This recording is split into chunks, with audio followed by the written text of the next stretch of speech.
sweet scene. It is. I have a great little behind-the-scenes trivia for you for that car ride home with Michael and Jan. Ooh, tell me. Lester said that they had put Lips cameras in the PT Cruiser for that car ride home. And when they got the footage back, it was all just completely dark. The little light that they had put in the car, like on the dashboard where you couldn't see it, it was going to illuminate Melora and Steve's faces.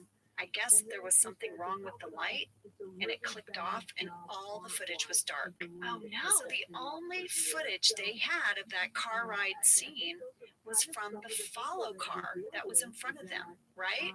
Yes. So they had a car in front of them filming them, and that's the only camera that worked. And I actually really like it. And they talked about this a little bit in the commentary, that it made it seem just way more real. Mm-hmm. That there was this distance between the camera and what was happening. Kind of like what Randall talked about when he was on. The further away you were, the more intimate the moment feels to the viewer. Absolutely.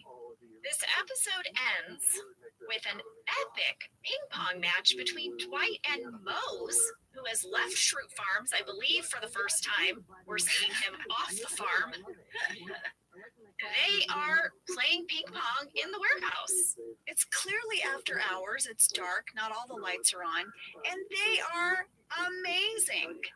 We had a fan question, Angela, from Ben S., Keith N., Bethany M., and Kai B. Were Rain and Mike Schur actually playing ping pong in this scene? Are they that good? No. No. This was all CGI. I think by this time they had learned how hard it was to actually film actors playing ping pong. So that was CGI. Yeah, those guys were just moving their arms and they put the ball in digitally in post. Before we wrap up this episode, you guys, there is a deleted scene that is delicious. It's Creed's turn to practice ping pong with Jim in the conference room at Dunder Mifflin. And Creed's like, yeah, I learned to play in Cambodia. Jim's like, great. They start playing. Creed loses a point right out of the gate. Starts taking off his shirt. Jim's like, hold up, what's happening? And Creed's like, what, this isn't strip pong? And Jim's like, no. Creed's like, okay. Wow. Creed thought when you play ping pong, you have to strip when you lose a point. Oh, that's funny. I wish that stayed in. I know. That's what she said. Guys, that is the deposition.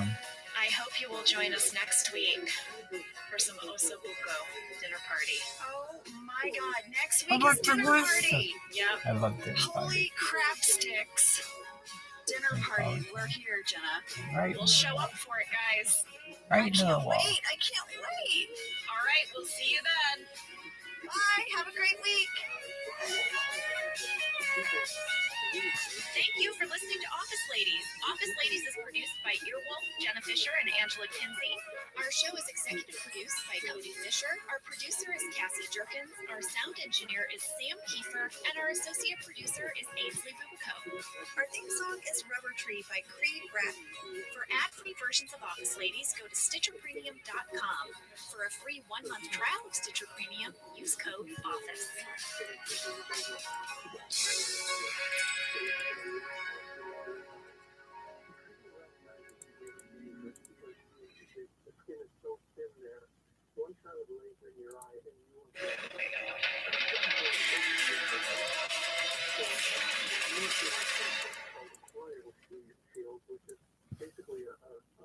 Most people give up on their resolutions by mid-January.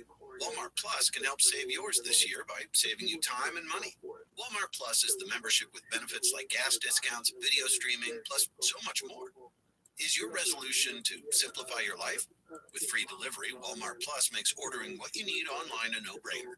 Join now. New members get $50 in Walmart cash to get what they need to help save their resolution. Terms apply. See walmart.com/plus for details. Did you know that the bold, smooth taste of Dunkin' cold coffee can be brewed in your Keurig coffee maker and enjoyed at home? You heard that right. Dunkin's cold K-Cup pods were crafted to be brewed hot and enjoyed cold. Each Dunkin' Cold K-Cup pod is packed with the smooth, bold Dunkin' flavor you crave.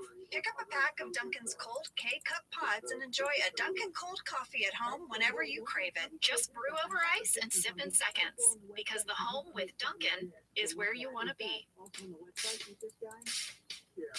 I'm Jenna Fisher. And I'm Angela Kinsey. We were on The Office together. And we're best friends. And now we're doing the Ultimate Office Rewatch podcast just for you. Each week, we will break down an episode of The Office and give exclusive behind-the-scenes stories that only two people who were there can tell you. We're the Office Ladies.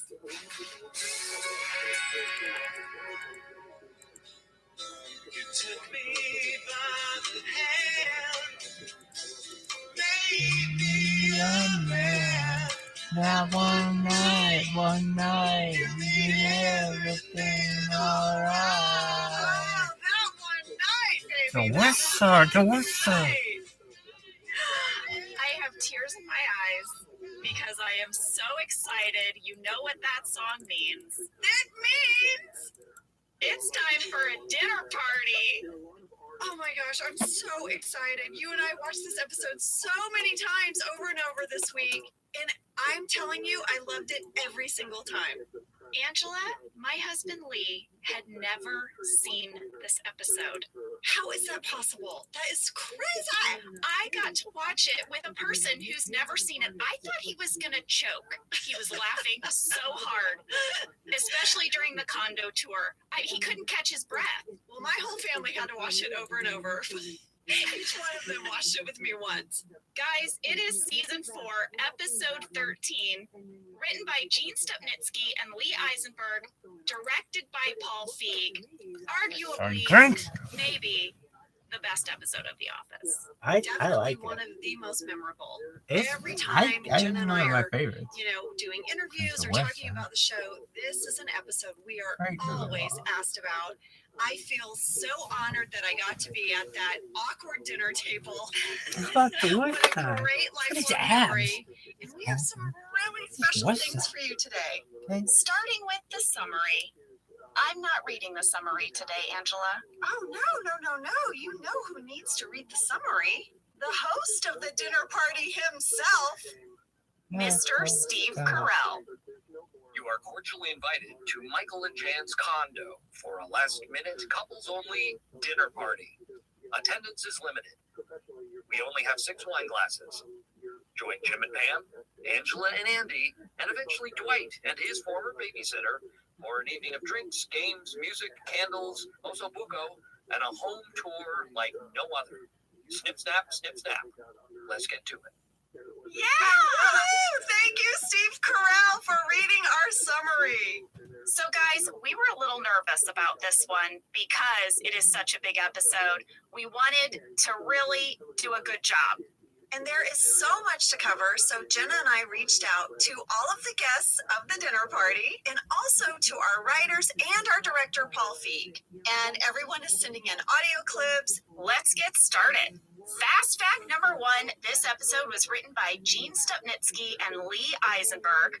I spoke with both of them, Angela. Gene told me that the inspiration for this episode was the Edward Albee play, Who's Afraid of Virginia Woolf? Now, if you guys don't know this play, it is amazing, and it is about a crazy older married couple who invites a younger couple from their work over for a dinner party. And it's just this insane evening. It completely goes off the rails. There's a movie version starring Elizabeth Taylor and Richard Burton that is crazy good. You can check it out. If you liked this episode, you'll like that movie. Here's a little fun fact from Lee Eisenberg. The original working title for this episode was Who's Afraid of Jan Levinson Gould? Which makes total sense to me because Jan Levinson Gould really brings it. She scared the bejesus out of me in this episode. There are a few moments where she looks at Pam where I was like, I would not want to be Pam today. For sure. Jean told me that they were assigned this script right before the writers went on their summer hiatus in June of 2007. So, guys, we would go on this little hiatus every summer, and the writers could go off and write episodes. Normally, writers only got 1 week to write an episode, but because they were on hiatus, they had 3 weeks to work on this episode. I mean, they only got paid for one, but they said they couldn't put it down. They just kept adding details and details. They used their whole hiatus to write it. I mean, I think it shows. I don't want to change the whole structure of how we do television. Maybe we should all get 3 weeks for a script, just saying. So we had a fan question from Megan W. and Meredith H. who want to know what everyone's initial reaction to this episode was when we did the table read. Oh, guys. One of the first people I reached out to was Melora, and she responded immediately.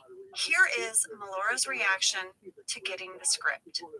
When I read the dinner party episode, I was definitely just blown away. I was on the floor laughing and really felt like it was going to be so much fun. I just couldn't wait to sink my teeth into it. It just felt like, all of the wonderful, unhealthy, and completely dysfunctional elements of Jan and Michael kind of coming to a head. And I couldn't really wait to dive in and get going. Angela, Jean told me that during the table read of this, he sweated through his shirt. He said it started off a little quiet because the episode is pretty dark, but that by the end, when the cop says, "Not now, Dwight," the whole room just erupted into laughter. And afterwards, Greg Daniels came up to him and Lee and said, "This script was perfect." Wow. So Jean reminded me that before he and Lee got their jobs on The Office, Jean had been working part-time as Harold Ramis's nanny, and Lee was a temp at HBO. And he just said, Greg changed our lives. So hearing from this man who was our mentor telling us we nailed it, it was the highest compliment he ever received as a writer. I bet that means so much to them. Jenna, here's what I remember about this table read. I do remember this build. It started and it just took over the room. People were laughing and then laughing and then really laughing. And by the end, that final line of the script, everyone started applauding. And I remember the applause lasted for like a minute. Yeah. It must have felt so amazing for Jean and Lee to see their hard work, just have that kind of adoration in the moment. Well, get this, guys. I guess the folks at NBC did not love this script. Oh no! After the table read, Greg had a phone call with NBC. Uh-oh. When we asked Rainn Wilson about this episode, he talks about that phone call. Dinner Party, it is one of the top 3 all-time great Office episodes. Okay. It's absolutely extraordinary. It's a pretty dark episode. And after the table read, I heard a story from Greg Daniels that the network was like, that's a very dark episode. And Greg was like, yes it is. They're like, are we sure we want it so dark? And Greg was like, yep. And they were like, okay. And then we proceeded. I feel like if this episode had come earlier in our run, maybe it wouldn't have happened, right? Maybe NBC would have given notes and Greg would have maybe had to sort of pick his battles. But at this point, our show was so established and critically acclaimed and had won awards. I feel like Greg was able to confidently say to them, like, yeah, this is the show. This is how it's written and we're going to do it.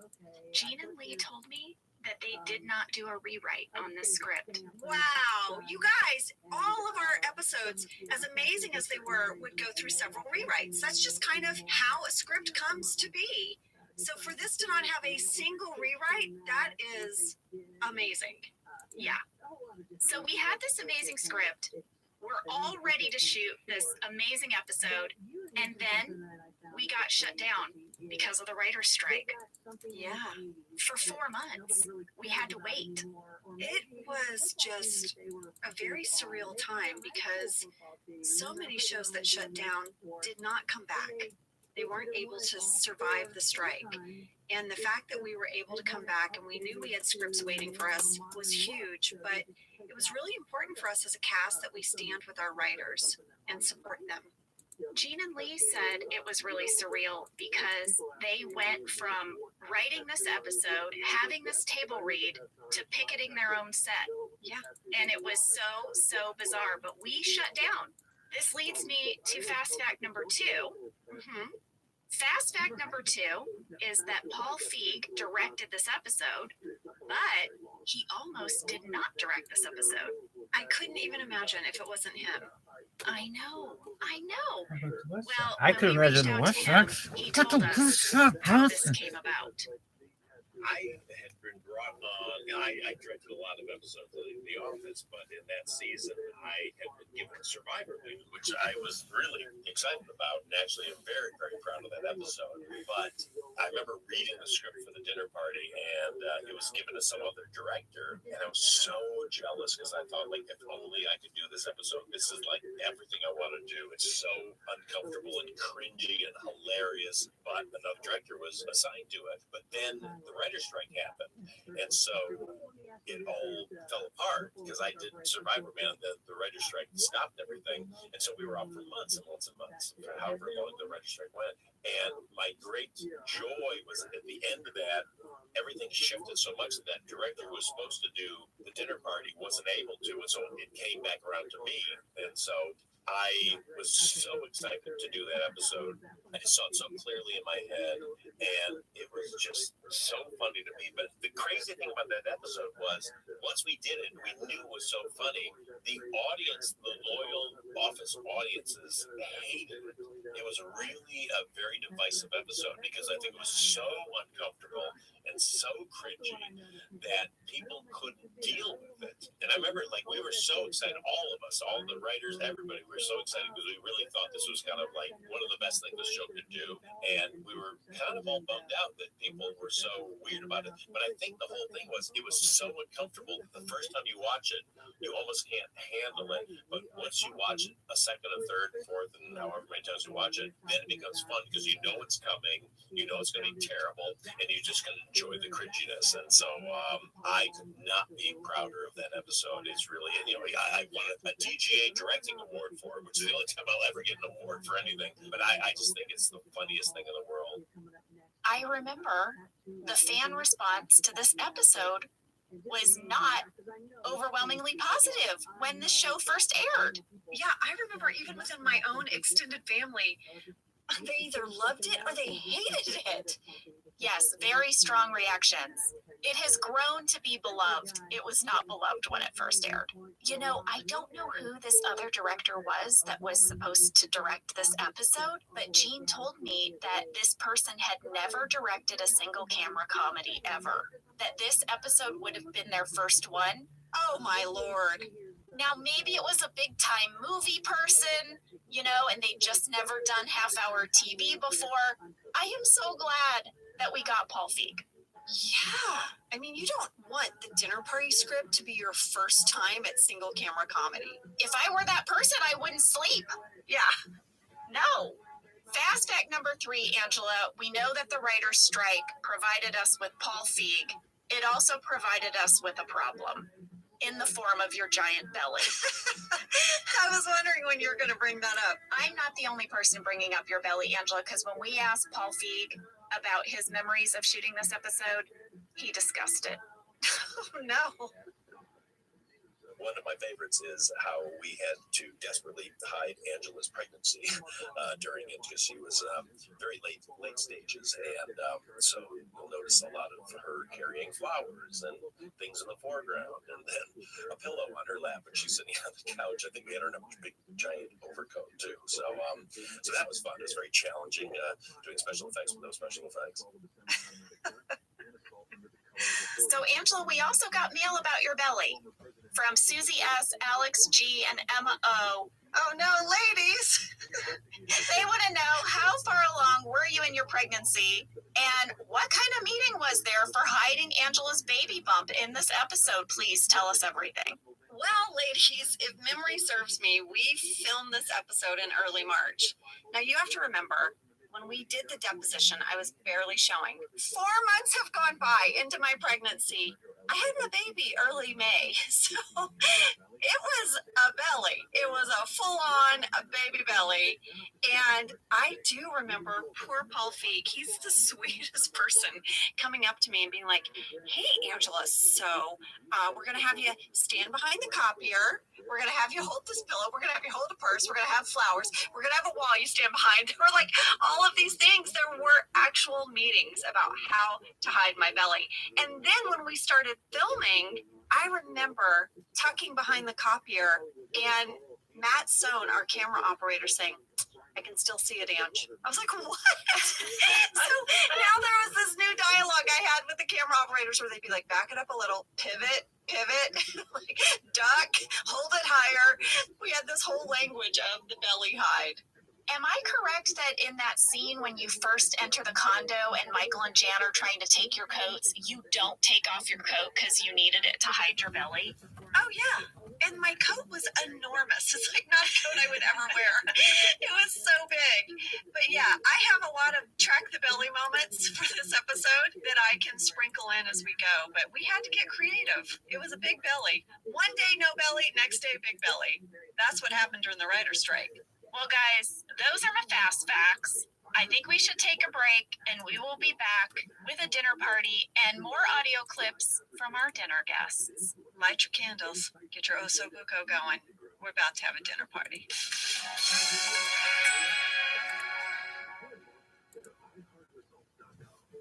For 175 years, Gorton's has been committed to spreading the goodness of the sea by making quality seafood accessible to everyone while responsibly sustaining its future. Over 99% of Gorton's seafood is certified as responsibly sourced. And Gorton's reached out to us and said, do you want us to send you some of our fish sticks, some of our products, so you can become familiar with it before you speak about it on the podcast?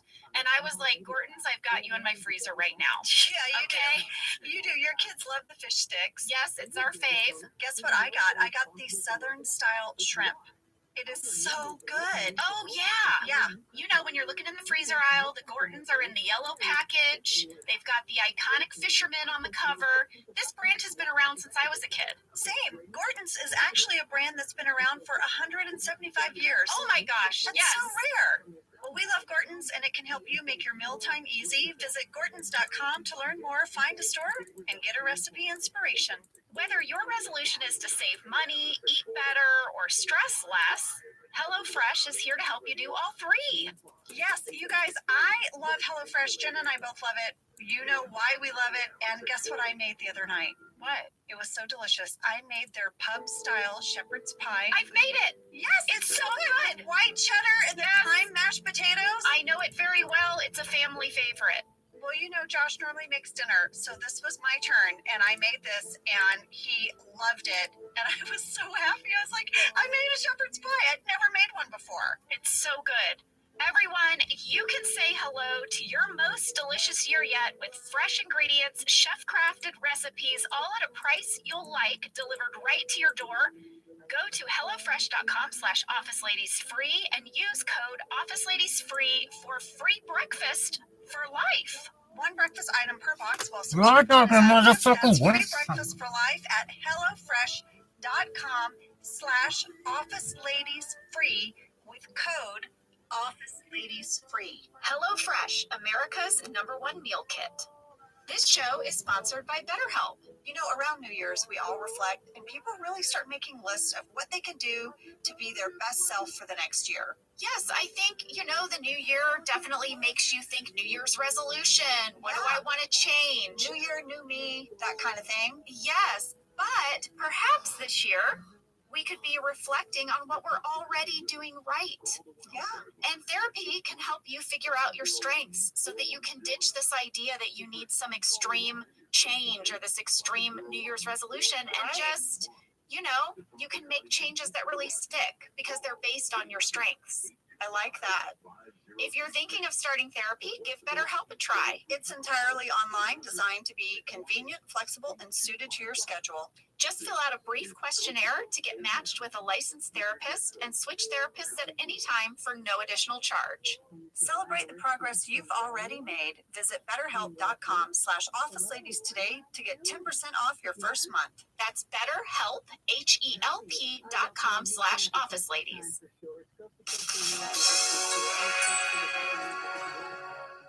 We are back. We are at the office. It's a Friday night. We're working late. Oh, there's a special assignment from corporate, which we never find out what the special assignment is. Like, really and truly, how creative did Michael Scott have to get that he was able to con the whole bullpen? Yeah, everyone's shuffling papers. They're looking at things. What are we doing? What do we think the assignment is? It seems like we're doing stuff. I feel like this is Michael's smartest moment, that he came up with a special assignment that everyone believed. Yeah. At 36 seconds, Jenna, is when Jim knows. I believe this is when Jim knows because Michael gets on the phone to corporate and he's like, it's not fair to these people. These people are my friends and I care about them. Like, who talks like that to corporate? I know. Jim knows, but people are grumbling, they're griping, and there is a great deleted scene. It's a whole runner with Toby. Toby is sharing that he's so bummed out because he had tickets to Tom Petty. What? Yeah, and Toby had to give them to his ex-wife and her new boyfriend. Oh, no. So yeah, everyone is kind of like, they're bummed out. Why are they staying so late? And then Michael proudly walks in because he's had this phone call and he's like, you know what? You don't have to stay late. I told corporate we're not doing it. Everyone can go home. And they're like, wow, thank you, Michael. Yeah. And then he turns to Jim and he says, hey, you want to come have dinner at our place tonight? I know you have no plans. Oh, and Jim's like, you got me. Yep, yeah. Well, there's a series of deleted talking heads where people talk about their ideal dinner party. And there's one by Michael Scott that really cracked me up. Sam, can we play that? My ideal dinner party, easy. Jim, Pam, Ryan, the mayor, Barack Obama, Shiloh, Jolie, Pitt.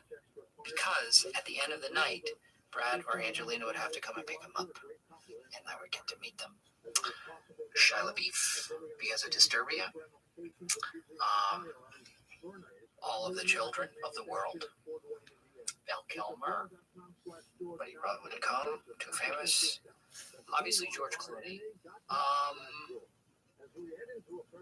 And Jan, definitely, if there was room. Michael would invite all of the children of the world, Val Kilmer, definitely George Clooney, but only Jan if there was room. Oh, that tells you everything you need to know. Right? And I feel like they deleted that because it was tipping his hand too soon, right? Well, now we have a very sad talking head from Dwight that ends with just crying. He's so sad he hasn't been invited. Yeah, I thought Rain was so funny in this talking head. He really made me laugh. Bless his heart. All right, lady, it's time to go to the condo. All right, so Pam and Jim arrive to the condo. It's already awkward, and this is going to be a comedy sprint to the end. It's just going to be one joke after the next. Well, it starts with both Michael and Jan trying to hug Jim at the same time. And then I don't know if you noticed, but only Michael hugs Pam. Jan does not even go in for a hug. Oh, I noticed. And then she throws you some serious shade about the wine you brought. She's like, oh, thank you so much. This will be great to cook with, which you guys know is code for thanks for the crappy wine. Exactly. Angela Jean told me that one of their goals in this episode was that it would just be loaded with a ton of subtle passive-aggressive comments and coded language, and that this dig at Pam about the wine was the first. Jean also told me that this moment was inspired by the fact that he and Lee were roommates when they first started writing on the show, and that Lee Eisenberg is an amazing cook. He referred to him as a gourmand. What? Yeah. And one time, Gene saw Lee cooking with some wine, which was something that Gene did not know you could do. His actual words were, "It blew my mind." He's such a dude. Of course you can cook with wine. Well, I guess Lee explained to him that it has to be a cheap wine. And that always stuck in his head that you cook with cheap wine. And that's why he gave that line to Jan. Well, it's perfect. Babe, should we take a tour, babe? Yeah, babe. Oh, I'm so sorry about this horrendous carpet. We're a work in progress. I call this the mask wall, babe. Oh, we watch this episode a lot, but it's so good. This home tour really kicks off all of the Jan and Michael dynamics in this episode. And when we asked John Krasinski about his memories of this episode, he talked about this scene of Jim and Pam arriving and then starting the tour. That episode was without a doubt one of my favorite to ever shoot because there was this incredible energy on set, this idea that we were finally getting to pull the curtain back on the world of Michael Scott. And I think that for me, I was already almost laughing in every scene because of how Steve was playing his character. There was this unbelievable beaming of pride and joy to have these two people finally in his home after what I imagine to be a lifetime of hoping and wishing that it could be possible one day. And here they were. And not only were they in his home, he was able to give them a tour.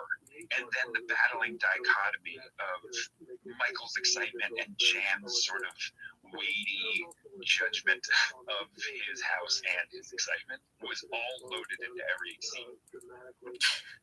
It's so true. So true. So well said, JK. We got a fan question, Angela, from Cameron W., Linda M., and Monica J. Did you guys actually film in someone's house? Oh, yeah. There was a man that owned this condo. Yeah, it was a condo in Woodland Hills, California. And I remember they told me they had to take out all of that man's furniture and repaint his walls. And then they had to put it all back the way he had it. And that blew my mind. I know. In the deposition DVD commentary, Ed talked about this for a minute. He said when they filmed in the garage, this man's belongings, there were some of them that they just shoved all into one corner. And they were like, what is this guy about? Because guess what he had? What? He had all of these professional ping pong player posters. What? Yes! And they had just had all this ping pong in the deposition, so they were like, oh my gosh! And they recognized some of the names because of Dwight's talking head. And he said, in addition to all the professional ping pong posters, he had a professional ping pong table that was folded up and sort of wedged in the corner. Wow. So this guy obviously was a ping pong enthusiast. We know that. Maybe he was an amateur uprising professional ping pong player. Maybe he was a champion. We don't know. We don't know. But yes, he had to move all of his stuff out and cram a bunch of stuff into the corner of the garage. And then we had to put it all back for him. Well, we asked Paul Feig about designing the condo for Michael and Jan. And here is what he had to say.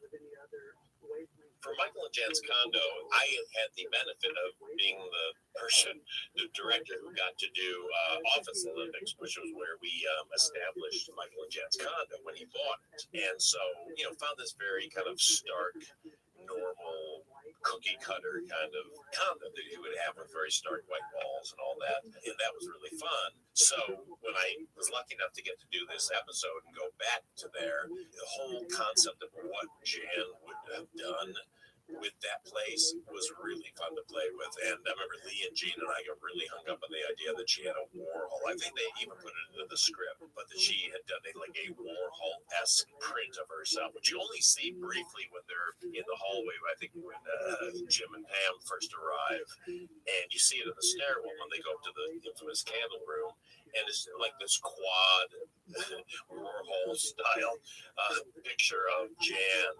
But I just love the idea that we had to show off how Jan had fixed up the place, but also the idea that Jan had done it, even though she tried to warm it up, it was kind of very cold. So we were hung up on the idea of really dark gray walls and what art you would have put up. And I was very, very hung up on the idea of them putting up that Jan put up a kimono on the wall.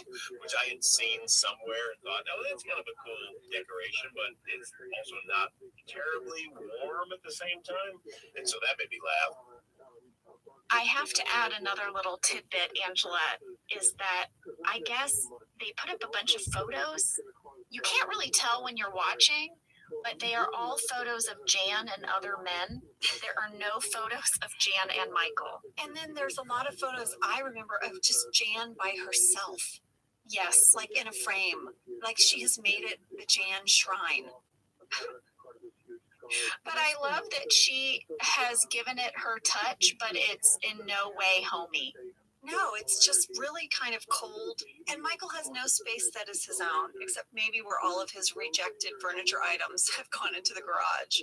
Yeah, they take Pam and Jim on this tour, and we learn that Jan has both an office space and a workspace because she can't create in her office space. And her desk and her office space look like no one had ever sat there. It's so sparse. Oh, at 3 minutes, 32 seconds, you can see that her desk chair still has the plastic cover on the arms. Oh my gosh, fantastic. That was a little detail that Paul Feig had. He thought that would be funny, so he made them leave it on. That's great. They put so much thought into every little nook and cranny of that condo. Should we talk about the candle room? Yes. I can't imagine what that smelled like. It must have been so strong. Oh, lady, we got a lot of mail about it. From Ross C., Sierra S., Allie E., and Emily D., did the candle room actually smell like candles? Oh, yeah. It was a room full of multiple scented candles. Well, I didn't have to go in the candle room. And thank goodness, because I was pregnant and so sensitive to smell. I probably would have been like, ah! But Paul Feig spoke about the candle room, and here's the audio clip. The candle room.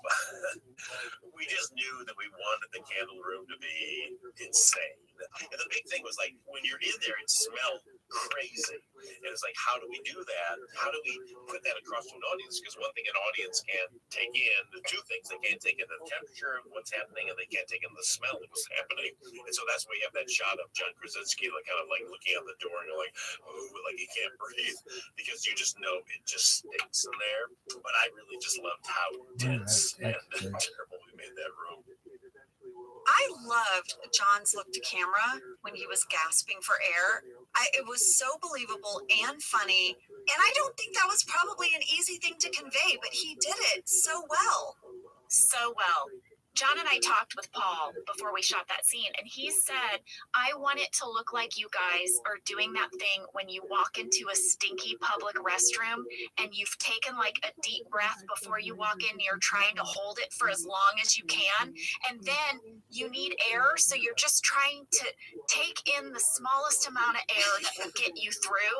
Yeah. So that's what we were trying to do in that scene. Well, now they move into the master bedroom. Oh my gosh, there are so many delicious moments in this. I do not know how you guys got through this. Well, I'm going to say that a lot through this episode because there are scenes that were just the four of you that are some of the funniest scenes I've ever seen. And I don't know how you got through this one. This is the scene where for the longest time, there's just a camera on a tripod pointed at the bed. Yeah. Which Jim and Pam clock immediately, and so does the audience. And then Jan says, Michael, I told you to put that away. And then she swats him on the butt. It's so uncomfortable. She swats him on the butt. Yeah. And then we learn that Michael sleeps on a bench at the foot of the bed. And Angela, I can't even tell you how hard we laughed every time Steve Carell curled up on that bench. She was like, no, I fit. Look, it's actually pretty comfortable. He just curls up like a baby on it. Well, Paul shared with us the inspiration behind the bench, and it's so great. Here it is. So the whole thing with Michael and Jan and that weird bench that he sleeps on the end of the bed came from when I was working as a scriptreader in the early 80s for a big Hollywood producer. And I befriended this woman who worked in his company. And at one point we were hanging out and we went by her house to pick something up. And I went into there, and they had this open bedroom plan, and I looked, and there was this giant bed, like a king size bed, but then next to the bed was this little tiny cot. And I remember saying, like, "Oh, what's that?" And she got very serious. She said, like, "Look, when you get in a relationship, you have to make sure that you're able to be intimate with somebody and share things with them." And what it turned out was that once they were done with their time together in bed, she had to roll off onto this cot and sleep by herself because this guy couldn't handle having anybody else in his bed with him. And I just thought it was the saddest thing I've ever seen in my life. And so I remember when we were scouting that location, and there was that little stool at the end, or that bench at the end of the bed. I can't remember if it was in the script or if we took it and ran with it. But I remember saying to Lee and Jean, like, I told them that story. It's like, how funny, we have to have this thing where Michael can't sleep in the bed. And so that's what we did. And I just remember when we were shooting it, it would make me laugh so much because, the way that Steve Carell would curl up on that bench. And my whole thing was like, okay, we have to hang on this as long as we can. And so, we have Jan going like, he fits perfectly, ha ha ha. And I just trying to get every last frame out of everyone just staring at Michael on this bench. And it's silent, and it's just completely uncomfortable, and it makes me laugh still to this day. Now, lady, that clip suggests that maybe this was the condo guy's bed and bench. Because he said when they scouted the location, they saw the bench, or maybe just a bench, and then we recreated it. But I have a bench at the end of my bed. No one sleeps on it. But this is a very popular thing. I have an upholstered bench at the foot of my bed as well. It's where I sort of lay my robe at night. I kick off my slippers, I put my robe on the bench. Yeah, and it's all there for me in the morning. My bench could not fit a grown man. It's a tiny little bench. I actually really looked at that bench and I was like, oh, they found a wide bench. That's a substantial bench. Yes, exactly. It's just big enough that you believe it, but still small enough that it's just so sad. Yeah. And also, just again, Michael has no space in his own home. She has both guest rooms she's using, and now he doesn't even get to sleep in his bed. It's so sad. It's tragic. And now I've got a fun fact. This scene of the bedroom tour specifically, this scene is John McCain's favorite scene from The Office. And I can tell you why. Yeah, how do you know that? That's such a random tidbit to know. BJ Novak was at a dinner party with John McCain. I would love to hear that story, how that came about. That's fascinating to me. That's very on brand, though, for BJ. BJ finds himself in these eclectic groups of people all the time. So this was a few years ago? He's at a dinner party. John McCain's there. Yeah, you want to be BJ's +1 to a dinner party because he's going to take you to a cool group. Yeah. He was at this dinner party and someone walked up to him and said, John McCain is a huge fan of The Office. Would you like me to make an introduction? Now, I've experienced this too with politicians. A lot of times politicians, they have a person whose job it is to whisper things in their ears that are really specific about the other guests at a party because they vetted everyone at the party so that when the politician meets you, they can say something really specific and personal. It's like the scene, you guys, in Devil Wears Prada, right? Anne Hathaway's And the West Side. It's like the scene with the West Side. Okay. Yeah.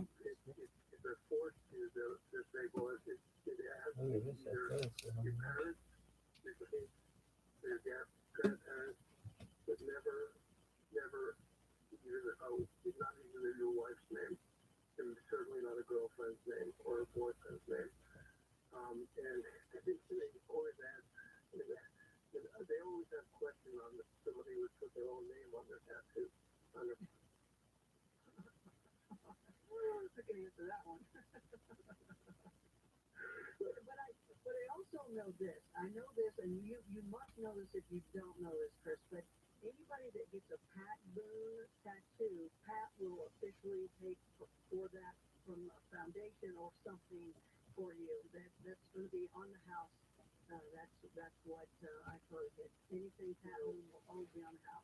Let me tell you a story. When I was starting the business, I went to wedding expos. I figured that would be a good place for me to talk to people who wanted tattoos removed. And it turned out to be true. So we got 20% of the team filled out these questionnaires. And usually the mother is there.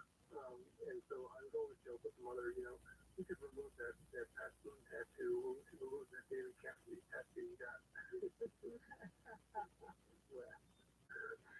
John Cassidy, but not David Cassidy. Come on. He's a partridge. Come on. So you gotta tell me about the Ethiopian gums. That's interesting. What? Tattooed on the gums. Sounds life-changing. In Ethiopia, they tattoo girls to make them look more marriageable or to express faith. So you have a lot of Ethiopians that have crosses on their foreheads or 3 lines on their chins. We had one woman, Ethiopian, that she came in and she was, I asked her, what can we do for you? And she showed me her gums and she burst into tears. She was crying buckets, and she said, I haven't been able to smile for 10 years, so they tattooed my gums to make my teeth look whiter. And so we did, the ink for those tattoos is very unstable. It's usually not ink, it's usually made with charcoal or stuff, and so it's very unstable. So as soon as we hit it with the laser, she could see her gums again. And again, she burst into tears when she saw her gums. She was so thankful. Oh my, it is absolutely amazing. You can go to his website, zappatat.net, and you'll see what we're talking about. Oh my goodness, to have that change, that's absolutely amazing. Wow. Hey, Chris, we got to go to open lines. Would you stick around for another hour with us? Sure. Okay, appreciate that. Stay up, go get you some tea, go get some coffee during our break. All right, we'll come back to you. And if you got more questions on the tattoos and asking, removal, or are you a business owner, CEO, or responsible for marketing? If you are, iHeartMedia can help you reach your goals and find new customers. We reach more consumers in your target area than anyone else, and we can give you access to those potential customers more cost-effectively across radio, digital, podcasting, and social. We'd love to show you how iHeartMedia can work for you. Get started today at iHeartAdvertising.com. That's iHeartAdvertising.com. Looking for savings during this time of high living costs? Look no further. At the Monitoring Center, we offer the lowest cost monthly rates for your home or business security. No long-term contract and substance customer service in the industry. Trusted by thousands for over 20 years.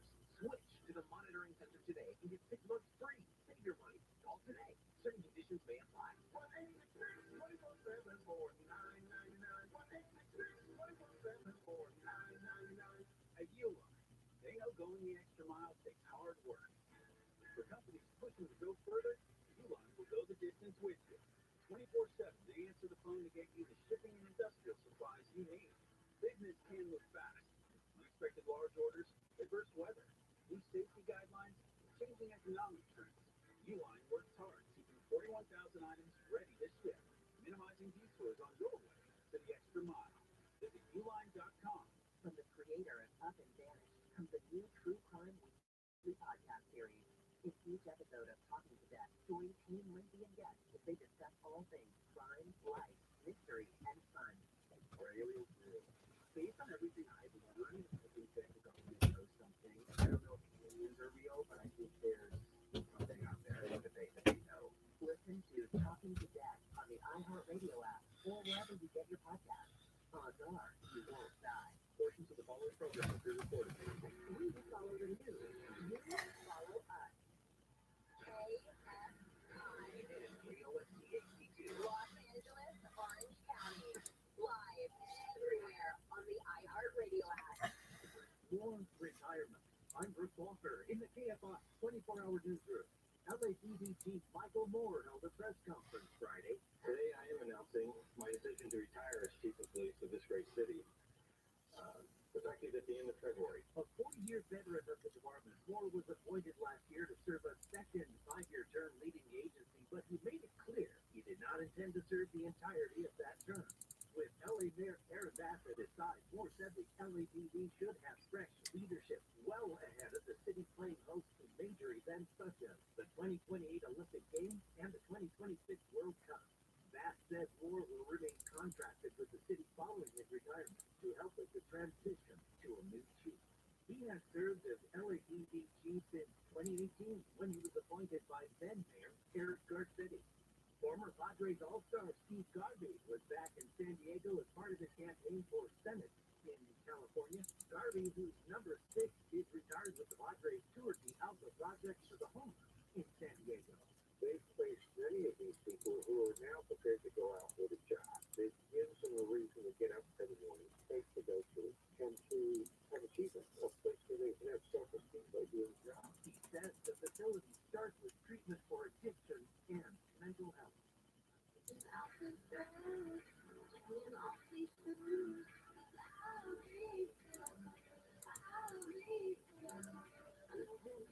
Selena Gomez is getting ready to portray the legendary Linda Ronstadt on screen. The singer will portray Ronstadt in an upcoming biopic, a move that Ronstadt herself personally approved, calling Gomez the perfect fit. After 24 studio albums, Ronstadt was diagnosed with a degenerative disease called progressive supranuclear palsy, which prompted her to retire from singing. In 2014, she was inducted into the Rock and Roll Hall of Fame, and in 2019, was celebrated at the Kennedy Center on Earth. Southland weather from KFI, clear and cool tonight, with lows in the upper 30s and 40s, but we've got sunshine on the way with highs in the 60s. Right now, 45 at Mission Viejo, 47 for Anaheim, Montebello, Chesterfield with 46, and by golly, Cerritos has 46 too. We lead local in the KFI 24-hour newsroom. I'm Bruce Walker. Hey, it's Dean Stark. You know, for years now, I have told you that there are only 2 types of solar companies in Southern California, Sunlight and everyone else. And year after year, Sunlight proves me right. The same is now true of the newest addition to the Sunlight family, All Guard Roofing. All that time on the roof, dealing with roofers, Sunlight knows how rare it is to find a roofer worthy of your trust.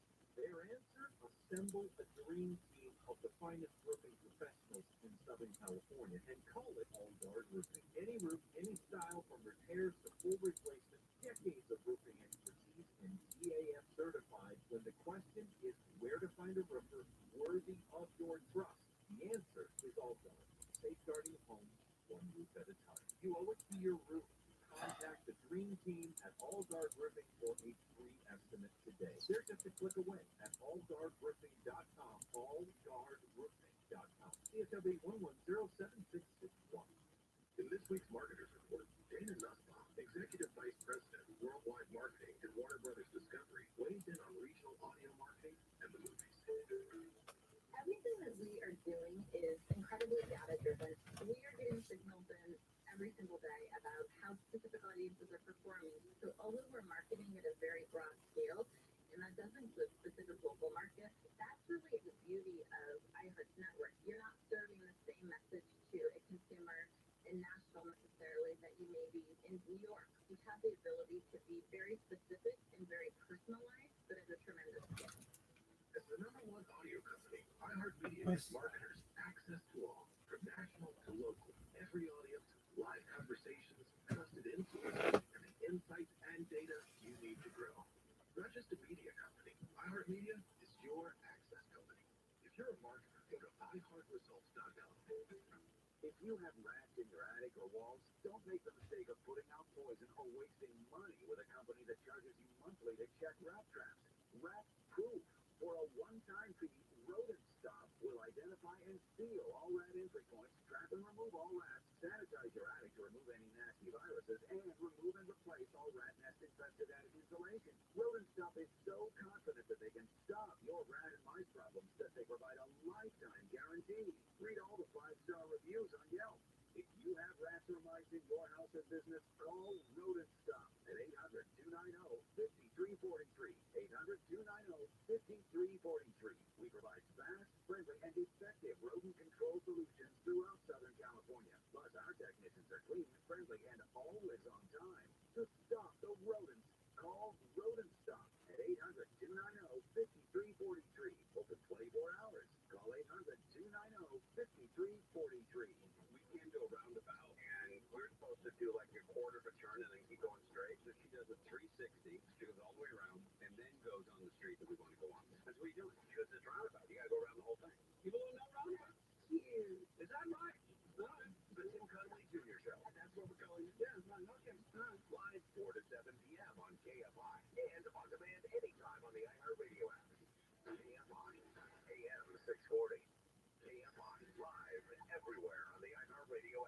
KFI AM 640, more stimulating talk. KFI AM 640. KFI AM 640. KFI AM 640, more stimulating talk.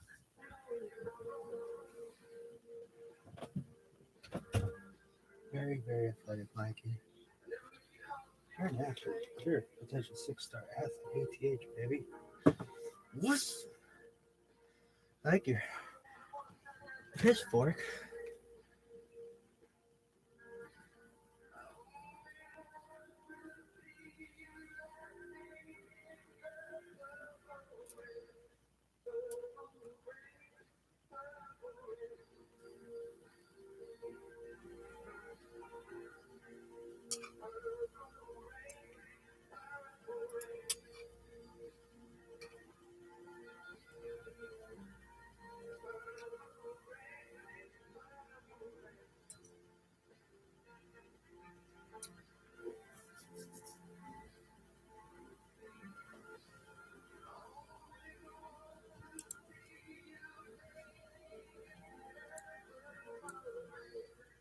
To talk to Connie Willis, call the wildcard line at 818-501-4109. The first-time caller line is 818-501-4721. To talk to Connie from east of the Rockies, call 800-825-5033. From west of the Rockies, toll-free, call 800-618-8255. This is Coast to Coast AM with your guest host, Connie Willis. Here's Prince. Purple Rain. Connie Willis here on Coast to Coast AM. George Norrie going to be out and about in 2024. You can check him out if you've never met him before, or maybe you have and you just want to check him out again and say, hey, George, what's going on? Well, you can do that. He's going to be at the, it's going to be next month, by the way, February 10th. There's the Planetary Transformation. It's a Conscious Life Expo is where it's going to be, and it's February 9th through the 10th. And George Norrie is going to be there on the 10th. It's from the 9th through the 12th. He's going to be there on the 10th. And he's going to host a special forum at the Conscious Life Expo. That's going to be a Saturday for you, and that's going to be from noon to 2. So if you want more details on that, always go to our website. We got more details coming for you. That'll be February 10th. You can meet George Norrie, Coast to Coast AM.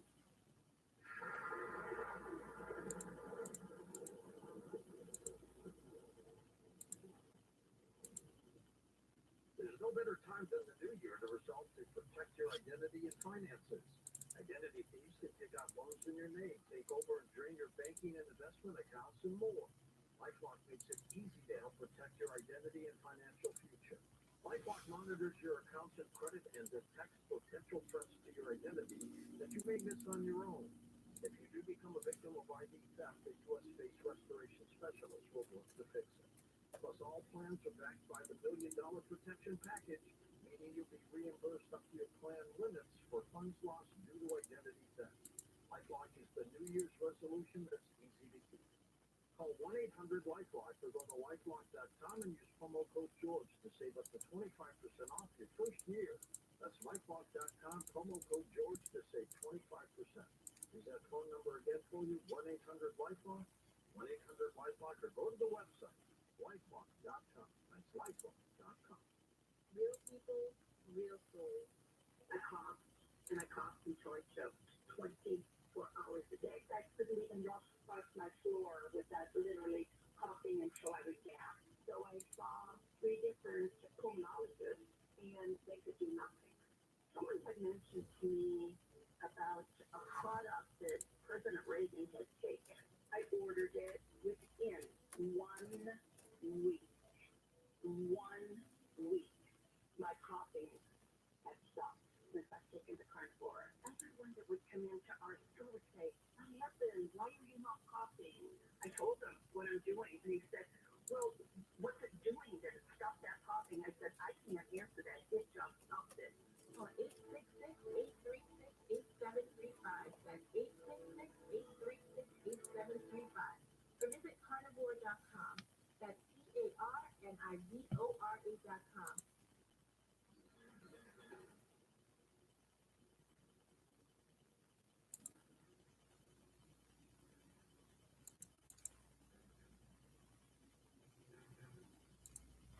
listening to Coast AM. Hello there, Connie Willis here with you. Hope you'll join me on my show. Sign up for my newsletter. Go to ConnieWillis.com.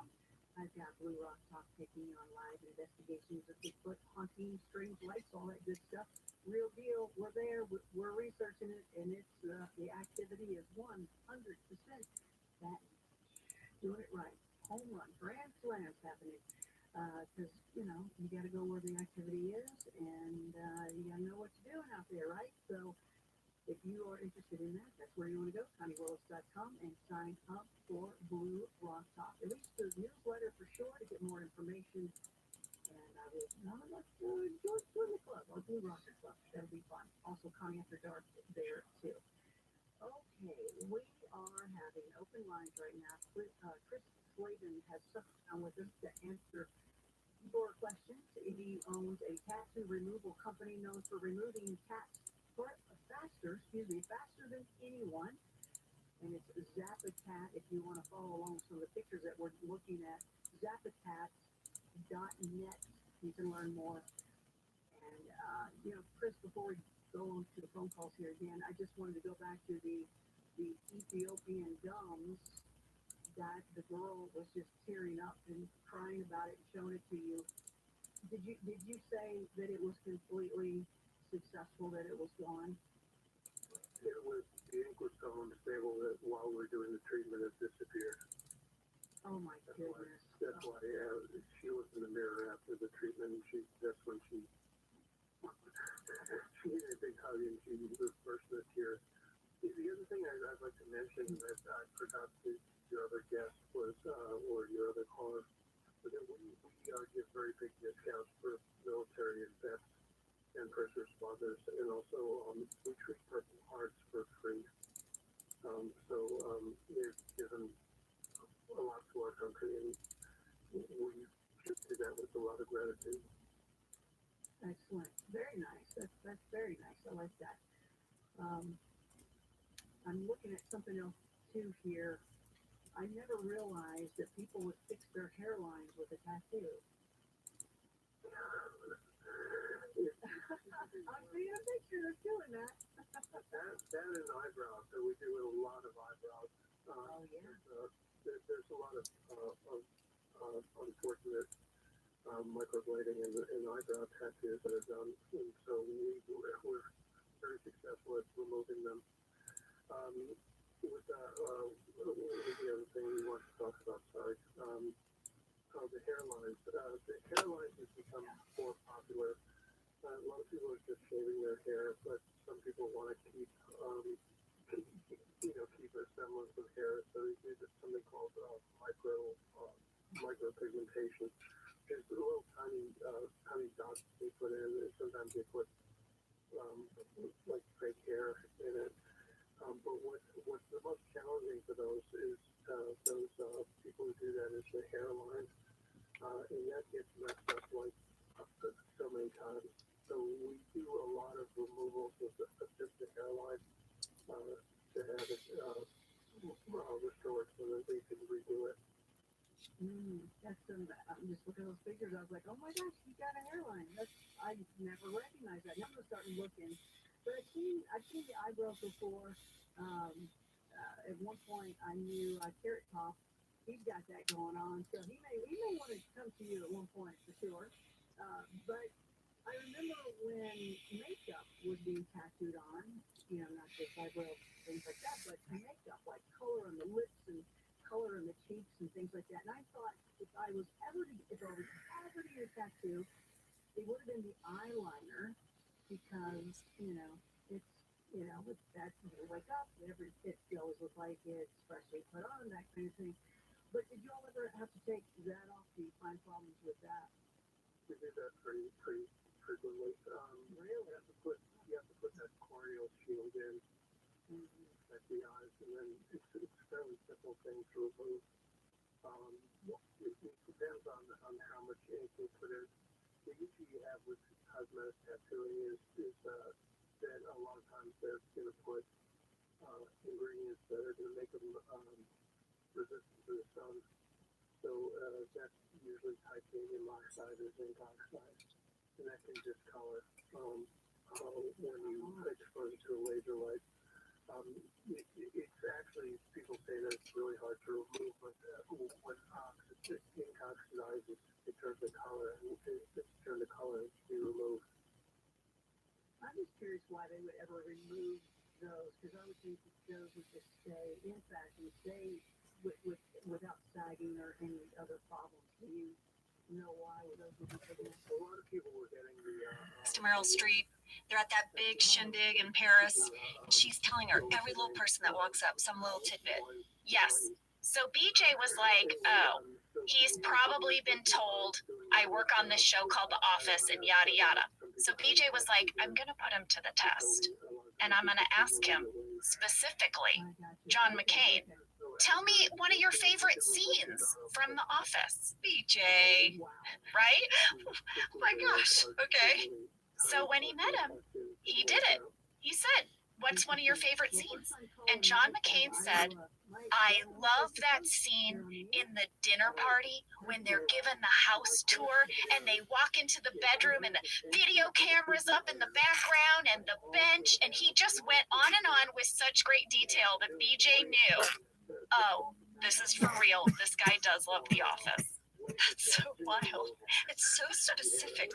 Yeah, it's such a specific scene. It was. Well, he picked a good episode and he picked a good scene because when I was rewatching this with my husband Lee, this was the scene where I thought we were going to have to pause because he couldn't catch his breath. He was like laughing so hard.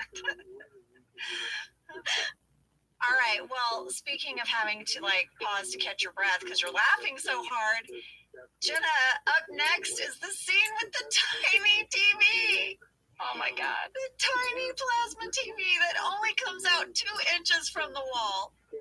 There are 2 times when I laughed so hard on our show that I thought I wasn't going to ever recover. This was one of them. Tears streaming down our face. We had a fan question from Maddie S, Paula T, Kennedy H. How many takes did you guys have to do when Michael was showing off his plasma TV? Guys, John Krasinski talks about this. I'm going to turn it over to him. When we got to the moment with the television, I think there was an energy in the room that was overwhelming. I was already quaking with laughter. It wouldn't have taken much for me to laugh. And then throw in maybe one of my favorite jokes in the entire show. And I remember at the table read laughing, but then to see Steve again with that beaming face of pride just turn to us and say, you won't believe what I have. And also, look what it can do when company comes over. I can just do this. And I'm pretty sure that the distance between the TV and the wall was like 1.5 inches. And he was so proud that it comes out to watch TV in the comfort of your own home.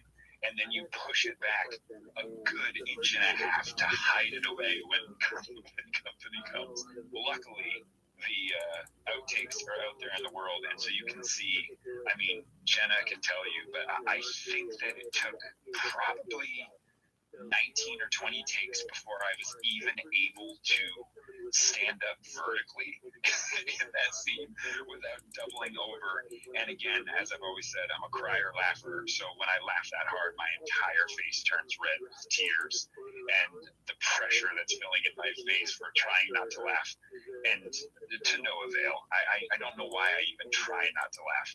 I should just let it out and then my face wouldn't turn beet red in every scene. That is without a doubt one of my favorite scenes, and I will cherish that memory for the rest of my career. You can hear him losing it just retelling it, you know? Yes. Well, Jenna, one of my daughter's favorite things since we've been doing Office Ladies is watching the bloopers. My daughter Isabel absolutely loves them. She watches them over and over. I think it's so fun for her to see you and I laughing and these people that she's known, you know, since she was born, cracking up. So she actually helped me gather all the bloopers for this episode. She knew right where they were. She even knew time codes, Jenna. I love it. You're passing along the love of time codes to Isabel. I am. So I feel like we have to hear the blooper of this scene because it's so wonderful. Sam, can you play that? I guess what surround sound means is that right over here, Jeff. Two speakers. Yep. We have two speakers. What? Honey? Oh, Jesus. This is terrible. We'll never finish this episode. Check this out. Folds.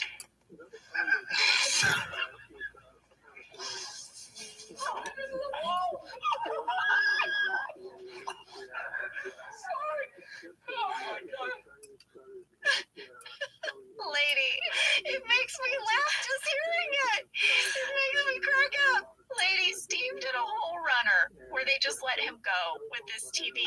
And he tries to explain that the TV has surround sound.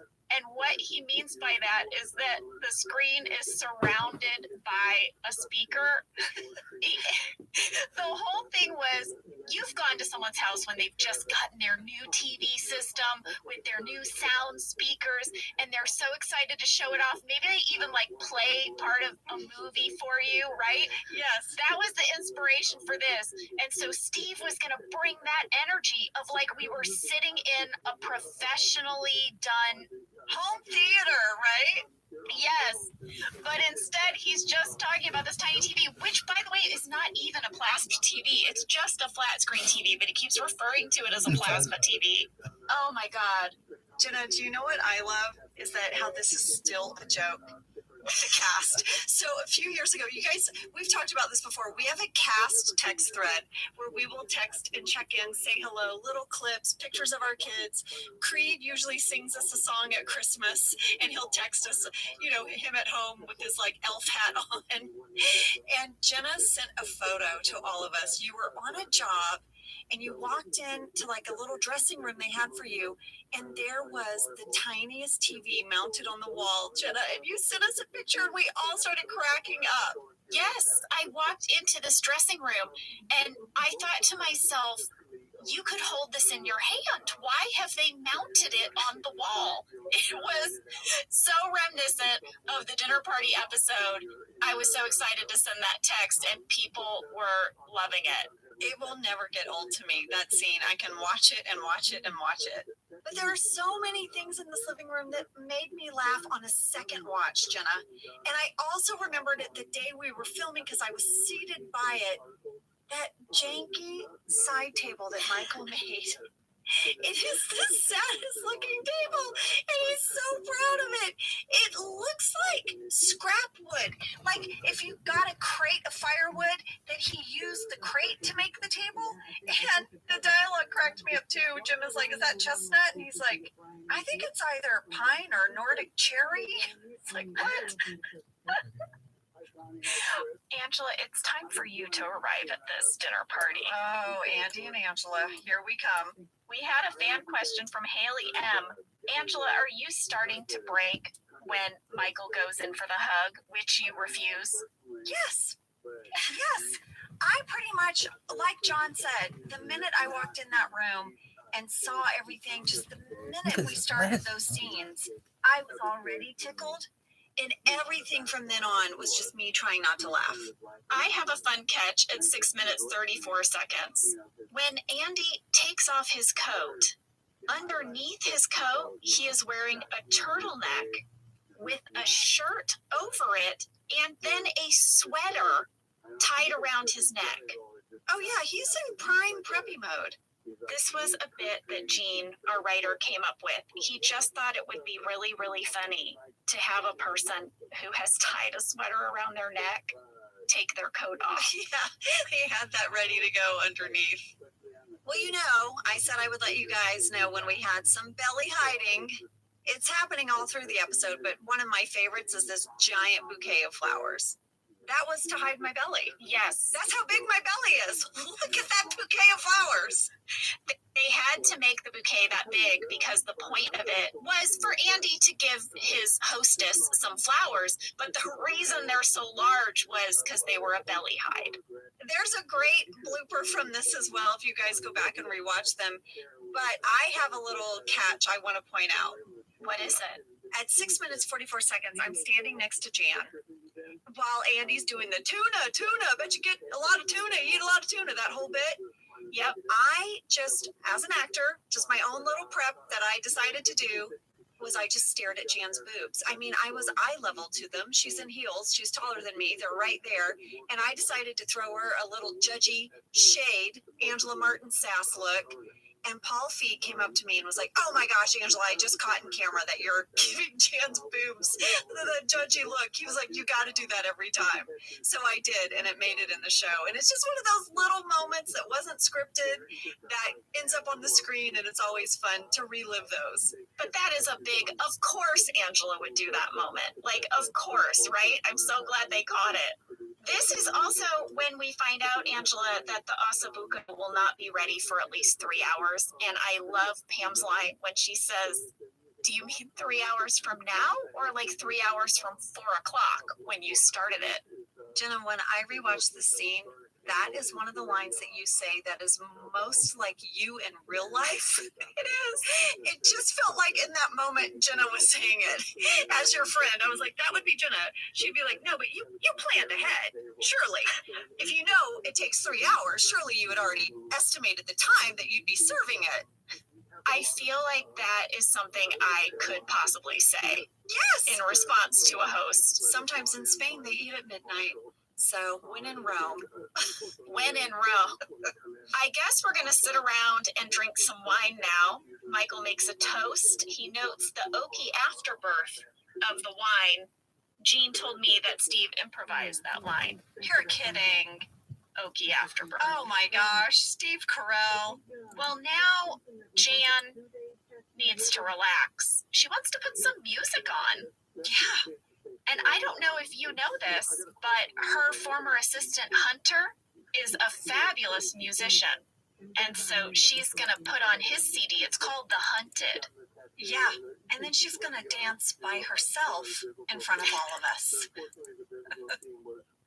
We got some fan mail about that. Amanda B, Ileana B, and Gabe G said, "Please tell us everything about Jan's dance." Well, I'll start with this. Jean told me that after we did a few takes of Melora dancing on her own, he had the idea that she should try to pull Jim into the dance. So he got her aside and he gave her that note privately. John did not know that was going to happen. Melora just ran with it. And we didn't know either.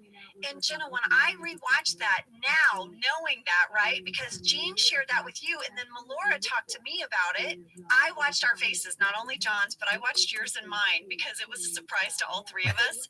And you can really see a look on both of our faces of like, what's happening? It was perfect.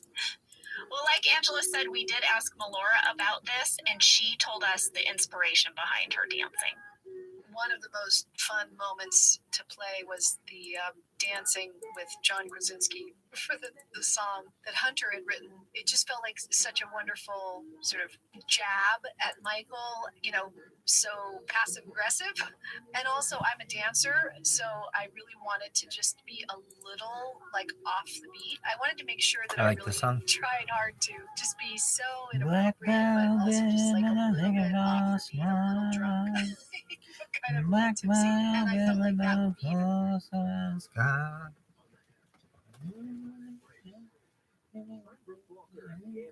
24-hour newsroom. LAUSD attorneys are defending their request to review the autopsy photos of a 15-year-old girl whose mother is suing the district regarding the June 2022 overdose in the bathroom at Bernstein High School in Hollywood, saying the information is vital to the defense.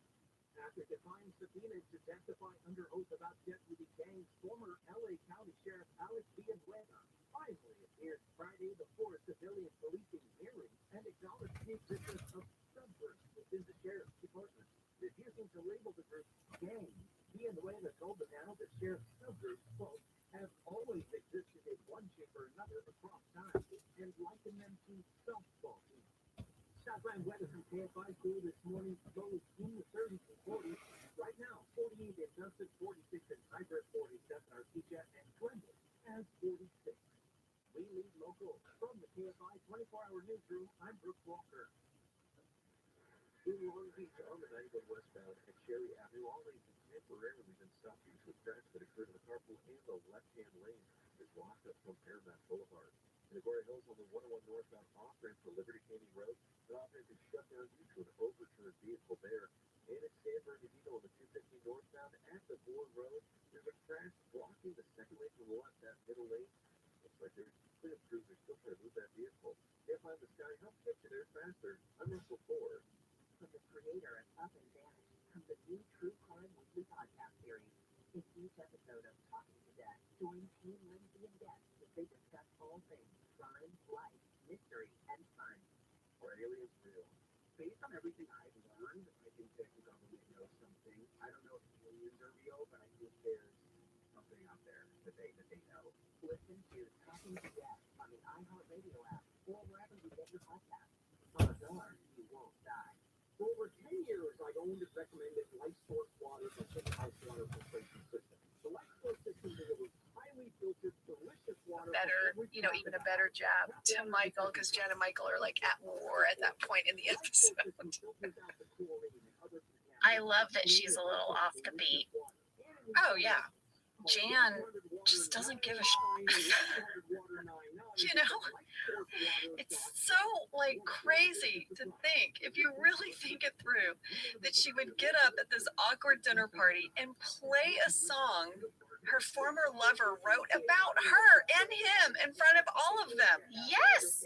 Angela, we got so much mail about this song. Hannah H., Bree P., Brandy R., Miles W., and Reagan C., they want to know who wrote and performed Hunter's song on the CD, and is it evidence that Jan and Hunter had a love affair? Yes, and do we think that Michael knew when she played the song? I'll tell you guys, Gene and Lee wrote the words to the song. It was not sung by the actor who played Hunter. It was actually recorded and sung by Todd Fancy of the New Pornographers, who wrote the music as well. But get this, Gene told me that he and Lee wrote a much longer version of the song with really cheesy lyrics. He said they worked on it for way too long, but they were just having so much fun writing this cheesy love song. And they had 3 weeks, so they kept tinkering. Well, I guess Todd also recorded that extended version of the song, and Gene sent me a link. And in the extended version, it is very clear that this song is about Jan. It is very clear that they have had sex at least once. So I had Sam pull a clip so we can hear this verse.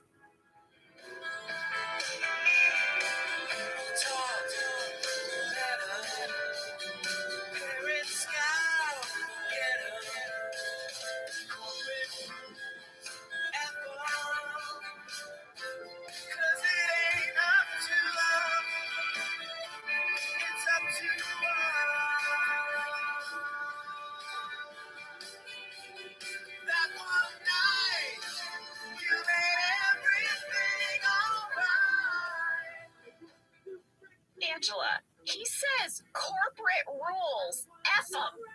And also, apparently, his parents did not like this relationship because he also says he doesn't care what his parents have to say about it either. It's hilarious. That version is also very produced with all the other instruments. I like the one that they picked because it was more simple. Yes. And then I also love, of course, Andy has to go, ah. It gets me every time. And that's Ed, you guys. That was just Ed throwing that in there. As the scene continues, my character throws you under the bus about the faxes. Jan is again not happy with you. I mean, I have to say, Angela Martin is really happy to have someone to judge Pam with. I know. To judge anyone with. Anytime someone's being judged, that's the only time you speak. That's when I bond. Yes. Well, Pam is going to sneak away to the bathroom. And she has a talking head. She does not care what people say about her. She just wants to eat. and she doesn't think it's a lot to ask at a dinner party. Is she talking in the bathroom? Yeah, here's the crazy thing, Angela. So Pam has this talking head in the bathroom, and then Jim is going to have a talking head in the bathroom where he says the hosts are playing their own separate game of making their guests uncomfortable, and they're both winning. It's great. John and I are in a real, very tiny guest bathroom. That's what I was going to ask. You know what it looks like, Jenna? It looks like that hall bathroom that a lot of homes have. It's like the half bath. You know, it's just like a toilet and a sink, and that's it. It was a half bath, and it's funny to me because I feel like this could have been something where you just put up like little fake walls around us, but no, we were in a real bathroom. It was so tiny in there. Paul Feig actually talks about this. Sam, will you play the clip? I'll never forget being jammed into that tiny bathroom with Jenna and with John shooting those talking heads about them being uncomfortable. And we were all literally, I was up on a sink. I think it was Randall Linehorn was in there with a camera. Matt Zone, and we were just jammed in this tiny thing shooting these talking heads. I never laughed so hard. I mean, my God. Well, between these two talking heads in the tiny bathroom, there is a scene that got deleted. It's between Jim and Pam. They are tucked in the hallway outside the bathroom door. And Jenna, Pam is eating a granola bar that she has like stashed away in her purse or something. And then Jan busts you guys. She's like, "What are you guys eating?" It's so funny. And Jenna, you guys were cracking up. We could not get through it. And by the way, I ate so much granola bar because Paul Feig was like, "Jenna, we have to believe that this is like the meal you've been waiting hours for. You're so hungry." So I was so full of granola bar, and we kept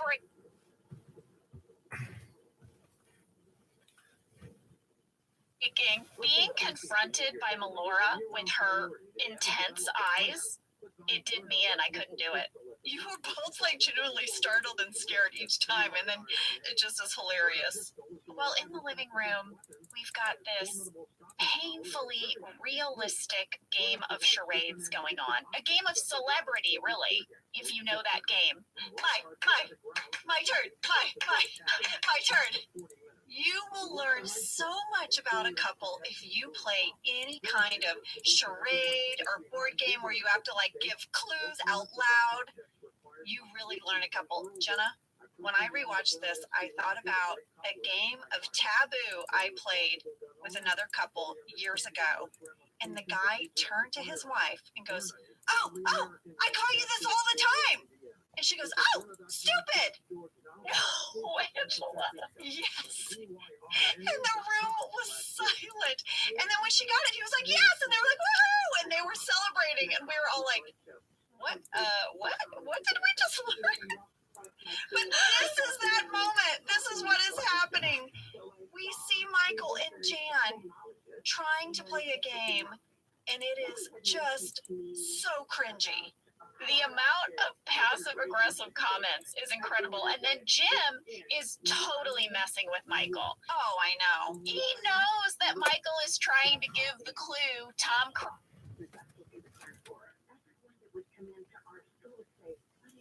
Why do you not coffee? I told him what I'm doing. And he said, "Well, what's it doing that it stopped that coughing?" I said, "I can't answer that. It just stopped it." Well, 866-836-8735. That's 866-836-8735. Or visit carnivore.com. That's CARNIVORA.com.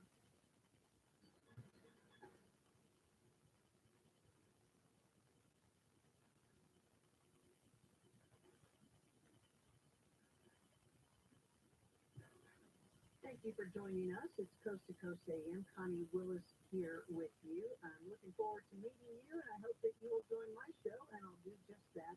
Blue Rock Talk with Connie Willis or Connie After Dark. Go to ConnieWillis.com and check them out. Paid membership shows, live streams. We have a good time, and it's something that you'll be a part of a community at that time. You're either going to be a Blue Rocker or a cadet. And you can also just go and sign up for a newsletter, and you can learn more about everything. So go to ConnieWillis.com. Chris Layden with us owns tattoo removal company known for removing tattoos faster than anyone. It's Zapatac.net, where you can see more and learn more about what's going on. And, Chris, how long have you been doing this, by the way? Is it fairly new? 14 years. Okay. All right. Now, this is your thing now. This is your thing. Did you want to say something else about the last caller that came in? I do. You were talking about lung cancer and tattoo removal. One of the reasons I would not advise you to do anything other than get well is that you don't want to do anything that's going to tax your immune system, that's going to provide a competing substance in your body. So I would definitely not do tattoo removal during that time while you're recovering. And I wish you well.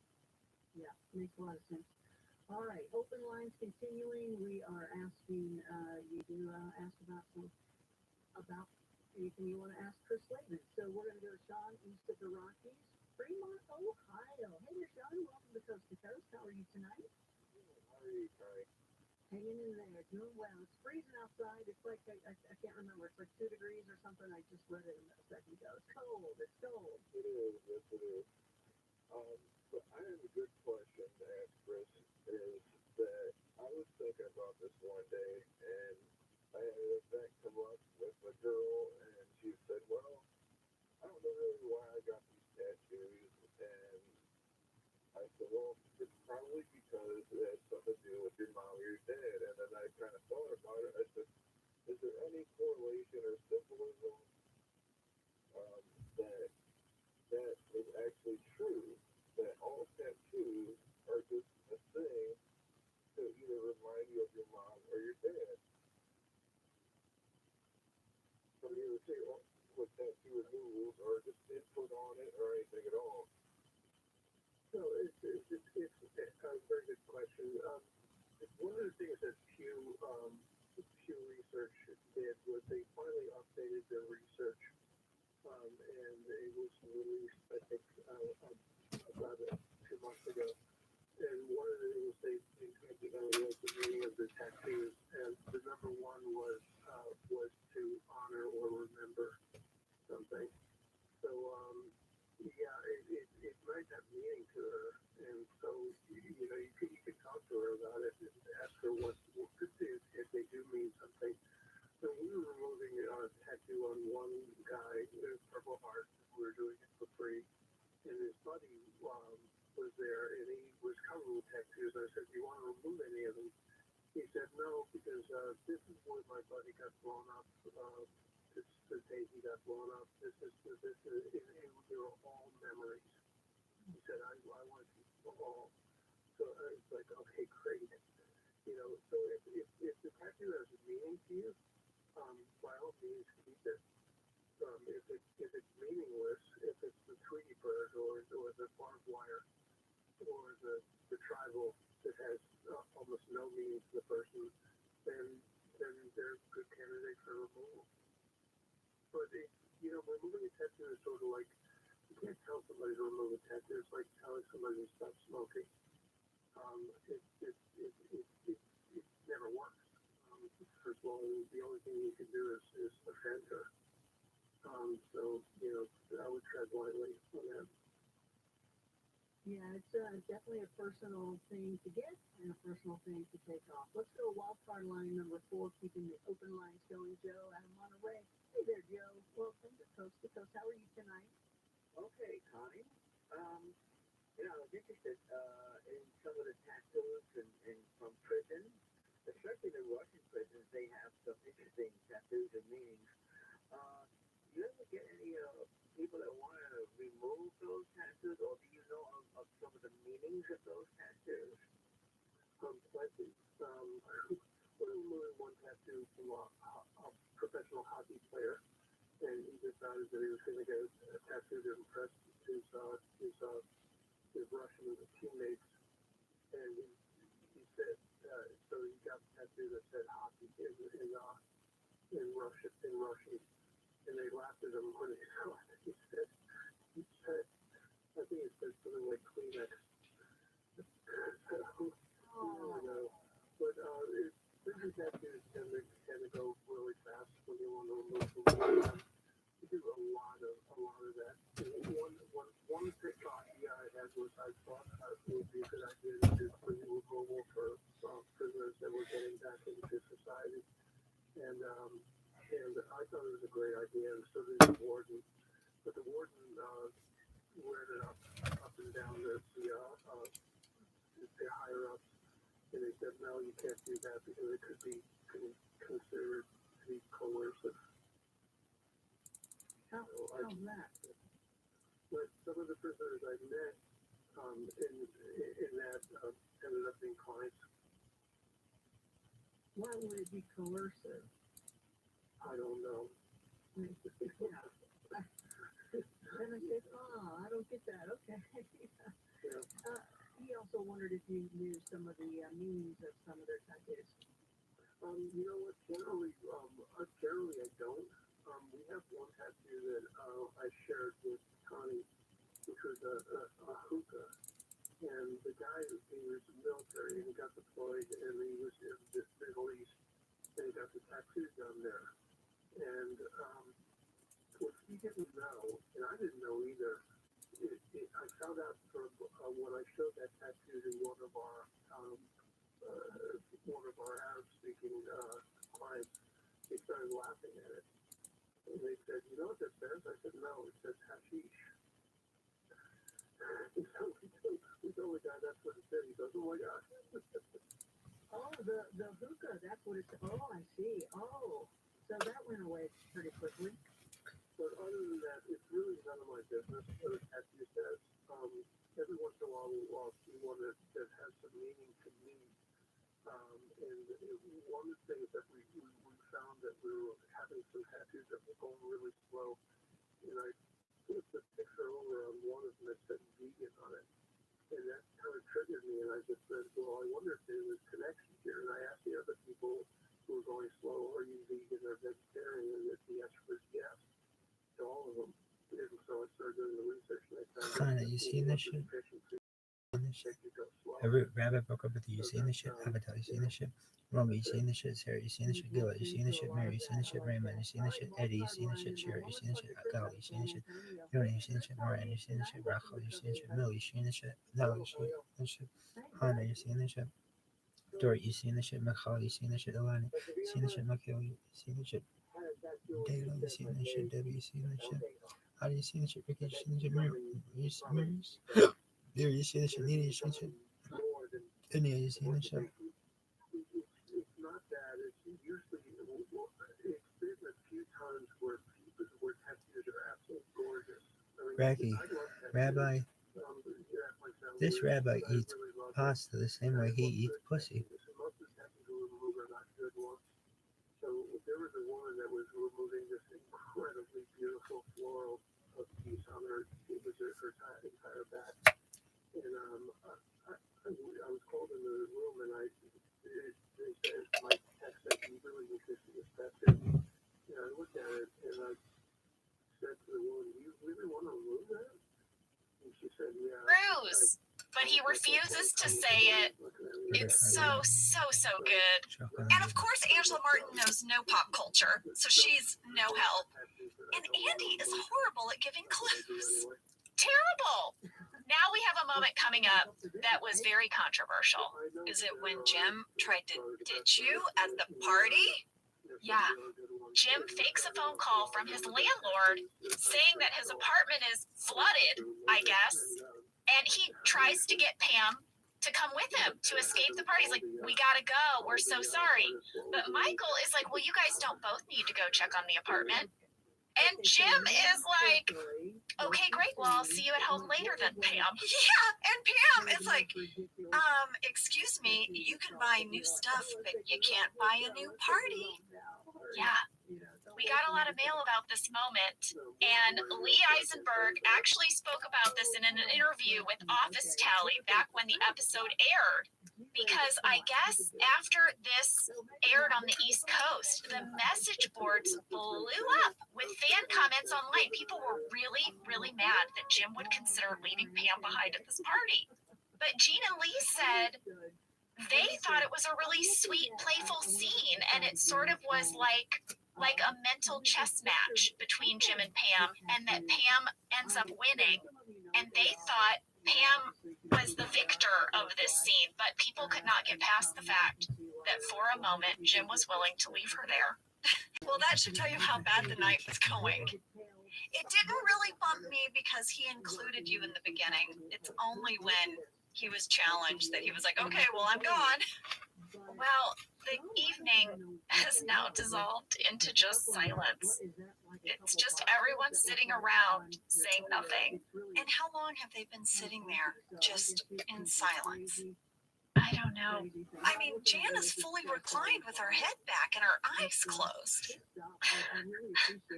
Well, Pam gets a little chilly, so Michael offers her his jacket. And this sets off Jan. This scene is so brilliant. Melora and Steve are so amazing. But her look, the look Melora gives you, and then slowly glances back over to Michael and then glances back to Pam. And then you see her thinking and planning to say something embarrassing about him. The story Jan tells is that she's very sorry it's so chilly, but they're having to have their sliding door replaced, and you can see a big blue tarp over the door. And the reason is because Michael ran through the glass when he heard the ice cream truck. Yeah. Jan's like, it's a cute story. Michael ran through the sliding glass doors because he thought he heard the ice cream truck. And Michael's like, stop it. I don't like the story. Okay, fine. Look, I like ice cream. So sue me. And then he's like, wait, I shouldn't say that because she will sue you because she loves lawsuits. And then he said the glass was extremely clean. And it was like it was invisible. And she just erupts. She's like, you're so right. You're so right. Because before I lived here, the glass was always covered in smudges. And then I moved in and I cleaned it. So I guess that makes me the devil. And then they're both like crazy laughing with like crazy eyes. And he's like, yeah, she is the devil. And it is, oh my God, it's two people unhinged. Here's what Gene told me about this scene, Angela. He told me that the theme of this episode was, quote, dinner party from hell. And the idea was that Michael is in hell and Jan is the devil. And so they did a lot of things toward this theme. For example, they designed Melora's wardrobe so that she was dressed in red. And for this scene where they wrote that line, I guess I'm the devil, and then, Michael responds, and I'm in hell, they purposely placed her in front of a roaring fire. And then in the room, they have all of her candles lit all around Michael so that he does appear to be in the flames of hell. But Melora improvised that moment where she made little devil horns on her head, which is so funny. But yeah, if you look around this apartment, there's a ton of red stuff. There is. And I caught at 11 minutes, 5 seconds, that red pot-like thing that she took when she was fired in the job and it dropped out of the box and they had to put it back in the box. It's seated next to her on the little table. Amazing detail. We're about to go into the kitchen for some girls' time. And in the kitchen, all of her cookware is red. All of that was on purpose. Well, let's talk about this kitchen scene. Pam has wanted to break up the tension in the room. She's like, is there more wine? And Jen's like, no, I'll get it. No, actually, let's have some girl time. Angela, come on. And she takes them into the kitchen. Well, Jenna, there were a few scenes that we filmed, us three gals in this kitchen. Only one made it into the episode, but there is another one, and it's great. Sam, can you play it? So this girl that I basically grew up with becomes Miss West Virginia, and then suddenly all the boys start paying attention to me. And it was funny because I never even considered myself beautiful until people started pointing it out to me. Jan, wow, you are so much more beautiful than Miss West Virginia. So that is why wait, Pam, what was your question? Where did you grow up? It's incredible. Isn't it so good? Yeah. She just goes off about Miss West Virginia, and we're just sitting there in silence as she's chopping things. She clearly hates this woman. My question was, where did you grow up? Yeah. And in the kitchen scene, you'll notice I'm standing behind a little ledge by the counter. And I remember Paul Feig and I were so excited that there was a ledge in the kitchen. They didn't have to build that. And I fit perfectly tucked into it so we could hide my belly. Well, while the ladies are having their time in the kitchen, Michael gives the guys a tour of the garage. He also uses this time to try to get them to invest in Serenity by Jan, and he's in. You don't need to say more than a sentence to him. This is my daughter's favorite line in the whole episode, is when he goes, thought about it, I'm in. Yeah. And Michael's like, gee, you want to invest $10,000 into this candle business. Think about it. Thought about it, I'm in. Well, when we asked Ed about his memories from shooting the dinner party, he talked about the first time he saw this garage. Sam, can you play that clip? At some point while we were shooting, I stepped off the set. I think I was probably just going to get a snack or something at craft service. And I walked through the garage of the condo where we were shooting. And the garage was also a location in the episode. They had done all the set decoration for the garage. And I noticed this amazing detail in there, which is that all of the items in Michael Scott's garage were things that he had bought from infomercials, like late night infomercials. And this was just like a background joke in the show. Like, I remember seeing like a Bowflex and like a meat dehydrator, like all this random stuff. And it just made me laugh so hard. It was such a reminder of how incredible the Office team was. Everyone at every level, from production design, set decoration, all those details, all of those people that worked on the show were so creative and contributing to the comedy of that show in very big and very small ways, and it all made such a difference. Anyway, that's one of my favorite details about that episode. Angela, I looked it up. So currently, a Bowflex system starts around $1,500, but Michael had both a Bowflex and a Soloflex. And a Soloflex is like $2,400. And then, like Ed said, like meat dehydrator, just any as seen on TV item was shoved into the space. And really pricey stuff. There's 2 boxes of Le Creuset, like Dutch ovens. Those are so expensive. They're like at Williams Sonoma. And it just kind of is that reminder of when Oscar sat down with him and said, what are you buying? What are you spending your money on? And I don't know if you noticed, but there's also just boxes labeled Michael's stuff. Yeah. So clearly Jan went through and just boxed up a bunch of his stuff, and it's out there living in the garage. So sad. Oh yeah, you know the 2 chairs by that fireplace were those 2 hand seats. That's right. But those aren't in the living room anymore. Lady, I think we should take a break. We still have so much more to talk about. Oh my gosh, Dwight and the babysitter haven't even showed up yet. Well, we will get to that right after this break.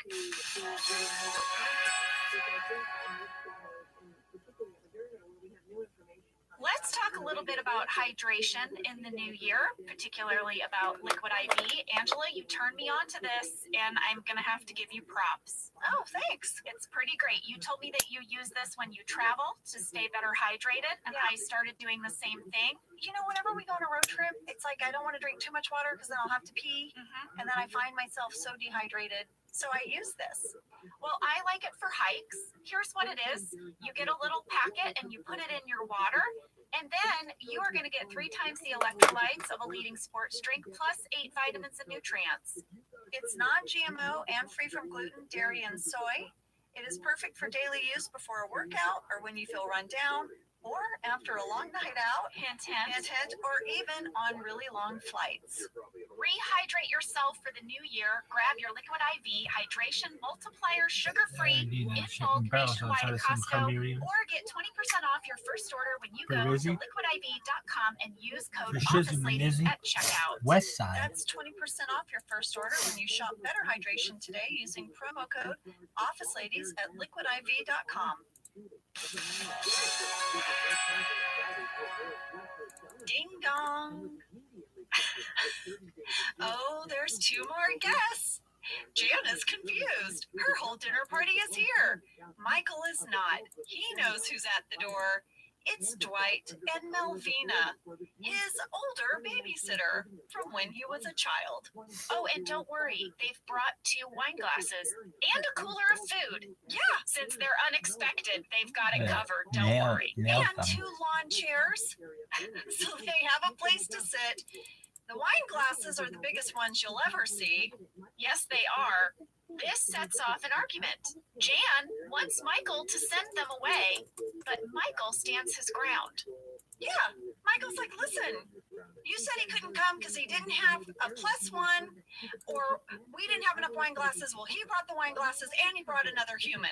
I know, I love that. He's brought a person. So here we go.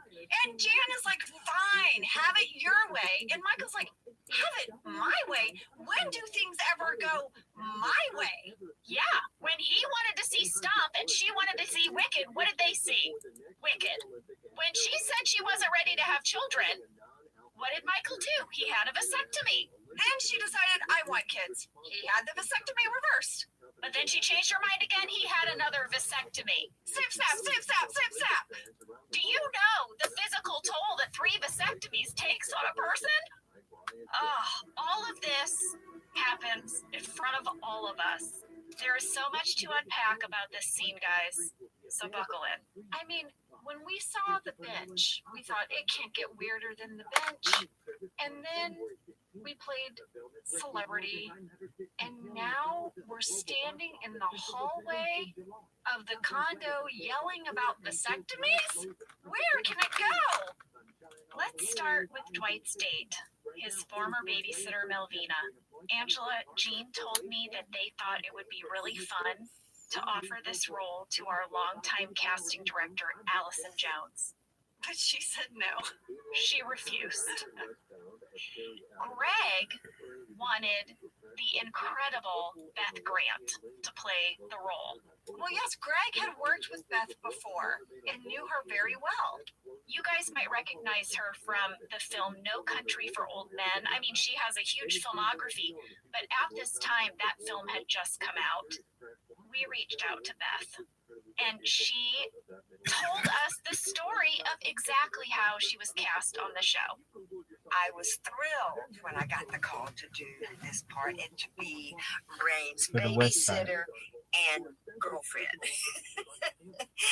It's demented and I love it. And I had worked with Steve Carell fairly recently in Little Miss Sunshine, so I was already completely in love with him and did love the show. And I had worked with Greg Daniels on King of the Hill, and we ran into each other during the Writers Guild strike, and I think he saw me in my strike mode. I guess he knew I was right to be able to be that demented woman.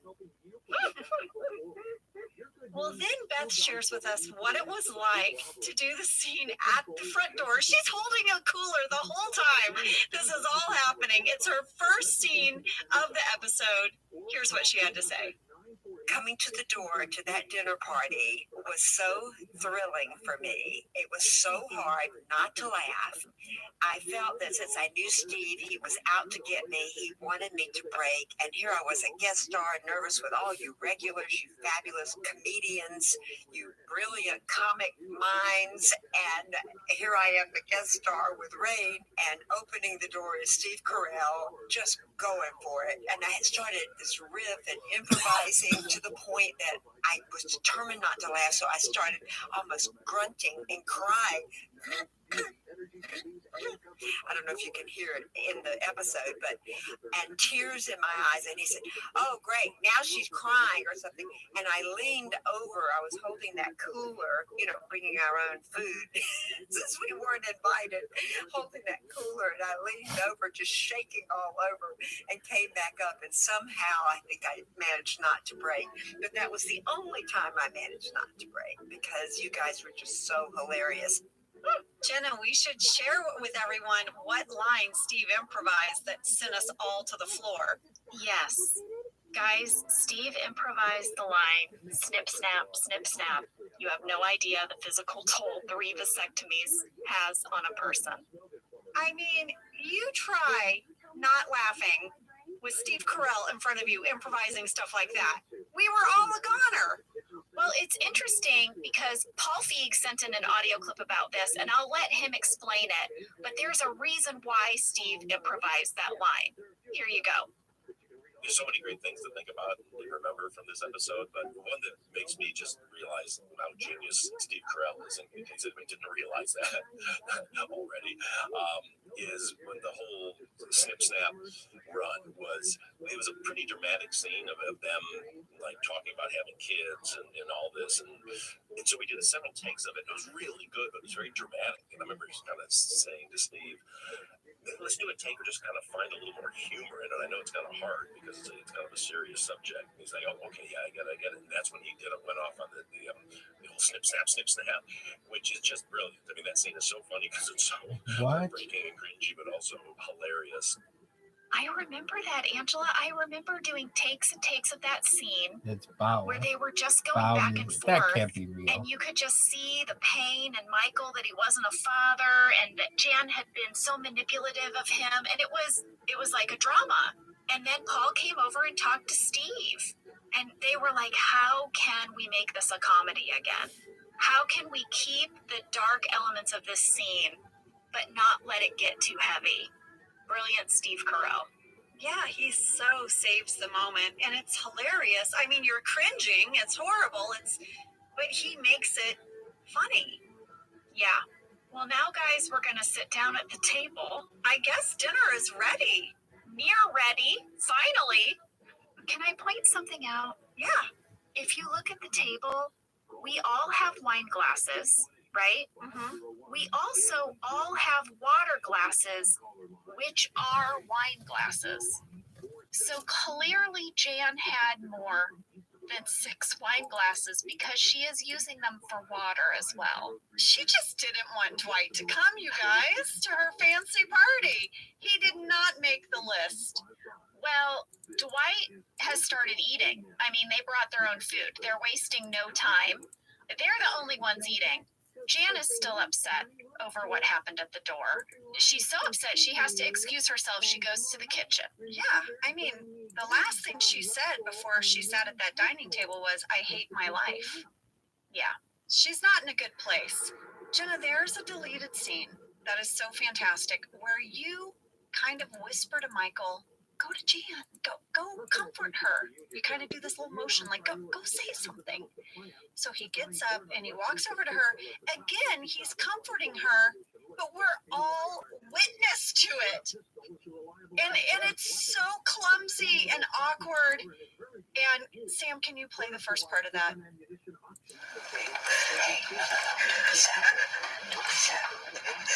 Look, I care about you and I support you. And you are smart and beautiful. And you have beautiful bosoms, and you can't tell your fate unless you're naked. And What side you got the right side?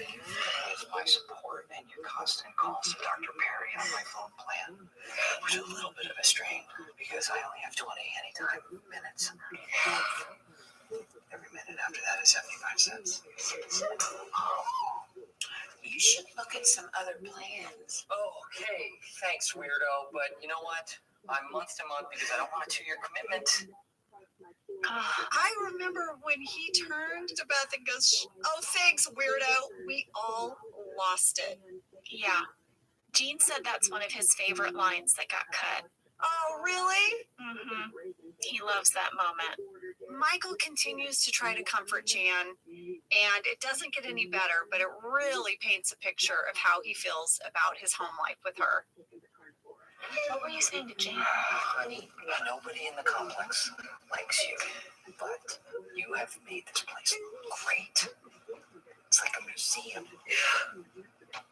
You can't touch anything, which is a really strange way to feel at the place that you live. You have made this home a house.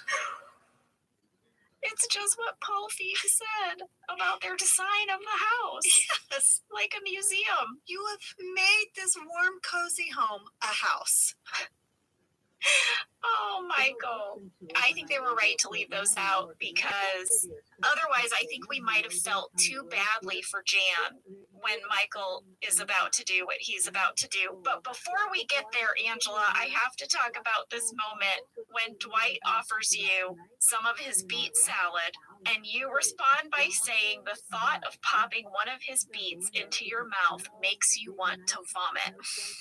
Because I remember something else that was happening during this scene. Will you share it with us? Yeah, it was actually really hard for me to focus in this scene and say my dialogue because Jenna, my daughter in my belly, just decided in that moment she was going to run a full marathon. She was like, dick-a-dick, dick-a-dick, dick-a-dick, dick-a-dick, kicking so much. I don't know, maybe it's the sound of Rainn Wilson's voice. Maybe Rain's voice awoke into my child in my womb and she was ready to fight. But it was so surreal to me to be thinking about the timing of the scene and everyone's dialogue and when I was supposed to come in and trying not to laugh. In the meantime, having this like wrestling match happening in my belly. I think there are a lot of women who can relate to that, Angela. I have a friend who is a lawyer and she was very, very pregnant and she was having to take a deposition. And she told me at the end of the day, she was like, I could barely focus on what I was doing because I was having to give very carefully worded questions and comments because it was all going on the record. But all the while, her kid in her belly was just tossing and turning. Yeah. So much so, and I have shared this story before, and it's one of my favorite memories. While the scene was going on, I'm talking, everyone is saying their lines, and there's the rapid cadence of the dialogue. I, off camera, grabbed Ed's hand and under the table put it on my belly, and he turned to me with his eyes wide, and all of a sudden he wasn't Andy, he was Ed, and he mouthed to me, oh my gosh. I needed someone else to know and to witness like what I was like going through in the moment. And it's such a special memory to me. And when I rewatched the episode with my daughter, I said, Isabel, you were running a marathon in mommy's belly right now. And she was like, what? It's so special to me. Guys, women are warriors. We go to work and we focus on our work as if we don't have that going on. Try to imagine how I could put it to a man. Like, okay, you're trying to give the most important presentation of your life, and imagine a puppy is jumping at your leg the whole time. Like, just the most distracting thing. Jumping at your leg, but it's inside you, which is even weirder. It's like the alien. What is happening? Women are warriors. Way to go, Ange. Beth Grant also shared her memories about shooting this dinner table scene. Let's have a listen. Sitting at that table and, sucking on those beets. The reason I was sucking on those beets was to keep from laughing. And Rain's over there eating and going, There's so much subtle humor in this episode. And then, of course, the demented relationship that they have. I love you all so much. I'm so honored to be part of this very popular and respected episode. Each of you doing such beautiful, subtle, hilarious comedy. And I was so thrilled to see that all of you broke up too. Once we got inside and we sat down at the table and someone would break and say, sorry, sorry. And then someone else would break, sorry, sorry. And then we keep going. The last thing I'll say is when I came home, I said, I do not know how Paul is going to edit this. It's too hilarious. Every moment is a 3-hour episode. I don't understand how he's going to do it. But by golly, you did it. And it is just an honor to have been part of this amazing, and as I say again, demented episode. Amazing and demented. That sums it up. Yeah. Gene told me that he and Lee actually begged NBC to make this a supersized episode, but I guess the schedule had already been set. But he also told me that they did end up releasing a 29-minute producer's cut on iTunes that included a bunch of deleted scenes, including some of the ones we talked about, like the granola bar scene. Maybe NBC didn't supersize it because they were holding a grudge because Greg wanted it to go as is. Ooh. Wow, I love that speculation. They're like, no, you can have your weirdo episode, but it's only going to be 22 minutes. We're not going to make it big. That's what she said. Oh, that's what she said. One other little detail from this dinner party is how enormous the glasses were that Dwight was drinking from. To me, they look like glasses you buy at Spencer's Gifts. Remember that place in the mall where you could get like kind of joke-sized stuff? Well, Paul really loved these glasses, and there was one detail about them he wanted to share with us. One of my favorite gags on the show is when Dwight comes over with his babysitter and they're at dinner with the wine glasses. I had them fill the wine all the way to the top because I figured that's what Dwight would think he would do with the big wine glasses. You would fill it right to the rim. So that's a little wine lover's joke for everybody. You know what they look like to me, Angela? They look like those wine glasses that I see a lot of moms post on Instagram about getting through their day. Wine weekend with the ladies, and the wine glasses like the size of your head. Yes, that's what they remind me of. Yeah. Oh my God, lady, guess what? What? The food is ready.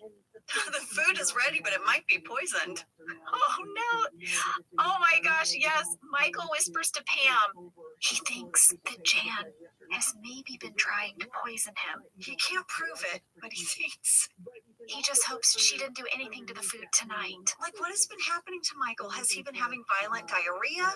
Stomach cramping after he eats with her? Like, what is making him think this? Pam has a talking head. Poor Pam is so hungry. She says she knows that Jan did not poison the food. But if she were going to poison the food, wouldn't she have poisoned Pam's since she is Michael's former lover? And now you know Pam is not going to be able to eat. You guys, Michael has soft teeth. We learned that in this episode. And because of his soft teeth, he has to dip his meat into his wine or probably whatever beverage is in front of him. And Jan hates it. This has clearly come up before. And she doesn't want him to do it. She's like, could you stop doing it? It's disgusting.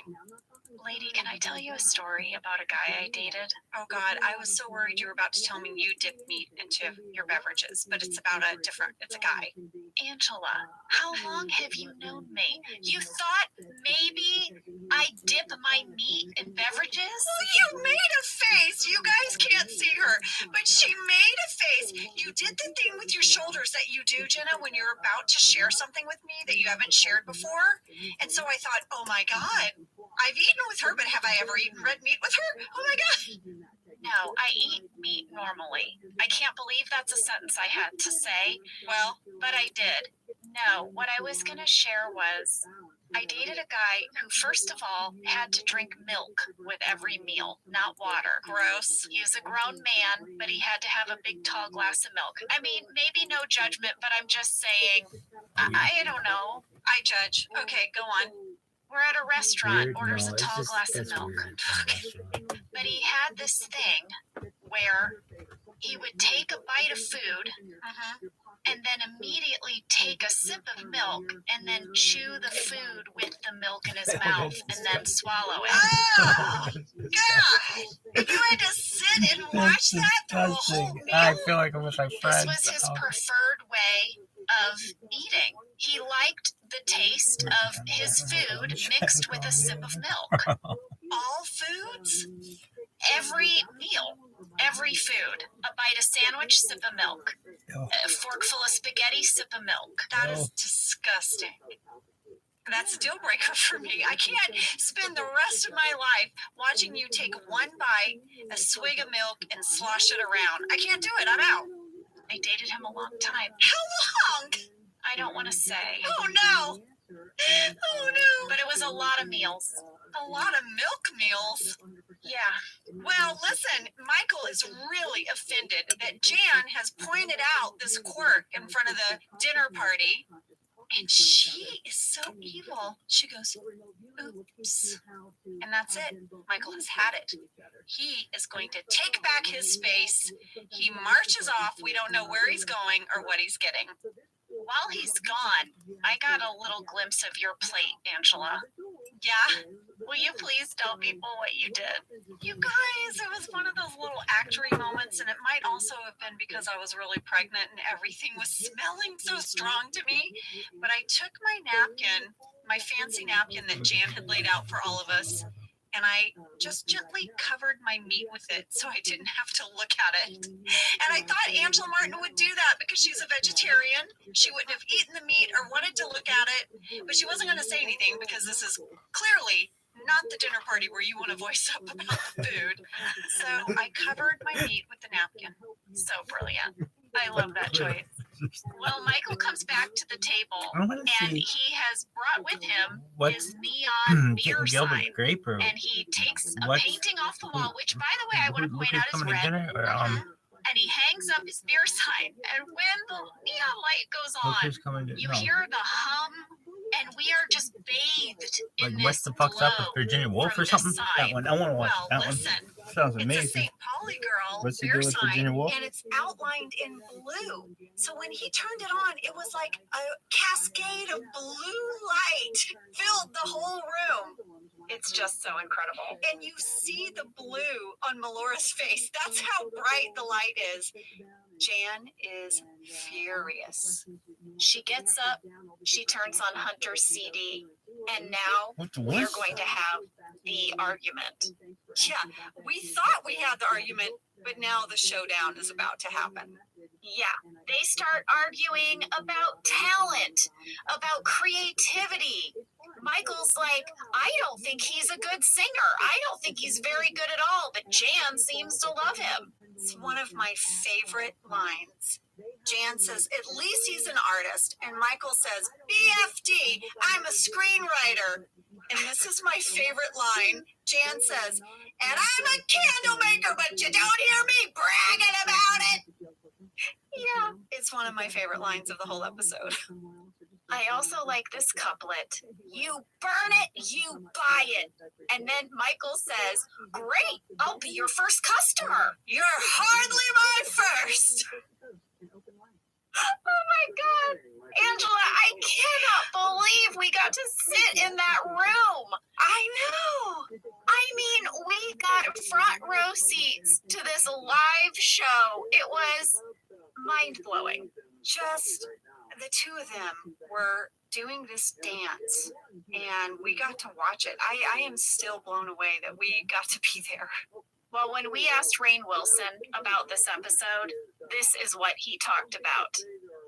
I think the true hero of Dinner Party is the magnificent Melora Hardin, who is insanely brilliant all through the series, but especially in that episode. I mean, Steve Carell being one of the all-time greats on the planet Earth comedic actors, and Melora Hardin stands toe-to-toe with him all the way through it, being just as funny, just as specific, just as weird. And it's where you kind of see that Jan has turned a corner, and that there is underneath this kind of external facade of blonde efficiency, there is a very, very weird, egotistical, messed up human being under there. Her candles, on and on. But her performance is just magnificent. It's so dry. It stands the test of time as just one of the great all-time performances all throughout the series, but especially in that episode. When I rewatched it recently with my son, I was blown away by how great she was. Melora is the star of this episode. She just is. Yeah. We were so lucky to have her.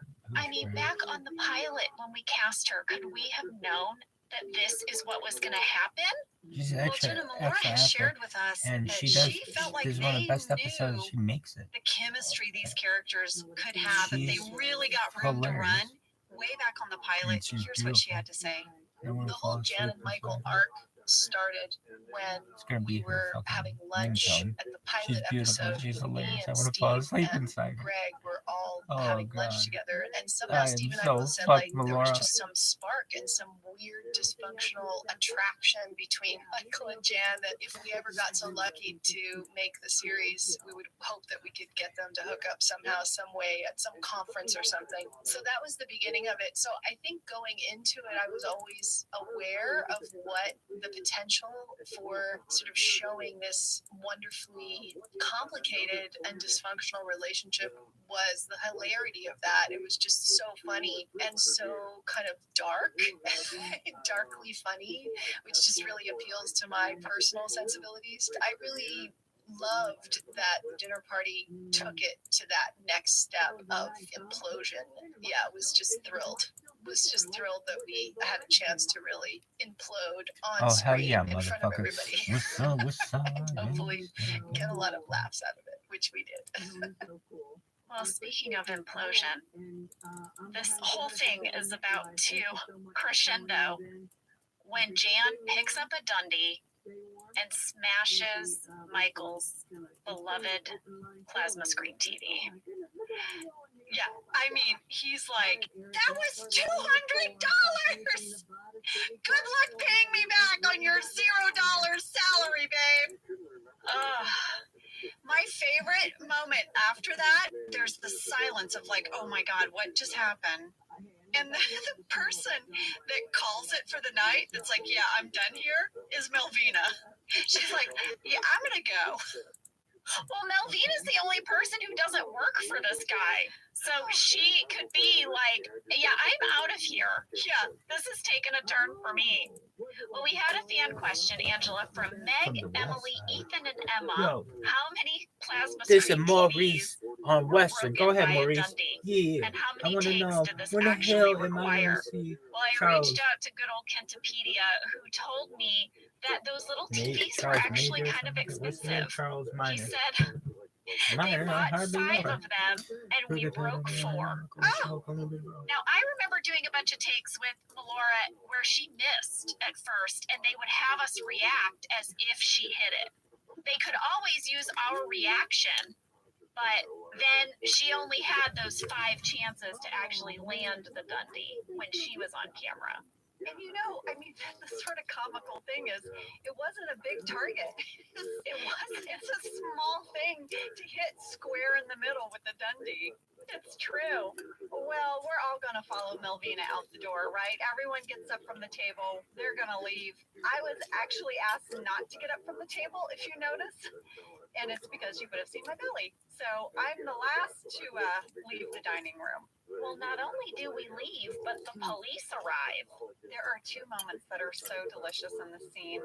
Well, one of my first things is right away the police officers are like, hey, Dwight, because they know him because he's always hanging around them. He like wants to be part of the club. And the other thing is when Michael says to them, as if they know what he's talking about, he says, my girlfriend threw a Dundee at my TV. Yeah, can you imagine? Well, they ask if he wants to press charges because some neighbors heard a lot of yelling, a big domestic disturbance. And Michael says, I'll take the fall. And they're like, no, you're actually not in fault. You don't have to take the fall. Is there anywhere you can go tonight? Yeah. And Dwight offers to take Michael home with him, which Michael refuses until he sees Jan come out of the condo. And then he's like, yeah, okay, no, I'll go home with you. Well, Jenna, as everyone is leaving, there was a Dwight and Angela deleted scene, and Angela is very sassy with Dwight. I want to play it. I noticed you're wearing open-toed shoes. Since when did you become a whore? There might be a lot of things about me that shock you. Now, if you excuse me, Only in Texas. I have to get back to my day. There might be a lot of things about me that shock you. And then I look them up and down, and I coyly kind of smile, and I walk away. And now there's this series of scenes, right, that kind of wrap up the episode. There's a montage of Jan. She's trying to fix the Dundee. You can tell she's sad. She knows this night went horrible. Clearly knows this is a night they might not come back from, right? That's how they get you at the Yeah. bonds. You see Jim and Pam having this really cute scene. They finally got food. They're having a hamburger. Yes, we got a fan question about this from Reagan Colliner, who wants to know what burger place did Jim and Pam eat at the end because the burgers looked amazing. I'll tell you what, the burgers were amazing. I don't know if it was just because I'd spent 4 days saying I was hungry, but when I got that burger, I'm really eating it in that scene. I think you can tell. I think you were happy to eat anything other than that granola bar. I think I was. Well, we filmed that scene at the Home Plate Burger joint, and it was this little mom and pop hamburger stand, which eventually, sadly, went out of business. It's now a smog shop. And in that same strip mall, there was a car wash that they turned into a Cold Stone Creamery. And that is where Andy and Angela are sitting in the car having their ice cream. Yes. Ed and I have a very funny story about this moment. And I asked Ed, I texted him, I said, Ed, can I share about the car scene? And he's like, yes, you can tell everyone I farted in the car. So we're in the car and he's supposed to lick a little bit of my ice cream and then I have to squish it on the side, right? It took a few tries to get that squish just right. And in between setting up, they'd have to clean the door, and we're in between setups, and Ed had a little toot. I was really pregnant, as you guys know, and it smelled, and I was like, oh no. And we were rolling when it happened, and so it's in the bloopers. Here it is. Oh God! Oh God! Oh no! If it's still coming out of the car, I think I know what happened. I'm sorry.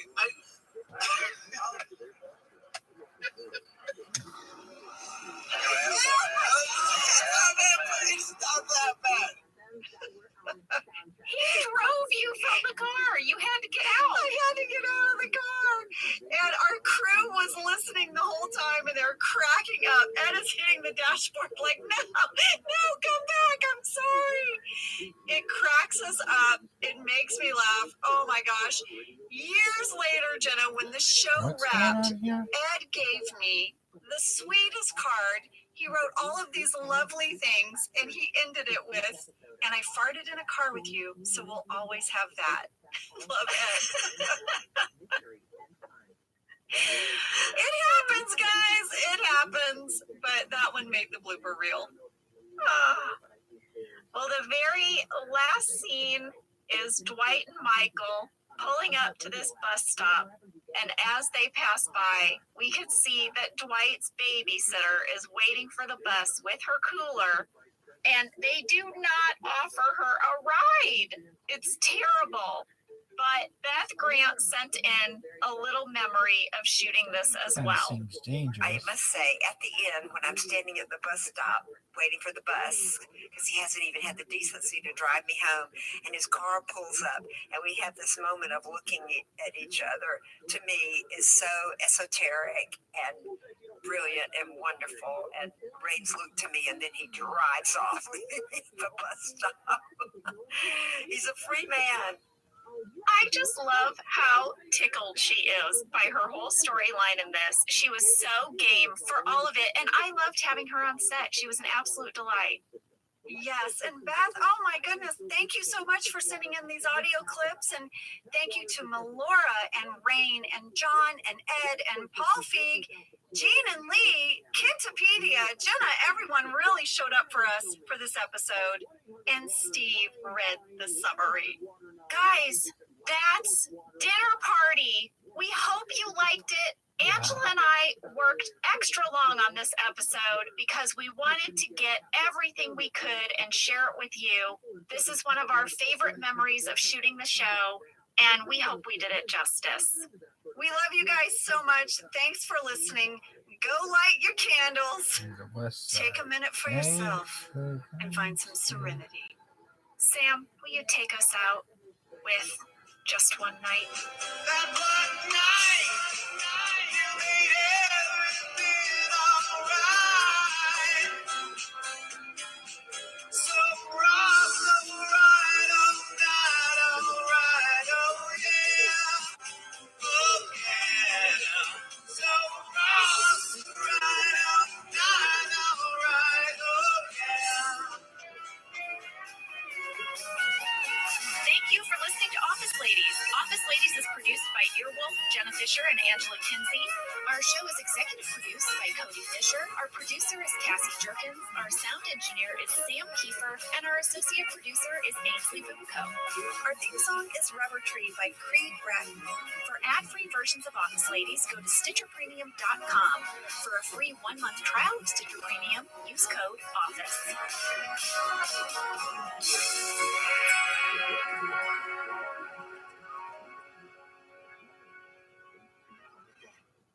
This is Coast to Coast AM with your guest.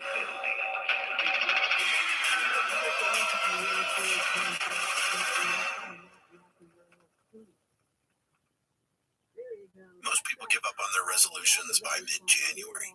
Walmart Plus can help save yours this year by saving you time and money. Walmart Plus is the membership with benefits like gas discounts, video streaming, plus so much more. Is your resolution to simplify your life? With free delivery, Walmart Plus makes ordering what you need online a no-brainer. Join now. New members get $50 in Walmart cash to get what they need to help save their resolution. Terms apply. See walmart.com/plus for details. Did you know that the bold, smooth taste of Dunkin' cold coffee can be brewed in your Keurig coffee maker and enjoyed at home? You heard that right. Dunkin's cold K-Cup pods were crafted to be brewed hot and enjoyed cold. Each Dunkin' cold K-Cup pod is packed with the smooth, bold Dunkin' flavor you crave. Pick up a pack of Dunkin's cold K-Cup pods and enjoy a Dunkin' cold coffee at home whenever you crave it. Just brew over ice and sip in seconds, because the home with Dunkin' is where you want to be. Hey everybody, how are ya? How are you guys? Guess what it is? It's spring break for us. It is spring break for our kids. And you guys, we are gonna go have some family time. That means this week we're doing a rerun, but don't get mad because it's a really, really good one. Yes, we were just thinking, you guys just listened to Dinner Party, right? If you're listening along. And what other epic episode could we play for you but Booze Cruise? And Booze Cruise is special because this was back when we were recording in the studio and we had our showrunner, Greg Daniels, sit with us for the entire breakdown of the episode. Oh my gosh, he just gave us so much amazing insight. We really, truly were like, Greg, can you please come every week? Can you come and sit in this room with us every week? He was so fantastic. We loved this episode. We hope you guys enjoy it. And we're going to be back refreshed, tons of kid time. We're going to make lots of snacks. We're going to play board games. And we're going to see you in a week. We'll see you in a week, guys. Enjoy. I'm Jenna Fisher. And I'm Angela Kinsey. We were on The Office together. And we're best friends. And now we're doing the Ultimate Office Rewatch podcast just for you. Each week, we will break down an episode of The Office and give exclusive behind-the-scenes stories that only two people who were there can tell you. We're the Office Ladies. We're gonna booze it up today. It is the Booze Cruise episode, everybody. Are you ready to party? Season 2, episode 11, written by Greg Daniels, directed by Ken Kwapis. Angela's been on a booze cruise. In the Cayman Islands. Ooh, I've been on a booze cruise of Lake Ozark, Missouri. That's the one I want to go on. Oh yeah, live band, all of it, very similar. Okay, let's get into this. Let's get into it. I will start with a summary. I feel like this episode doesn't need it, but I'm going to give one anyway. Michael takes the office on a booze cruise of Lake Wallenpaupack. So corporate won't pay for any more parties. But Michael found a loophole. As long as he calls it a leadership training exercise, then corporate will endorse it. So that's what he does. But it's really just an excuse for a party. Michael loves a party. All right, let's jump in with fast fact number 1. Booze Cruise was the first episode to air on Thursday nights. Yeah, this on was NBC. a huge deal. This was a huge deal for us. Must-see TV lineup. We were so giddy about this. We were so excited. I wrote a whole MySpace blog about it. I was so happy. I did too. Yeah. Announcing our move to Thursday nights, because I don't know if people know, but we started on Tuesday nights at 9:30, and now we were moving to the Thursday must-see TV lineup. This was a coveted time slot, you guys. It's where Friends was. It was a big, big deal. It still is. It's still their big night of comedy. So we felt like we'd really made it. And also, this is a fan question from Sean Anaya. In episode 2 of the podcast, Angela mentioned that she and the other supporting cast members became series regulars during the booze cruise. Yes! Angela, how did that feel? It was such an exciting time, Jenna, because our agents called us and said, hey, they want to make you series regulars. We were all so excited. It also meant that maybe we wouldn't get fired. Now, did that happen in the middle of filming Booze Cruise or at the beginning? What was the timing? The middle. We were on the boat. I remember we were on the boat when I got the call saying that NBC would like for you to be series regulars and you're going to have like an extended contract. You're not going to be a week-to-week day player. Oh my gosh. We were all talking. We were all so excited, the supporting cast. You and I, we had a break where we got to go off the boat, but we were standing right by the boat, Jenna. We're right by the boat. And I gave Oscar Nunez my camera and I said, Oscar, I want you to capture this moment. You and I had been jumping up and down, holding hands, screaming because we were so excited. And you have that photo? I have the photo, and you and I look insane because I'm sure we're tired. We're tired, and we're mid jumping up in air, holding hands like two schoolgirls. And Oscar was like, "Oh, you two are so silly," and he gave us a big hug. But this was job security. Yeah, and this was like we all knew now. One, our show must be doing well because now they're going to pay us all to be here all the time. Yeah. And then we knew we had a job. Special.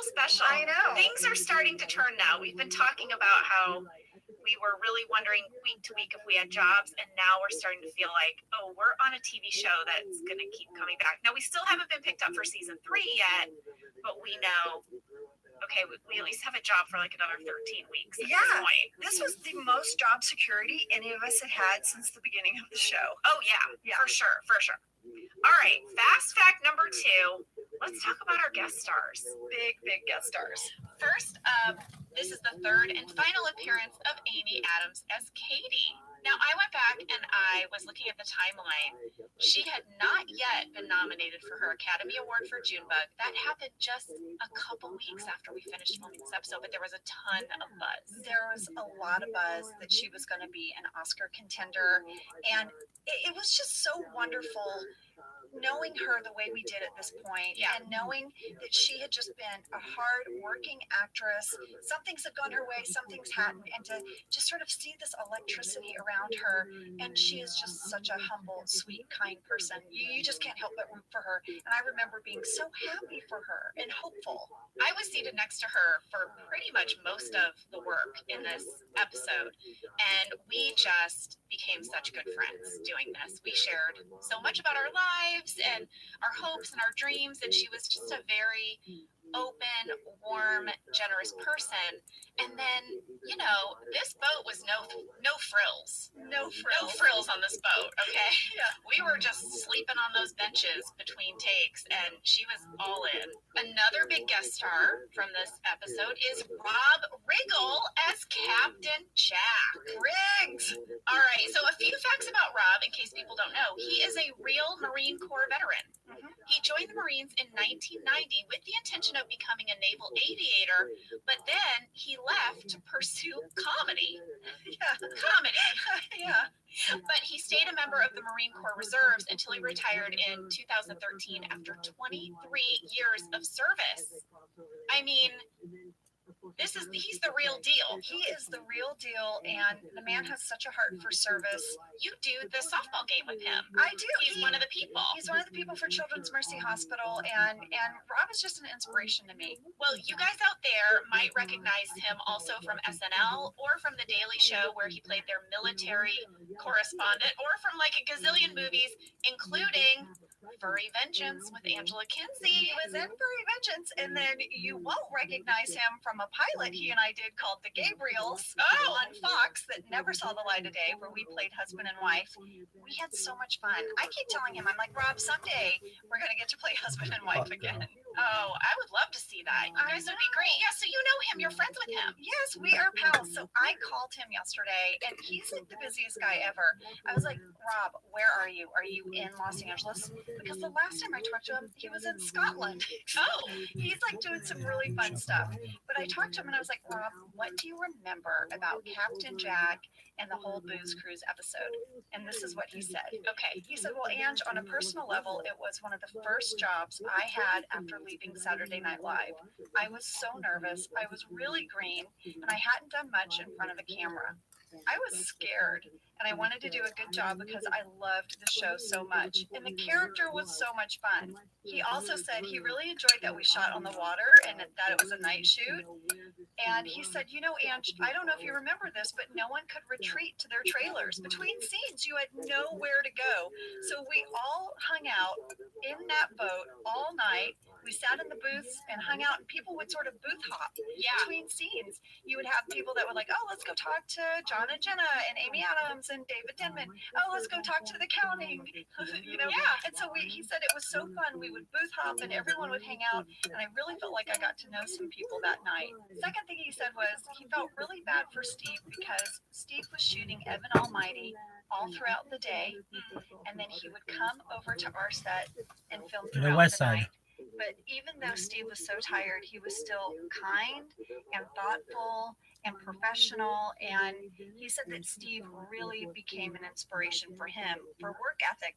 Now, if you know Rob, you know he has an amazing work ethic, but he really saw that in Steve.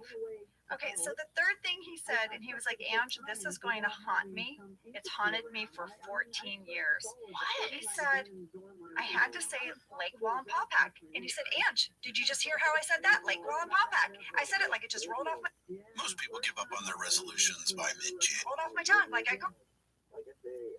Most people give up on their resolutions by mid-January. Well, how about those people Walmart suck Plus this can help cock? save yours this year by saving you time Somebody's and money. like, I don't even have Walmart Plus is the resolutions, membership with but benefits I'll like get them cash if I need discounts, to. video streaming, plus so much more. Like, calm down, woman. Is your resolution to What are you doing on simplify your Shabbat? Should be life? like, Free delivery. masturbate, Walmart Plus taking makes you? ordering When you what come need over my online house and and no beat pay. up this puss, Join I mean, now. God New damn, members get woman, calm $50 down. in Walmart cash to get what they need to help save their resolution.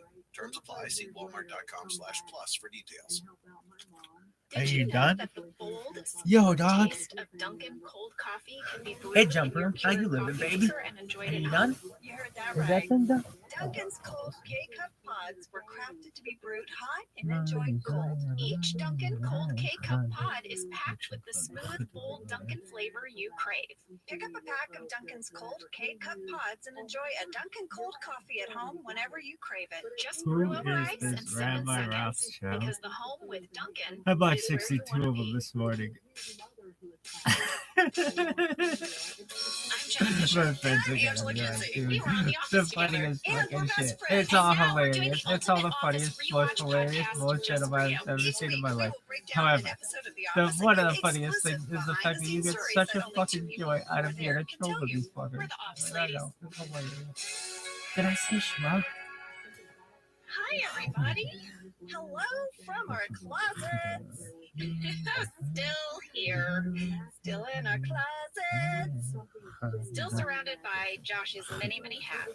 So many baseball hats. So many. Little Mookie Does he have a favorite? Can we get him on the Mookie pod to ask session on? him to give us a breakdown of these hats? Are they significant emotionally in some way? Do they represent a team he loves? I mean, no, I think Josh is all about the fit, and it looks like he loves the Patagonia kind of trucker looking hat. It does, with the adjustable band thing, the little plastic snappies. Josh, I hope you are excited that we shared. Listen, there's other things in the closet. Right over my shoulder, I notice all the time that there's the, what's the stuff they spray in their shoes, Jenna? Febreze? No. All dudes do this. They spray that stuff in their shoes. Odor eaters? Yes, yes. Anyway, oh, now Josh, you're really happy. I've shared with everyone that you spray your You shoes. think lucky? Well, Can because we make a need to little. talk What about would this my mom longer, say? I am really I'm just trying curious to make a little about mess. the very bright Make a red little pair dad of said she shoes makes a little over mess. your shoulder in the shoe Really? cubby. Yeah. Whose are Would those? she? Oh, those Yeah, are would my you red call it a mess? Converse. Okay, so here's the You know, thing. it's probably Yes, the most this is accurate way to Josh's describe closet, it, but but that's I so rude. occupy most of the shoe Yeah, space. I'd call it a I have lots of shoes. You have Oh. overflow that goes into his closet. Yeah, he's real burrow. happy about it. Well, guys, it's what you're here for. A breakdown of Angela's closet. Again. Next week, we'll do my closet. But But I this think week, Nest is we are probably more talking accurate. about Chair Model. It's so good. Season 4, Episode 14, written by BJ Novak, lucky directed by to that? Jeffrey Blitz. With a duo like that, Yeah, you know it's baby. going to be good. I love the simple idea that Michael has a thing for the model and a chair catalog. I just love how simple and perfect that is. Yes. Let me give you a summary. Do it. Michael is unable to pick a new chair for his office after he becomes infatuated with a woman modeling office chairs in a catalog. He decides he's ready to rejoin the dating pool. He's inspired by his love of the chair model. Meanwhile, the Dunder Mifflin parking spaces are being used by a construction crew doing work for W.B. Jones. And the staff of Dunder Mifflin has to park in a satellite lot. Kevin and Andy join forces to confront the other bosses of the Scranton Business Park to reclaim their places in the main lot. Simple storylines, absolute perfection. Also, absolutely true. Yeah. You know, I had to park in a satellite lot when I had my admin job. If you were an executive, you could park in the parking lot of the building, this high rise in downtown Los Angeles. Yeah. I did not get a parking space. I had to park in a satellite lot that was about a half a mile away, and it wasn't a big deal, except for on days that it rained. Well, here's the thing. You know where you rank in a company by where you park. Oh, yeah. Well, Michael has a spot right up front. He's not concerned. Well, later he's going to try to imagine what it would be like if he didn't have that spot. But it takes 2 employees angrily confronting him for him to get there. What are our fast facts, Jenna?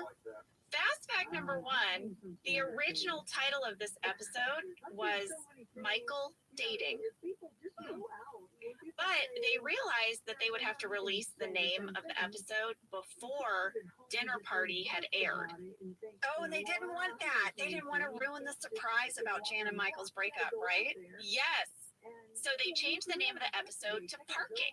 But then they felt, well, while it's a big part of the episode, it's not the main storyline of the episode. So they eventually settled on Chair Model, which I personally love. I mean, when you see that, aren't you intrigued? I'm so intrigued. What is this episode going to be about? Chair Model. I'm more intrigued than parking, I'll say that. They picked the right one.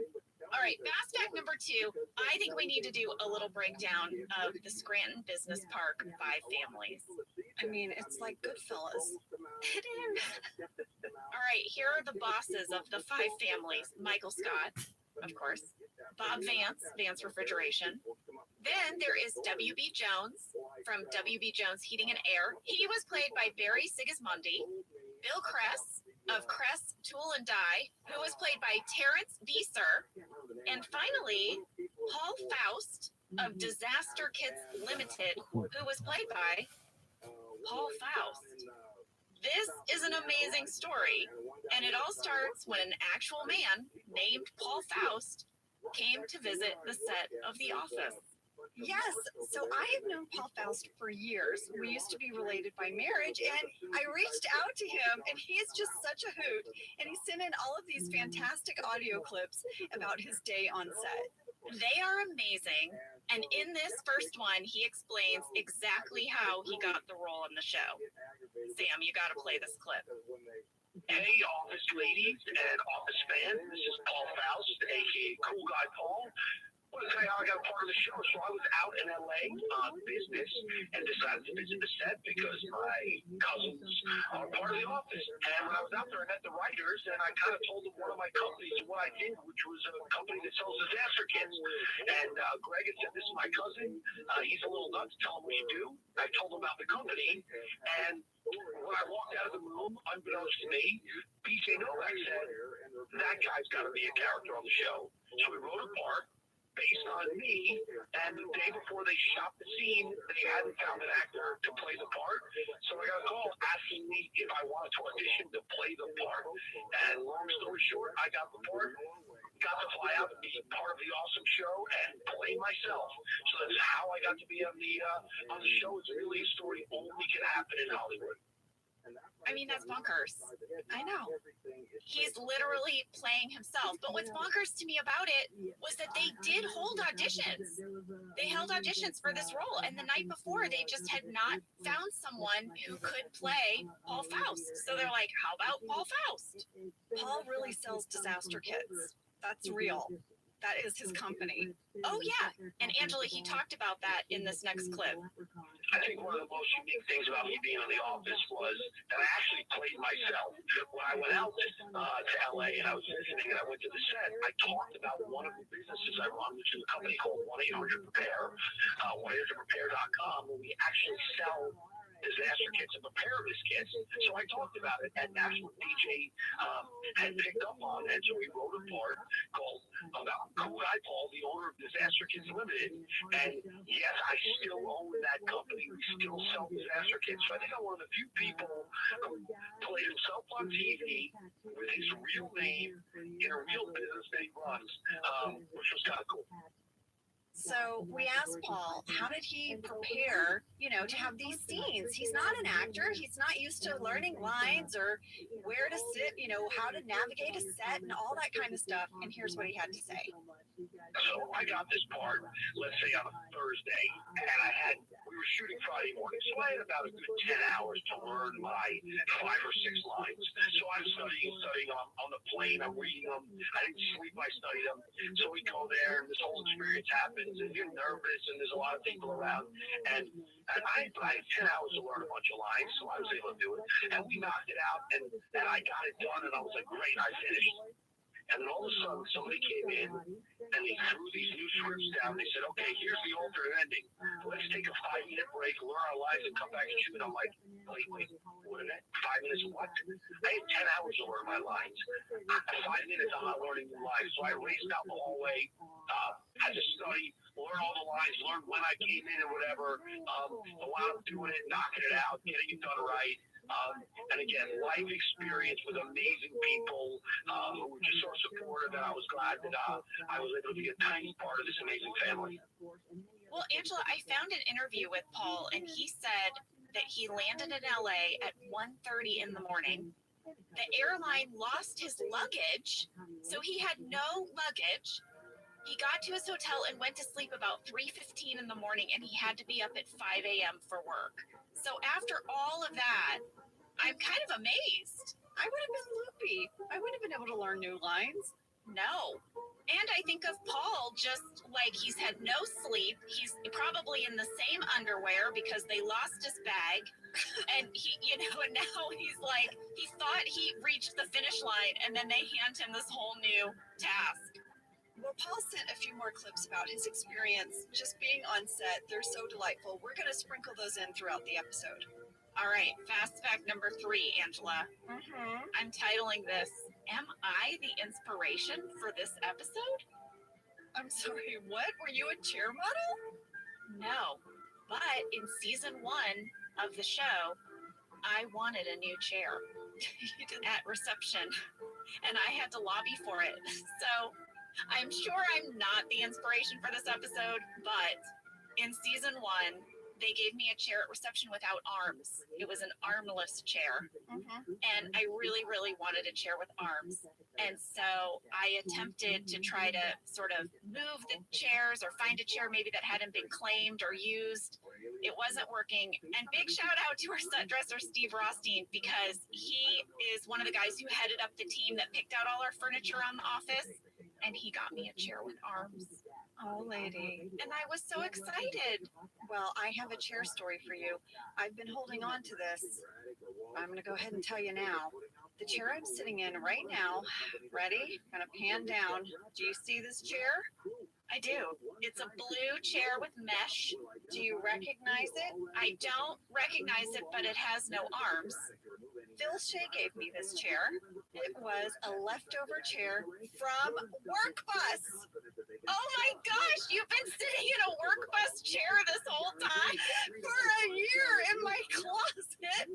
I have been sitting in my Work Bus chair, and I was going to save it for Work Bus, but we're having all this chair talk. I couldn't hold it in anymore. Well, I just have to say, this is why our show is so great, because Getting a chair is a very relatable big deal moment when you are in an office job or any job. Your chair, you sit in it all day, and they created this amazing, wonderful storyline out of it. Yes, and thank you, Phil Shea, because I had gotten a desk. You know, I had in the corner of my guest room a little desk where I would sit and do work, and I didn't have a proper desk chair. I was using one of the kitchen chairs, and I was sort of talking about it on set, and Phil Shea was like, Ange, I have some extra chairs from Work Bus. Do you want one? I was like, yes! This is making me happy. I know. We all have a chair story. And I have been sitting in it for a year with you and haven't told you because I was going to try to work it into Work Bus. But there you go. Let's take a break, and when we get back, we'll get into it. All right.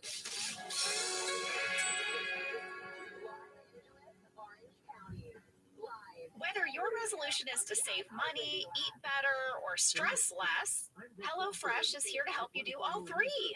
Yes, you guys, I love HelloFresh. Jen and I both love it. You know why we love it. And guess what I made the other night? What? It was so delicious. I made their pub-style shepherd's pie. I've made it. Yes, it's so good. White cheddar and the fine mashed potatoes. I know it very well. It's a family favorite. Well, you know, Josh normally makes dinner, so this was my turn, and I made this, and he loved it. And I was so happy. I was like, I made a shepherd's pie. I'd never made one before. It's so good.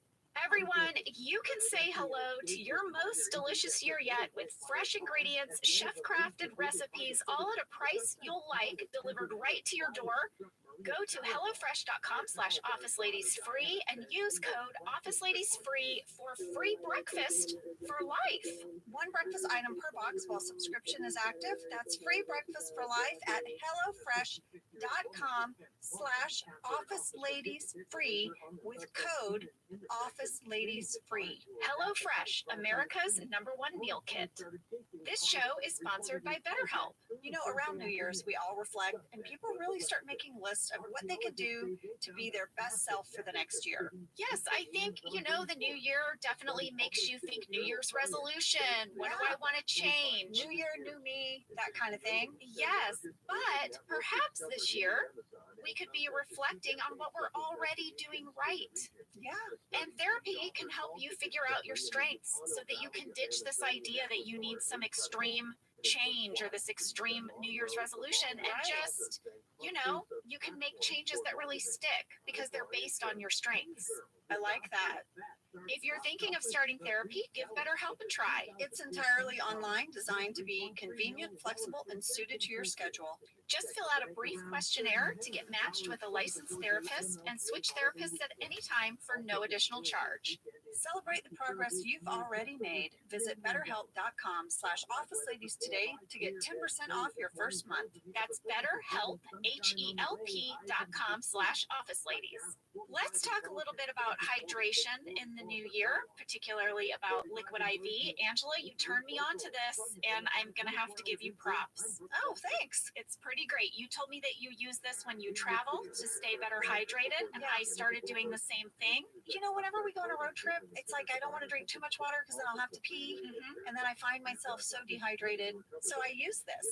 Well, I like it for hikes. Here's what it is. You get a little packet and you put it in your water, and then you are going to get 3 times the electrolytes of a leading sports drink plus 8 vitamins and nutrients. It's non-GMO and free from gluten, dairy, and soy. It is perfect for daily use before a workout or when you feel run down or after a long night out, hint, hint, or even on really long flights. Rehydrate yourself for the new year. Grab your Liquid IV Hydration Multiplier sugar-free in bulk nationwide at Costco, or get 20% off your first order when you go to liquidiv.com and use code OfficeLadies at checkout. That's 20% off your first order when you shop Better Hydration today using promo code OfficeLadies at liquidiv.com. We are back.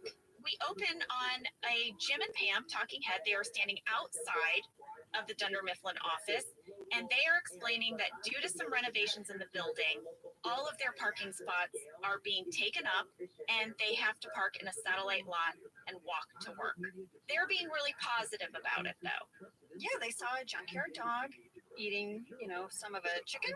Yeah, eating the bones of a rotisserie chicken, Angela, which was based on a real story. Yeah, it was. There was a junkyard next to our real office building, and there was a junkyard dog who they would throw like old rotisserie chicken bones to. We've talked about this junkyard and the dog. We got very invested in this dog's life that lived over there. We did. And it made it into an episode. So then we have Oscar and Andy who are less positive. And then there's Kevin who is just downright angry. Kevin is going to have a breakdown over this satellite parking lot. Yeah.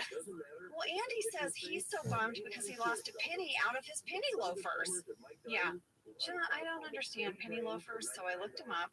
Oh, you could have asked me. I wore penny loafers all through high school as part of my school uniform. Okay, well, why did you put a penny in your penny loafer? I don't know, because there was a slot there for it. Okay, well, I'll tell you. I'll tell you why. Oh, well, you have put me in my place. You told me I don't know about penny loafers. You told me I could have asked you. Well, you're not answering my question. Why a penny in your loafers? So, according to the internet, back in the 1930s, the payphone in the phone booth cost 2 cents. The new loafer design allowed just enough space for a penny in each shoe, equaling the cost of an emergency phone call. Thus, the penny and the loafer were united. But only men could make emergency phone calls. If you were a woman, so sorry. You don't even get a pocket to put your pennies in. Good luck, lady. You're just going to die on the street. But for the men, we have pockets. You can hide money in your shoes. Where else can we make life easy for you, gentlemen? That took a turn, but point taken.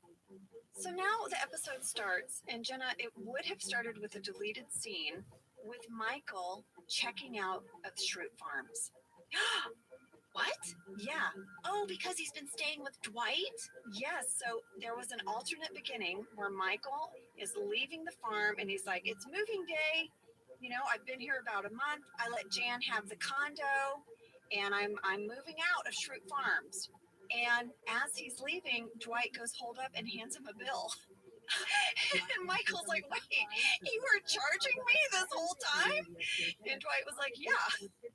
And then they have this funny back and forth about it. Oh my gosh, my mind is blown by the backstory that Michael lived with Dwight for a month. And it does sort of show why maybe now he's looking at the chair model like he is, because he's a month past his breakup. And I don't know, maybe he's ready for something new. Yeah. Oh, can we see this deleted scene somewhere? Yes, it's on the DVDs. Amazing. So the scene they went with is this one in his office. He's looking through the catalog and really just gazing at this lady in this chair. Well, we have some fan mail about it. Carly D, Jenna A, Mariah K, and Charlotte S all wrote in to ask who played the chair model in the picture. The chair model was played by April Eden. She would go on to play Trish, aka Miss Pawnee, in 2 episodes of Parks and Recreation. Well, I have a little background catch. At a minute 9 seconds, there's a wonderful shot of the chair model, but the magazine is sitting on top of some message slips. Oh. And I zoomed in on the message slip. The message that was written down said, Andrea, Oofer or Ooter, guys, I don't know, I couldn't make it out. From Dunder, Louisville, called and asked Michael to please call as soon as he returns. And the number was 307-555-4438. So I called it. Well, that's a fake number. Well, yeah, it rang fast busy, but I wasn't sure, so I called it. No, you know that thing where in movies they always start phone numbers with 555 because nobody has that as a prefix? Jenna, I know that, but we've had a phone number and it ended up being a sex hotline. So I decided to do my due diligence. It is a phony baloney number, but the area code 307 is a Wyoming area code, but there is no Louisville in Wyoming. There you have it. Boom! Everything you needed to know about this message slip next to the catalog. Angela, I admire you. I do. I really love that detail. Pam just needs Michael to pick a chair so that she can get his chair. Mhm. But he is now obsessed with the chair model, and Pam is very sad. But then Michael has a talking head where he says he really likes being single because he can start off each day with a sense of possibility. And this was my favorite part when this talking head takes a turn. He says, and each day becomes more desperate, and desperate situations yield the quickest results. Which is kind of true. It is true. There was an alt talking head here that was pretty amazing. Jenna, you know the nursery rhyme where it's like Pam and Jim sitting in a tree, Kissing. You know that one? Yes. So he sort of used this nursery rhyme as a template for how to find your perfect match. And Sam, can you play it? Love, marriage, baby carriage. Those have been my goals ever since I heard that song. Jan and I had love. We did not have marriage. We did have a baby carriage, which I got her for bringing groceries home after she got a DUI. Oh my god. It's just so messed up. And I have to say, Jenna, in the scene with you, when he says, remember after my dinner party when I said that I was swearing off women? The way you said, I definitely remember your dinner party. It was so good. You just crushed it. I love doing that scene with Steve. I remembered when I was watching it how much we were laughing. It was just so fun. That was a good memory. It's a very subtle, reminder to the audience what just came before this. Yeah. Okay, well now, Jenna, we have a Creed talking head that is phenomenal. It is phenomenal. He says when Pam gets Michael's old chair, he gets Pam's old chair, which will bring him to 2 chairs. Only one more to go. Why does he need so many chairs? You're not the only person who's wondering. We got a lot of mail about it. So I texted Creed. Oh no. And he had a lot of answers for why he needed 3 chairs, and I'm going to share them all. Wait, is this sort of like Creed, the actor giving Creed the character backstory? Yes. Oh, I love it. All right, option number 1. He was growing weed in the ceiling. It was the same place where Angela threw her cat. Now, he had access through a crawl space outside, but he needed to get in there at night by his desk. So after finally getting his 3 chairs and climbing into the ceiling, they collapsed one night and he was stranded in the ceiling. He wants you to know that's a whole thing that could have happened. Creed, what the hell are you talking about? You're going to stack 3 office chairs? I think all 3 of them had wheels. Yeah. Well, here's option number 2. He said Creed stole many things from the office and he needed the extra chairs for a set because he was selling it to a competitive paper company. That I believe. Yes. I believe Creed had many side hustles. Well, here's his final answer. After perfecting his cartwheel, he wanted to use the 3 chairs as part of an obstacle course to really challenge himself. Well, that could have been very true. Creed, you're so fun. Thank you for humoring us time and time again. Well, Michael tells everyone in the bullpen, get out your catalogs, open them to page 85, and take a look at the woman in the catalog. Yeah, use that as a template for who you're going to set me up with. Jenna, this was an announcement. He came out of his office to address his employees. Could you imagine working with a boss that made a huge announcement about how you should go about setting him up? No, later he says if you don't provide him a name by the end of the hour, you're going to be fired. We'll get there, but it's crazy. So now here's what I noticed. We all do get out these catalogs and we start opening up to page 85. And I remember these catalogs. Angela, do you remember them? Yes. So we got mail about this too. Mariah, Charlotte, and Christina all wanted to know, did the props department have to make an entire magazine just for these scenes with the catalog? No. So what they did was they had like an actual, I don't remember what it was, Angela. Do you? I think it was Staples or Office Depot or something. And they glued a new cover on it. Yes. So it was like a Dunder Mifflin cover. Yeah. And then on the inside, on page 85, they glued this 2 pages so that when we opened it up, Yeah. we could show those 2 pages. But the rest of it was an actual office catalog. That's right. And they just had to print basically the cover and then the 2 insert pages that we would all turn to. Right. Jenna, you might notice there's not a lot of reaction shots of me in this because my belly was so big. I'm peak preggers here. That is why I'm not anyone that walked in, you know, like from the satellite parking lot. So Jenna, I don't know if you remember, but this week on our set, Chris Hastings, our NBC set photographer, was there and he took a picture of me at my desk. I'm completely out of character and I'm pointing at my belly. Look, Jenna, here it is. Oh my God, you're huge. I know.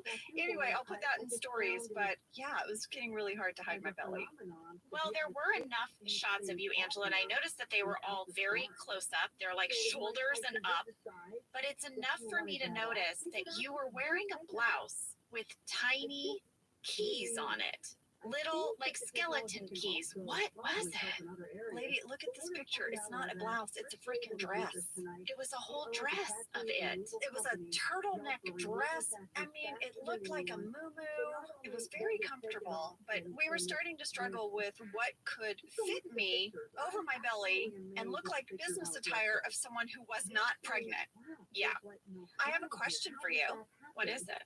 At 3 minutes, 35 seconds, you'll notice that Kevin and Michael are sitting on the sofa by front reception. Michael's wanting Kevin to set him up.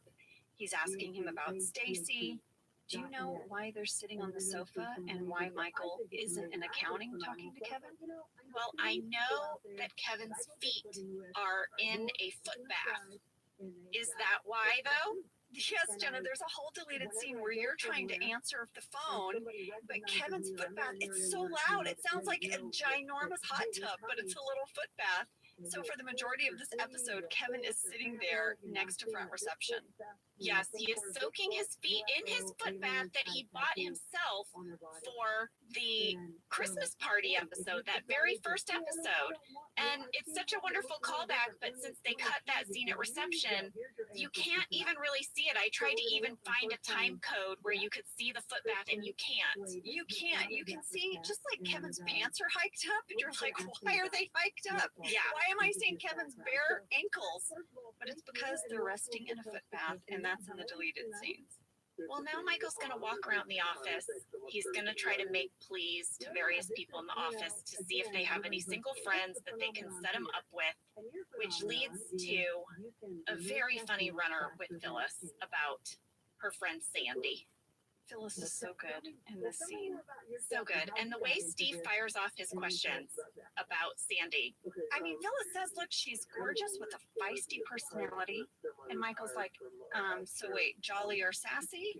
Right. And Phyllis is like, no. And he's like, well, what does she do for a living? And Phyllis is like, she's a professional softball player. Michael's like, catcher or infield? And she's like, I don't know. Well, and then he asks her if she could fit in a rowboat, in a standard size rowboat. And Phyllis gets so angry with him. She's like, fine, no, Michael. No, she can't fit in a rowboat. It's really amazing writing. Michael really loses it now, Angela. And he gives this impassioned speech where he says he wants to play ball with his kids before he's too old. But first, he needs to get laid, and that means he needs to be in love.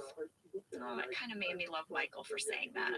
He just wants the picket fence and the kids and the 2-car garage, and he just Michael is one of these people, and anyone out there that's had children, you know how you have one of your kids who just wants a family? Yes. And Michael was that kid since he was a little boy. All he wanted was a family. I mean, if you, and not to be a downer, but I don't think Michael had a great family experience as a child, and he's still longing for it as an adult. Of course. That's like part of his whole driving force. Yeah. Is to find family, whether it be at work or with a partner. He wants family. Yes. Well, this is now, Angela, where Michael says, everybody I want you to give me the name of someone that he can go on a date with within the hour or they're fired. And Dwight is going to hand out index cards That he's already written prompts for. Did you see that? Yeah, he's ready. He's ready. Well, listen, let's take a break, and when we come back, we will find out how this goes. Guess what? Not well. Should, maybe, but short. That's right.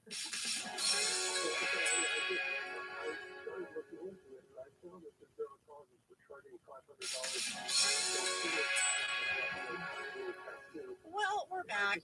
We're in Michael's office. Andy and Kevin are really making a passionate plea to Michael to please do something about these parking spots that the construction guys are blocking.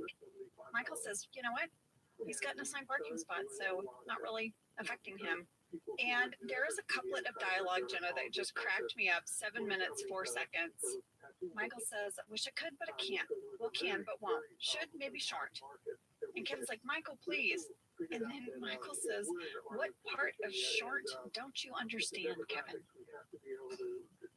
What part of short don't you understand? They're on their own. He's not going to help them. No, but he does give them permission to fix the problem themselves. Yeah. Right? He thinks this will be a good thing for them to figure this out. Right, an exercise. Meanwhile, in the break room, I don't even know what title to give this. Everyone is sitting trying to come up with a name to put on their card for Michael. We had a fan question from Stephanie, Emily, Laura, and Anne. When giving Michael names of single women he should ask out, Jim writes down Pam's mom. I know. Right? Was this an intentional foreshadowing or just a coincidence? Well, guys, spoiler alert. In future seasons, Michael is going to date Pam's mom. It was a very controversial storyline. We'll get to it. I think this was the first time the writers had ever even thought of this idea. And it was just a funny joke in the moment, but I have to believe that it stayed in their brains. It planted a seed. Well, there's a deleted scene between Michael and Kelly where Michael's like, Kelly, who are you going to set me up with?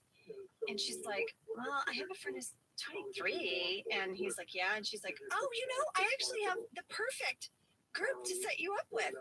My friend's parents who've gotten divorced. And Michael's like, ugh, and he walks off disgusted. So there is sort of this running joke in this episode that didn't fully make it in, that like Kelly is going to set Michael up with this whole older group of people. Right. The divorcee. I guess I'll say the writers at this time didn't know yet that they were going to write that storyline, but I think this was the beginning of something. It's the group mind, lady. There it is in action. I love that Michael calls Wendy.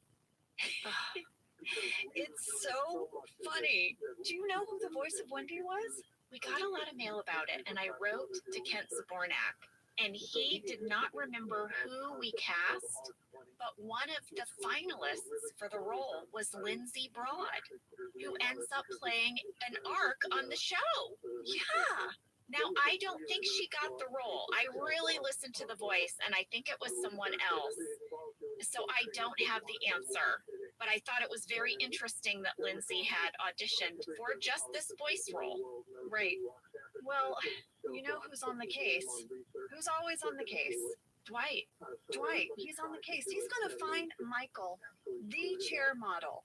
Yeah, and he says, I will find her and I will bring her to you, and as God is my witness, she shall bear your fruit. This is such good writing, in my opinion, that we set up that Dwight is going to go on this quest, and the quest literally lasts one scene. Like, I think the expectation in writing is that we're now going to watch Dwight go on a search for the chair model, but then he sums it all up in one talking head. Yeah, he basically only had to make 2 phone calls. So the furniture company put him in touch with the advertising agency, who put him in touch with the photographer, who put him in touch with the modeling agency, and the modeling agency told him that she died in a car accident. Case closed. Case closed. Investigation over. And by the way, he's super proud of his investigation, and it's not really landing on him that this is horrible news. Michael takes the news really hard. He has to sit down in Dwight's chair. Yeah. And Jim says, Michael, you didn't even know her. Gasp. Even Pam shakes her head at Jim. Like, Jim, not now. Michael's like, try not to be so hurtful, Jim. Dwight's like, how dare you? And one of my favorite lines of this whole episode is coming up. What is it? Pam says, okay, Michael, you know what? I might have someone for you. And Michael says, oh, really? What's your name? Burger King. Yeah, that made me laugh out loud, too. It made me laugh so hard. Pam, for whatever reason, decides to give Michael the phone number of her landlady, Margaret. Mm-hmm. She says she's really nice, and I think you might get along. I mean, Michael's jazzed. He's excited. He starts brushing his teeth in the kitchen sink. Why can't he do that in the men's room? Well, don't worry, Angela. He's not going to spit it out. He swallows it. Did you notice that? Yes, so disgusting. Also, electric toothbrush. Also, remember when we were wondering in local ad, does he have a toothbrush in the office? He does. So now the 5 families are going to be assembled. Andy and Kevin are doing it. Kevin has a talking head where he breaks down the 5 families, how they rarely ever meet. Yeah, and they have this great footage of each member of the 5 families. It's pretty amazing. I have 2 little fun facts from this. Okay. So now when they show WB Jones, yeah, they kind of show a clip of what looks like a commercial that he's in, where he's selling his air conditioners, right? Right. There's a 1-800 number in that commercial on the screen. Did you call it? I didn't need to call it because it's the exact same number that was on the flyer in Women's Appreciation, which we know is a sex hotline. Why do we keep recycling this number? I think we must have bought this number because after this episode came out, they put an outgoing message for WB Jones. So if you called it, you got that message. Yeah, we must have owned it for a bit. We clearly don't own it anymore. We really don't. Well, the other fun fact I have about this little montage is that at 10 minutes 55 seconds, we see a photo of cool guy Paul sitting on a motorcycle. And there's a very interesting story here. Sam, will you play this clip from Paul? Hey, so quick story about that motorcycle picture, because a lot of people ask me, is that your motorcycle? And no, actually, we were shooting the scenes, and we were supposed to shoot somewhere on some guy's house in a back deck overlooking the ocean, but it got late in the day, and they didn't want to move the whole crew and the cameras and the lighting and all that stuff. So right behind the lot where they shoot all the scenes of the office is a residential neighborhood. So we went through the fence, and it was some guy's house, and we just set up on the front lawn. I believe it was the motorcycle of one of the camera guys. He had his ride motorcycle, so he brought his motorcycle around. I sat on it, took a bunch of pictures, and that just became the shot associated with Cool Eye Paul, and it saved having to move everybody to another location and spend hours doing it. So people always ask, is that your motorcycle? How'd you get the motorcycle? But no, it was just a quick shot of one of the crew members' motorcycles. Well, Jenna, I reached out to Kenneth Paul, who did my makeup on the show, because he rode a Harley, right, to set Every day to work. And I sent him the picture, and I said, Kenneth Paul, is this your motorcycle? And he said, no, Angela, that's not a Harley. It's not mine. So we don't know whose motorcycle it was, but I think that was Tom Melby's yard. Oh, for sure. When I heard Paul's clip and he said we went to some guy's yard through a fence, Tom Melby was our, I guess, general maintenance guy on the show. Mm-hmm. He was always fixing things. When we went on vacations, he was the person who watered the plants, and he lived right behind the set in a house. I loved the idea that Cool Guy Paul was originally gonna be filmed like in a big mansion with the ocean behind him. It definitely tracks, right? Yeah. But then they had to scramble and they're like, what else is cool? Ooh, a motorcycle. And I kind of love the motorcycle better, actually. I do too. So Jenna, at 11 minutes 30 seconds, it is time for Michael to go on his date. He's at the coffee shop. He's a little early, so he's going to go ahead and get a cup of coffee. Oh, here's his order. large hot chocolate with caramel and a shot of peppermint. He's gonna pay for it with his, did you notice, bejeweled wallet? No! Yeah. What? It's really subtle, but if you freeze at 11 minutes 26 seconds, Michael is paying for his coffee. Yeah. And his wallet has an outline of little bedazzled fuchsia gems. I am so curious why. Did Jan get bored and bedazzle everything in their whole condo one day? Perhaps. I looked at it so closely. There's no name on it. It's just an outline. I need to see that. Fascinating. Well, he's looking around and he's trying to figure out where's his date. He's wearing a rose on his lapel, right? Because that's how you'll know it's him. Could you imagine if Michael was in The Bachelor, that reality show? So crazy. That would be so good. I was thinking the other day, what would I be like on The Bachelor? Oh God, you wouldn't do it. You'd say, oh right, all these women have to kiss the same guy. F you, patriarchy. You wouldn't do it. But then I was sort of like daydreaming about me getting out of the limo in my joggers and a hoodie and just keeping it super real. I was like, dude, I'm getting out of the limo how you're going to see me most of the time after we have 2 kids. And if you love me now, you're going to love me then. And I think we should start this way. That'd be my pitch. You literally said that with like a snarl in your lip. You're like, this is... I did. It's badass. It's a badass way to start a date. If you're getting out of a limo on my first date, you've already lost me. It's so true. If you want to dial up the douchery, show up in your limo. Well, Michael sees a woman. It's such a funny line. He says, I'm looking for a woman in blue jeans and a black top with brown hair. And he goes, there she is. And the camera swings to a blonde, a tall blonde, wearing a skirt, like a floral skirt with a top. Clearly not the description he was given. But he says, there she is. I give her a 10 for looks and a 3 for describing herself. Oh, he's so charmed. Okay, obviously the woman in the dress is not his date since she's dressed nothing as described. But then Pam's landlady walks in, Margaret, wearing jeans and a black top, and Michael gets one look at her. He's clearly disappointed, and he tries to get out of it. Oh, it's so cringy. And she's really cute and like nice. Like, what is wrong with Michael? Michael has such a bad picker. Yes. Well, Pam's landlady was played by Brooke Dillman. She is an improv comedy actress. She starred in this sketch comedy show called Blue Collar TV. And by the way, she has voiced several characters on Bob's Burger. She's amazing. She's just got the chops. Brooke is hilarious. I have just known her through improv circles over the years, and she's so funny. And, you know, I know her role as Margaret was supposed to be understated, and I just wish you guys could see the comedy chop she has. I know you see it in her timing of the scene and all of that, but she is really, really funny. You know, a lot of times it takes a great comedic performer to play restraint.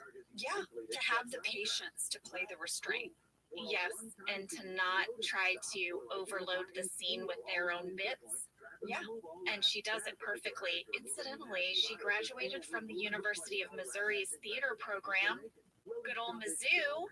That was about 90 minutes away from the school that I went to in Kirksville, Missouri. I had to drive through Mizzou, Columbia, Missouri to get to Kirksville. You and Brooke crisscrossing. Exactly. I know. We're both 2 gals from theater schools in Missouri who landed on The Office. Go Mo. The scene between Margaret and Michael is so cringy. Michael literally is like rubbing his forehead like he's in pain.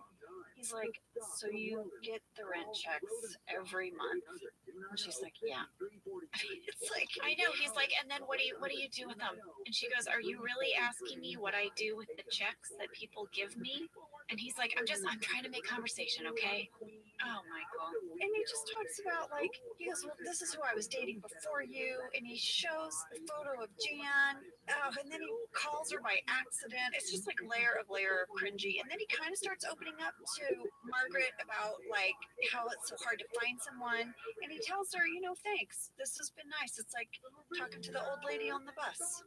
Mm-hmm. And Margaret's had it. She's like, you're rude. That was rude. Well, and then Michael says, well, now you've ruined it.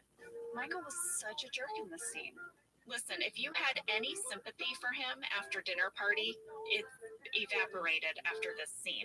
Yeah, we were very good at taking you on quite the roller coaster as your feelings for Michael are concerned on this show. But at this scene, I was like, you deserve Jan. You deserve to sleep on the bench at the foot of the bed. You're being such a turd. Exactly. It's very complicated. Well, now we go into this wonderful scene where Andy and Kevin are going to meet with the heads of the 5 families. Yeah. Make their plea. They're in what looks like to be some kind of conference room at the Scranton Business Park. I wanted to point out at 14 minutes, 12 seconds, how nice the freaking TV is in this conference room. Yeah. It is a true big flat screen TV. Not like Michael's tiny one. Nothing like our crazy old tube TV that we roll in on a cart for our conference room scenes. Yeah. It's like a fancy big flat screen TV. Yeah. Imagine if Michael had seen it, he would have passed out. Well, we asked Paul about shooting this scene, and I loved what he had to say. Here it is. So being on set, it's sort of be careful what you wish for, because I'm a huge fan of the show, think they're super funny. And I remember the first time we're about to shoot, they say, okay, quiet on the set, camera's rolling, and I will never forget it. But Brian says, okay, nobody F off Paul, and he looks at me, and you know, he was messing around, but it was so funny. And then the entire time we shot the scene, I had my lines to say. We shot it about 20, 30 times, and every single time, Brian and Ed said different things, and I happen to think they're super funny. And it was very hard to keep a straight face. I never knew what was going to come out of their mouths. They were making faces at me, trying to get me to laugh. And I just sit there and be dead serious. I didn't want to be the guy that messed up the scene. So working with people who were literally comic geniuses in their delivery and their timing, having to sit there and being the new guy on set and trying to keep a straight face and not to mess up was a challenge, but such a life experience and just so funny to do. And I'm so honored to be a part of a small little part of The Office. I love that Brian and Ed were trying to mess with them. We would do this. We would know when someone was going to break, and we would have a little fun. We would. It's true. Well, Paul mentioned to us, you know, what it was like to get lines at the last minute, but he also talks to us about what it was like just being on the set and the lingo that they used. So we're shooting the scene over and over again. You know, we want to get it right, and sometimes the lines don't work, but the facial expressions are great. So one of the guys comes in and says, when this happens, I forget the word he used, I want you to do this. And they walked out, and I'm looking around like, I have no idea what that means. So the camera guy behind me, he's like, you know what that means? I'm like, no, I've never done this before. He goes, okay, I'll tap you on the shoulder when you should say your line. So we're literally sitting there, and something was going on, and I felt the camera guy shooting over my shoulder, tapping on the shoulder when to say my line. And it was just sort of indicative of the whole experience, and everybody was so friendly and helpful, and just wanted to get it done right. Except I think Brian and Ed were just trying to make me laugh the whole time. Can I say, Angela, that when we got these audio clips from Paul, the thing that was so fun for me was his observations as a non-actor being on a set, because it really took me back to all of those moments in my career as an actor where you just are learning on the fly. I didn't learn any of this stuff in theater school, and I don't even know if there is any other way to learn it. You just kind of absorb it in the moment. But he sent in an audio clip that is my favorite. Me too. Because I struggled with this too. You and I have talked about this, but I don't think we've ever talked about it on the pod, so this is great. I love that he had the same observation. Okay, we'll play it and then we'll talk about it. So this was a new experience for me. I kind of, it was my first time being really on the set, and I'm sitting in my chair like, well, what do I do now? So I decided to get some eat. I walk out and I'm like, where can I get some food? And they pointed me in the direction of where the breakfast was. And as I started walking, I heard someone at the headset go, Cool Guy Paul's going to breakfast. And then I come back and I get to go Cool Guy Paul's back in his trailer. Everywhere I went, someone's like Cool Guy Paul's in the bathroom, Cool Guy Paul's in it. Like someone had to know where I was at all times. I thought it was really funny. They had to track me and make sure they knew where I was in case they needed me. So that was one super funny story for me on the set. Yeah, you guys, on film and television sets, there is a whole network of production assistants that wear these walkie-talkies, and they have little earpieces, kind of like the Secret Service, you know, but not as fancy. but not as fancy. Like when they talk into them, you hear it echo. Well, their job is literally to keep track of all the actors at all times. And you can hear them tracking you all day as you walk by. And sometimes you hear it from the person directly behind you who's actually speaking about you. And then you hear it in stereo from the other person they're talking to as you walk past them. And I guess the theory behind it, Jenna, is that production needs to know where we are, because if the scene is lit and ready, they need us on that soundstage ready to go. And they can't have an actor unaccounted for, because then that holds everyone up and it costs money, right? Yeah, so when they're lighting a scene, they let you go back to your trailer. You might use the restroom. You might get a snack. In our case, maybe we pop over to the writer's building and we're hanging out. But once the scene is ready, they have no time to lose, because a production day is very regimented. And if you run out of time, that means you probably have to cut something. And you don't want that, right? You don't want to have to cut content. Right. So, yeah, all day long. But my favorite thing, Angela, is that they came up with a code for the bathroom. I guess maybe it's to be, I don't know, more discreet, but everyone knows what the code is. The code is 10-1. Jenna is 10-1. Everyone knows when you go to the bathroom on a set. Every single person. It goes through every walkie-talkie. Angela 10-1, Jenna 10-1. And I just want you to know, what if you need to 10-2? And you're going to be in there for a minute. Every time they would announce Jenna is 10-1, I would get a lot of anxiety, because I would think I better make it fast or they're going to think I'm doing a poop. Right. What about when we both started pumping? And then you would hear in the walkie, Angela's pumping, Angela's going to pump. Yeah, all your business Through a walkie-talkie.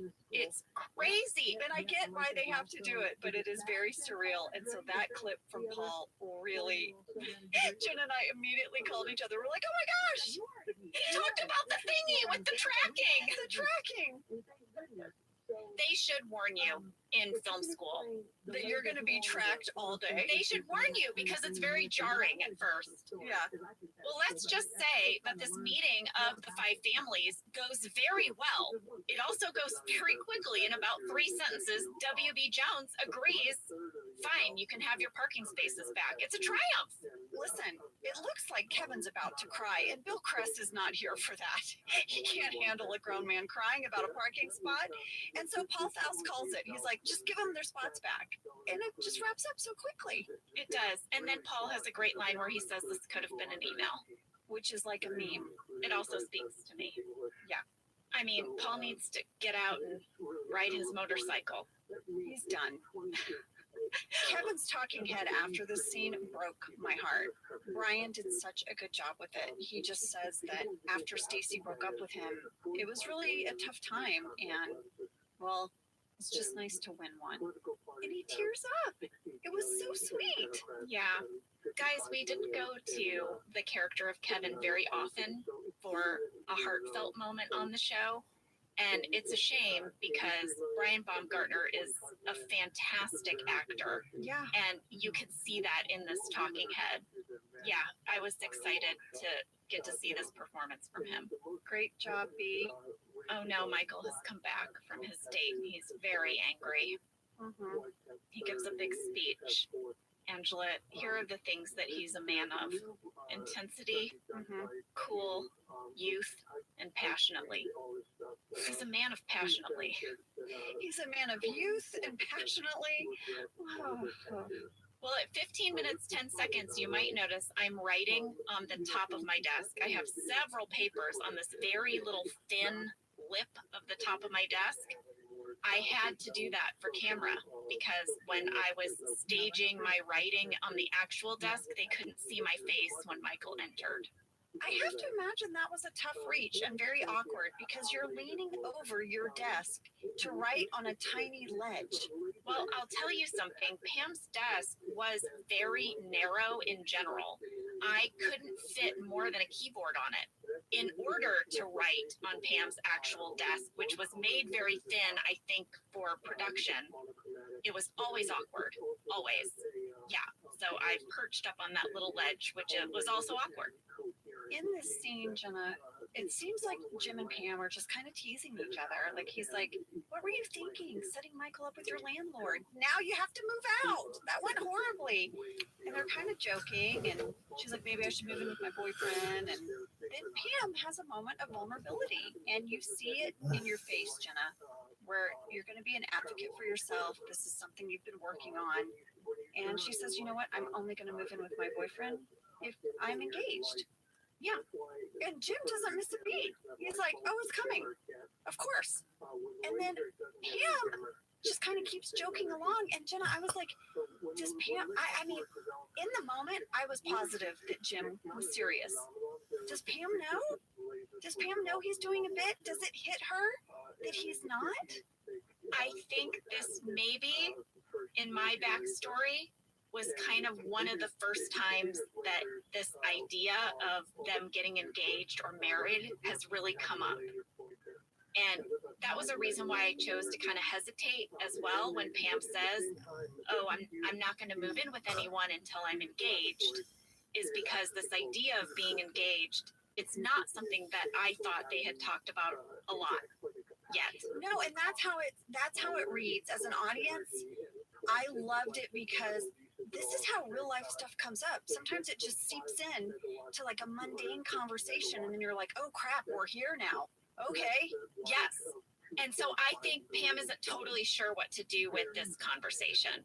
Was it a bit? Is he being serious? Now he has a talking head for the audience where he says, "Oh, I'm not kidding. I got this a week after we started dating," and he shows an engagement ring. And I'm sorry, does he carry it to work with him every day? I don't know. Does it live in his pocket? Is he too worried to leave it at his apartment? Like, he has it ready to go. We had a fan question from Abigail B, who said, "Is the ring Jim shows the camera the ring he proposes with later and the one that Pam wears for the rest of the show?" I think it is. I think that it is. I remember Phil Shea coming up to me and presenting me with a tray of rings, and he and I had a very long conversation about what kind of ring would Jim buy Pam. Like, Jim's going to hit it out of the park for Pam. Remember, Pam was always a little disappointed in her ring from Roy. That was my backstory. The cluster. Yes. And so Phil was like, what would make Pam's heart sing? And I remember picking that ring. So, yeah, I think it is that ring. Pretty bold move, Jim. Buy it the first week you guys started dating. Yeah. But I guess he knew he loved her for a long time. Yeah. Well, guys, here's the scene that's in Michael's office that I love. It's shot a little differently. This was Jeff Blitz. You know, there's always so many of the same scenes in the same places because we only had one set, and every once in a while a director would find a fun way to shoot.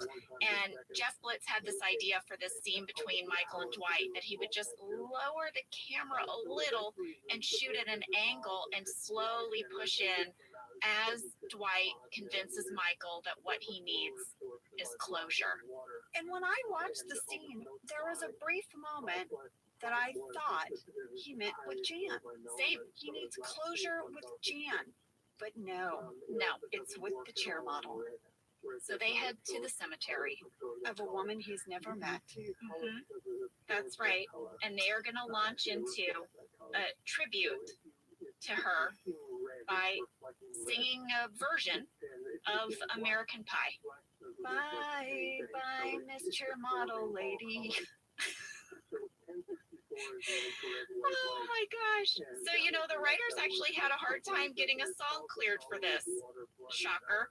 The first song they were going to pair was Elton John's Candle in the Wind, but they could not get the rights because here's an interesting bit of trivia. He had given permission for the song to 30 Rock, and he did not care for the results. So he said no more parodies of Candle. Okay. They also wrote parodies of Legs by ZZ Top. She's got legs. How is that a song you sing at a gravesite? She was a chair model, and you really saw her legs in the picture. Oh my gosh. Okay. And then also Ruby Tuesday by the Rolling Stones. Oh, I love Ruby Tuesday. But the song that got cleared was American Pie, and I'm so glad it did because I really love them in the dark singing. Well, we can't wrap up this episode without this adorable scene. Jenna, I literally wrote adorable and highlighted it. Between Jim and Pam as they're walking to the satellite parking lot. And the sun is setting. You guys both look like angels. You both look so flippin' adorable. Well, I remember we had to wait in our trailer for that light. That's called the magic hour. Yeah. In the biz, and there's this little 45 minutes when the sun is truly magical. Everybody, take your photos at magic hour. It's when you look the best. That's right. If you're planning a wedding, plan for some like magic hour photos. Yeah. So we waited for that moment, and we could only do a few takes because then we were going to lose the light. He drops to one knee. Well, I'll tell you, this moment was promoted like crazy. Like crazy. I bet they blasted it out. Yeah. Well, you know, we talked about how season 4 was interrupted by the writer's strike. The writers originally had this very, very big storyline for Jim and Pam that I think involved them moving in together, if I'm correct. And instead, because we lost a bunch of episodes, they were like, you know what? We should skip that and they should just get engaged. Or we should just skip to the part where we're thinking they might get engaged any minute. And so that was where this part of the story came from. I like it. I like that Pam still had her own place. I like all of that storyline for her because you sort of feel like Pam lived with Roy for a long time. And then she finally carved out her own space in the world. And I really liked that choice. Well, your reaction when you realize that Jim is faking is so great. It's so cute. You're like, I hate you. And he's like, what? It's really cute. Yeah, I have some bad news. What? I mean, spoiler alert, Pam's going to need to go to art school. We're going to frustrate you. I know. This proposal's going to take a little while, but we're planting the seeds. They have to pull you guys apart to put you back together. It makes me crazy. I know. Well, guys, that is Share Model. Next up is Night Out. I'm really enjoying season 4, Angela, I have to say. Me too. So fun. And for all of you chair models out there, just know your work is not in vain. You might be inspiring others to find true love. And Paul, thank you so much for sending in these audio clips and being so quick to respond when I texted you. You are just such a delight, and I adore you. And these made our day, Jenna. And you guys, 1-800-PREPARE.com. Get your preparedness, safety, and survival information there, and all the kits you might ever need. You know I'm on that. Oh, I know. I was like, oh, Paul, there's some good stuff on here. Christmas gift for me. Earmark that. Survival and emergency kits and products. Jenna. We'll see you next week, everyone. See you next week. Thank you for listening to Office Ladies. Office Ladies is produced by Earwolf, Jenna Fisher, and Angela Kinsey. Our show is executive produced by Cody Fisher. Our producer is Cassie Jerkins. Our sound engineer is Sam Kiefer. And our associate producer is Ainsley Bucco. Our theme song is Rubber Tree by Creed Bratton. For ad-free versions of Office Ladies, go to StitcherPremium.com. For a free 1-month trial of Stitcher Premium, use code OFFICE.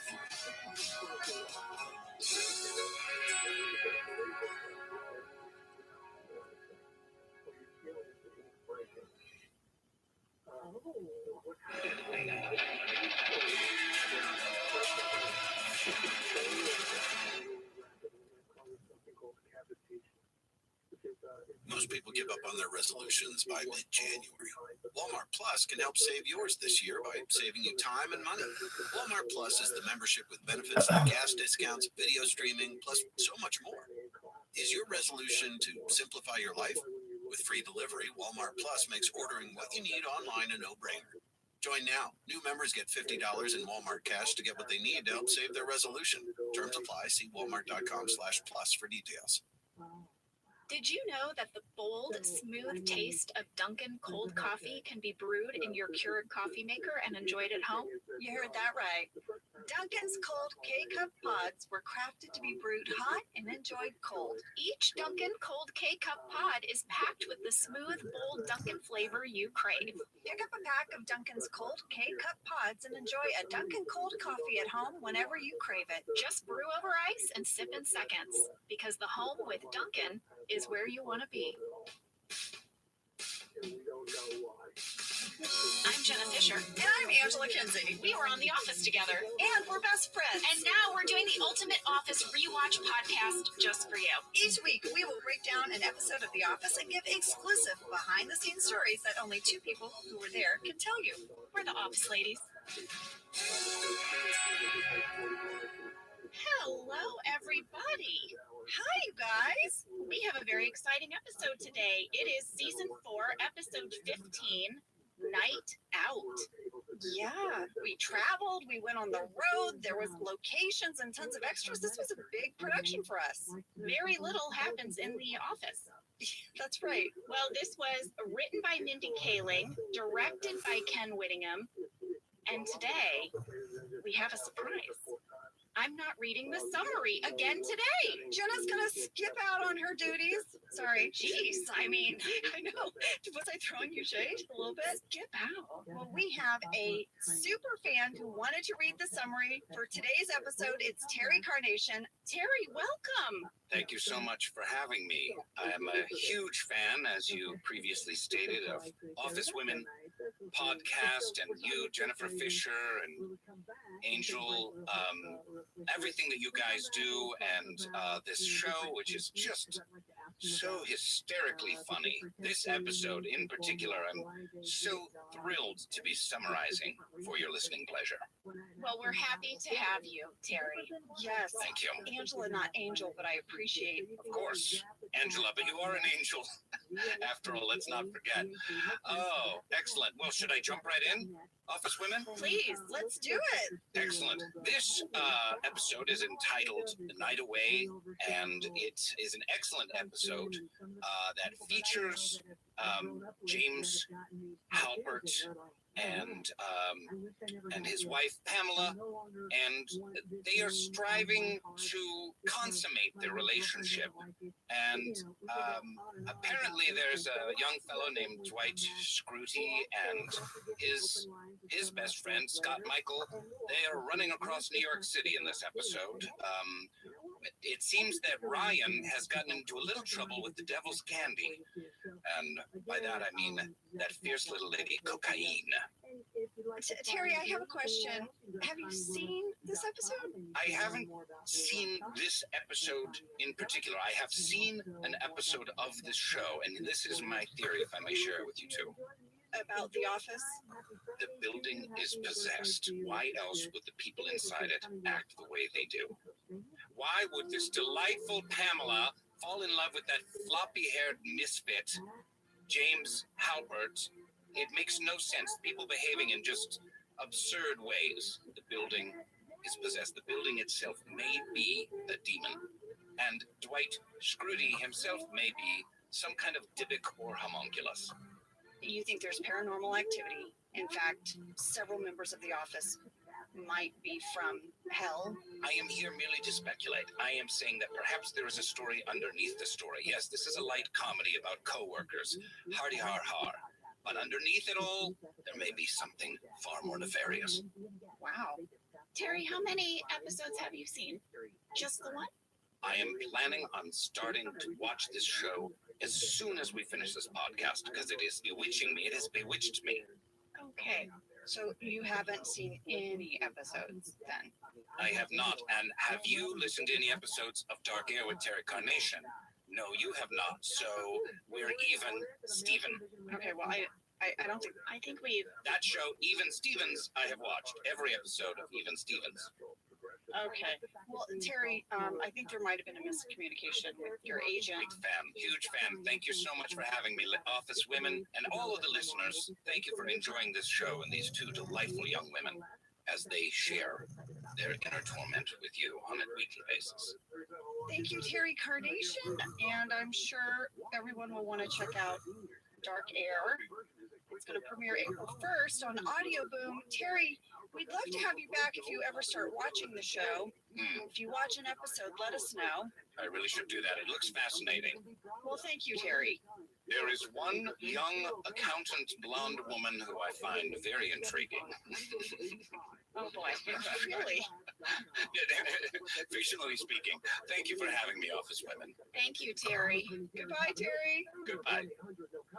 Lady, he'd never seen the show. I don't. He had no idea what we were talking about. He also sounded suspiciously like Rainn Wilson. He really did. He really did. He called me Angel. Well, that was an adventure. We tried something new. That was exciting and confusing. I feel like we have some phone calls to make after we're done. Yeah, I feel like we're gonna text some people. All right, should we get into this episode? Should you actually read a summary? I'd be happy to. A lonely Michael and Dwight go to New York City to party with Ryan and meet ladies. In the meantime, the Scranton employees work late to avoid working over the weekend, but they wind up getting locked into the Scranton Business Park. And Terry did get this part right. Ryan may have a drug problem. Oh man, yeah. What are your fast facts? Here's a fast fact for you, Ange. I thought we could do a little breakdown of our guest star, Troy Underbridge. This is his second appearance on the show. You guys know he first showed up in the deposition. He is played by Noel Peacock, and we reached out to him. Yes, we did, and Noel was so sweet. He sent in a bunch of audio clips, and he had some fun stories to share with us. Well, the first thing we wanted to know, we asked a lot of our guests, how did he get the job on The Office? And here's what he had to say. Hello, office ladies. This is Noel Peacock, and I don't recall really Allison Jones ever having the audition. I actually started the whole process doing background through central casting. So I think just one episode where I did background. I was not really goofing off, but acted like I was kind of goofing off, texting on a phone. I was kind of the posse of Ryan, EJ Novak's character, and had a good time doing it. I mean, just enjoyed the process. And later down the line, I had gotten a phone call from the assistant director, and she said she had spoken to Allison Jones and asked me if I'd like to appear on a couple episodes here and there. But I didn't actually audition. They just kind of offered me the role, and I gladly accepted. So, Angela, when I was a struggling actor, I did tons of background work in the hopes that someone would sort of discover me and give me a speaking role. It never happened. It's super rare, but it did happen on our show. I mean, that's literally how Creed ended up becoming a series regular on our show. He started doing background work, and it's just something that I kind of like about our show. Yeah, me too. And this was also true for some of our warehouse employees that really just started as background characters. And then as years went by, they got to have speaking parts. And as an actor, that is so thrilling. But I love that Noel was there and that they went on to use him in several episodes. Well, that was due in large part to Mindy Kaling. And he actually talks about that in this next audio clip. You know, Mindy wrote this episode. So here's what he had to say. There is most definitely one person I'd like to thank, who actually I believe wrote my character originally, and that is Mindy, who came up with the character, and she kind of came through in the office and ended up getting her own show. And Mindy is incredible. She's so sweet and smart, and I've got to thank Mindy for writing up this character, which was a blast to play. So sweet. I love that. Me too. Well, we have even more audio clips from Noel that we're going to share later in the show, and he is just the nicest guy. It was so nice to get to reconnect with him. Yeah. All right, my lady, what is your next fast fact? My next fast fact is a location breakdown because we got some fan questions from Abby, Lana, and Natalie, who would like to know, was this episode filmed in an actual nightclub? And Mariah Kay asked, are they different clubs? You know, the guys go to 2 different clubs. Yeah. Did we film in different locations, or is it just 2 rooms in the same building? Well, I'll tell you guys. Tell us. In the episode, Michael and Dwight and Ryan and Troy, they go party at clubs in New York City. These club scenes were all filmed in downtown Los Angeles at the Edison nightclub. Now, the Edison nightclub is really big, and they had several different rooms, and they dressed them to look like 2 different clubs. So we only went to one location, and we knocked it all out. And they filled the club with all background actors. But Ange, the Edison actually has a very cool history. The nightclub? Yes. Have you ever been there? Not only have I never been there, I've never heard of it, and I've lived in LA for over 20 years now. And if that tells you my hip factor, I had never heard of this nightclub. Me either. Angela, the only nightclub I've ever been to and have still ever been to is the one you took me to for my bachelorette party. That's it. That's so crazy. And I had never heard of that one. Remember, that was like a friend of a friend who was like trying to help me plan a night out for you. Okay, go on. Well, the Edison nightclub is in a historic building. It's called the Higgins Building, and it was the site of LA's first private power plant. How about that? In downtown LA? Yeah. Wow. But here's the most interesting part, at least to me. They have a dress code because, quote, we are dedicated to a resurgence of old world style and a sense of romance that once dominated Los Angeles nightlife. So the nightclub, you have to look like fancy, like you got to wear suits and dresses and whatnot? Well, I think that's what they're hoping for. Basically, after 9 p.m., there are certain things you cannot wear. So here's the list of things you cannot wear. Why do I feel like this is going to roll me out? Oh, yeah, because listen to the first thing you can't wear. Athletic wear.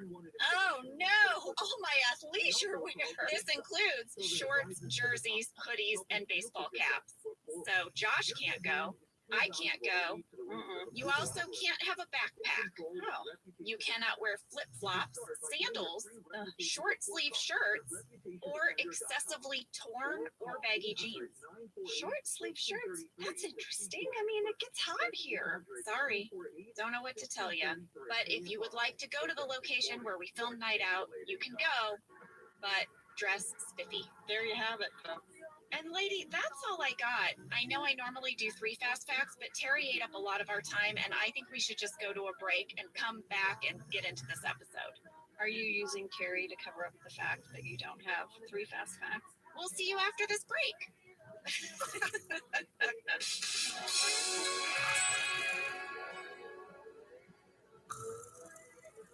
Whether your resolution is to save money, eat better, or stress less, HelloFresh is here to help you do all 3.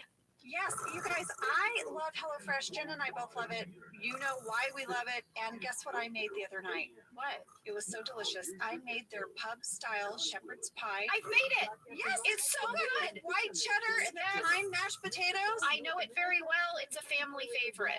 Well, you know, Josh normally makes dinner, so this was my turn, and I made this, and he loved it, and I was so happy. I was like, I made a shepherd's pie. I'd never made one before. It's so good.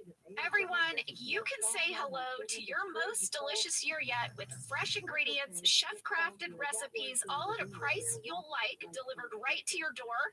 Go to HelloFresh.com/OfficeLadiesFree and use code OfficeLadiesFree for free breakfast for life. 1 breakfast item per box while subscription is active. That's free breakfast for life at HelloFresh.com/OfficeLadiesFree with code OfficeLadiesFree. HelloFresh, America's #1 meal kit. This show is sponsored by BetterHelp. You know, around New Year's, we all reflect, and people really start making lists of what they can do to be their best self for the next year. Yes, I think, the new year definitely makes you think New Year's resolution. What do I want to change? New year, new me, that kind of thing. Yes, but perhaps this year we could be reflecting on what we're already doing right. Yeah. And therapy can help you figure out your strengths so that you can ditch this idea that you need some extreme change or this extreme New Year's resolution and just, you know, you can make changes that really stick because they're based on your strengths. I like that. If you're thinking of starting therapy, give BetterHelp a try. It's entirely online, designed to be convenient, flexible, and suited to your schedule. Just fill out a brief questionnaire to get matched with a licensed therapist and switch therapists at any time for no additional charge.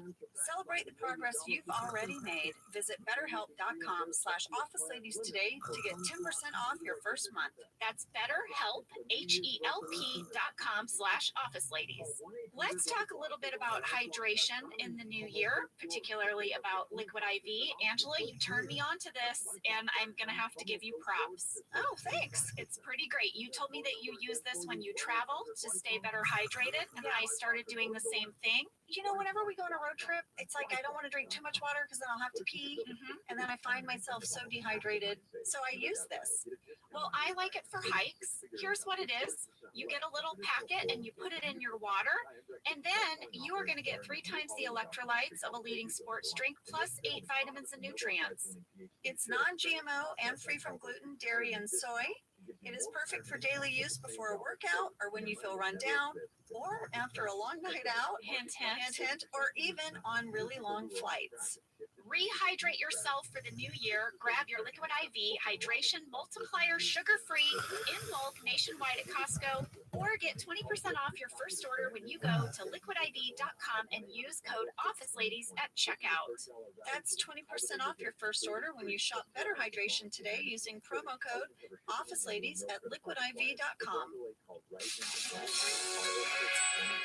Okie dokie, we are back, and I have to point out one thing before we get into the episode breakdown. What is it? I'm going to see if you notice. Listeners, you won't be able to see this, but Milady over Zoom is looking at something. I don't know if she's going to notice. I'm flipping through my document that I prepared for the week, And there are no sticky notes. There is nothing like taped. What is it? I did none of my crazy taping pieces of paper and sticky notes. I downloaded the document into a Word document. Yes. And I typed in my stuff instead of writing it on stickies and sticking it all over. Modern times. And how did it feel, Angela, to have just pieces of paper without things crafted to it?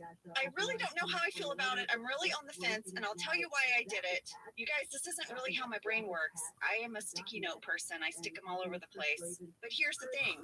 You guys know that I am currently sitting in my husband's closet on a tiny table we drug in from one of the boys' bedrooms. It's like not even an actual desk. That means I have no countertop. I have no place for note cards and all my little pieces of paper I like. I loved it when we were in the studio. Hopefully we'll be able to go back there. But because of counter space, it forced me to become more tech savvy and type it all into one document. I am also excited to soon get back into the studio, I hope.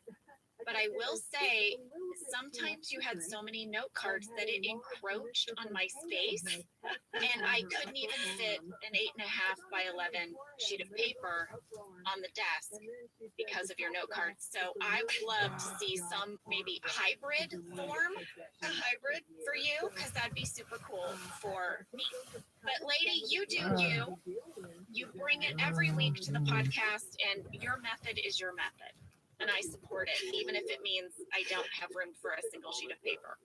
Well, I had to call it out because if I completely suck in this episode, it's because I don't have my stickies. And I'm like, wait, what did I write? Where's that? Oh my God. Yes. So let's kick it off. At 1 second, we have a blooming planet reception. Another bloom. A beautiful pinkish bloom. I don't know what it is. Michael enters in a huff. He's disheveled. His hair looks weird. Yes, we find out that he saw something shiny under Stanley's car. He wiggled under the car to try and get it, and in the process got gum in his hair. Yeah. And now Dwight's on the case. How do we get the gum out of the hair? Pam mentions there's peanut butter in the kitchen. Not the good peanut butter, though. She says, Yeah, people will get mad. don't use the organic peanut butter. But that's what Dwight uses. He slathers it all over Michael's head. I mean, obviously, we're parents. We know you just have to put it on the gum part. You don't have to, like, shampoo your hair with peanut butter. And then he starts massaging his scalp. I mean, Dwight puts it all over his head. It's ridiculous. So I couldn't help but wonder, Jenna, what was that stuff that they put on Steve's head? What was that? Well, you're not the only person with that question, Angela. Emily, Kira, Leslie, and Ziana also wrote in asking, what did they put on Steve's hair? And I will tell you, it was real peanut butter. But Rain did not put it on Steve's head. It was our hairstylist, Kim Ferry. She would get it all set, and then Rain would step in and just do kind of like that last little touch, and then do the massaging part, and then she'd have to fix it between takes. And I found out that it only took a few takes to get this part of the scene. And afterwards, they scheduled a scene that Steve was not in so that he could go back to the hair and makeup trailer and get his hair all washed out. Kim had to like shampoo it. Oh yeah, in our hair and makeup trailer, you guys, they had like a traditional, in a hair salon that see you lean back in because it's got the little divot cut out, Yeah, they had a thing like that so they could wash your hair if you needed your hair washed. But the water was not very warm. Oh, it was ice cold. Yeah. Well, Angela, I'll have you know that I did a mini deep dive on the best ways to get gum out of your hair. Look at you, lady. You go. Well, peanut butter is the #1 recommended solution for gum and hair. But I did find more. Everybody listen up. You can also use baby oil, cooking oil, Vaseline, adhesive remover, mayonnaise, baking soda with water, lemon juice, white vinegar, ice. I guess you can freeze it out and then it like breaks up. But here is my personal favorite, and I know my dad loves it too. WD-40. I mean, there's nothing WD-40 can't do. It solves every problem.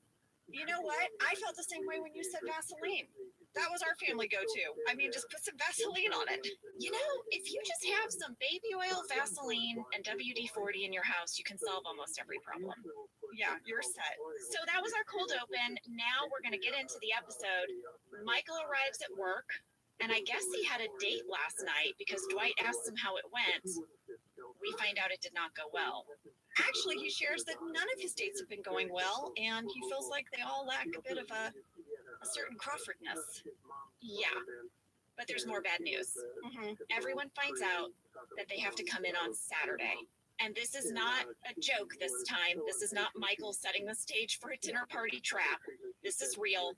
We have to work on Saturday. Yeah, Oscar is livid. Angela says it's ridiculous. There's a lot of hubbub in the bullpen because they find out on Saturday they're going to have to take all of their hard work, all of the sales they made, and they're going to have to give the credit to the website. They're going to log it all in as if the website did it. Yeah. Jenna, there's a scene in accounting. Oscar's saying he's livid. Angela says this is ridiculous. There's a series of deleted scenes. Jenna, it's a runner between Pam and Angela. What is it? Well, apparently, for whatever reason, this is one of those days where Angela just hates Pam. Like just the sound of your voice. Okay, so Angela and Oscar are talking, and Pam pokes her head over the partition, right? She wants to get in on the convo. And this is what Angela says. Sam, can you play the clip? So it's definite? Looks like it. Shoot. Jim and I were going to go to the Cherry Blossom Festival this weekend. I'm sorry. Your voice over my head like that. Sorry. Isn't that hilarious? Like just your voice behind me was more than I could take. Now that I hear that, I remember shooting that. There's going to be another one. I'm going to save it for later. So Ryan has delivered this news, and he's being super upbeat about it, but Jim's going to confront him in the kitchen. Yeah. Jim is like, hey, man, you mind if I run something by you? Ryan, of course, is in his he's just a lot in this episode. He's like, love it, go, right? And Jim's like, I kind of feel like what we have going for us is our customer service. And no matter how we change this up, I don't know that a website's going to be able to replace that. Ryan goes, I can tell you thought a lot about this. I appreciate that. Thanks. David Wallace does too. You told him at the Christmas party, right? Jim's like, and Ryan's like, yeah, watch your back, Jim. I'm just kidding. Yeah. I mean, Ryan has it out for Jim. You know, here's a bit of trivia. We would have had a Christmas episode, but we didn't because of the writer's strike. I know, I'm so bummed about that. Yeah, so that's why this season does not have a Christmas episode. Yeah. Well, now we move into the conference room, and Michael, this really made me laugh. He's sort of trying to sympathize with Ryan, why people are feeling resentful towards Ryan. And then he makes this speech. And Jenna, I could not imagine being introduced by my boss for a meeting like this. Ladies and gentlemen, may I have your attention, please? I know that a lot of you are very angry with Ryan because he is the reason we all have to come in tomorrow. However, I swear to God, if any of you hurts him in any way, emotionally, or taunts him, or makes fun of his height, or his half beard, or I love his half beard. I know, if you make fun of his half beard. I saw Oscar start to break. That's huge. Yes, but I know Oscar's tells so well because we sat next to each other for the whole run of the show. So one of the things he does when something makes him laugh, but he's trying not to laugh, is he does this little thing with his head where he kind of nods his head down. And it's so slight, you guys, it's so slight. But when Michael says the part about the beard, Oscar does that little head nod thing. And I was like, oh, Oscar, I see you. After his lovely introduction, Ryan starts defending Dunder Mifflin 2.0 very passionately. Yeah, and he's going on and on. Like, he knows the website was hacked. He's trying to defend it. Jenna, I have a conference table catch during his speech. What? 4 minutes, 30 seconds. There are 2 coffee mugs on the conference table. Any guesses whose they are? Well, one of them is Pam's pink mug because I saw it. I did not notice another one because I only look at myself when I'm watching the group scenes. But I did see that I had my mug. So does Jim. Oh, No one else has a coffee mug, just Jim and Pam. And I started thinking, when did you ever see anyone with a beverage in the conference room except a party? all the time. I always brought my mug into the conference room, Angela, because I could actually drink coffee during the scene. It was a big thing for me. So, you know what? You maybe didn't wear your pantyhose, but you also didn't think to bring a beverage into the room. Oh my gosh. Well, I guess I kind of have memories of Pam holding her mug, but I couldn't believe it. They both had mugs. I was jealous. Oh, John and I were all over the how can we drink coffee at work. So yeah, don't worry. You're going to see that a lot now. Now that you've spotted it once, it's going to be something you can never unsee. All right, guys, we have something new to track. Who's drinking coffee in conference room scenes? Well, one of my favorite moments in this conference room scene, Angela, is Mindy's line when she says, I have a lot of questions. Number one, how dare you? I loved it so much. We got a fan question from Jocelyn Sumi who said, this is the line that is most quoted by my family, so I have to know who wrote it. Please tell me it was Mindy Kaling. Yes, Mindy wrote this line, and she was asked about this line in an interview she did with Office Tally, and I loved her answer. Oh, let's hear it. Here's what she said, quote, I never intentionally give myself the funniest lines. However, they often resonate as the funniest because of my gifts as a comic actor. Sometimes I try to give myself really drab, unfunny lines so as to not steal focus, but even that doesn't work because they always sparkle upon delivery. It's hard. It's hard being so fabulous, y'all. But I just loved that. I thought it was really funny. That is really funny. I had a friend when I lived in New York in my 20s, and whenever she'd get a little tipsy, inevitably she'd say, how dare you? Like we'd be like, hey, listen, we gotta go. Let's get in the cab. Get in the cab. You know what? How dare you? I'm like, okay, you had enough. That was her tell. Yeah, that was her tell. How dare you? What? I just asked you to grab your purse. How dare you? Okay. I have to say, another one of my favorite parts of this scene is the slow clap by Michael. He leads a slow clap as a way of defending Ryan, and I do love it. I thought it was a very bold choice by Michael. That's like an iconic movie moment. So you know I had to do a mini dive on the slow clap in movies because they are always amazing. They never ever cease to not be amazing. When I went on IMDb and looked up how many movies had a slow clap, there's like 100. There's like so many movies. Jenna, sports movies have slow claps.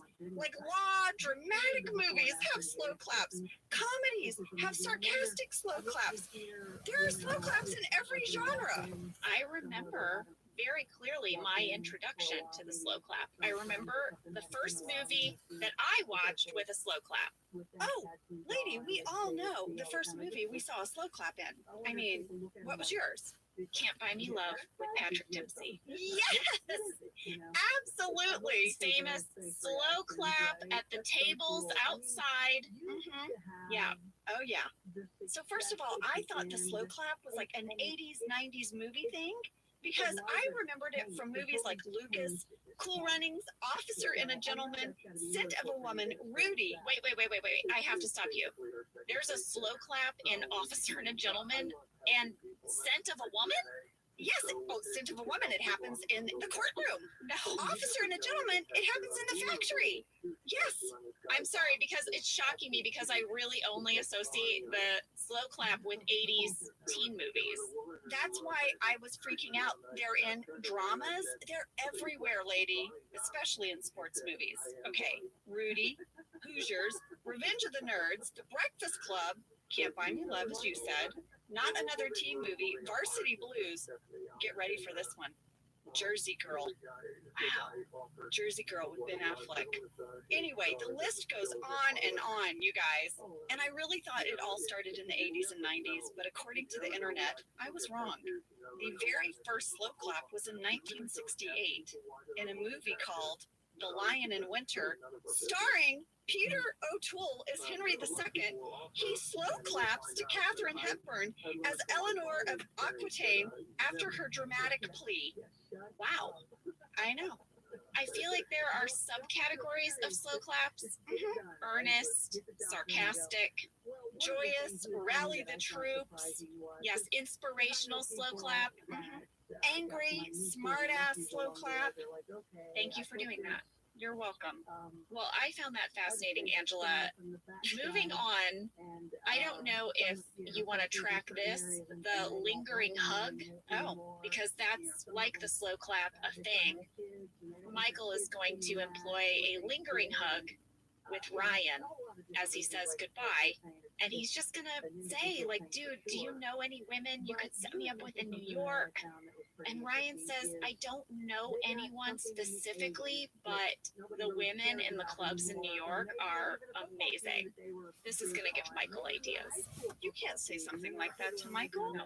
He decides to ask Jim if he'd like to go clubbing. Well, I should say he leads that conversation by asking Jim if he would ever have sex with Meredith and if he thinks Meredith can be discreet. But then that leads to, do you want to go clubbing with me in New York? Because they're both single. Right. And Jim's like, I'm dating Bam. And Michael says, oh, that's still going on? What? So, of course, now Michael has to enlist Dwight. And Andy wants to go. He says the old ball and chain has been more chain than ball lately. You know what I mean? I don't know what that means, but it grossed me out. And Angela says, I'm right here. Jenna, yeah, I would like to call this moment, hello, super pregs. 6 minutes, 52 seconds, I'm standing at front reception, and you can clearly see my maternity shirt hanging out from under my sweater. I saw it. And there's a whole blooper that happens right here where I come around from the copier laughing, itching, scratching my enormous belly. Well, this all sets the stage for what is going to become Michael and Dwight hitting the town in New York. They found out from Ryan's assistant that he would be at a club called Prerogative. It's the happiest Ryan has ever been to see Michael or Dwight. Such a funny line because he's so excited to see them that Michael says, Ryan, it's Michael and Dwight. He's like, I think maybe you haven't seen me clearly. Yeah. He's like, I know it's you guys. And Michael's like, okay. Jenna, at 8 minutes, 24 seconds, if you love to spot some fun stuff in the background, there's some fantastic background dancing by a guy in a blue button down. He's having the time of his life. I love it. This is also when Ryan is going to introduce us to his friend Troy, and Dwight says, "You look like a hobbit." He's actually become sort of obsessed with the idea that Troy might actually be from the world of the Lord of the Rings. This is the crazy thing about Dwight, and he does this again and again throughout the show, where he actually believes in some of this fantastical genre. You know, like, it's crazy to me, but he's earnest. He really believes he might be a hobbit and have special powers. Yes, and of course, anyone with special powers is of great interest to Dwight. Yeah. I was really charmed, Angela, by Michael's inability to understand what a bottle service waitress does. This reminded me of you and I when we did go to one nightclub and experienced bottle service one time in our lives. What a joke, okay? Like, everyone was like, oh, bottle service. And Jenna and I were like, okay, we've never done this. It's like $200 or something. I just remember we got the bill and we're like, what? And they light up this little, like, sparklers. They have sparklers and they walk over with a big tray of all of this different type of vodka or something and mixers. Jenna and I don't drink any of that stuff. So it was like, what's the point? I was hoping there'd be snacks or something. No. Like Michael's same problem, there's no snacks. It's just a tray of liquor bottles and mixers. And then here's the thing, Angela, it's $200, but then you have to make your own drinks. What's the point of that? I just wanted a cosmopolitan from the bartender, but now I'm trying to make my own drink. I barely know what I'm doing. I was very Michael Scott, I'll say that. I would have loved a glass of maraschino cherries just to eat them. I was so hungry. I would have loved some chicken fingers and a glass of wine, but now we have sparklers for $200. I don't know if you guys noticed, but Michael wanted to order a Midori sour, which I thought was an amazing callback to the convention season 3. Yeah, remember when Jim and Josh had that inside joke, a shot of Midori perhaps? I still think Michael thinks that's a drink that you order when you want to be fancy because of Jim and Josh. This is the way Michael and I are similar. I would also grab on to a story like that and be like, okay, wait, so when I'm in the club to be cool, order Midori sour, got it, and chicken fingers. But there's no chicken fingers, you're just going to get a cup of olives. So meanwhile, back in the office, Jim has some ideas. He's a real idea man, even after the whole birthday thing blew up in his face. His big idea is that if everyone stays late for just a few hours, then they won't have to come in tomorrow. Jim, I hope you were thorough when you decided to suggest this and that you crossed all your T's and dotted your I's, because I'm sure people are still pissed off at you about the cake. I have some news for you, Angela. He did not do any of that. It turns out that everyone stayed late, and then at 9 p.m., when they decide to leave, they discover that they are locked into the parking lot. Yes, lady, there is a fantastic group shot at 8 minutes 48 seconds where it pans everyone as they realize they're locked in. And I just want you to know, at this point, I have reached the point in my pregnancy where I can no longer button up my coat and my purse is no longer really hiding my belly. I have more news for you. Not only is the parking gate locked, such that they cannot leave, they also cannot return to the comfort of the office because Pam has locked the door from the inside and she doesn't have a key. Pam has a talking head that is so great. She said that Dwight has both the master and spare key, and when she asked him how they'd get into the office if he ever died, he responded with, Jenna, you say it. If I'm dead, you guys have been dead for weeks. Yeah, okay, Dwight. Okay. Yeah. One of my favorite lines in all of this is Stanley when he declares that if he is not in his bath with a glass of wine within the hour, they're both dead. Now, Jenna, that line to me was the closest to Leslie David Baker in real life than any other line he ever said on the show, because he and I would talk about how we couldn't wait to get home and take a bath with a glass of wine. With a glass of wine, you know, like soak our muscles. Yes, I thought the same thing, Angela. Well, they get an idea. It's very simple. All we have to do is call the security guard and ask him to come unlock the gate. Yeah. But but no one has his phone number and no one can remember his name. Yeah, no one can remember his name, but Toby has his phone number. He has his phone number, but he did not enter his name with the phone number into his phone. So we still have the name dilemma, but Toby does save the day and Pam is very impressed. And it's probably Toby's happiest moment in his whole entire life. Yes. It's going to lead him to make a mistake later, but we'll get there. Some really big swings are about to come from Toby. We had a fan catch from Ben M and Skylar T. Can we talk about how Creed is the person who knows Hank's name when nobody else seems to know it? He seems like the least likely person who would know anyone's name as it has been established. I just loved that. I loved it and I thought it was actually perfect. I feel like Creed would know Hank's name. I feel like Creed sort of has a person on the inside wherever he is. I mean, how many times has Hank probably had to let Creed in or out of the building? We know he slept there many nights. That's right. Well, let's take a break, and when we come back, Dwight is really wowing Ryan and Troy about Weevil season details. That is a great go-to-break description.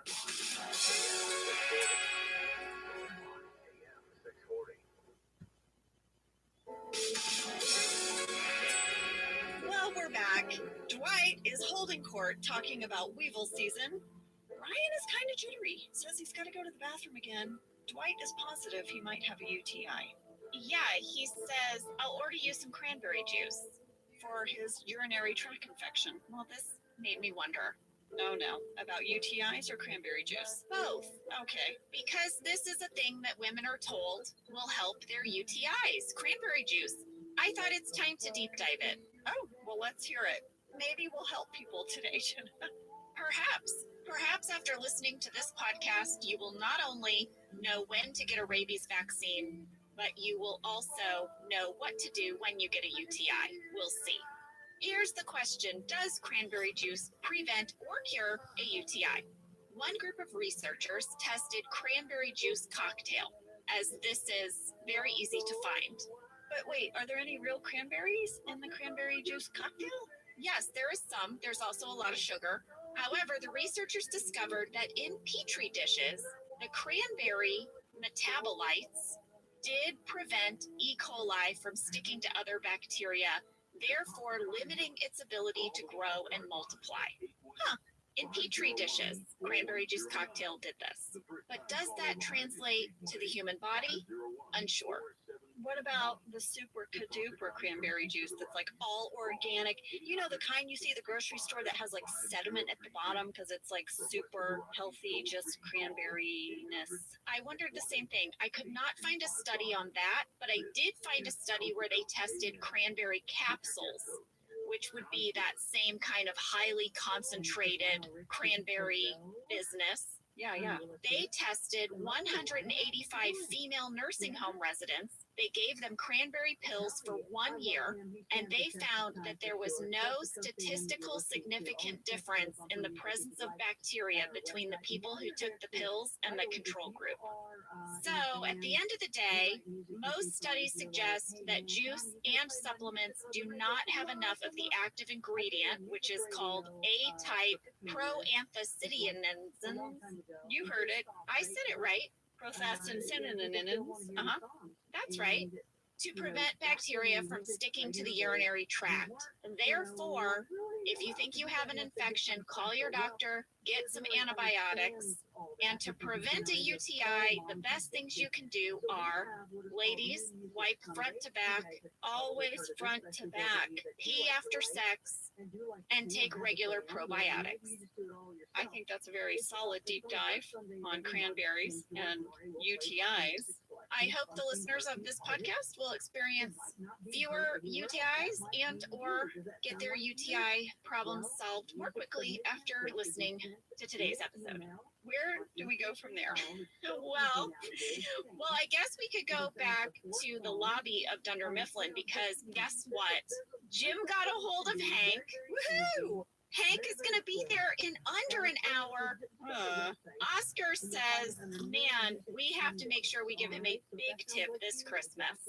And that's when they realized that no one tipped him last Christmas because Jim was supposed to collect money from everyone.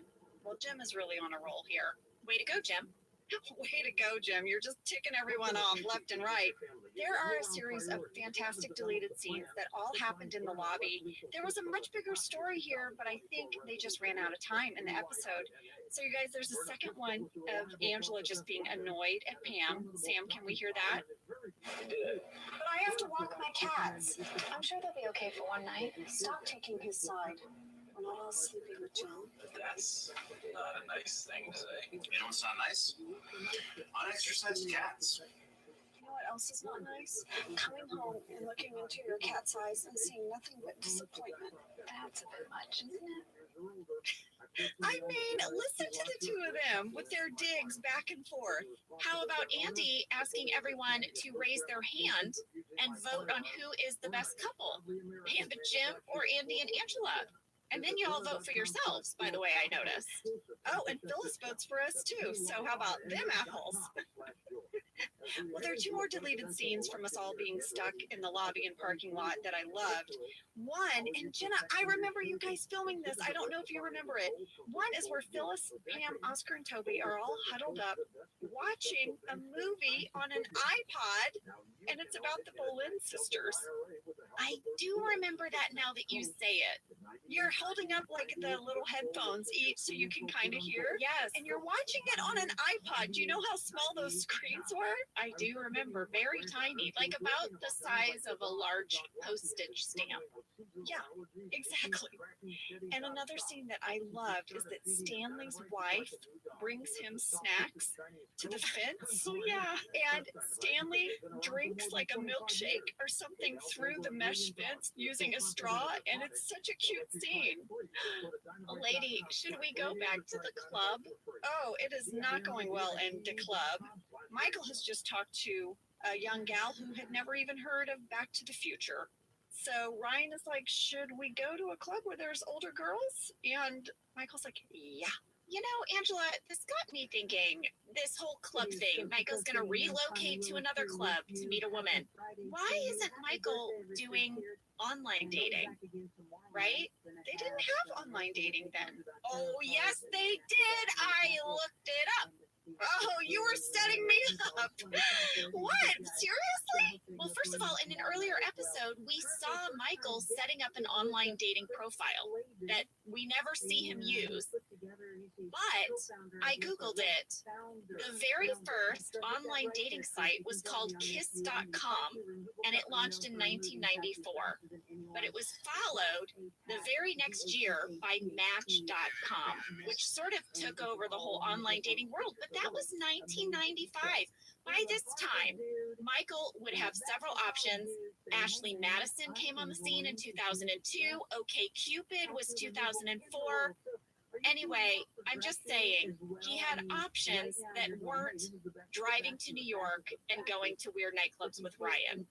Oh, I know all about the dating sites and the apps because Jenna, I went viral because my nephew, who was new to Tinder, his friends were like, you need to have a hook so the gals don't swipe right or left. I don't know Tinder, whatever. They swipe or something, right?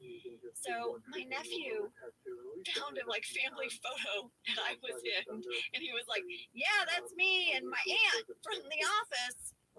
And it went viral, right? Because all of a sudden my face is on Tinder. And I had to call my nephews. I have more than one. And I said, hey guys, I'm just going to blanket statement here to all of you.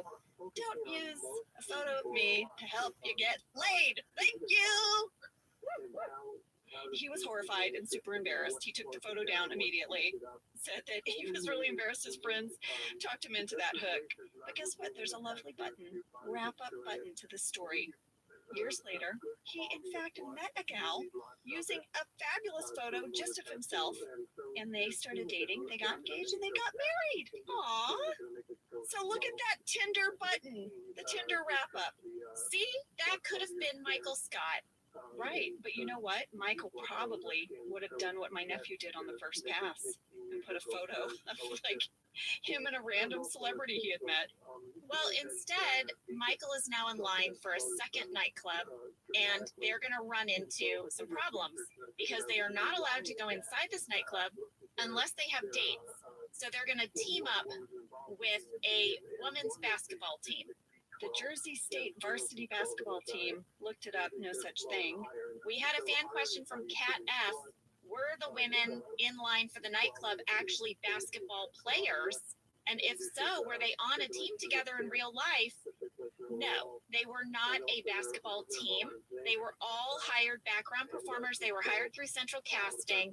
Now, the woman that Dwight ends up kissing, she had a speaking role. Her name was Cassie Flegel, and she auditioned for the role through Allison Jones. And she was a former basketball player. But I guess the casting notice said they were looking for people who were 6'1" or taller. And she is only, I mean, I'm putting only in quotes, 5'11". But she still got the role because her audition was so good. Well, she looked very tall to me, especially with her heels on. Yeah, but everyone looks very tall to me, so maybe I'm not a good judge. Well, back in the parking lot, folks are getting restless. Toby finds a football, wants to know if Pam wants to toss the old ball. And she's like, oh yeah, I know how to throw a football. He's like, of course you do, because he's completely enamored with her. I know, of course you do. What? Yeah, of course you do. You're a cool girl. You know how to throw a football. You probably can change a tire. Guess what? She can. Well, Pam does throw the football right into Meredith's face. We got some mail about this from Rohit Al, who wanted to know, how did we do this scene? Did you really hit Kate in the face with a ball? And if so, how many times did you have to film it? Well, let me tell you, I rewatched this episode with my daughter Isabel, and I had forgotten about that moment. When it happened, we were both like, and Isabel said, Mom, I think she really got hit in the face. It looks like she got hit in the face. And I said, Isabel, no way. There is no way they threw a football at Kate's face. So I texted Kate, and I said, Kate, Isabel thinks you really got hit in the face with that football. And she said, Isabel's not wrong.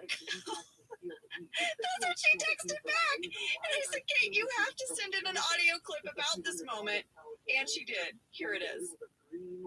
Hey, it's Kate Flannery. There's a scene where Pam throws the football to Andy in the parking lot, but Meredith's face gets in the way.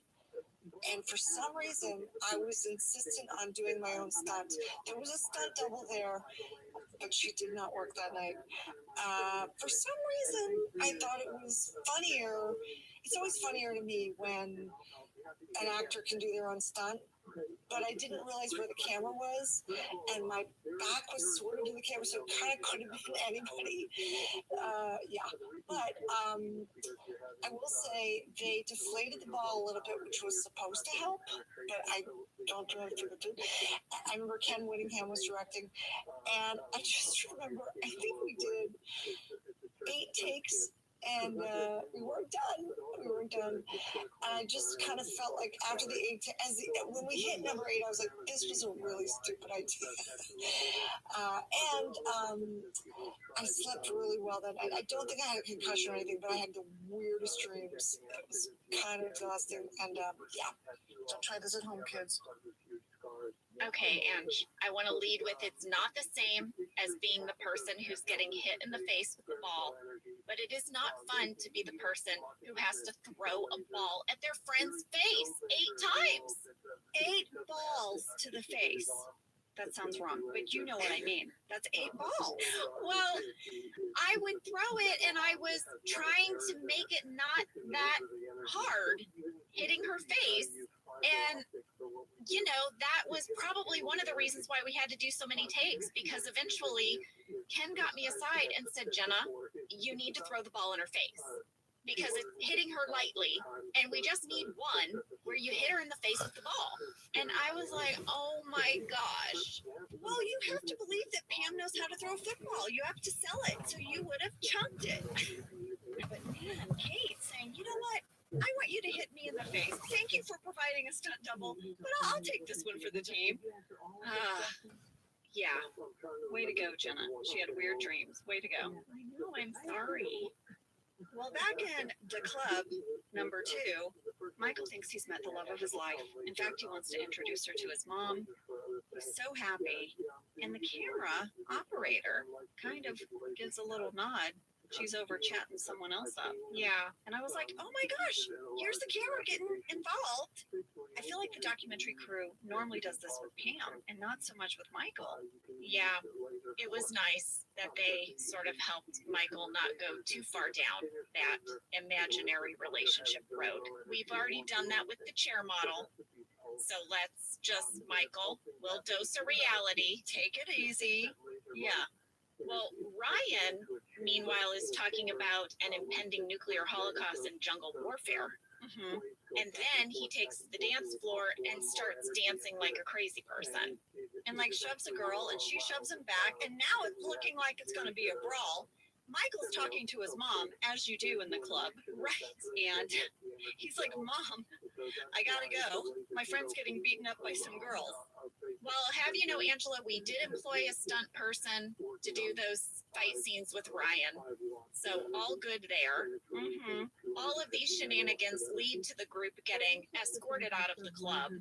Troy makes a run for it, says, hey, don't take him to a hospital, and literally runs away. Yes. Well, we had to ask Noel what it was like to just shoot all of these club scenes. This was really an epic shoot. And here's what he had to say. Shooting the nightclub scenes were fun to do. I don't really remember any kind of improvising during those few scenes in the Night Out episode.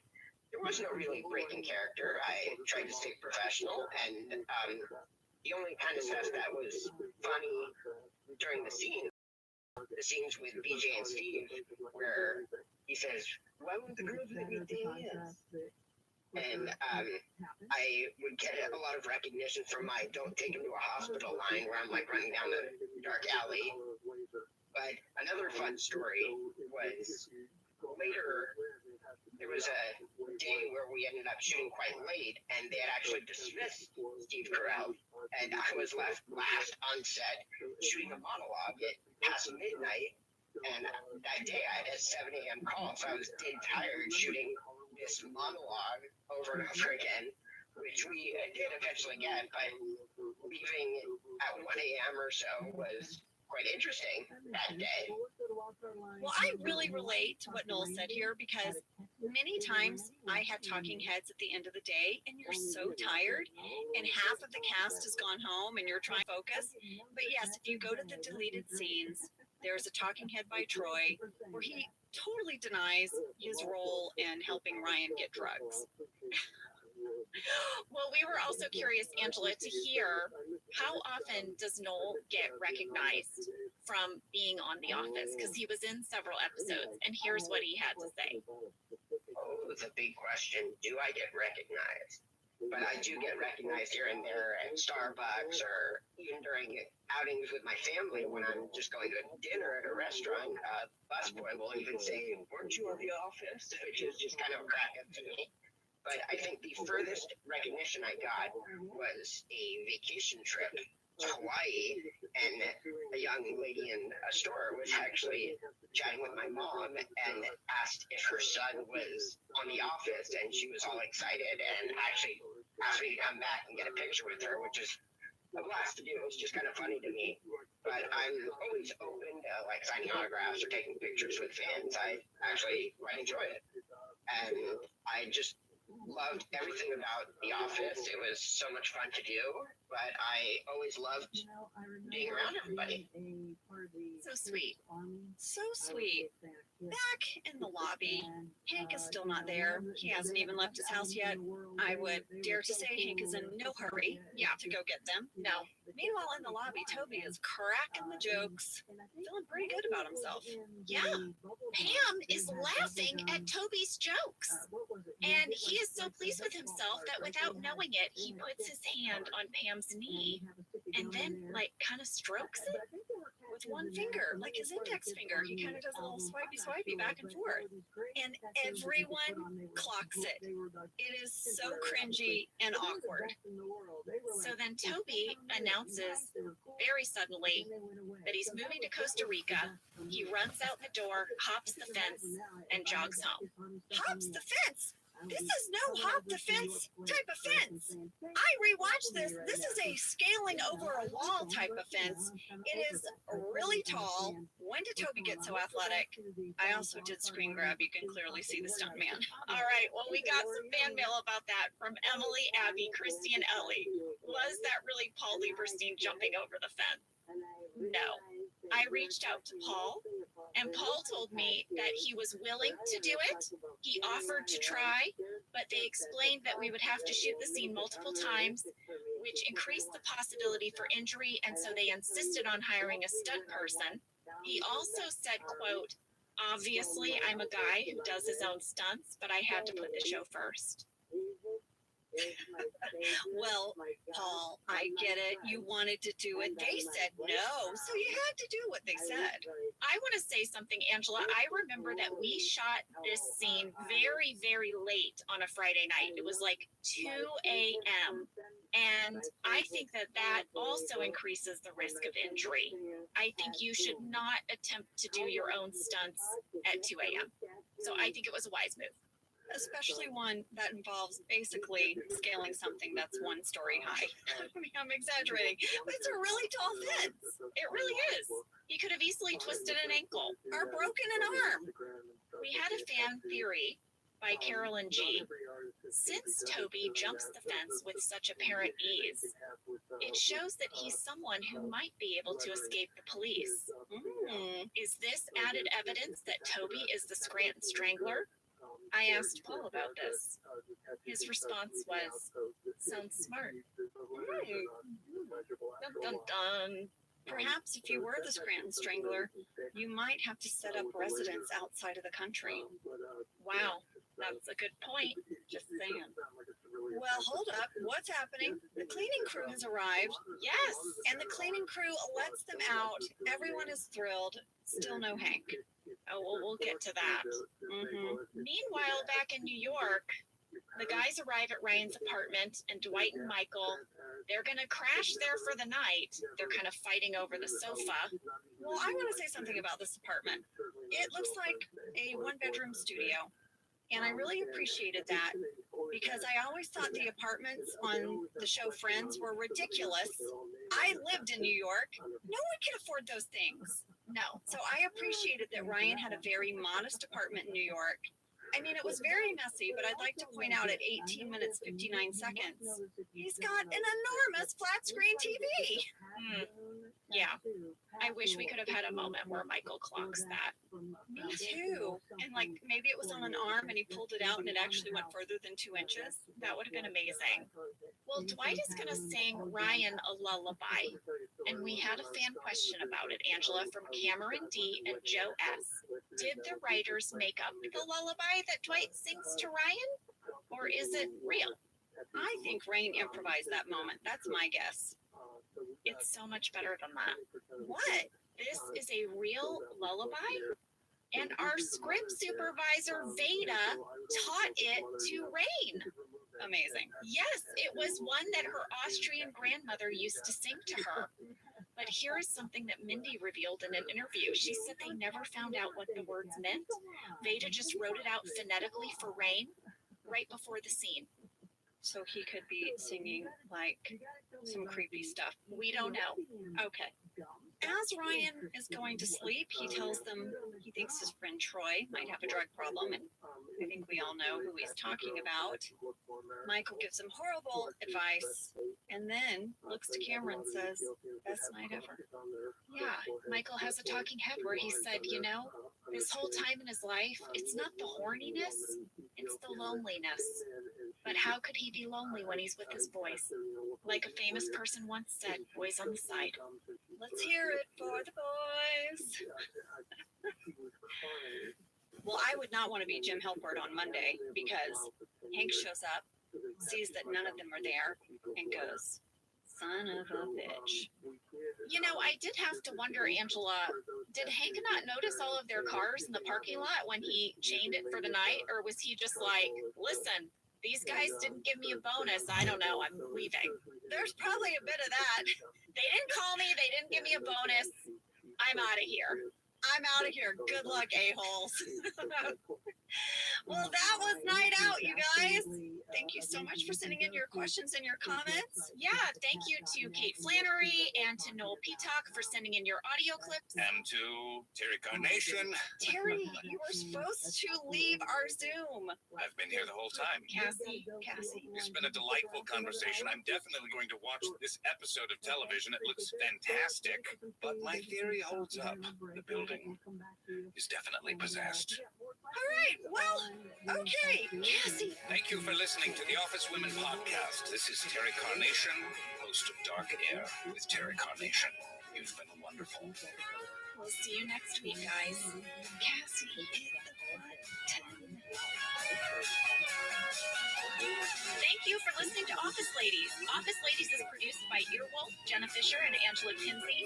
Our show is executive produced by Cody Fisher. Our producer is Cassie Jerkins. Our sound engineer is Sam Kiefer. And our associate producer is Ainsley Bibico. Our theme song is Rubber Tree by Craig Bratton. For ad-free versions of Office Ladies, go to StitcherPremium.com. For a free 1-month trial of Stitcher Premium, use code OFFICE.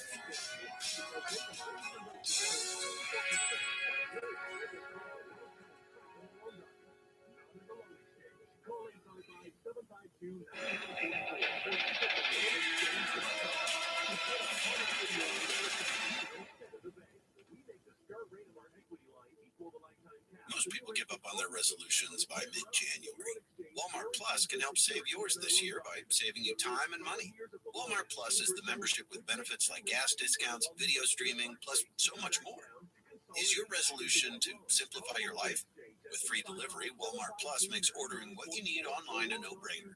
Join now. New members get $50 in Walmart cash to get what they need to help save their resolution. Terms apply. See walmart.com/plus for details.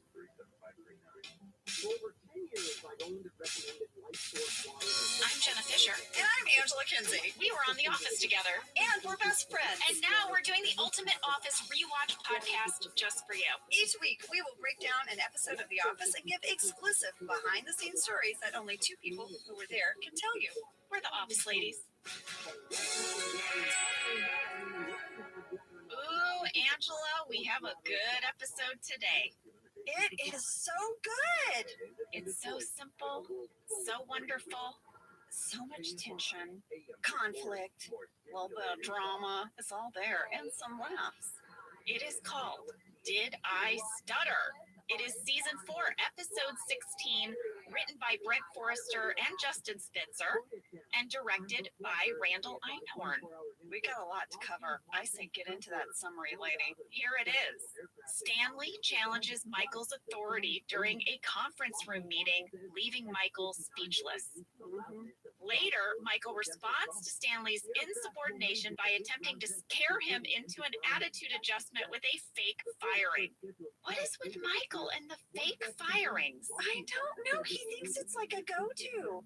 I mean, it did not go well with Pam. No, he should have abandoned this whole idea back then. Yeah, but he's still doing it. Meanwhile, Dwight decides to buy Andy's car at a discount only to immediately flip it for more money.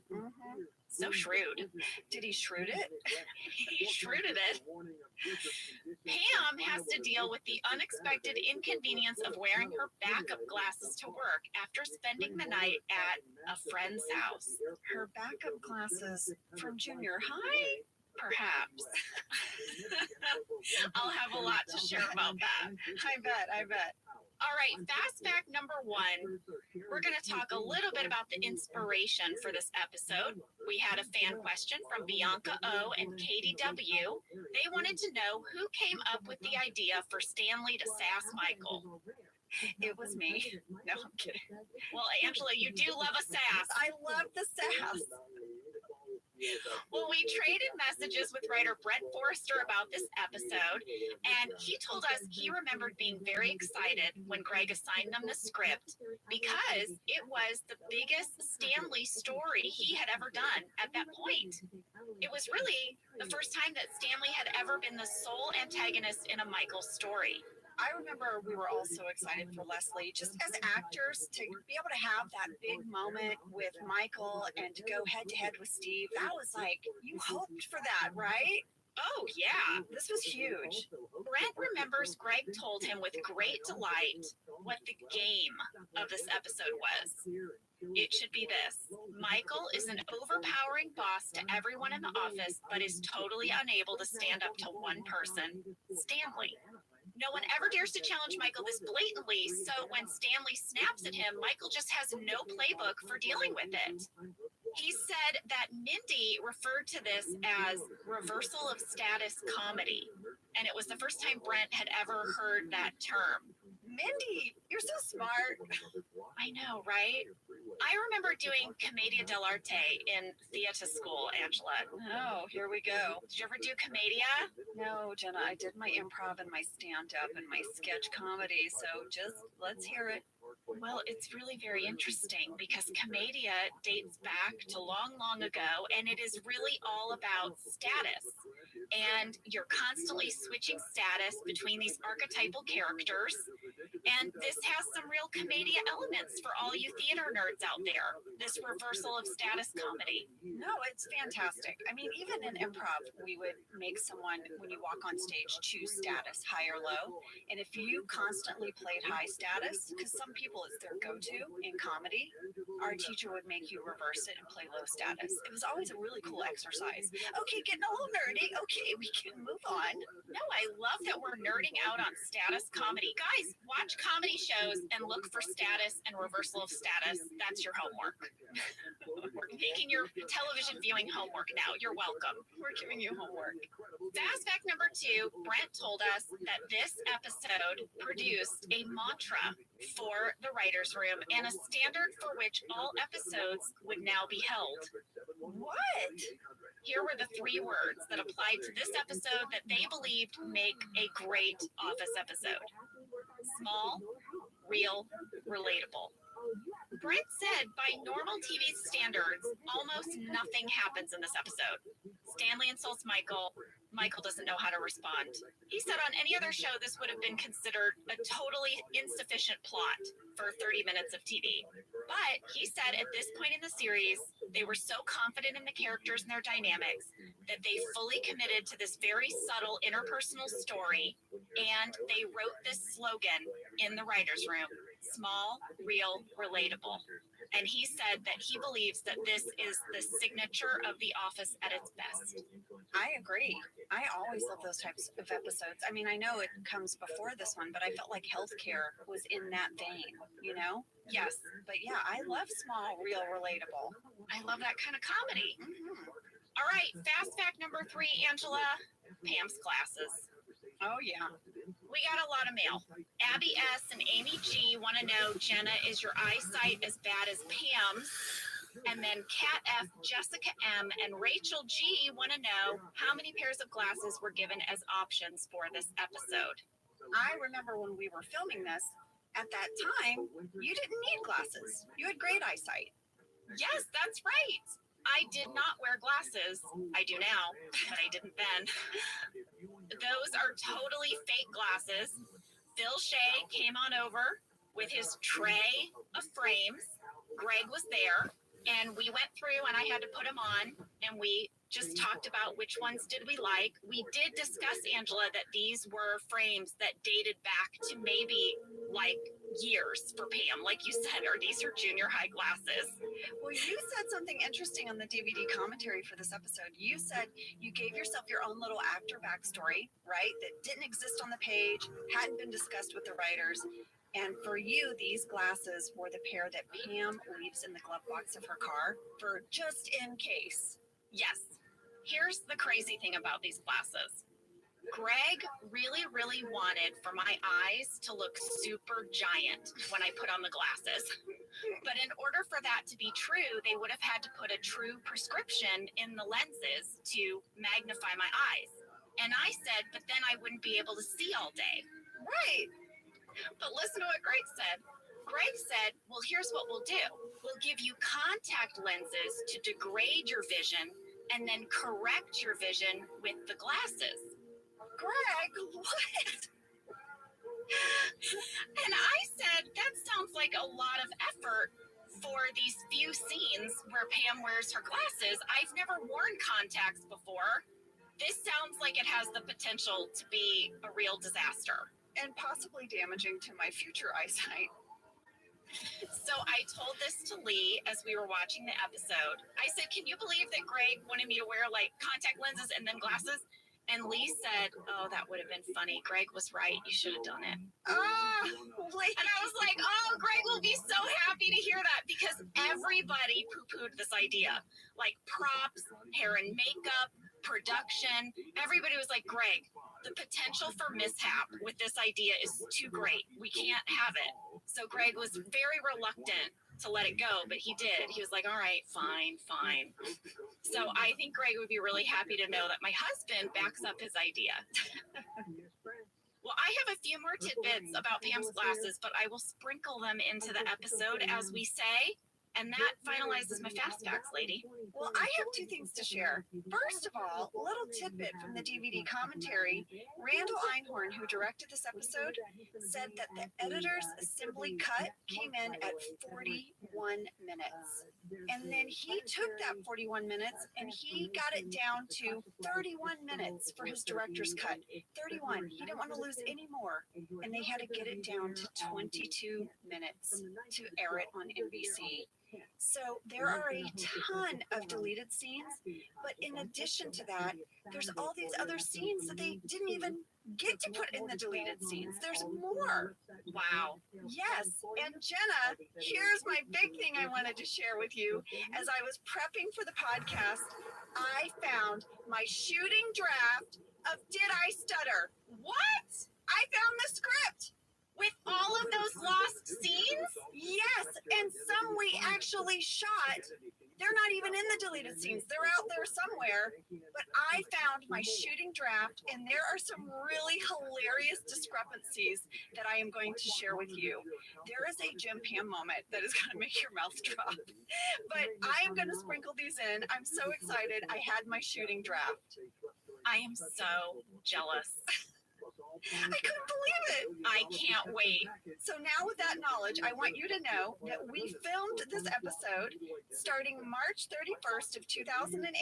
We got an email from Kent Sabornak that said, hey, you guys, just so you know, while we're filming Did I Stutter, Canadian Entertainment Tonight is coming by the set to do interviews in the warehouse, and they're going to get B-roll in the main bullpen.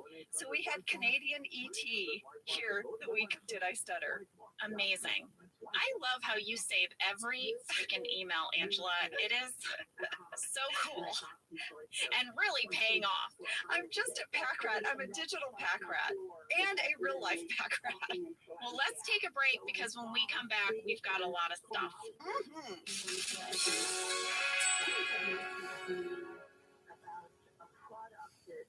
Whether your resolution is to save money, eat better, or stress less, HelloFresh is here to help you do all three. Yes, you guys, I love HelloFresh. Jen and I both love it. You know why we love it. And guess what I made the other night? What? It was so delicious. I made their pub-style shepherd's pie. I've made it. Yes, it's so good. White cheddar and the thyme mashed potatoes. I know it very well. It's a family favorite. Well, you know, Josh normally makes dinner, so this was my turn, and I made this, and he loved it, and I was so happy. I was like, I made a shepherd's pie. I'd never made one before. It's so good. Everyone, you can say hello to your most delicious year yet with fresh ingredients, chef-crafted recipes, all at a price you'll like, delivered right to your door. Go to hellofresh.com/officeladiesfree and use code officeladiesfree for free breakfast for life. One breakfast item per box while subscription is active. That's free breakfast for life at hellofresh.com/officeladiesfree with code officeladiesfree. HelloFresh, America's #1 meal kit. This show is sponsored by BetterHelp. You know, around New Year's, we all reflect and people really start making lists of what they could do to be their best self for the next year. Yes, I think, the new year definitely makes you think New Year's resolution. What do I want to change? New year, new me, that kind of thing. Yes, but perhaps this year we could be reflecting on what we're already doing right. Yeah. And therapy can help you figure out your strengths so that you can ditch this idea that you need some extreme change or this extreme New Year's resolution and just, you can make changes that really stick because they're based on your strengths. I like that. If you're thinking of starting therapy, give BetterHelp a try. It's entirely online, designed to be convenient, flexible, and suited to your schedule. Just fill out a brief questionnaire to get matched with a licensed therapist and switch therapists at any time for no additional charge. Celebrate the progress you've already made. Visit betterhelp.com/officeladies today to get 10% off your first month. That's BetterHelp, HELP.com/officeladies. Let's talk a little bit about hydration in the new year, particularly about liquid IV. Angela, you turned me on to this, and I'm going to have to give you props. Oh, thanks. It's pretty great. You told me that you use this when you travel to stay better hydrated, and I started doing the same thing. Whenever we go on a road trip, it's like I don't want to drink too much water because then I'll have to pee, and then I find myself so dehydrated. So I use this. Well, I like it for hikes. Here's what it is. You get a little packet and you put it in your water, and then you are going to get 3 times the electrolytes of a leading sports drink plus 8 vitamins and nutrients. It's non-GMO and free from gluten, dairy, and soy. It is perfect for daily use before a workout or when you feel run down or after a long night out, hint, hint, hint, or even on really long flights.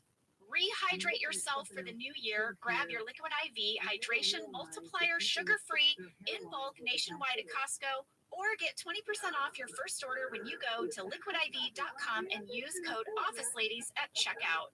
That's 20% off your first order when you shop Better Hydration today using promo code OfficeLadies at liquidiv.com. All right, well, we are back. Michael burst into the bullpen with all of this excitement because, you guys, there is wet cement in the parking lot, and this is a lifelong dream of his. He's got to do something, write something. What is he going to do? And Jenna, when I rewatched this, I started laughing because I remembered how hard Phyllis kept breaking. How hard we all kept breaking at Phyllis. Breaking. Yes, because she has an idea for Michael of what he could write in the cement. Oh, but she can't remember it. What was it again? And Michael's going, come on, go, it's trying. And watching Phyllis trying not to laugh, like fighting it so hard, we were all cracking up. And if you go to 37 seconds, you can see Rain and John smiling really big because we had all just been laughing. Well, I just think it's very funny that last week Michael got gum in his hair because he found something in the parking lot, and now, the cement. The parking lot has been a real source of excitement for him lately. And trouble. I kind of just want to say, Michael, get out of your car and go straight inside. Exactly.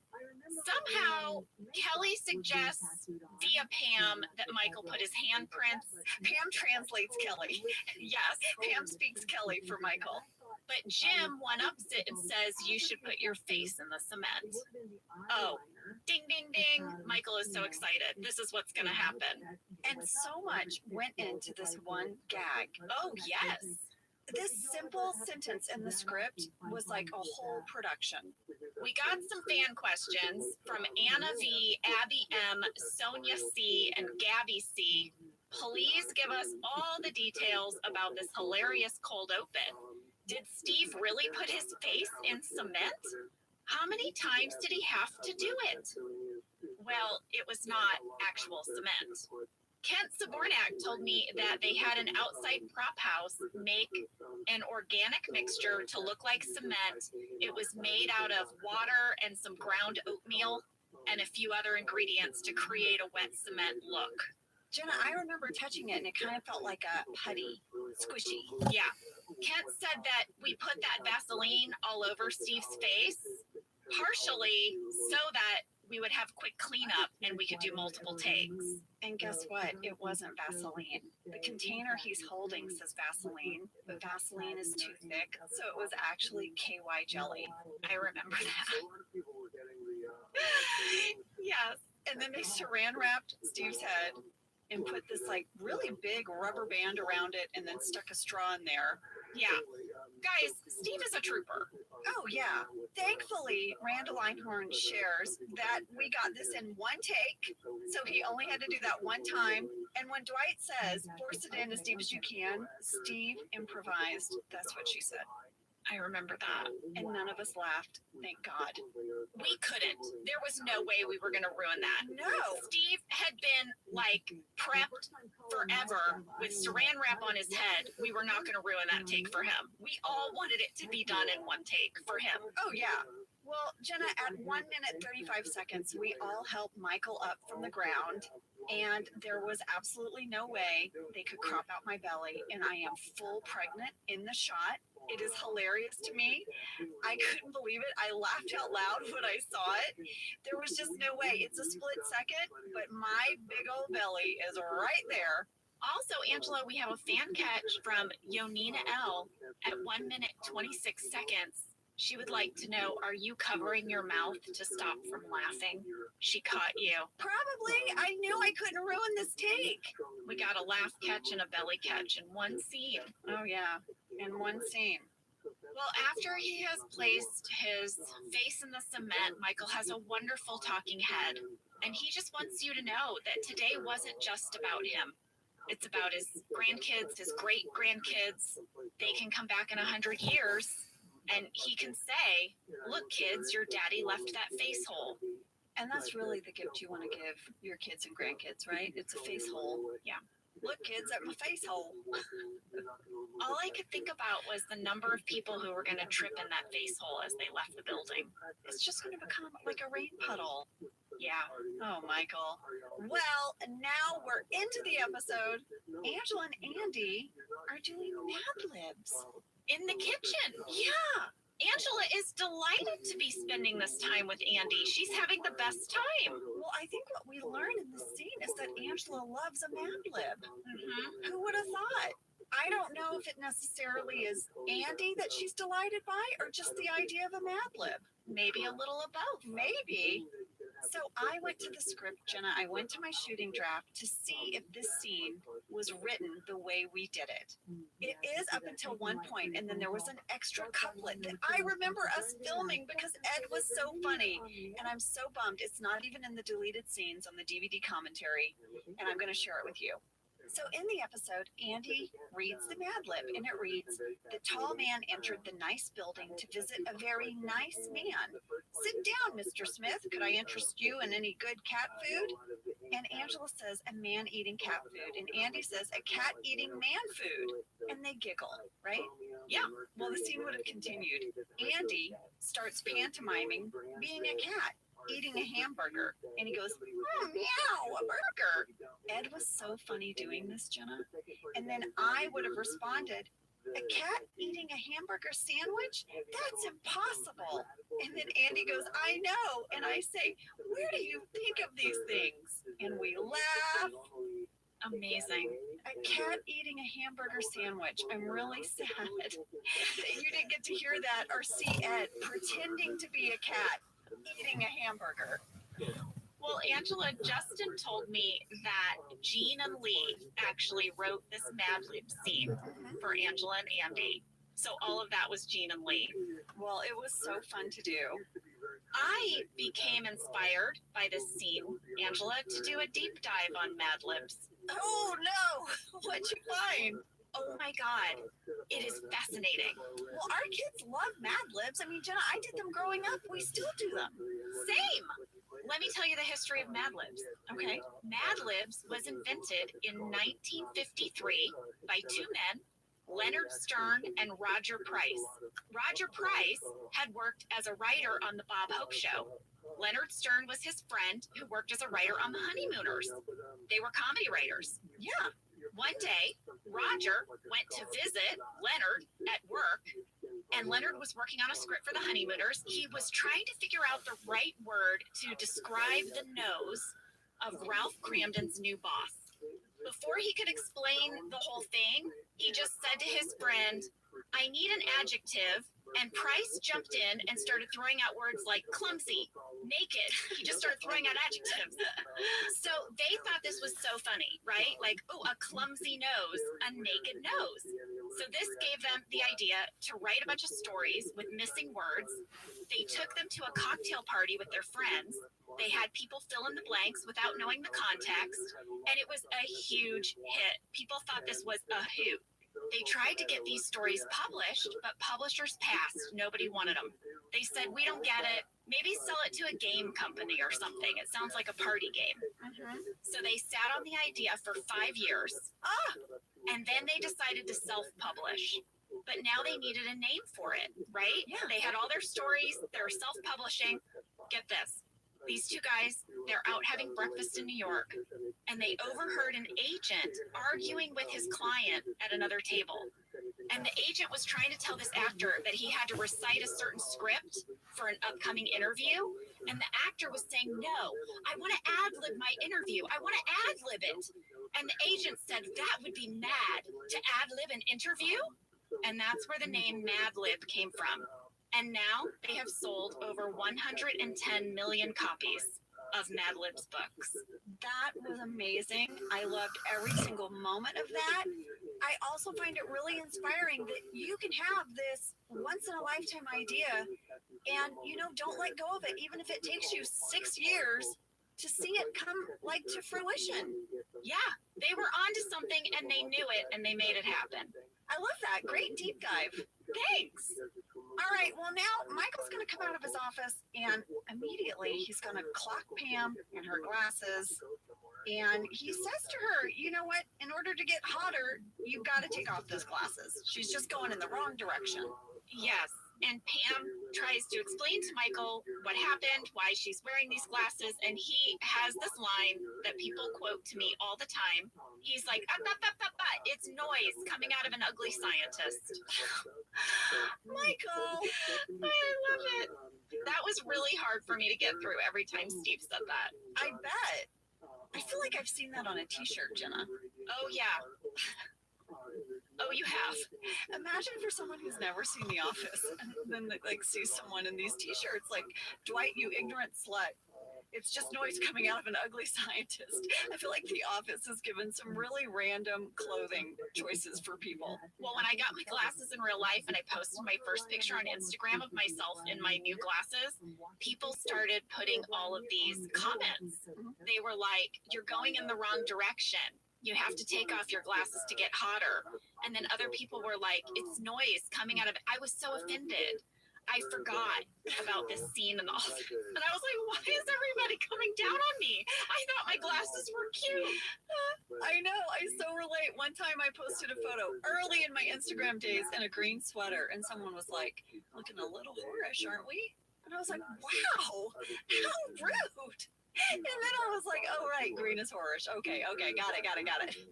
I know, sometimes I forget. I'm actually grateful that we're doing this rewatch because I feel like I'm less likely to be offended by comments now because they're actually quotes. Well, after all the insults, Michael tells everyone to go into the conference room for a brainstorming session. Oh, lady, there is a scene between Jim and Pam that is not in this episode, and it's not in the deleted scene, so you have to tell me if you guys filmed this. It's kind of racy. You want to hear it? What?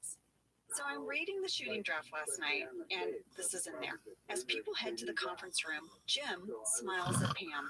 Jim says, the price you pay for a night in heaven. Oh, wait. Pam glances at the camera, stilted. Yes, the movies were good, Jim. Jim says, you mean the movies that we made of us making love? Pam, panicking, glances to camera. Shut up! We didn't film ourselves. Jim to camera. Hi, Pam's grandma. Sorry you had to find out like this. And then Pam hits Jim, and they go into the conference room. What? I don't remember if we filmed that. If it's in the shooting draft, we must have. People would have lost their minds if we'd left that in the show.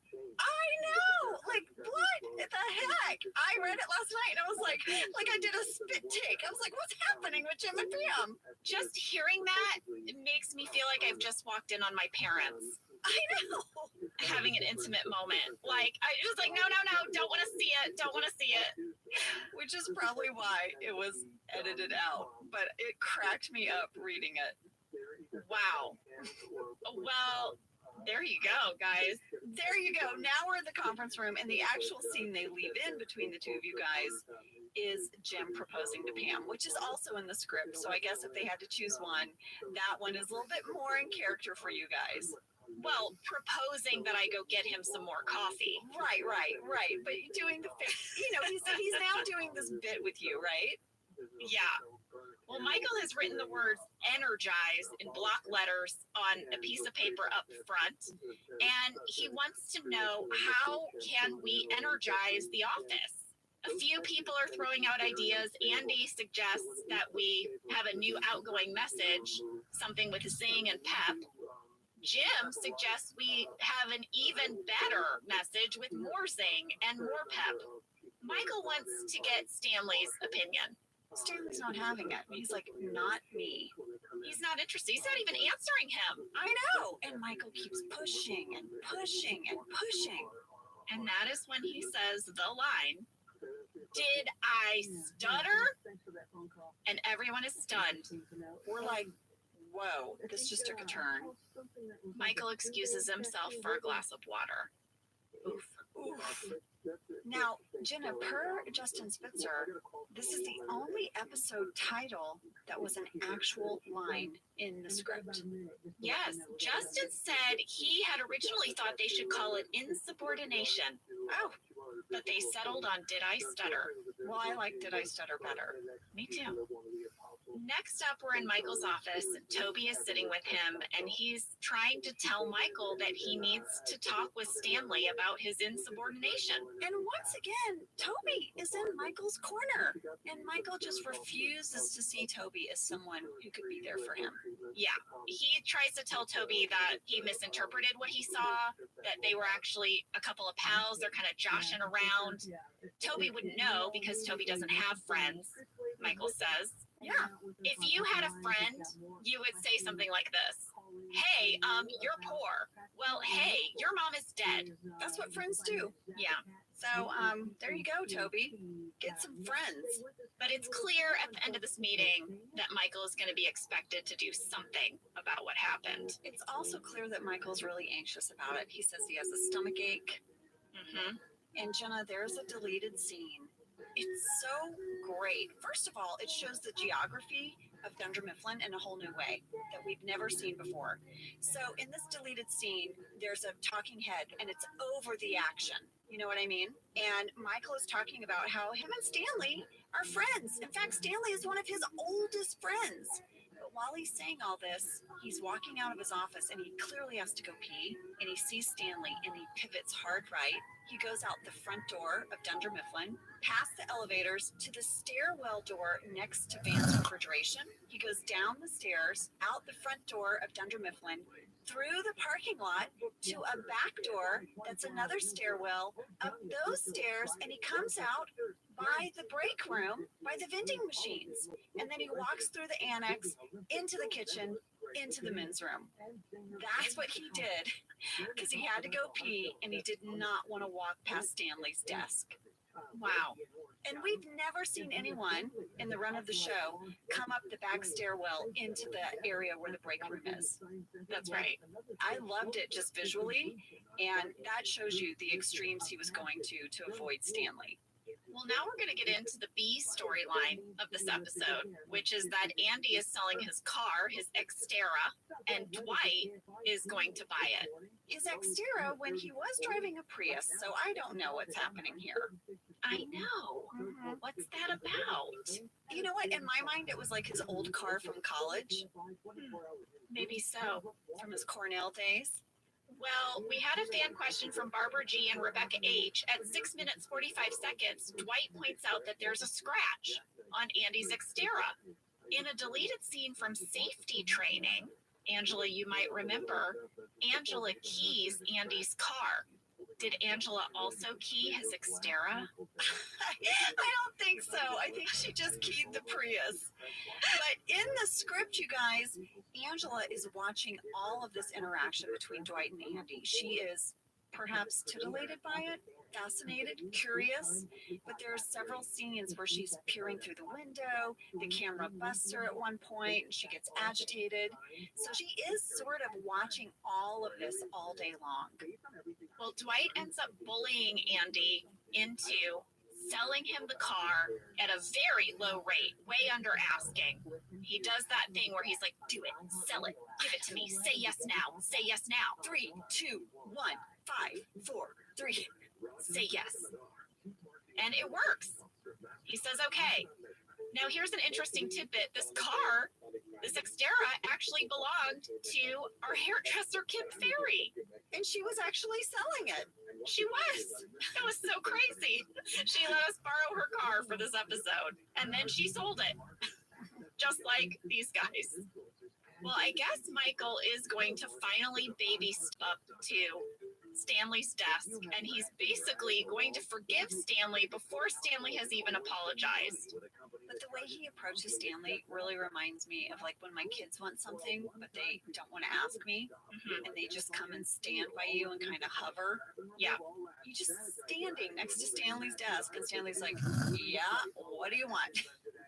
Yeah, and he's like, nothing. I think I just want to say, like, we're cool, right? Like, I forgive you. And we've forgotten about what happened, right? Yeah. Now, Stanley could just say yes. I know. But he does not.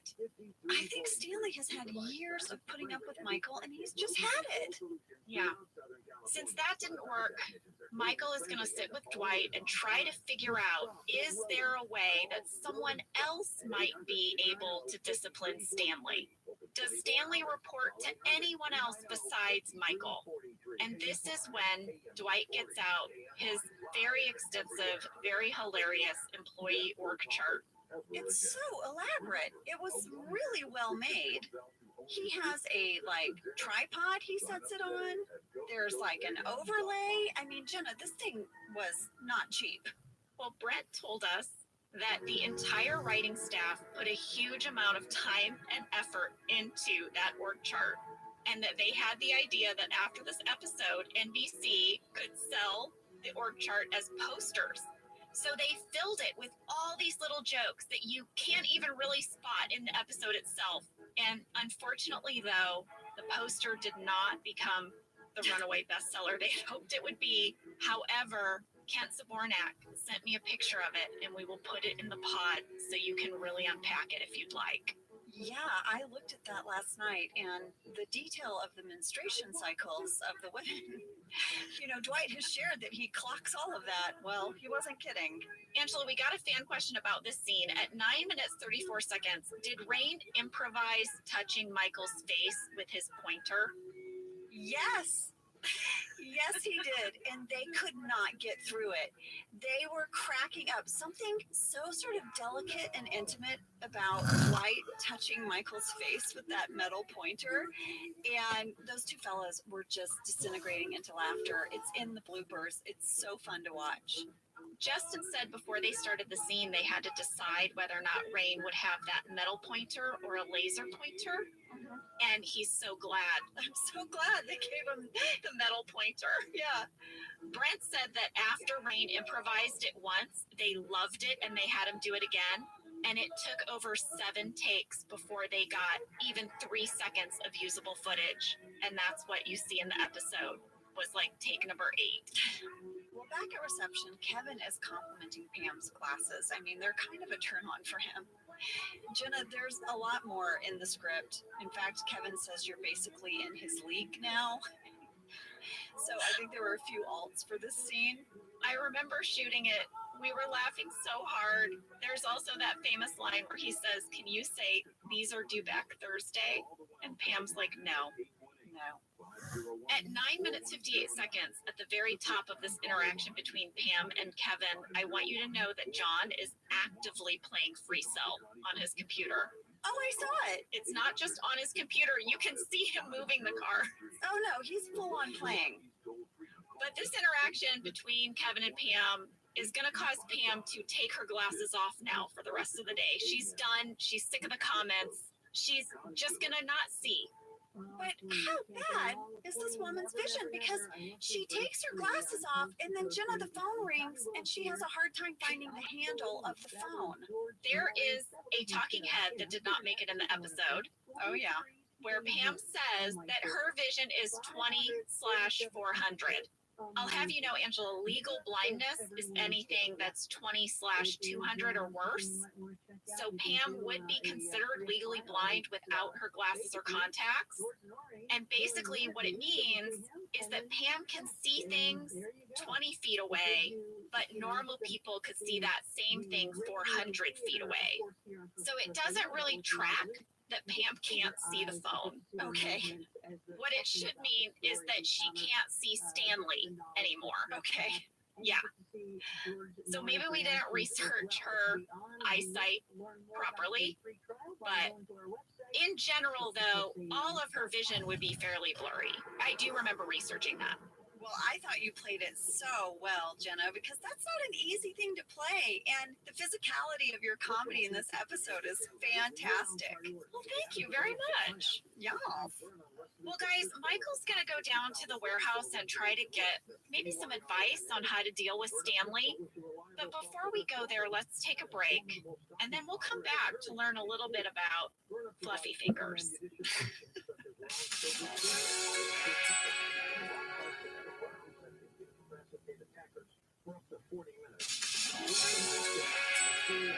Okay, guys, we're back, and as promised, we're going to break down this scene between Michael and Daryl. It's amazing. Everything about it is amazing, even just from a technical standpoint. This was such a tiny, tiny room, and Randall had to shoot through the door and a window and capture this moment. It's so beautifully done. Michael's going to ask Daryl, "Hey, man, have you ever been in a gang?" And Daryl needs to know what Michael needs to say. Yeah. So he says he has been in not just one gang, but several. Yeah. He has been in the Crips and the Bloods and the Warriors and the Newsies. And the Newsies on Broadway. And Michael is just like, "Oh my God. Yeah. Oh my God." And Michael can't believe that Daryl is now about to share with him his deep gang knowledge. Yeah, what do you do if you're disrespected in the gang? Daryl's gonna tell him they do something called Fluffy Fingers. And that is where you surprise the person by tickling them. And you keep tickling them until they start to tickle you. And then you're just tickling each other. Yeah. And then you're over it. It's really effective, he says. And Michael's like, "Wow, I didn't think that's how it went in the gangs, but okay. Okay." Michael's like, "All right, I guess I should try this." It's so great. And both Steve and Craig play it perfectly. Oh, yeah. Well, you know, Jenna, there was a deleted scene where Michael tries to get up the courage to tickle Stanley to do the Fluffy Fingers. It's insane. Stanley is at the supply cabinet. He's kind of reaching up to grab something, and Michael sneaks up behind him, and he holds his hands up like he's going to tickle him. But then he just can't quite figure out how to do it, and Stanley doesn't even notice, and Michael backs away. And then Michael has a deleted talking head where he says, "It's not Daryl's fault. It was a great idea. I just couldn't quite figure out how to do it. I don't know. I've tried everything. I'm running out of options." Yeah. And when you run out of options, you decide to fake fire someone. That's what Michael does. Oh, Michael. So now Ryan has arrived. He pulls up in his convertible His shirt is open. He winks at himself in the rearview mirror. Oh yeah, he's feeling real good. And there was a deleted scene, Jenna, that was so good. He comes in the office, he's got bagels, but Pam doesn't have her glasses on. He tosses a bagel at her. She can't see it. It hits her in the face. And then he goes on, Jenna, to show Pam how to eat a bagel. He just, with his own hands, starts digging out all the good part of the bagel, all the middle part. And he says, yeah, you just eat that outer part, so you don't gain weight. And he kind of points to Pam's belly. Yeah. And I felt like that whole scene showed his state of mind, how manic he is, throwing the bagels, digging them apart. Like, oh my gosh. I remember shooting that. I was sad it didn't make it in because that was really fun.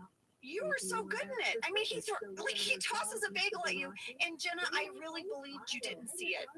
That's how good you are in the scene. Anyway, so Ryan is here. He's actually got some big business. He goes in the conference room, and he calls Jim in. Toby's there, and he's going to give him a formal warning about his job performance. But the way he calls him in is so amazing. He's like, hey, Jim, I got to ask you a question as a true Eagles fan. Oh, so slimy. I thought BJ was so good in this scene. He was like every douchebag I've ever had a meeting with. I actually recorded it off my computer and I texted it to him. And I said, BJ, we're watching Did I Stutter? And you are so brilliant and amazing in this scene. I just needed you to watch it so you can see how good you are. And he wrote me back and he was like, Jenna, oh my God, I forgot about that scene. Thank you for sending this to me. That was so fun to watch. But that happens when we are rewatching this show. Sometimes I will see one of our friends perform just like madness level amazing. And I just send it to him. I'm like, you need to be reminded of what an amazing comedic actor you are. You're welcome. Oh, for sure. I had a whole text thread with Phyllis because I was like, Phyllis, you are so amazing. Back in Yankee Swamp. She's so good. I know. Oh, yes, BJ is so good in these moments. And Jim is like, is this because I talked to David Wallace? And Ryan's like, no. I appreciate, constructive criticism. I thrive on it. Yeah. So douchey. And he says you can get more details from Toby. This leads to a Toby talking head. And dare I say that Toby seems smug? Oh, for sure. Yeah. Toby says, I'd say all the goofing around at Pam's desk and hanging out with Pam has finally caught up with him. Fans were furious, Jenna. When this episode came out, they hated Toby so much. I mean, in the episode before, he put his hand on Pam's knee. Mm-hmm. And now it seems like he's going behind Jim's back to try to get him fired. Oh, yeah. And Jenna, if you thought you hated Toby with that talking head, had you seen the deleted scene between Jim and Toby? And then Ryan, you would have been like, oh my God, Toby would not have been able to come back from it. Sam, can you play that deleted scene? A formal warning, seriously. Well, as you know, Dwight has filed a lot of complaints against you over the years, but no one cared.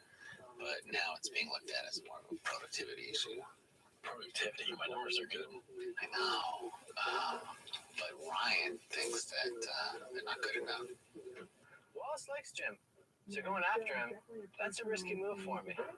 But in business, you gotta take risks. Sometimes you gotta get out on the open highway with the top down. Oh my God. And Ryan is trying to put the top down to his car and it won't go down. Wow. But yeah, can you imagine if those scenes had been left in? Well, Angela, speaking of treachery, Dwight has washed the Xterra and he's now reselling it for over $9,000. He's selling it for a profit. Oh, and Andy is like, what the hell, man? Angela's impressed. Angela's like, oh yeah, you got him. You're smarter. She loves two men dueling over her. She really does. I know. You guys remember, Michael has run out of options. Fluffy Fingers isn't going to work for him. So he's going to have to do the thing he didn't want to do He's going to have to fake fire Stanley to teach him a lesson. And he comes out of his office and he announces it to everyone. He says, guys, listen, I'm going to fake fire Stanley, but I just want you to react as if I'm really firing Stanley. And everybody's like, if you hadn't told us what you were doing, we would have reacted correctly. And he's like, oh my gosh, why aren't you understanding this? The person that says it, the person that's the voice of reason is Kevin. I know. You know you're in trouble when Kevin is the voice of reason. Stanley walks into the bullpen and Michael fake fires him, and it does not go well. Stanley unleashes on him just a tirade of insults. I remember when we filmed this, Jenna, and you could have heard a pin drop.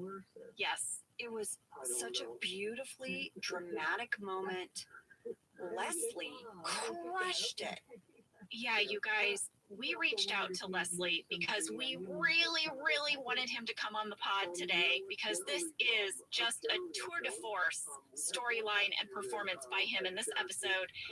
And he is filming this week. He is filming something and he couldn't come on, but he did want us to share with you that this monologue was completely scripted. This was not improvised, you know. And I remember, Angela, that he worked on this and he delivered it like it was just an amazing performance, and he nailed it every take. Every take. He was 100% off book.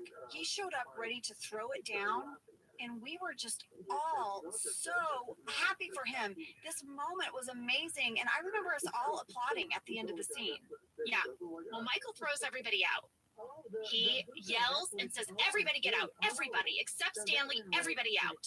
And everyone gets the hell out. And Jenna, in the script, which isn't in the deleted scenes, but in the script, Michael turns to the cameras and says, you two, cameras out of here.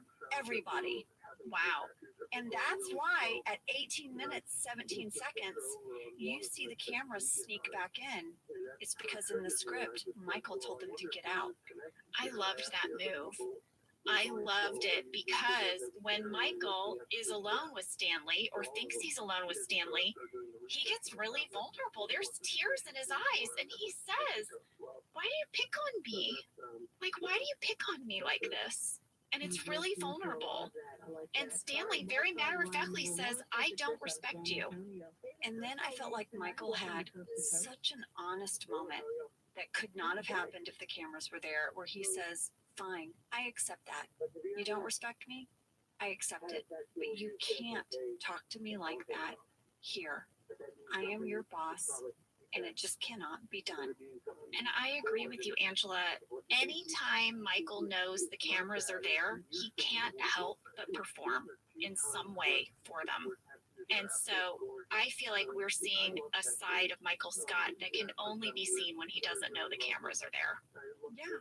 And that was such a fun part of our show, playing with who are our characters when we know the cameras are there and when we don't. And I loved that we got to reveal these little different parts of ourselves in these different ways. Oh, me too. It made the show so rich, right? It's cool. And you know what? They have this moment of resolution. They're like, fine, we now know our rules of engagement, right? Yeah, they shake hands. Done. This leads to Michael having a talking head. He's really stuck on the idea of respect, getting no respect. And this just sends his brain into Rodney Dangerfield land. So he's going to do some real, like, off-the-cuff Rodney Dangerfield impressions, which morphs into a Jeff Foxworthy impression, and then Borat, and then Jerry Seinfeld, and then back to Rodney Dangerfield again. It's a pretty epic talking head. It is. Well, you know, Jenna, that talking head, that whole Rodney Dangerfield comic riff is not in the shooting draft. It's a whole other talking head. Huh. So I have to imagine they handed Steve a whole bunch of alts. They would do that to us, right? And this is the one that they picked because that is not the one in the script. Interesting. Well, I liked this one. I did too. And I have to think Steve improvised a little. I think it was on the page, but I can sort of see Steve doing his thing. I'm sure. While that talking head was happening, everyone else is in the parking lot, you know? Mm-hmm. They're heading home. There is a wrap-up scene of the Dwight, Andy, Angela love triangle. It's in the shooting draft. and it didn't make it to the deleted scenes. But Andy and Angela walk to the car. They pass by Dwight, who is scraping off a Cornell sticker from the back window of the Xterra. And Andy says, "Goodbye, old friend. May all your roads be downhill and the wind be on your back windshield." And Angela's like, "Andy." And Andy says, "I can't believe Dwight would do me like that. He took advantage of my kindness." And Angela says, "He didn't take advantage of you. He bested you. You were bested." And then he tries to put his arm around her, and she shoves it away. And she looks at Dwight like he's super hot. Wow. Yeah.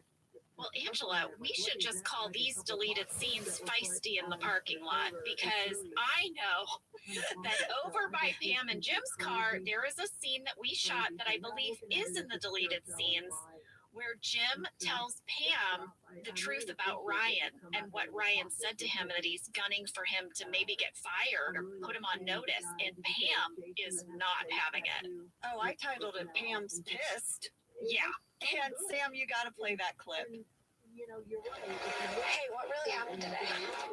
I mean, I don't need my glasses to know when something's stressing you out. What happened today? Ryan is trying to get rid of me. He came in today to give me an official warning about my job performance. What? God, he's such a creep. That really pisses me off. I'm gonna bash his face in. I'm gonna bash his face in with a stale bagel. Then I'm gonna throw a rock at his car. Come on, we're going to New York right now. I'm driving. If I hit him without my glasses, I don't think it's a crime. Great. I should have told you all about this sooner. What a jerk. What a jerk. Can you imagine if they had left in the sex talk between Jim and Pam up at the top, and then this scene of Pam saying she's gonna throw a rock at Ryan or maybe hit him with her car? Oh my gosh! And in the shooting draft, it was much shorter. You just said, "I'm gonna smash his face," and that was it, you know. But in this deleted scene, Pam is going off. You do not mess with her, man. I guess not. Not after the night they had last night. The one night in heaven? Yeah. Wowzers. Well, the tag for this episode brings us all the resolution we need. We're back in the conference room. Michael is proposing some more great ideas, like a summer Christmas caroling sales event. He throws to Stanley. "Stanley, what do you think?" Stanley says, "I think it might be your best idea yet." Yeah. And then Phyllis kind of laughs and says, "That's the dumbest thing I've ever heard." Michael says, "Everybody out except Phyllis." And that's the episode. It's such a great tag. Guys, that was Did I Stutter? I can't believe I'm about to say this, Angela. We are coming up on the end of season 4. We've just got a few more episodes. I know. Last night I had to put a whole new disc in my DVD player. Wow. You know it's serious when she's got to put a new disc in, guys. Yeah, I'm on my last disc for season 4. It's going by so fast. It's flying by. We'll be back next week with Job Fair. Thank you to Brent Forrester and to Leslie David Baker. Thanks for texting us back about this episode.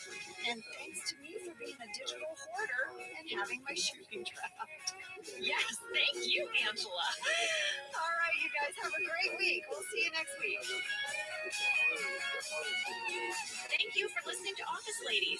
Office Ladies is produced by Earwolf, Jenna Fisher, and Angela Kinsey.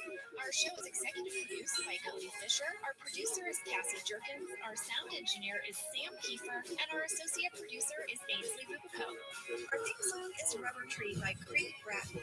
For ad-free versions of Office Ladies, go to StitcherPremium.com. For a free 1-month trial of Stitcher Premium, use code OFFICE.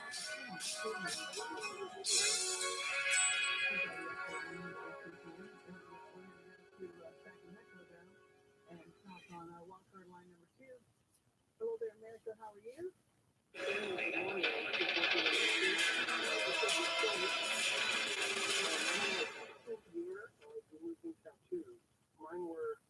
Most people give up on their resolutions by mid-January.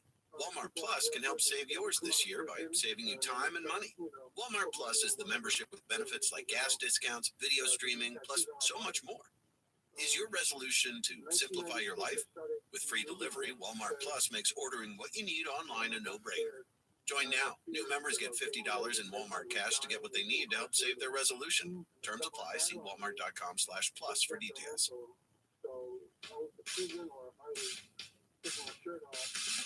I'm Jenna Fisher. And I'm Angela Kinsey. We were on The Office together. And we're best friends. And now we're doing the Ultimate Office Rewatch podcast just for you. Each week, we will break down an episode of The Office and give exclusive behind-the-scenes stories that only two people who were there can tell you. We're the Office Ladies. Hi, lady, and everyone. Hi, everyone out there. I'm so happy you're here listening. Jen and I, someday we're going to come out there and take it on the road and meet you. Whoa! That's news to me. I guess we're doing it, though, because if Angela gets an idea, it's going to happen. I think we got to do one in Scranton, Jenna. Oh, well, that's a given. We got to go to Scranton. We got to do an Office Ladies from Scranton. All right. It's been said. Now it must be done. Lady, tell them what we're talking about today. Today is season 4, episode 17, Job Fair. This was written by Lee Eisenberg and Gene Stupnitsky, writers of Dinner Party, and directed by Tucker Gates. Would you like a summary? I can't wait for your summaries. Like Wednesday night, because we record on Thursday, I go to bed and I'm like, what is Jenna's summary going to be? I know you do. I know. You try to text me and get me to tell you my summaries ahead of time, and I say you're just going to have to wait for it. Yeah, you want to surprise me. I go to bed thinking about it. I wake up thinking about it. Well, here it is. Wait no longer. Okay. Michael, Pam, Oscar, and Daryl attend a job fair in Pam's alma mater, Valley View High School, in search of the, quote, best and brightest potential summer interns. Jim is on probation at Dunder Mifflin. He got his warning from Ryan. So he is going to attempt to redeem himself by working a potential client over golf with the help of Andy and Kevin. The rest of the Dunder Mifflin employees take the day off, despite a warning from Dwight, except for Angela, who ends her silent treatment of him when they find themselves alone in the office. It's perfect. That's a perfect summary. Thank you. You're welcome. Fast fact number 1, Valley View High School, Pam's alma mater. Yeah, we got mail. Kavya R. and Courtney K. asked, is Valley View High School a real high school, and did you film there? And it is a real high school. Ding, ding, ding. It's about 9 miles north of Scranton in the suburb of Archbald. Their school mascot is the cougar, and their school colors appear to be blue and yellow, maybe blue and gold. Goldish yellow. I went to the website because it's the cougar, right? So you're saying it's yellow? I'm saying it's goldy yellow. Goldish yellow. Okay. Their colors are blue and goldish yellow. Okay. We did not film at that school. Oh no. We filmed at Birmingham High School in Van Nuys, California. By the way, in my research, I discovered that the music videos for Gwen Stefani's Hollaback Girl, Eminem's No Love, and Lil Wayne's Prom Queen have also all filmed at Birmingham High School. Very, very popular location. Well, wait for it, Angela. Do you know what else is filmed there? Oh, God. Oh, let me guess. Fast Times at Ridgemont High. No. Grease. It's an Office connection. Oh. 40-Year-Old Virgin? An episode of Monk. Oh! An episode of Monk? What is it with The Office and Monk? I don't know. I really wish we had filmed back in like the 50s. Remember when they would do those crossover episodes and all of a sudden like Laverne and Shirley would be over at the Fonzie's house? Yeah. It'd be like Happy Days, Laverne and Shirley. What if we had a Monk The Office crossover? I wish we could go back in time and make that happen, because we clearly use the same locations and the same guest stars. Have Tony Shalhoub walk into the bullpen? Come on. And interview someone, maybe Toby for being the Scranton Strangler. Yes! We did it! We did it! There it is, everybody. Your Office reunion is also a Monk crossover. done. A little more information on the school. The school colors for Birmingham High School appear to be blue and white. Kent Zabornak told me that we had to create all of our own signage and props for the school because we had to make sure, per our agreement with Birmingham High School, that none of their actual logos or artwork or signage was seen. So there you go. We made it all. Everything hanging on the wall. Everything. Wowzers. That's a lot. Listen, when Kent told me that as I was watching the episode, I was like, that's a lot of signs. Yeah, check it out. Our art department was very busy this episode. They were. I'm moving us into fast fact number 2. It's called golfing. Wait, I sense a location breakdown. You are correct, Angela. And it's because we got a fan question from Sophia D. Where did you film the scenes at the golf course? Because I'll have you notice, I looked. We never see a sign for where our guys are supposed to be. I Googled, there is a country club of Scranton that offers golf, as well as a few other golf courses near the Scranton area. I don't know which course this is supposed to be, but we filmed at Vista Valencia Golf Course in Santa Clarita. It's a 27-hole facility. It has an 18-hole par 61 course and a 9-hole par 3 course. Now here's what I found very interesting, maybe only to me. Let's hear it. The prices to play depend on what day you're playing and also what time you arrive. It's least expensive to go during the week in the afternoon. If you come first thing in the morning, it's going to cost you $24.50 to walk the course or $36.50 to ride it. If you come at 3 o'clock, it's only $13 to walk it and $23.50 to ride it. But why is it more expensive to ride it? Is it because it comes with the cart? I couldn't find that information. It seems like you'd flow faster if you're riding it than if you're walking it. Guess what, everybody? I don't know a lot about golfing. This is why I'm quiet, because I'm like, I don't know. But here's the big kicker, and this is why I think you and I need to go to this golf course. Okay. They have something called foot golf. Foot golf? I've never heard of it. It's a real thing. It's a combination of soccer and golf. And hacky sack. I think you could hacky and sack it in there. There's basically a special golf course, but the holes are really big and you kick the ball down the course into the hole. Okay. Foot golf. Maybe we could frolf and then foot golf. I would foot golf if there was like a pony keg set up on like the 8th hole. So like you kick your ball, then you have a beer, then you kick your ball. What's a pony keg? Pony keg, isn't that, don't y'all have pony kegs? It's like a party keg, it's like a mini keg of beer. Pony keg, anyone? Sam, Cassie, pony keg, ever heard of it? A pony keg is a mini keg? Yeah, it's like a baby keg. No, you're right. Pony keg is a quarter keg. Yeah, thank you. What's a half keg called? Silence. I don't find any cool names. Oh, so you can get up. Here are your choices: pony keg, half keg, keg.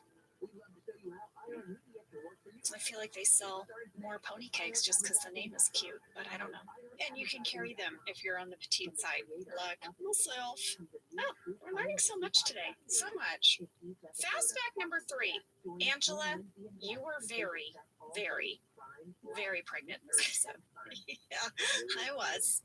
When you were filming your scenes with Dwight in the office, Lee Eisenberg had the flu. He was not there that day. Only Gene Stupnitsky was on the set.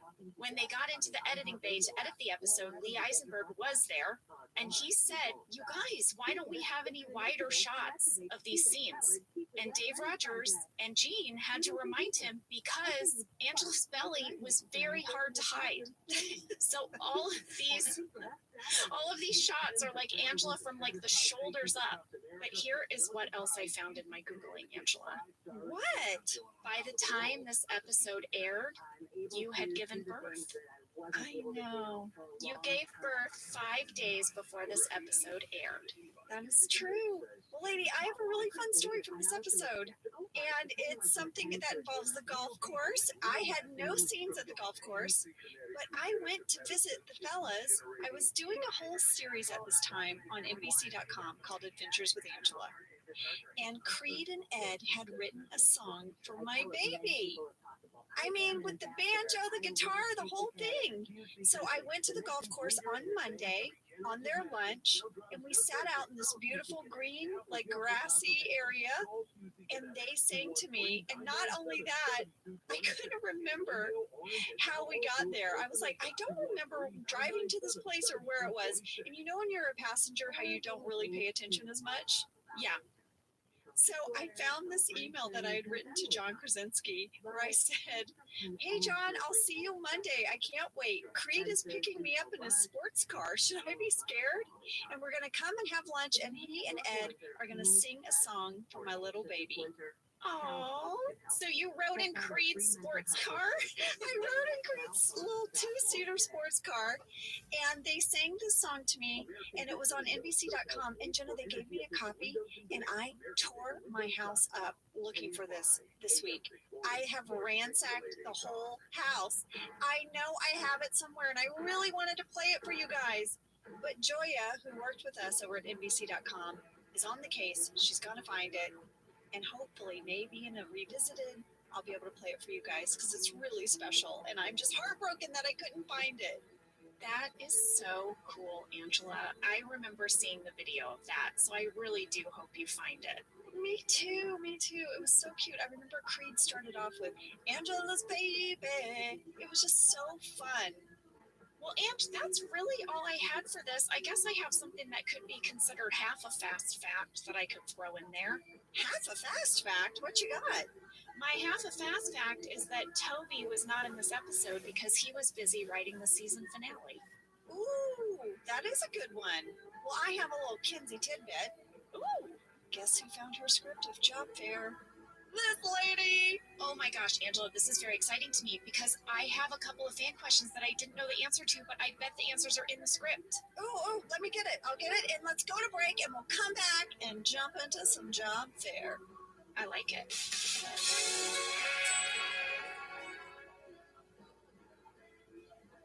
Whether your resolution is to save money, eat better, or stress less, HelloFresh is here to help you do all three. Yes, you guys, I love HelloFresh. Jen and I both love it. You know why we love it. And guess what I made the other night? What? It was so delicious. I made their pub-style shepherd's pie. I've made it. Yes, it's so good. White cheddar and the thyme mashed potatoes. I know it very well. It's a family favorite. Well, you know, Josh normally makes dinner, so this was my turn, and I made this, and he loved it. And I was so happy. I was like, I made a shepherd's pie. I'd never made one before. It's so good. Everyone, you can say hello to your most delicious year yet with fresh ingredients, chef-crafted recipes, all at a price you'll like, delivered right to your door. Go to hellofresh.com/officeladiesfree and use code officeladiesfree for free breakfast for life. One breakfast item per box while subscription is active. That's free breakfast for life at hellofresh.com/officeladiesfree with code officeladiesfree. HelloFresh, America's #1 meal kit. This show is sponsored by BetterHelp. You know, around New Year's, we all reflect, and people really start making lists of what they can do to be their best self for the next year. Yes, I think, you know, the new year definitely makes you think New Year's resolution. What do I want to change? New year, new me, that kind of thing. Yes, but perhaps this year, we could be reflecting on what we're already doing right. Yeah. And therapy can help you figure out your strengths so that you can ditch this idea that you need some extreme change or this extreme New Year's resolution and just, you know, you can make changes that really stick because they're based on your strengths. I like that. If you're thinking of starting therapy, give BetterHelp a try. It's entirely online, designed to be convenient, flexible, and suited to your schedule. Just fill out a brief questionnaire to get matched with a licensed therapist and switch therapists at any time for no additional charge. Celebrate the progress you've already made. Visit betterhelp.com/officeladies today to get 10% off your first month. That's BetterHelp, HELP.com/officeladies. Let's talk a little bit about hydration in the new year, particularly about liquid IV. Angela, you turned me on to this, and I'm going to have to give you props. Oh, thanks. It's pretty great. You told me that you use this when you travel to stay better hydrated, and I started doing the same thing. You know, whenever we go on a road trip, it's like I don't want to drink too much water because then I'll have to pee, and then I find myself so dehydrated. So I use this. Well, I like it for hikes. Here's what it is. You get a little packet and you put it in your water, and then you are going to get 3 times the electrolytes of a leading sports drink plus 8 vitamins and nutrients. It's non-GMO and free from gluten, dairy, and soy. It is perfect for daily use before a workout or when you feel run down or after a long night out, Hint, hint. hint, hint, or even on really long flights. Rehydrate yourself for the new year. Grab your Liquid IV Hydration Multiplier sugar-free in bulk nationwide at Costco, or get 20% off your first order when you go to liquidiv.com and use code OfficeLadies at checkout. That's 20% off your first order when you shop Better Hydration today using promo code OfficeLadies at liquidiv.com. All right, we are back. I have my script of job fair, and Jenna, right out of the gate, I have a question for you. What is that? Did you notice that this episode does not have a cold open? I kind of did, Angela. We have a scene before the credits, but it's on plot. It's on story. It's not one of those standalone comedic cold opens that we're used to. I did notice. That's right. We just kind of get right into the meat of the episode, right? Yes. There was a cold open, and I'm going to read you a little bit about what it was, okay? Okay. So, in the cold open, you hear this screaming noise from the men's restroom, and everyone in the bullpen kind of grumbles, like, ugh, not again. And Michael comes out. He's just exasperated because he has dropped everything that was in his pockets into the toilet. Like everything. He lists it off. He dropped his cell phone, his tip calculator, his wallet, his white strips, candy corn, his eraser. And then Jim says, what about your car keys? And Michael says, I threw them into the toilet out of anger. And this leads him to this light bulb moment, because I guess this happens quite frequently for Michael. And he goes into his office and he comes out and he's like, guys, I have invented this amazing invention. And he says it's the mesh toilet guard to go over the toilet. And then the camera pans past him and he has just cut out the back of his desk chair that's mesh into like a circle. And he's like, who's going to volunteer? This is going to be great. It's lightweight, portable, reusable. You can just put it in your dishwasher. So what, he's going to start using the bathroom through this meshy cover? But he's thrilled. He thinks he's going to be a gazillionaire with the mesh toilet guard. I don't know where to begin. I know. So that was the cold open that they didn't end up using, and they just jumped right into the episode. Here's the thing. I can't remember if we shot that, but I remember that joke, probably from the table read, because we must have read it. Yeah. I remember the joke that Michael threw his keys in out of anger. That was my favorite part. So this isn't in the deleted scenes then? It's not in the deleted scenes, but it is in the script. But they didn't use it. Just a little trivia for you since I have the script. The script is paying off already. I'm excited about it. The way this episode does start is Michael comes out of his office. He's dressed in his jeans. Yeah, he's got sneakers on. He's trying to look young and hip. I think so. Pam and Oscar and Daryl are all around reception, and we find out that today the 4 of them will be attending the job fair at Valley View High School in search of new interns, because he wants to euthanize the office. Well, there's a deleted scene where Michael shares that he's been really depressed since Ryan left. Sam, can you play that? I am depressed. Since Ryan left, I've been going through emptiness syndrome. And I call it that because that's the way I felt when emptiness went off the air. I am lonely. And I need a new Ryan. That's amazing. Yeah, and so he sees this job fair at the local high school as his way to recruit some young buddy. Michael just wants a younger sibling. Yeah, we had a fan question from Thomas V. How did they decide who got to go to the job fair? This was one of those instances where they would look at the cast and they would say, who haven't we seen together yet or in a while? And that's kind of how they pulled the names. Because something I noticed is that there is not technically a salesperson represented. Mm-hmm. So there's someone from accounting, there's someone from the warehouse, front reception, who Michael refers to as the eye candy. And Michael, who I guess could also cover sales. Right. He was a really good salesman. He was. Yeah. But yeah, this was more about pairing of people and characters and who would make a great foil for Michael at the job fair. Well, we know why I couldn't go. Yeah, You would have just to shoot 4 floating heads. It would have just been 4 heads in a high school auditorium because that was super brags.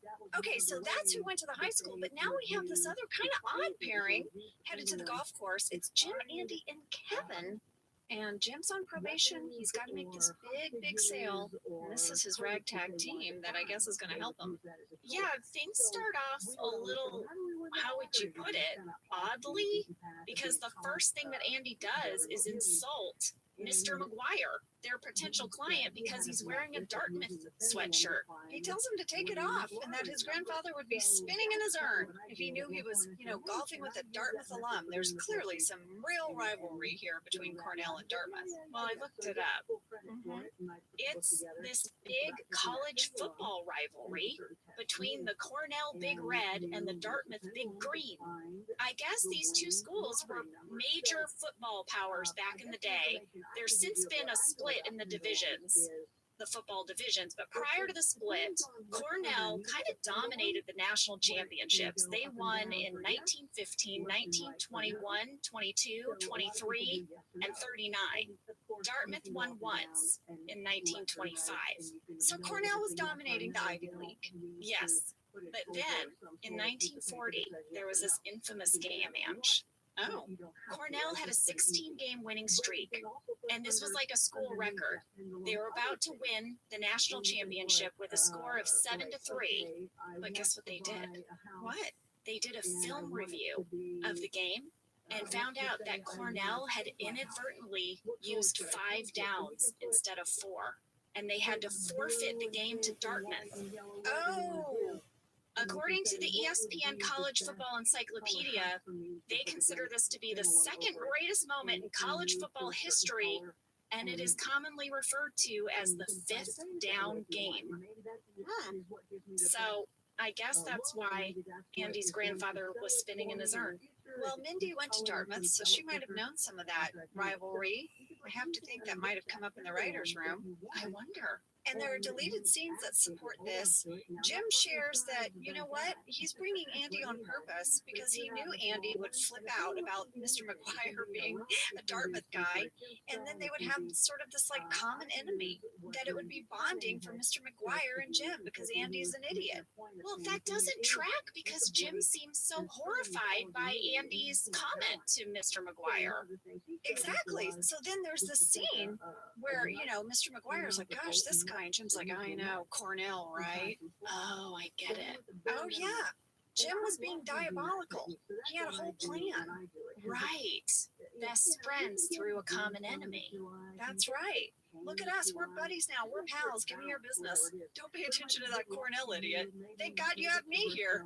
Yeah, don't pay attention to that idiot who also works at my company. I don't know if this was a great plan, Jim. Well, part of his strategy. Andy also can't shake hands with Mr. McGuire because his hands are covered in blisters. Blisties. Yeah. He's nifty gifties. He's blisties. He loves a little IES on things. I got the lowdown on how they made those blisters. Oh, let's hear it. Who did it? It was our makeup artist, Laverne. She applied the makeup. It took her about 20 or 30 minutes to do it. She started by putting coloring on his hands, so she kind of painted his hands red. Then she covered it with something called RCMA scar making material. She said it's really, really tricky to apply because as soon as it dries, it's set. You can't move it, and it dries really, really fast. So she would put it on really quickly with a tiny metal spatula and tweezers. And that afterwards, Ed was not allowed to wash his hands or get them wet. How'd he go to the bathroom? I mean, I guess he just didn't wash his hands after. I hope he didn't get them wet in any other way. Do you always wash your hands after you go to the bathroom? Yes. Even at home? Yes. After you pee at home, you wash your hands with soap and water every time? Every time. Every time I rinse them and I have a little pump pump. Or I have a big bar and I rub my hand over the bar soap every time. It was drilled into me by my mom. I rinse my hands every time. And I make Isabel. So it's just like automatic. I feel like it's really clear now that I don't always wash my hands after I pee at home. I feel like maybe we were going to bond over something that now we're not bonding over. No. And now I just think you're disgusting.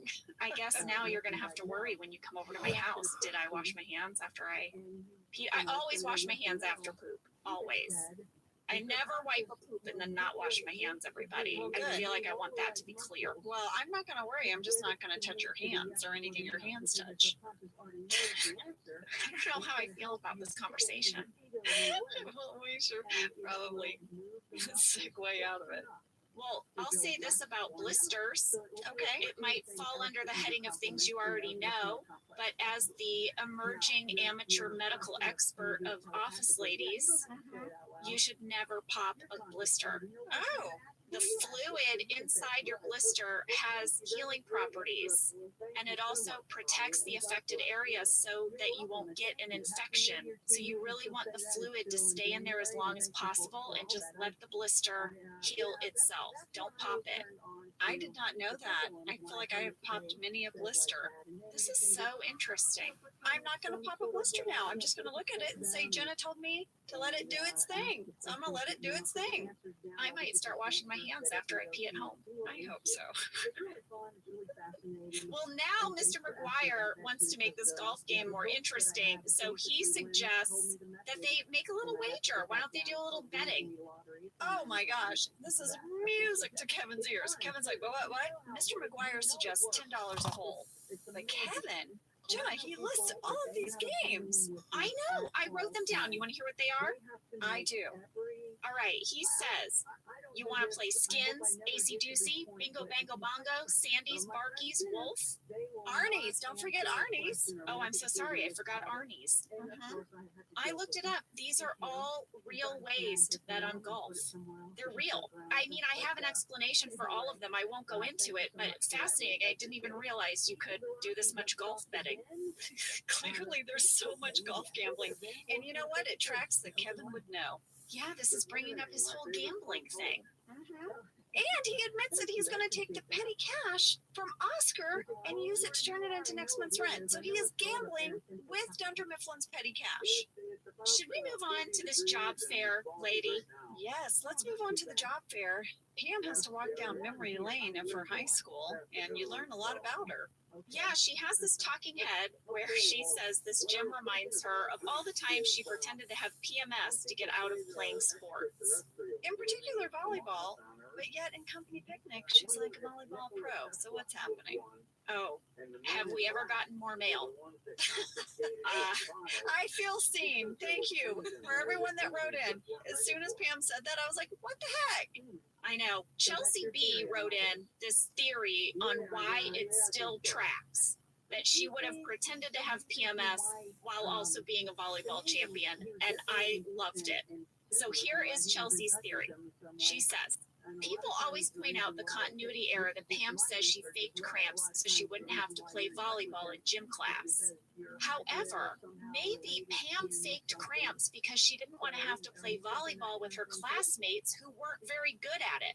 As a former athlete myself, I can tell you I wouldn't have had much fun playing my sport with people who sucked at it. So in my opinion, it's not surprising that she'd try to get out of it.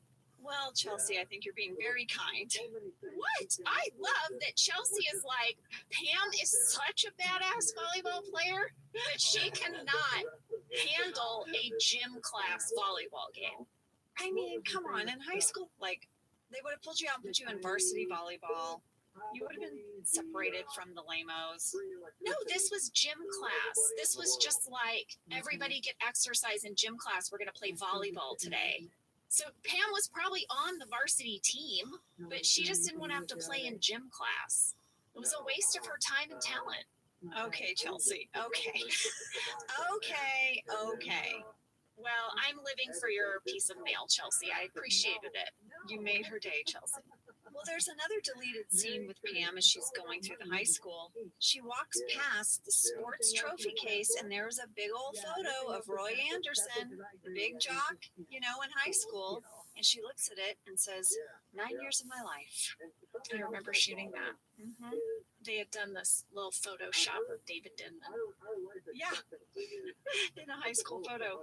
And Oscar has a deleted talking head where he says, no, surprisingly enough, I did not always dream of being an accountant at Dunder Mifflin. In high school, I was just a normal kid. I made decent grades, played bass in a new wave band, had a poster of Kim Basinger over my bed. Oh, how I wanted to be Kim Basinger. That is a great talking head. It was. I wish it had stayed in. Michael is feeling pretty confident about his booth. So much so that the only thing that he brought was a blank piece of paper. So it's the four of them sitting at a table with a blank piece of paper in front of them. Well, he says a blank sheet of paper equals endless possibilities. It's conceptual. That's what he says. Meanwhile, the booth next door has like a basketball hoop, and then one has like a popcorn machine. No one is going to stop by this booth. And there's a deleted scene, Jenna, that goes on for so long. I loved it so much. Of just a steady stream of kids walking past you guys, not stopping at all. And the only one that stops briefly sits down his popcorn like container and just leaves it there like trash. It spills over, and then Oscar's just tidying up this kid's trash. Angela, we had so much fun shooting these scenes. I so loved getting to be on location with these three guys. We had the best time. They gave all the background actors the direction that they should be like having a great time and smiling and high energy at all the other booths, so that when you got to ours, it was particularly quiet and sad looking. It really, really works. It was cracking me up. Should we go back over to Dunder Mifflin and see what everyone else is up to? Yes, well, let me tell you what they're up to. They're up to trying to sneak out of work. I mean, Meredith and Phyllis are stirring the pot. Michael is gone. They don't want to stay the whole day. No. And Creed has a great line where he says he finished his work months ago. I loved that. Like, what is he doing? Dwight reminds them all that when Michael is gone, Jim is in charge. And when Jim is gone, Andy and Dwight are in charge. And when Andy is gone, you answer to Dwight. And Stanley's like, I don't give a crap. I'm out. I loved so much that moment when Stanley walks out the door. I did too. And Dwight doesn't know what to do. We have said we feel like Stanley is the person. Dwight is like, I am not going to mess with Stanley. But Dwight asserts to the whole office, look, you guys, the American workday ends at 5 o'clock. And so you must stay until the end of the workday, period. Or I'll tattle on you. Right. Back at the high school, Pam is chatting up a young prospective intern. He's actually interested in Dunder Mifflin, and Michael signals her to stop. Yeah. Well, not just that. He goes up to this kid whose name is Justin. He says, I don't think this is the job for you. Paper should be more of a hobby for you. And then he takes away the kid's pamphlet that he was looking at. Yeah. We had a fan catch about it, though, from Harmjan V and Alyssa C. If Michael only brought one sheet of paper to the job fair, where did the brochure come from that Pam gave to Justin and Michael took away? Good question. I mean, clearly they brought a brochure. I felt like the paper was their prop, was the thing that was supposed to be the eye-catching moment as people walked by. So maybe under the desk, Pam had some additional materials. When the paper makes you stop in your tracks to talk to these people at their booth, then you get a pamphlet. Okay, I like it. Michael is furious that Justin signed his name on their blank piece of paper. He's even more furious to learn that Pam only brought the one. Yeah, and Pam's like, excuse me? I love that she totally calls him out on it. I know. She said, Michael, do you not remember? I said, are you sure that we only need one sheet of paper? And you said, yeah, we only need one sheet of paper to make a difference. And then you sneezed in my tea and said, don't worry, it's just allergies. Pam with the receipts. That's what the kids say, Jenna. Oh, I like it. We had a fan question from KB. When Justin signs his name on the piece of paper, he writes Justin E. But later in the episode, he tells Michael that his last name is Paulsnick. Explain. I'll tell you. I'm intrigued. The actor who plays Justin, his name is Trevor Einhorn. Oh, so maybe he was writing his actual last name. Yes, isn't that amazing? So Trevor Einhorn has been a professional actor since he was 5 years old, and his breakout role was on the television comedy Frasier. He played Frederick Crane, the son of Frasier and Lilith. Oh my gosh! Yes. He also went on to have a recurring role on Mad Men. He was in season 6 and 7 as a copywriter. And he also played Neil Kellerman in the ABC remake of Dirty Dancing. He currently stars as Josh Hoberman in the sci-fi show The Magicians. He is a Scorpio. I'll have you know. That's new for a guest. I don't feel like you've shared their zodiac sign before. Is this a new part of the guest star breakdown? Well, it showed up in his bio, so I thought I'd throw it in there. Okay. Finally, he is not related to our cinematographer, Randall Einhorn. That is correct. Just a coincidence. Everyone back in the bullpen still really wants to sneak out. They've waited for their moment. Dwight finally gets up and exits the bullpen to go to the bathroom. And Creed calls Angela to tell her they're all leaving. This scene made me laugh so hard, Jenna, because this is a bit that Creed and I still do. To this day, Creed will text me, "Pumpkin's out." Or if we hang out, I'm like, "All right, Creed, I'm going to go." He'll say, "Pumpkin's out." Like, he still says this to me after all of these years. And this just warmed my heart. I loved it so much. Sam, can you play the clip? Extension 128. Hi, Pumpkin, it's Creed. Say we're gonna ditch this bitch. You in? No. You out? Pumpkin's out. Let's go, gang. We got so much mail about this scene, Angela. People who listen to the podcast know that Creed calls you Pumpkin in real life. And they wanted to know, was Creed ad-libbing in the scene and using his real life nickname for you? Or was Pumpkin in the script and then he started calling you Pumpkin after this? This scene is exactly as it is in the script. Exactly. So Creed did not improvise that, but I will tell you, ever since we shot Job Fair, he has called me Pumpkin. To this day, he still calls me Pumpkin. That is so cute. I know, it's so cute. I loved that scene. Well, now Dwight comes out of the restroom and he sees that everyone has left.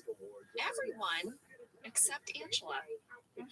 Which makes total sense because she's the one other rule follower in this group. There is a great scene that's deleted where Dwight comes out and he goes, "Ha! Last man standing." And then Angela briskly walks past him and goes, "Excuse me." And then there's a talking head that Angela has that really explains why she is just as eager to be one of the last people in the office. Whenever I'm here by myself, I like to pretend that all the others are dead. So this is nice. Oh my god, it made me laugh out loud. I spit out my water. I went to take a sip of water while we were listening to the deleted scene. It seemed like a safe time to take a sip of water. But that was so good. She pretends that everyone is dead. And at the end, they had me do a little smile. Like that, I was very delighted by this. Oh, that is incredible. Well, Dwight's going to use this opportunity to call Michael and tattle. He is very, very mad. Michael is like, yeah, that makes total sense. Don't be weird. Everyone should go home. Why should they be there? I'm not there. Jim's not there. Who cares? Right? Oh, Dwight is so sad. I know. But Dwight isn't going to go home. He has personal standards. He's going to work his day. And he's going to dock everyone else's pay. He's going to try. Back at the job fair, Pam has gone into her old art room to get a sheet of paper. I titled this scene Brutal. Pam just wants one moment of her glory days, right? One moment. She's going to show the camera her piece of art. Surely it's still on the wall. Yeah, we got a lot of mail about this. People wanted to know, what exactly is Pam looking for on the wall? Was it artwork? Was it an award? They wanted to know if there was more to this scene, and also just, what was my take on this? I'll tell you, the idea was that when Pam was in school, a piece of her art was put on the wall, on display, and it was a big moment for her that she was very proud of. And she very, very quickly, as soon as she says maybe it's still there, realizes that like a decade has gone by since this moment that she was so proud of, probably the last moment that her art was held up for admiration. Because remember, her art show didn't go great. Right. And so she just has this crushing, like you said, brutal realization that a lot of time has gone by since she invested in this part of herself. And she's quickly embarrassed and has to just stuff it down and walk away. Well, it is exactly the same in the script as what you see in the episode. Yeah. In the script, it says, Pam comes up to a room that is labeled art room and goes inside and walks confidently to the supply desk. She finds a blank piece of paper and shows it to the camera. Pam says, my old art room. Hey, I wonder if it's still here. She looks around at the walls that have some student artworks on them. Nope, they must have taken it down. Never mind. Yeah, it's hard. It's hard to realize that you put your hopes and dreams on hold. Yeah, and she does in this moment. You know, after all that, Pam brings this piece of paper to Michael, and it's wrong. He wanted Dunder Mifflin cardstock. He doesn't want this stupid random piece of paper. He sends her back to the office. Yeah, he said, I don't want this Pendleton crap, which I looked up online, and I couldn't find Pendleton paper. I did find Pendleton business cards. But he says, Pam, I want the ultra white cardstock. Pam drives all the way back to Dunder Mifflin. Yeah. And she goes and gets the ultra white cardstock out of the copier. Dwight looks puzzled, and rightly so, because I don't think that paper lives in the copier. Just gonna say. Well, let me tell you something about copiers, Angela. She pulls it from a specialty drawer in the copier, not from the main paper feed of the copier, which could have held copy paper. Perhaps in our special drawer, you can select for when you want cardstock. Well, I saw that she pulled it from the low drawer, Jenna. I saw that and not the other drawer, but I just think it would be on the shelf. So, well, if it had been on the shelf, it wouldn't have been as good of a shot between Dwight and Angela, so it had to come out of the copier, all right? That's the real reason. Okay, fine. Well, we're about to go back to the golf course, and there's a lot to talk about. I think maybe we should take a break, and then we'll get into it after we've refreshed ourselves and emptied our bladders. I will wash my hands. If you need to know who Jenna's going to be at 70, you just heard her. After we have refreshed ourselves and emptied our bladders. All right, guys, we'll be right back.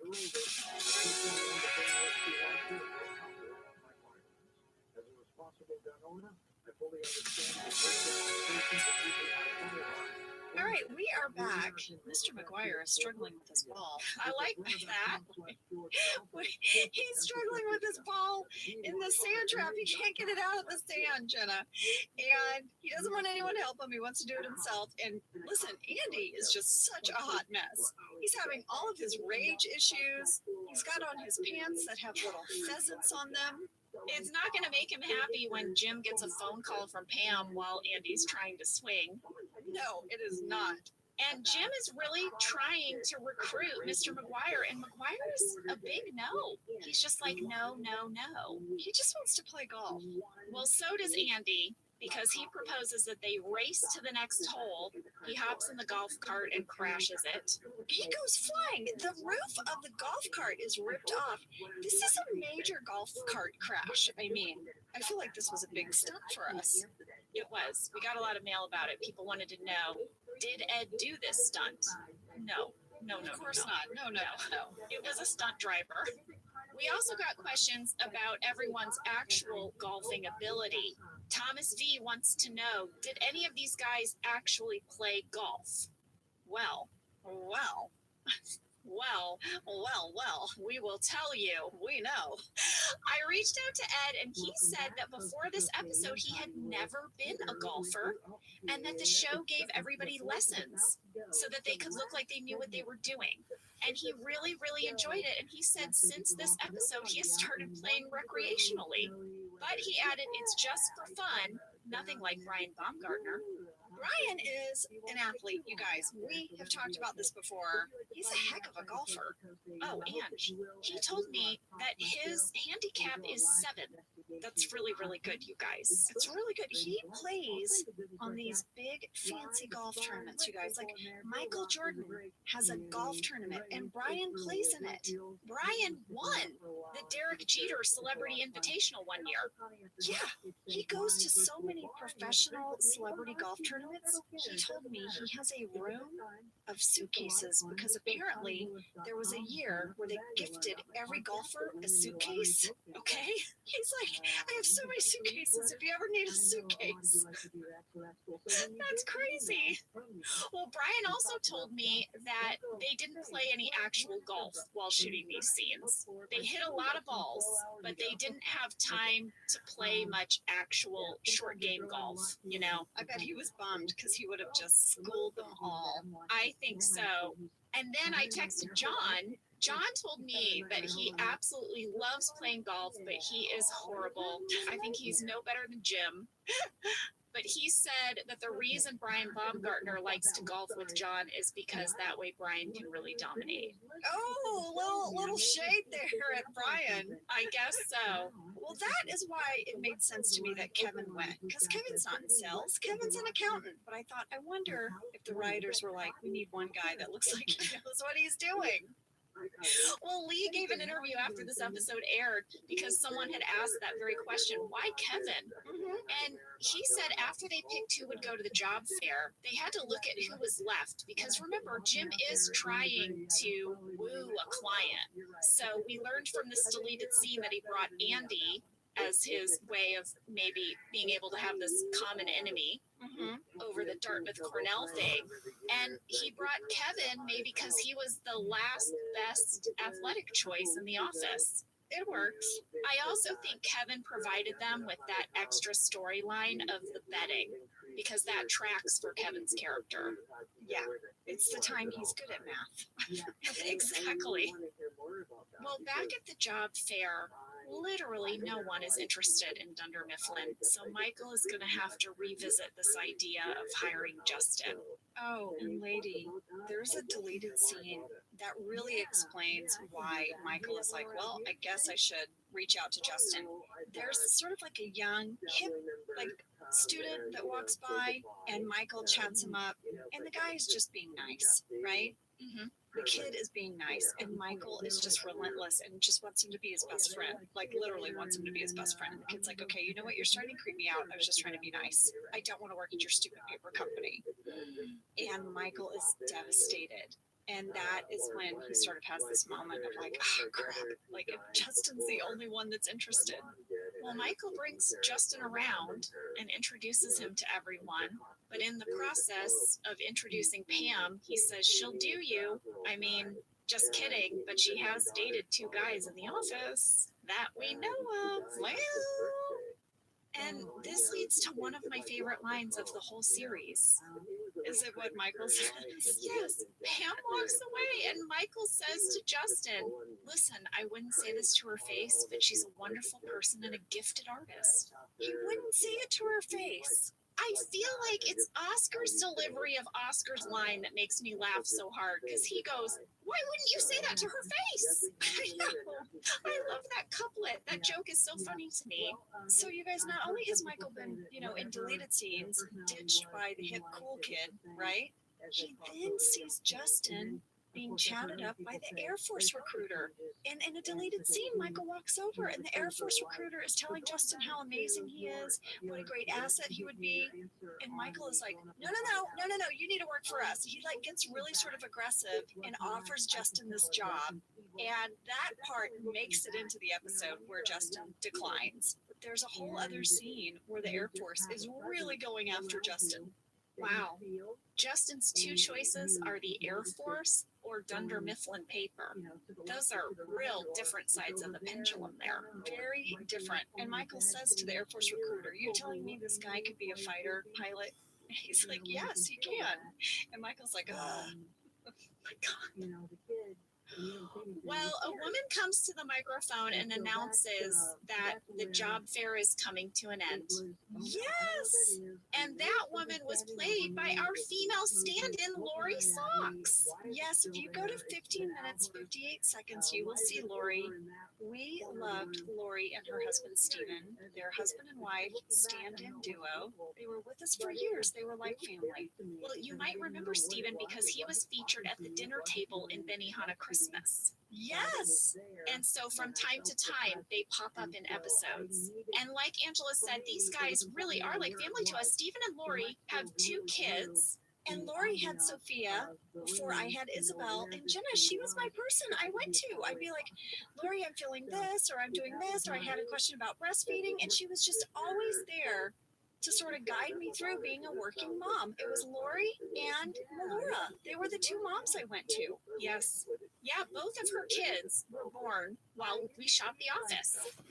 So her daughter, Sophia, is 13. I know, her and Isabel are very close in age. And their son, Liam, who just turned 10 years old. I cannot believe he's 10. I know. Passage of time, you see it in your children. Well, their son, Liam, has Down syndrome. And Stephen and Lori actually have this amazing podcast, and we want to shout it out. It's called If We Knew Then. And it is a Down syndrome advocacy podcast for parents. Their goal is to reach as many parents and prospective parents as possible. The podcast features interviews and positive information about Down syndrome advocacy and inclusion. You guys definitely check it out. Check it out. Again, it's called If We Knew Then. It is so good. I just listened to their episode where they talk about the week that they had Liam in the hospital and everything they were journeying through in that moment. And they are so kind, relatable, thoughtful, caring people. I really enjoyed their conversation. We're just so happy to share about their podcast. We're going to put them in our stories. We'll put a swipe up to your podcast, guys. And Lori and Steven, we just love you guys so much. It is so fun for me to see them pop up in these episodes. We saw them every day at work. So we're excited that they've been memorialized in the episode for everybody. Yes, and Steven is still part of that very competitive fantasy football league of the Office cast and crew. Yes, Lee told me that actually Steven is responsible for the draft pick numbers every year. And there is a tradition where he makes a video of Sophia and Liam reaching into a bowl and picking out the numbers for the order of the draft. That's how all these guys find out their pick number is from Sophia and Liam every year. I love our Office family. I love it. Well, you guys, Michael is getting desperate, and he's going to do that classic thing that Michael does where he has to go up on stage and take the microphone. Yeah, he wants to know if anyone wants to intern at Dunder Mifflin. He says they do not offer college credit, and they cannot give you any sort of pay, but it's a super fun work environment. Anyone? Show of hands, anyone? Yeah. It's amazing. I mean, security comes pretty quickly. Yes, I know, with Lori like marching right in front. Yeah, it's not going to go great. They're going to leave with no interns. They're going to leave with no interns and no one ever wanting to work there. Thanks, Michael. Speaking of Dunder Mifflin and working there, we should probably catch you up on how it's going between little Dwight and Angela back at the office. First, they had to make some copies. I took a screen grab of this scene of us making copies. It really perfectly shows how much they had to crop me out. Oh yeah, your shoulders up. I know. Can I say something that I noticed about this scene? Okay. There's only 2 people in the office. Apparently you need to make copies at the same time. So there's a line. There's also a copier in the annex. I think Angela just wanted to stand close to him. I think she did too. I think her heart is melting a little. You know, it's taken her a bit. He did freeze her cat. So she's had a lot to unpack there, but I think she's softening. Well, Dwight's gonna sneeze, and Angela's gonna say, bless you. I know. I think it's the beginning of the Angela and Dwight rekindling. And I have more evidence if you needed more. What? As they're leaving for the day, Dwight holds the door. He waits and holds the door for Angela, and she says, thank you. I know. I mean, this is in their language, like, this is on again almost. Oh, yeah. They're about to go to the warehouse and hook up. Right, exactly. Exactly. That's about to happen. Well, back at the golf course, turns out Kevin did okay. He wants to collect his money from all of his winnings. But Mr. McGuire says, no, we'll start a tab because I'm going to play more golf with you guys. He'll play more golf with them, but he refuses still to give Jim his business. But Jim isn't going to take no for an answer. No, he's going to throw himself in front of this man's car. Yeah, I found it a little off-putting. Jim said he would call him every day until he gave him his business. Well, it works on Mr. McGuire. I feel like Jim is using Dwight's sales tactics. He's certainly exercising persistence, and I guess it pays off. Mr. McGuire says, okay, there you go. It worked. And they're going to come back to the office, and they're going to be drinking some beers, toasting their good fortune as Michael and Pam and Oscar and Daryl return from the job fair. And Pam is like, you did it. You closed the deal. You sold it. And she runs up and they smooch. Then they shake hands because they're like awkward. And then they completely make out in front of everyone. Angela, I remember shooting this scene. PDA, awkward. We were kissing for so long. It felt like a long time. And it's not even hardly on camera now that I see the episode. You're like, wait a second. But part of this big kiss was because we had this shorter season from the writer's strike, and we didn't get to advance a lot of jammy storylines after all, right? They had this whole plan that they were going to move in together.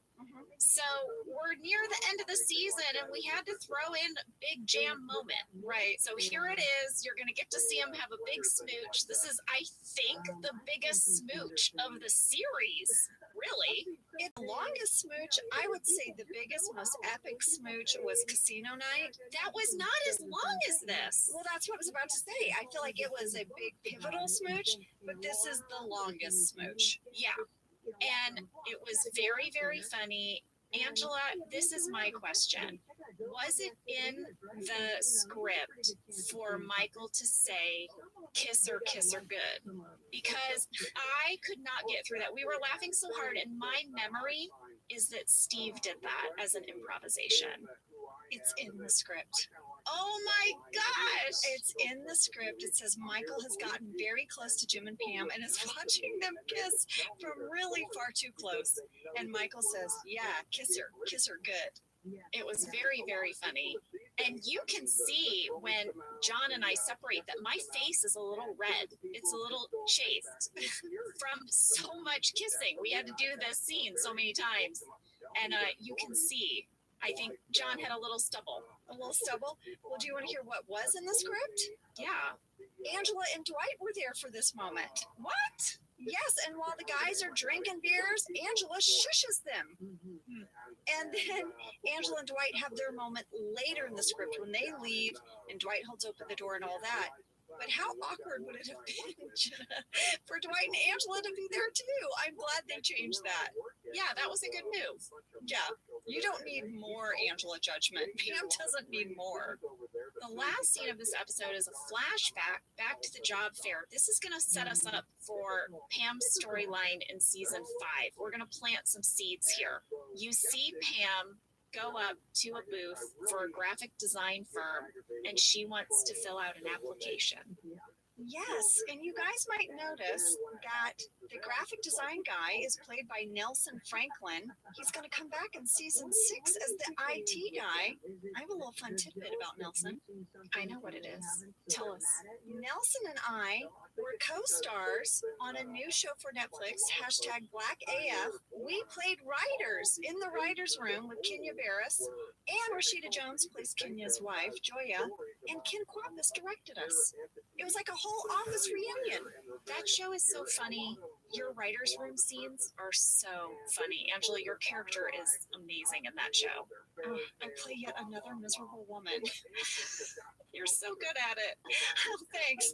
I loved all the writer's room bits, because you and I, we've observed writer's rooms over the years, and it was really fun to kind of play out some of that shtick. Well, Nelson is amazing. He also had a regular recurring role on Veep, He had a regular role on Blackish, and it's true. He's going to come back in season 6, and I don't know how they did that. I'm going to figure it out. When we get to season 6, I'm going to tell you. It's a little bit of a Bewitched moment, isn't it? It is. It's like, which Darren is this? I will point out one thing. Nelson joins our very tall male cast member club. He is 6'5". Every scene I have to be in with him, he has to be seated. Well, he's really good in this scene with Pam. You know, he kind of explains to her, you just need like basic knowledge of all of these programs that Pam has no knowledge of at all. And then he says, you know, you could probably get training somewhere, do like an adult education class, but the best place to go, and this is where we plant the seeds for next season, the best place to learn about graphic design are programs in New York or Philadelphia. And she's like, got it, New York or Philadelphia. Yeah. What is Pam gonna do? We'll find out. We will. And that was Job Fair. And lady, I can't believe I'm saying this, but up next is the finale of season 4. I know. Already. Thank you guys so much for sending in your questions and comments. Thanks so much to our cast members for letting us bug them about golf and pumpkin out and everything else we hit them up for. Yeah, they're amazing. They're the best. And Lori and Steven Socks, we love you guys. We'll be putting a swipe up to their podcast if you knew then. See you next week, guys. Have a fantastic week. See you then. Thank you for listening to Office Ladies. Office Ladies is produced by Earwolf, Jenna Fisher, and Angela Kinsey. Our show is executive produced by Cody Fisher. Our producer is Cassie Jerkins. Our sound engineer is Sam Kiefer. And our associate producer is Ainsley Bubico. Our theme song is Rubber Tree by Creed Bratton. For ad-free versions of Office Ladies, go to StitcherPremium.com. For a free 1-month trial of Stitcher Premium, use code OFFICE.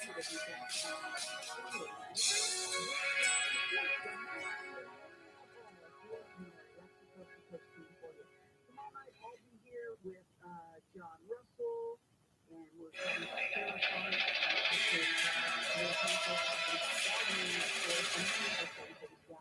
until we meet again, keep watching the night skies. Most people give up on their resolutions by mid-January. Walmart Plus can help save yours this year by saving you time and money.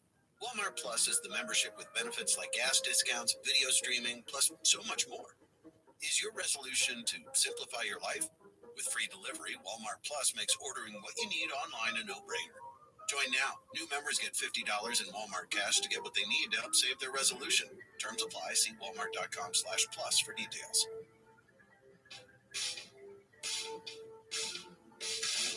I'm Jenna Fisher. And I'm Angela Kinsey. We were on The Office together. And we're best friends. And now we're doing the Ultimate Office Rewatch podcast just for you. Each week, we will break down an episode of The Office and give exclusive behind-the-scenes stories that only 2 people who were there can tell you. We're the Office Ladies. Hello, everyone. Howdy.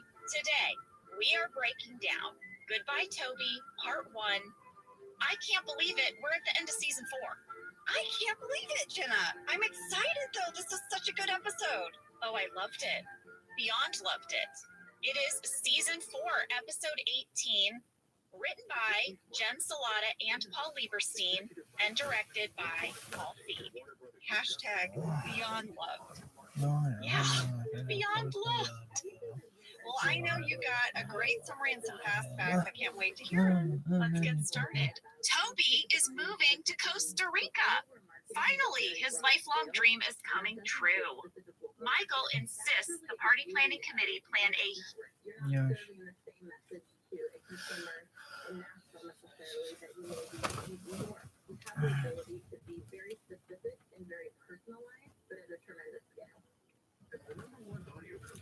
iHeartMedia gives marketers access to all, from national to local, every audition, live conversations, trusted influencers, and the insights and data you need to grow.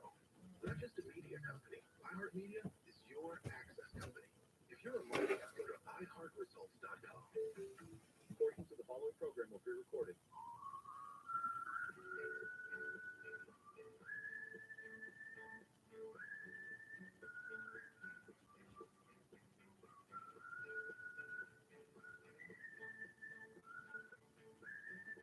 Good morning, my friends. I Keen Sharp, the House Whisperer. It is just about 6 o'clock on this very, very chilly Saturday morning here on the 13th of January. I am here for you as your personal guide to turning your ordinary house into an extraordinary home. We are taking the first step towards building your dream house today. Step 1. And it all gets started in just a couple of minutes, so stay tuned. Welcome home. This is KFI and KOSD HD2 Los Angeles, live everywhere on the iHeartRadio app.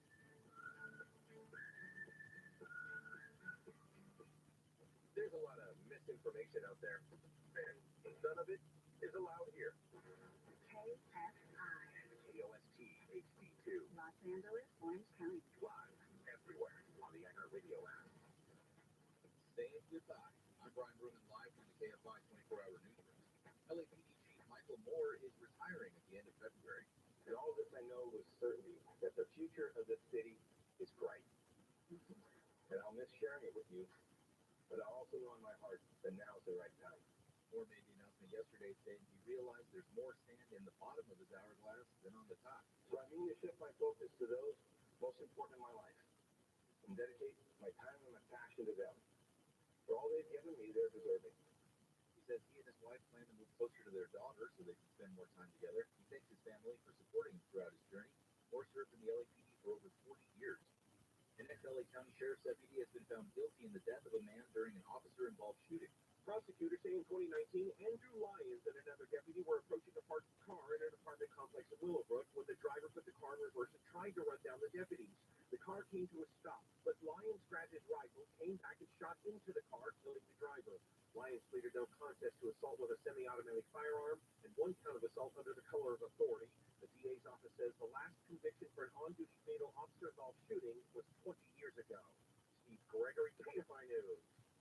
A person has been hurt in a shooting that led to a crash on the 405. The driver then hit the center divider yesterday morning in Sherman Oaks. He's in the hospital. All lanes of northbound 405 were shut down for several hours. Police say the car was found riddled with bullets, but no arrests have been made. More than 2 dozen people have been diagnosed with gastrointestinal illnesses, potentially linked to eating raw oysters at LA County restaurants. County health officials say they're working with the state to investigate and verify the source. They've warned people to be cautious before eating raw oysters until the source is confirmed. Earlier this week, San Diego County reported 41 cases of norovirus linked to the contaminated oysters from Mexico.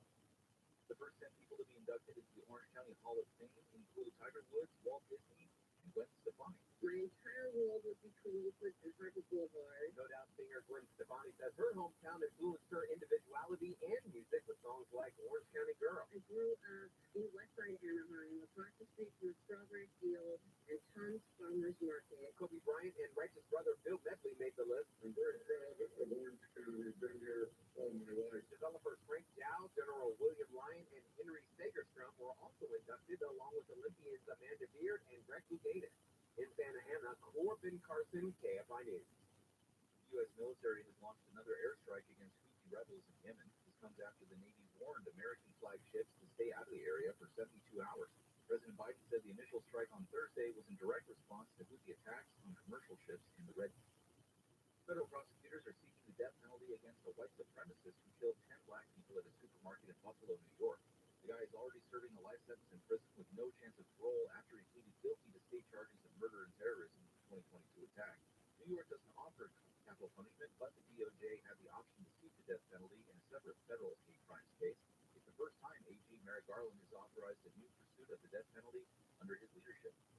And another winter storm has come to NorCal with gusty winds and heavy snow in the Sierras. Meteorologist Craig Shoemaker says snow levels started at around 4,000 feet last night. We're looking for anywhere from 1 to 2 feet of snow above 6,000 feet.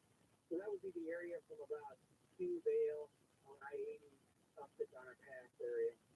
Shoemaker says driving conditions are difficult and will likely continue to cause delays in the mountains. The heaviest snow is expected this afternoon, and avalanche warnings are also in place.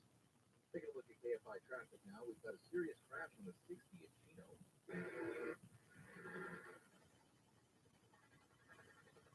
So all lanes have been shut down due to 2 semi-trucks that jackknifed into one another, blocking the entire freeway. Traffic is still locked up from Mountain Avenue, and if you're heading westbound there, you're actually going to be rounded off at Mountain. A little bit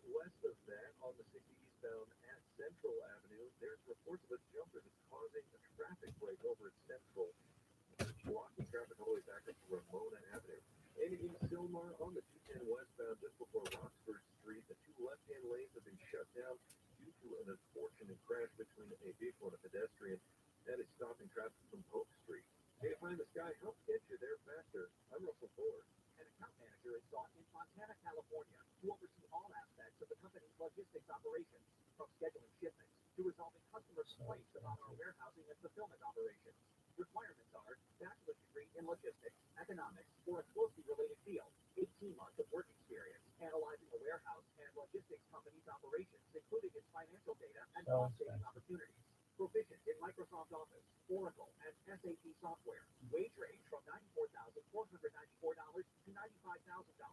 Please send resume to Winnie_QI at yqnlink.com or eLogistech LLC, care of Xiaowei T, 10985 Oleander Avenue, Fontana, California, 92337.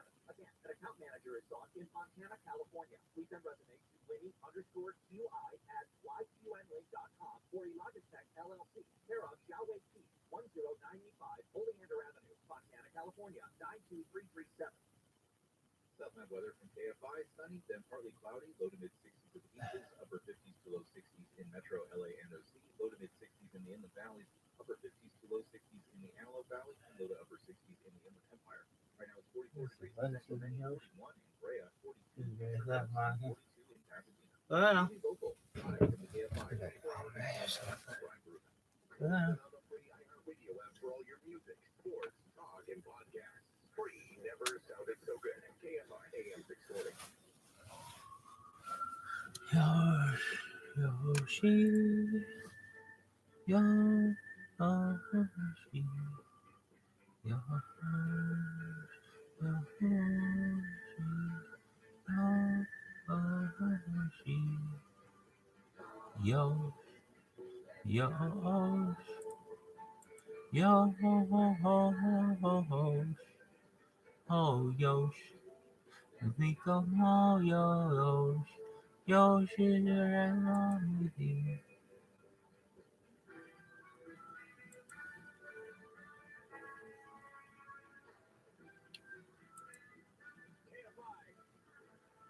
What are we starting? There we are. AM 640 live everywhere on the iHeartRadio app. Welcome to home, where every week we help you better understand that place where you live. Good Saturday morning to you, my friend. I am Dean Sharp, the House Whisperer. Pour me some coffee, you dumb cunt. Custom home designer and your guide to turning your ordinary house into an extraordinary home. Pour me some coffee, you dumb cunt. To us on our local terrestrial broadcast. Yeah, that's what they call it. The old school stuff that flies through the air. Right here in Southern California. Or streaming us digitally like a 21st century human. Live anywhere here in Southern California or across the country. Or if you joined in for another episode of the House Whisper On Demand podcast. And it is not Saturday morning at 6 o'clock. I am just very, very glad that you are here. Thanks for joining us on today's program. The gang is all here. Sam is on the board, wrestling our live studio audience. Those kids, those crazy kids, they always get up early. Producer Miss Pour me some fucking coffee, you dumb cunt. running the show from behind the scenes. We are going to be taking calls today, as per usual. Our number, the phone, yep, phone lines are open. The number to reach us, 833-2-ASK-DEAN. 833, the number 2-ASK-DEAN. Oh, I'm sorry, the numeral 2. 833, the numeral 2. Grammar not. They're out there. 833, the numeral 2-ASK-DEAN. That's the number to reach. We'll be going to the phone in a bit. Give us a call. You can listen to the show while you're in the queue on the air. Anything you want to talk about regarding your home today. Design, construction, DIY, what have you, whatever's going on, whatever's troubling you, give me a call. We'll put our heads together. We will figure it out. All right. Brian Broman at the news desk. Good morning, Brian. Good morning, Dean. How you doing, bud? I'm trying to stay warm. It is freezing outside the studio this morning. It is freezing indeed. It is, I believe, did you check the temp, Tina? I'm just, of course I did. Oh, yes. Tina weather. I don't know if any of you out there have the privilege or the pleasure of being married to a walking weather monitor, but I do. I get weather reports whether I want them or not, every 8 minutes or so throughout the course of the waking day. Currently 38. Some apps say 39. So Well, what about where we are. what about the hen house thermometer? Have you read it? Ew. Last time No, I'm not inside, outside. oh wait. It's too dark. You put a light on your phone. Go right now. Right now, I want to report. Before no. Do it. Right now, really? Yeah. Okay. Do it right now. There she goes. Yeah. All right, she's headed out. Oh, take your headphones off. That's not going to work. All right, nearly stretched her headphone cable all the way across. All right, Tina has left to go check. Let me go check.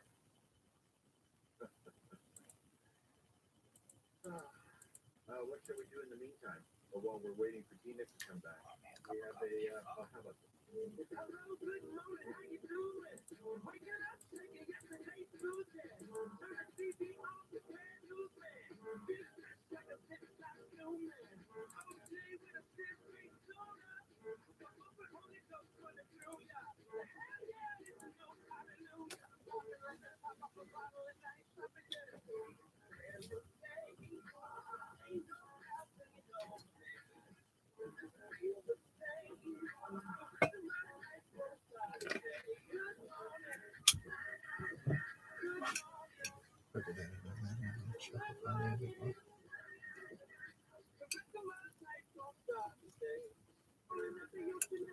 All right, she is back. She has returned from her journey. Wait, hang tight. Let's see here. All right, ladies and gentlemen, this morning's weather report from the Sharp Family Hen House. Tina? The temperature is currently 32 degrees. 32 degrees! Woo! What I'm talking about. All right, there you go. You've heard it. We got to do this more often. That was fun. And you're cold now, aren't you?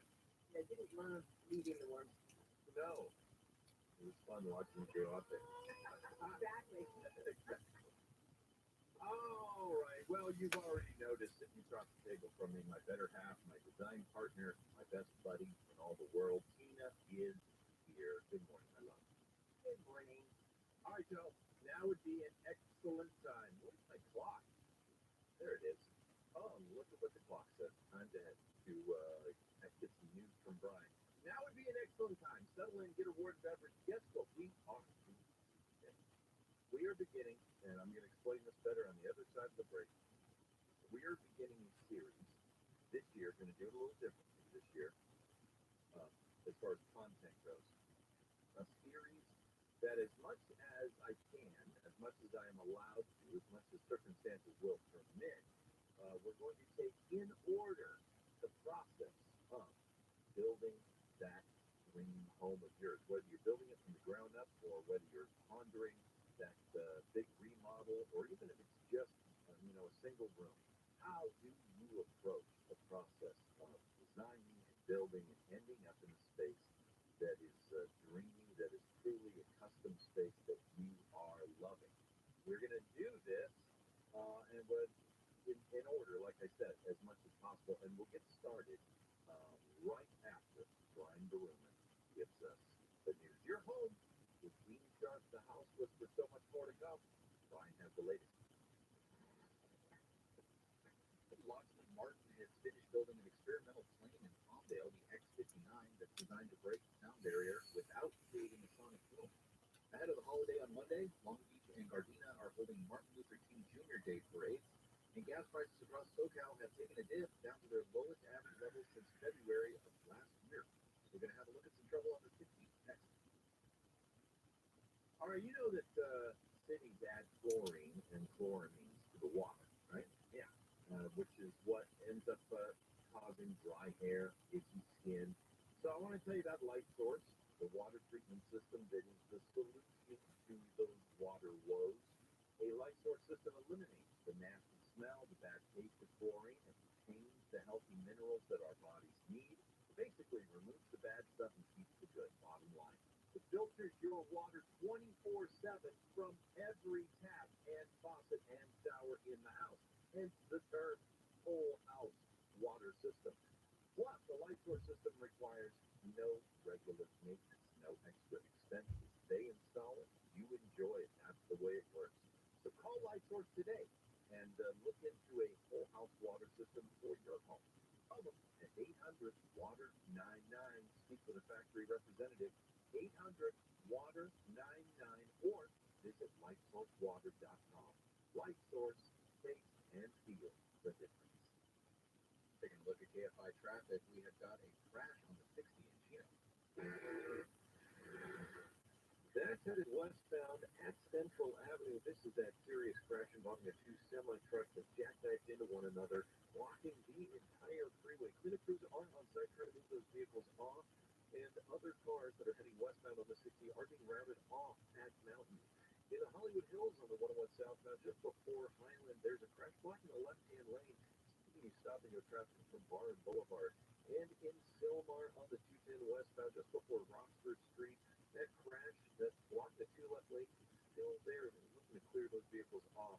Traffic still stopped up from Oak Street. KFI in the Sky helps get you there faster. I'm Russell Ford.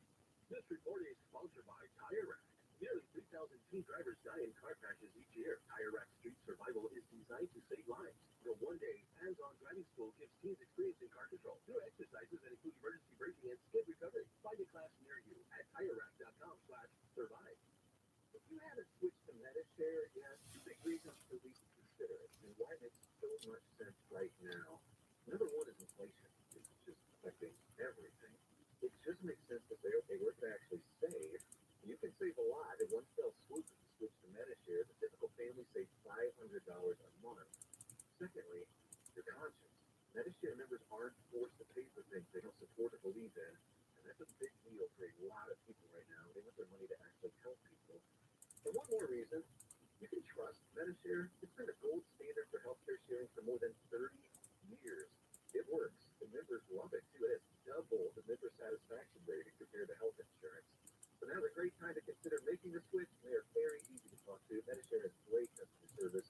You can call now and get a price within 2 minutes. Here's the number. It's 844-50-BIBLE. That's 844-50-BIBLE.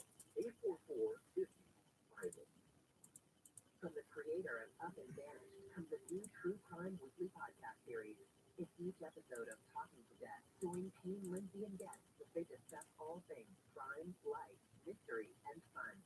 Are aliens real? Based on everything I've learned, I think that the government knows something. I don't know if aliens are real, but I think there's something out there that they know. Listen to Talking to Death on the iHeartRadio app or wherever you get your podcasts. Odds are you won't die. Want to sell your valuable coins, high-end jewelry, collectibles, or fine art for more? Here's someone who will tell you why you should call Tangible Investments. Hi, my name is Allie Eastburn, and I'm the founder of With This Ring. With This Ring is Allie's charity. About 11 years ago, I realized that the ring on my finger could literally save an entire village in Africa. So I donated that ring, and now we have rings coming in to our organization from women and men all over the world. So who buys Allie's donated ring?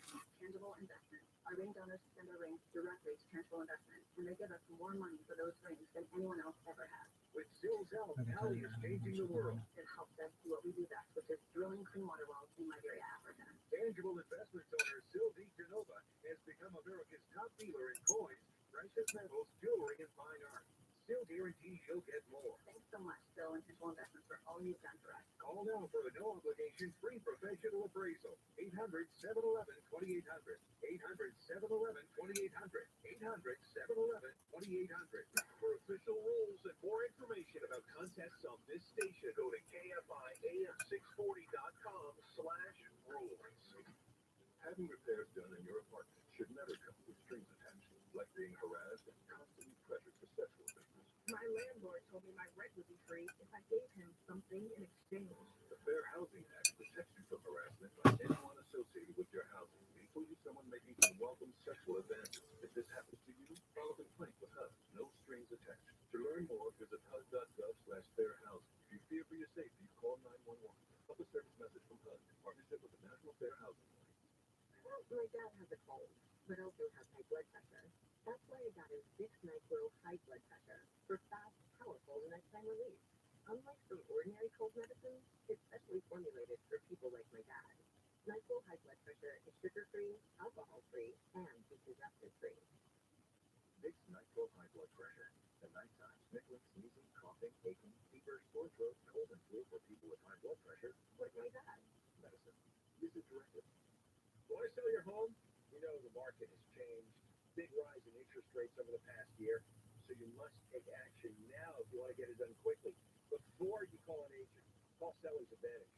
Seller's Advantage, a great alternative for selling your home. No dealing with agents, commissions, no paying for repairs, no waiting months to sell.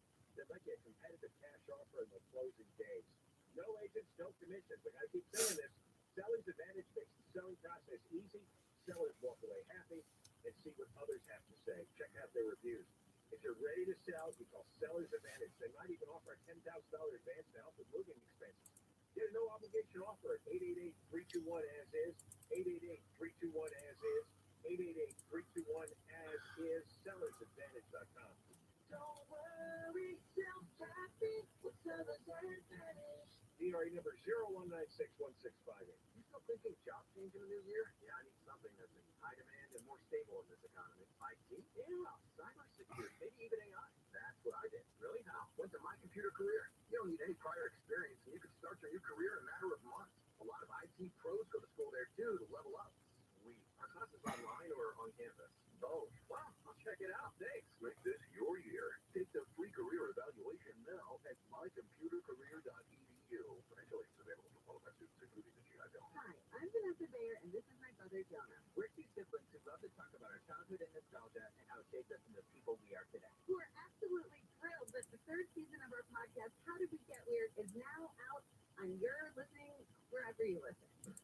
Check out episodes we've done with Will Ferrell, Jenny Slate, Weird Al Yankovic, Jason Isbell. Kenan Thompson, The list goes on and on. Be totally tubular, and listen to How Did We Get Weird on Will Ferrell's Big Money Players Network on the iHeartRadio app or wherever you get your podcasts. CES 2024 happening here in Las Vegas. There's the eye candy, transparent TVs, folding TVs, robots, and just about every product somehow incorporates AI. Apple not at the show, but dropped news that their Vision Pro headset will be available February 2nd. More tech news and your questions answered this weekend on Rich on Tech with Rich DeMiro this morning at 11 on KFI and on demand anytime on the iHeartRadio app.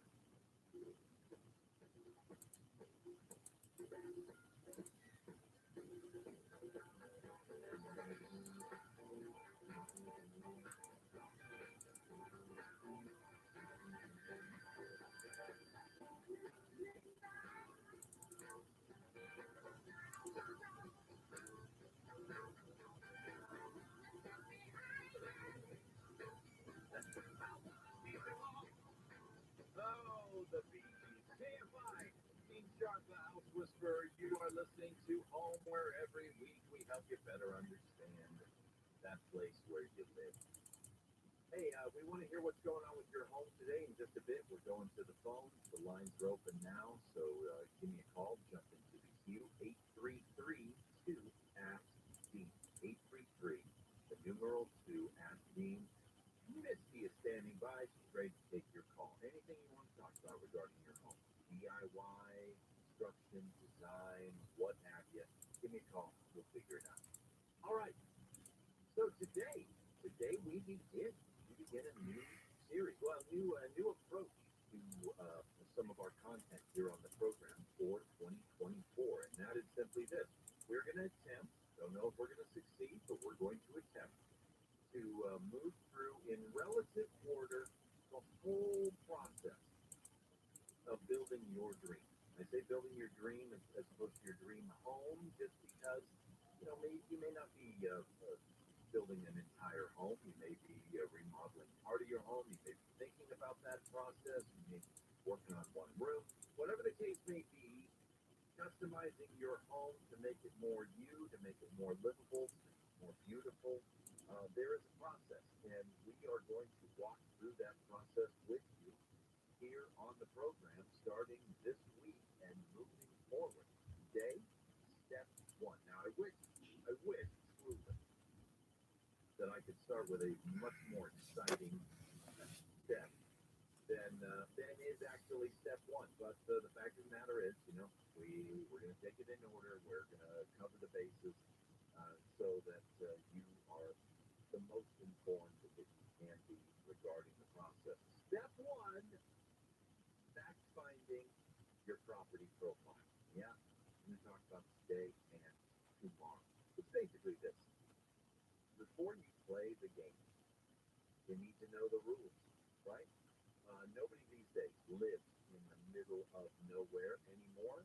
There is no unclaimed frontier left in this great nation of ours. Every house, everywhere, every square foot of buildable property anywhere falls under some kind of governing jurisdiction, and usually more than one, because they overlap. To make the most of your time and your money, most importantly, the way you design your dream, you need to know the rules, regulations, the limitations attached to your property. That means before, keyword before, hiring a contractor or an architect, an engineer, or a designer. No, design matters most. Yes, indeed it does. Before you enter into those agreements, you need to do your homework on your property. You're responsible homeowner and do your homework. There are so many considerations in touching your property and possible limitations. Okay, and the kinds of limitations that we're primarily talking about today are limitations that are beyond the scope of the building code, right? That's the easy peasy stuff, the building code, the international building code that has been adopted throughout the United States and throughout the 50 states and throughout every city, town, and county. That is the regulations of okay, how far can the toilet be from the countertop and the tub and things like that. That's the building code. Once you start building, we're talking about the things that are going to affect your design. Since design matters most, you don't want you wasting your time. You shouldn't run out and just start designing up a dream without knowing what your property can handle. And by handle, I don't just mean the physical reality of your property, but what your state, your county, city, your township, your HOA will permit. Okay? We need to know. We need to know. And this is not a downer. It's not meant to be a downer. It can get thick. It really can, the process. But this is designed for you to help you step through this so you know where you're starting from. Because I don't want you wasting money even on me, your designer, until you have figured out exactly what is possible on this piece of property. And then, within those constraints, and yeah, we're talking about constraints, within those constraints, we'll accept the challenge. We'll get crazy with it. And we will be bold and creative and problem solve our way through. And yeah, every once in a while, you may end up finding out that the property that you're sitting on or the property that you're thinking about purchasing or what have you is not actually going to fit the bill because of those constraints in order to do your dream. And that's when you know, hey, maybe we need to look elsewhere. And so that's what today's list, these bullet points are all about. All right, so I've got a little gift for you though, and that is that we are publishing this list. Tina, tell us what's going on with this list. We have a PDF that has a breakdown of all of the rules in order, and we've attached it to a link in our Instagram page at Home with Dean. If you go to the profile, you can click on that link, PDF, download it, and it's also on the KFI website. Our little corner of the KFI website, Home with Dean. So, KFI website, but also the link is available on Instagram. In the bio. In the bio on Instagram. And so you can download this list and follow right along and have it for future reference for when you actually start your investigation. All right, so as and make it as fascinating as things like tax assessor parcel maps can be. Yeah. We'll give it a try. All right, you're home. With Gene Sharp, the House Whisperer, Brian Broom, and Anthony. The former sheriff of LA County has testified before the county civilian oversight commission. Alex Villanueva was grilled for 4 hours yesterday over his knowledge of and dealings with deputy gangs. Yeah, that's why we're here. Well, we want to know the truth. It's no secret he was a member of the case. There's no secret. There's no room for the terrorism. Villanueva was subpoenaed while in office, but had refused to appear. He says he would consider appearing again in the future. Cal State LA has received a $900,000 grant from the DOJ to establish a program to help formerly imprisoned college students find work. The Prison to Careers Equity Pathway Program will link new grads with regional employers and community organizations. It'll build on the university's Prison BA graduation initiative offered at the state prison in Lancaster. The school says it'll provide professional development, training, coaching, career planning, and mentorship for students. Local officials say the governor is stalling on declaring a state emergency for a fire at a World War II lift hangar in Tustin. Mayor Austin Lombard says the city has already committed $54 million to clean up the Navy-owned site, which burned for 2 weeks last year. What the city does not have resources to reimburse any of these residents, property owners that may have had septic done, private funding, anybody that was relocated, issues caused by the fire. Lombard says the Navy has only paid $11 million to clean up the asbestos-filled site, but a state emergency would allow the city to apply for the FEMA funds. The governor's office says it's working to see if thresholds have been met for a declaration. LA is looking for lifeguards. The city's Department of Recreation and Parks says open recruitment opportunities start today and will continue until the end of the month. Applicants must be 17 years old by June 1st and successfully pass the lifeguard test that includes practicing CPR, first aid, and water rescue skills. Anyone interested can contact Citywide Aquatics for more info and to find out what local pools are offering free training before taking that test. An 87-year-old man has become the oldest person to paddle the length of the Mississippi River. Dale Sanders left for Minnesota on his 87th birthday and arrived in Louisiana 87 days later, earning the Guinness World Record.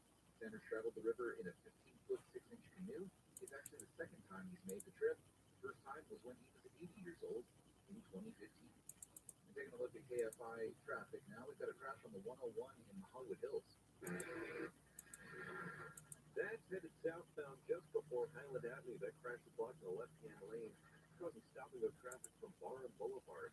In Chino on the 60 westbound at Central Avenue, that serious crash with the two semi-trucks that jackknifed is now starting to clear. They're blocking the 3 right lanes still, but the 2 left lanes are now open. In Sylmar on the 210 westbound just before Roxbury Street, the 2 left lanes are closed to a serious crash. That is still blocking traffic from Oak Street. Hey, Find the Sky helps get you there faster. I'm Russell Ford. All right, speaking of building dreams, how about that dream kitchen? That's exactly why I send you to the kitchen store. For over 50 years, the kitchen store is the one place you're going to find every cabinet style, every finish, every accessory on the market. Everything you need to know to make the best decision about your new dream kitchen. Everything from entry-level cabinets to ultra-custom cabinets, 12 months same as cash financing. The kitchen store will meet or beat any price, including the big boxes. And best of all, what do you find at the kitchen store? Expert kitchen designers. With state-of-the-art 3D design software, you will see every detail of that beautiful new kitchen before you build the first box. And that is why we go to the kitchen store. Southern California's largest cabinet design showroom right off the 405 in Culver City. Getting started is easy. All you have to do is go to 310kitchen.com and book an appointment for a free in-showroom design consult. Book your free in-showroom consult now at 310kitchen.com, 310kitchen.com. Southern weather from KFI, sunny then partly cloudy skies, low to mid-60s at beaches, upper 50s to low 60s in Metro LA and OC, low to mid-60s in the Inland Valley, upper 50s to low 60s in the Antelope Valley, and low to upper 60s in the Inland Empire. Really local, live from the KFI 24-hour newsroom. I'm Brian Brewer. Extra largest and look for the help. Can always find people who are helping. Thank you to all the first responders who put their lives in danger to help us. When my brothers and sisters and moms and dads and grandpa and grandma need them. Thank you, first responders. This is what I signed up for as a first responder.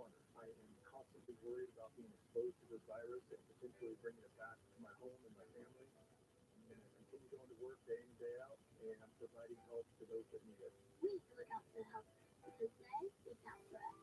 Thank you,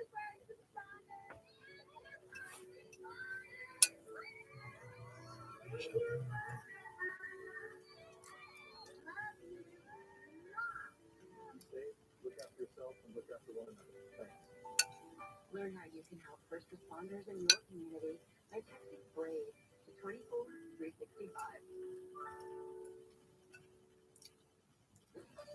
Looking for savings? At the Monitoring Center, we've been delivering wholesale alarm monitoring rates directly to our customers for over 20 years. How the middleman get monthly monitoring rates that start at those 33 cents per day. Peace of mind has never been so inexpensive. Plus, no long-term contracts and the best customer service in the industry. Switching is easy. Call the Monitoring Center today and get 6 months free. Certain conditions may apply. For the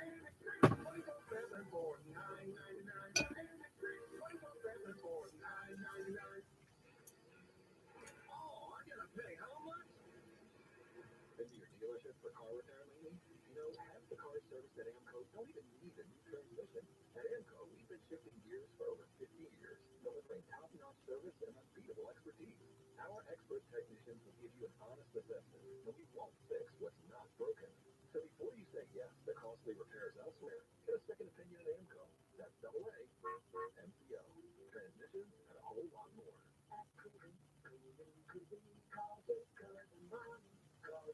If you have, one of those Echo devices from Amazon, don't make me say Alexa. Alexa, cancel. Sorry, just tell your Amazon robot speaker thing to send the talk back to KFI. Send the talk back for KFI AM 640. Send your brilliant commentary to us now via your Amazon Echo. Just say, Alexa, send the talk back to KFI AM 640. Great, that's a wrap.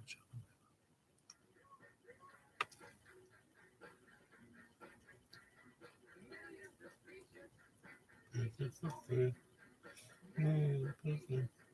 Pages for free. No pages. Pages for me. Pages for me.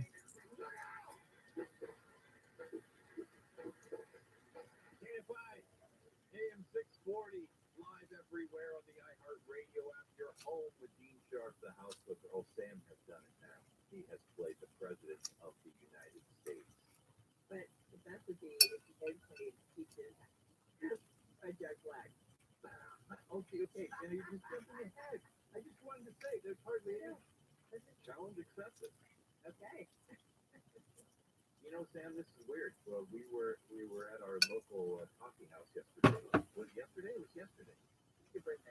On Thursday, and we heard Long. And we're like, wow, we haven't heard the President in forever. We love the President. They're one of our favorite old bands.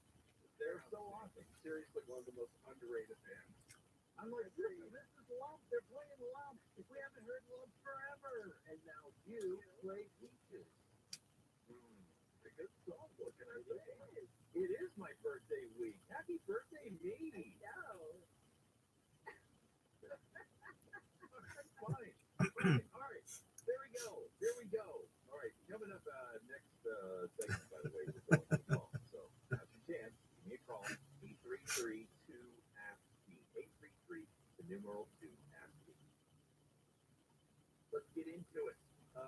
We are doing step 1 of our series of building your dream home, step-by-step guide through the whole process. That's finding your property profile. Again, you're creating a property profile. Okay? Going to be a little bit of the detective agency here. You're going to find out all the information you can on this subject before we approach, right? Profile your property. That means finding out everybody who's involved, everybody who's got authority, everybody who's got influence. Most importantly, what we want to find out is who's going to say no and to what. And that's really, at the end of the day, who is going to tell us that, nope, you can't do that, you can't go any further than this, watch out for that, that's not allowed. We just need to know. We need to know this list so that when we move on to the next phase, which is the design process, we're not wasting our time designing something that, depending on the city you live in, may or may not be acceptable. And that's the frustrating thing for a lot of people. is that, yeah, there's one county here in Southern California that would never in its wildest dreams allow what you want to do. And right across the border there's another county that's like, that's fine, go for it, no problem. So that's why I'm saying this is not about the building code, okay? Because the building code is pretty much uniform throughout the state of California, throughout the United States, throughout the Western world. Why we call it the International Building Code. But these are local ordinances and all kinds of things that involve. So what's the very first step? The tax assessor's map is where you're going to find your tract, your parcel, and your lot number. If you don't have that, you have not seriously started the process. Step one, okay? You have a tract, a parcel, and a lot number for your property, okay? Now, why is this important to you? It's not really important to you, but those numbers are your keys. They are the keys that many of these agencies are going to ask for when you ask them, hey, tell me about my property.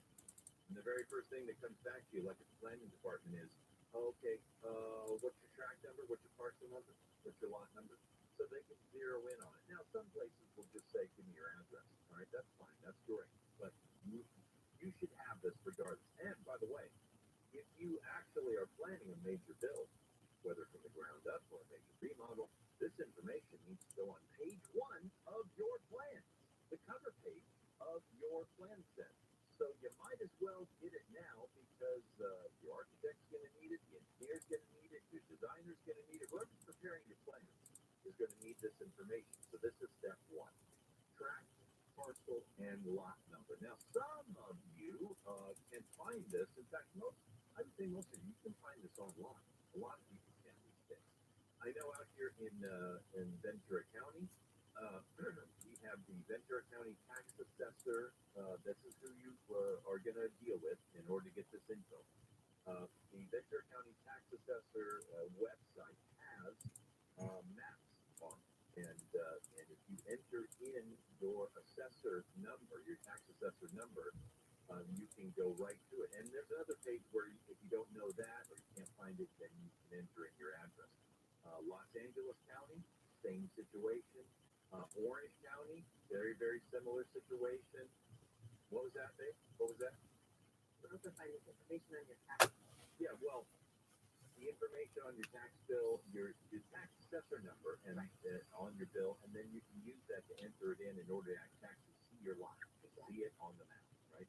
Because that's one of the quickest ways for them to identify it for you. So, absolutely.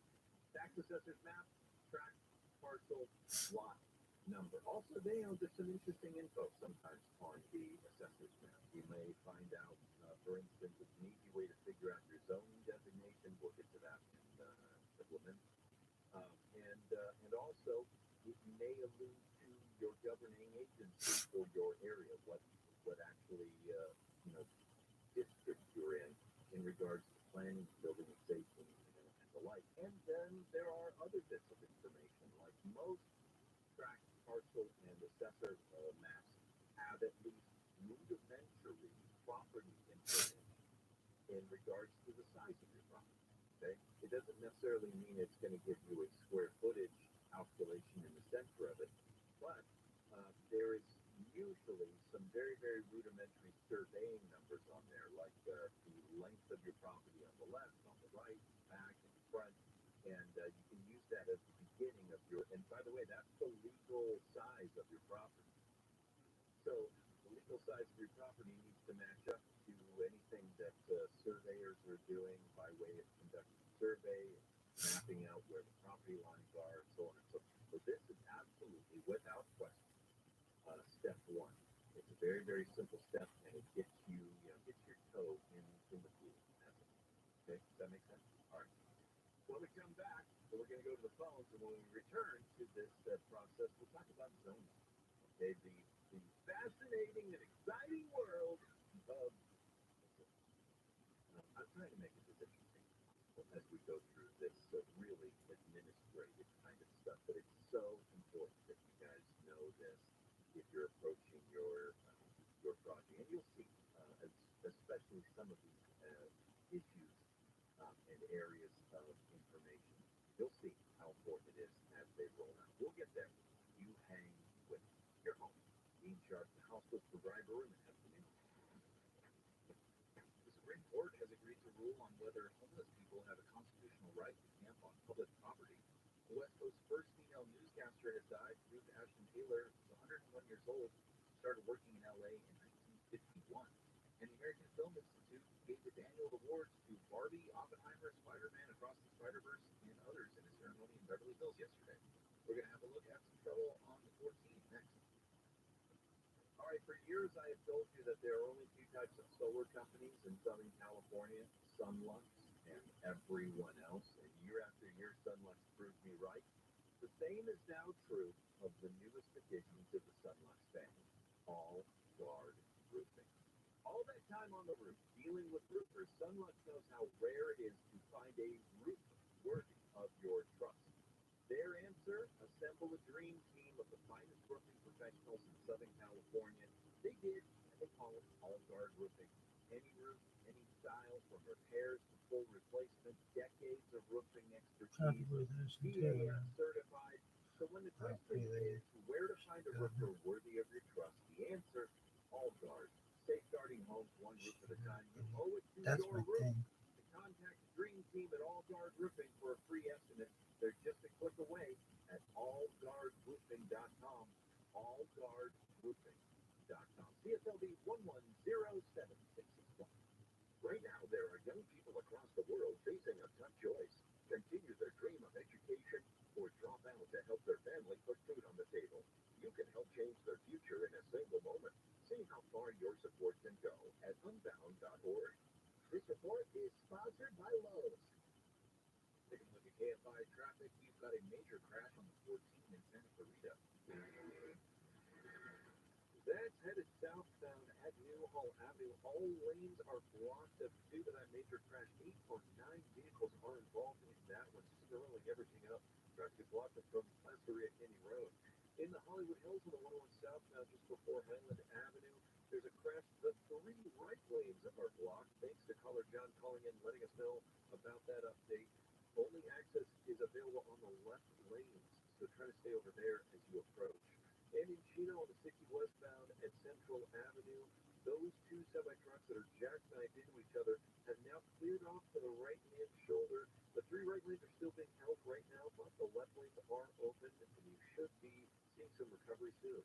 KFI in the Sky helps get you there faster. I'm Russell Ford. Got the closeout event now at Lowe's. Get up to 35% off select major appliances. Plus, save an extra $100 when you spend $999 or more on all major appliances. Valid 1/4/24 to 1/24/24. Selection varies by location, plus supplies last. See Lowe's.com for details. In this week's Marketers Report, we learn about the value of local influencers in uncertain times. From Allison Griffin, head of marketing at State Farm. The economy is tough for everyone, and taking a step back and understanding the pain that your customers are currently going through because of a tough environment is really important.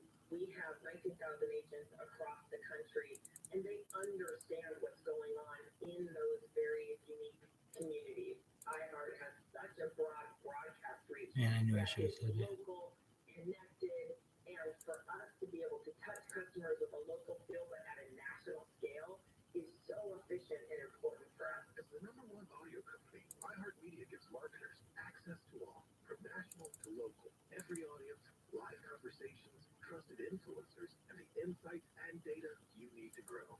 Not just a media company, iHeartMedia is your access company. If you're a marketer, go to iHeartResults.com. Right now, there are young people across the world facing a tough choice. Continue their dream of education or drop out to help their family put food on the table. You can help change their future in a single moment. See how far your support can go at unbound.org. You have a lot of places to get your tech news.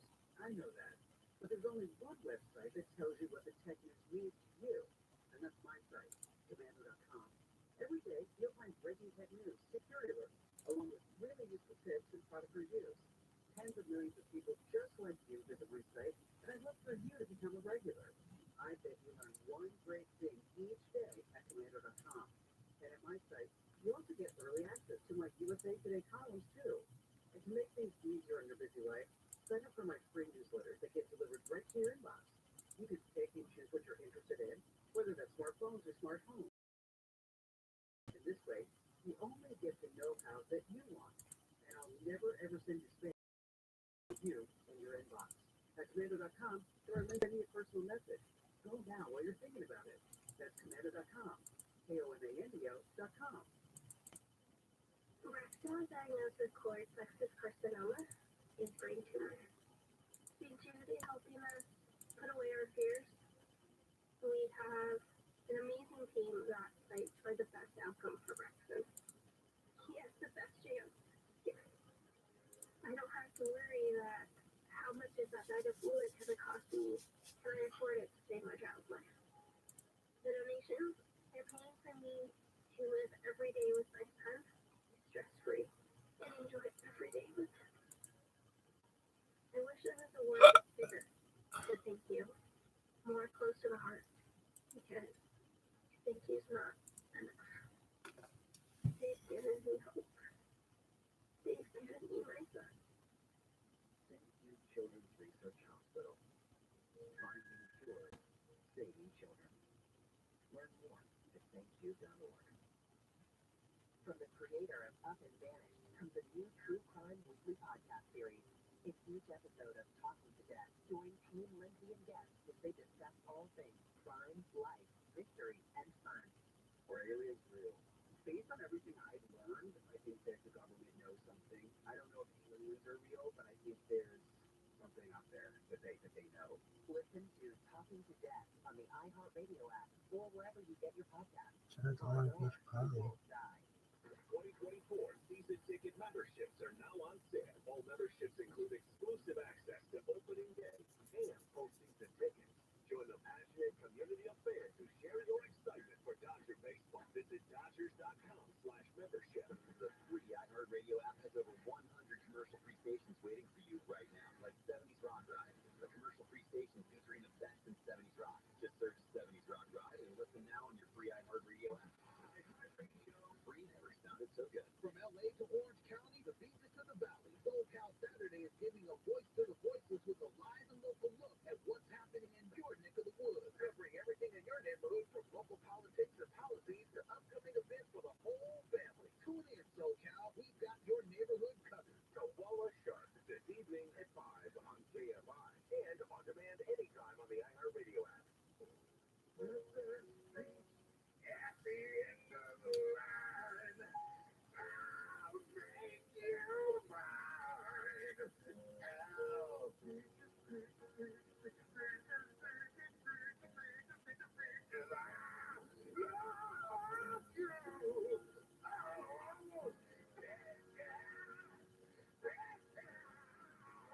Free candy, huge. KFI. Team Shark, the house whisperer. Welcome home. There it is, Nina. Oh my gosh, she is losing it, Sam. She is losing it. Well, we all are in here right now. We're just talking about how much fun that movie was. It is so much fun. Jack Black, man, that guy. He just, I can't even. All right, y'all. Welcome to the program. Thanks for joining us. We are having a conversation today and tomorrow. Very, very important conversation about building your dream. The very first step that we are taking this year in our series of building your dreams, a step-by-step guide, and that is building a property profile for your property. And all the info you need before you start the process. We're going to get back to that just a bit. Right now, top of the hour, it is time to go to the phone. And we're going to do just that. I want to talk to Joe. Hey, Joe, welcome home. Yes, good morning. Yes, I have a house that's about 50 years old. It's got 5 layers of roof. I'm stripping it all the way down to the plywood. And I'm just wondering, I understand I'll need to get a structural engineer, but I was just wondering if there's any benefit to a tile roof as opposed to just an asphalt roof. Well, generally speaking, tile roofs are more durable than asphalt roofs, in the long run.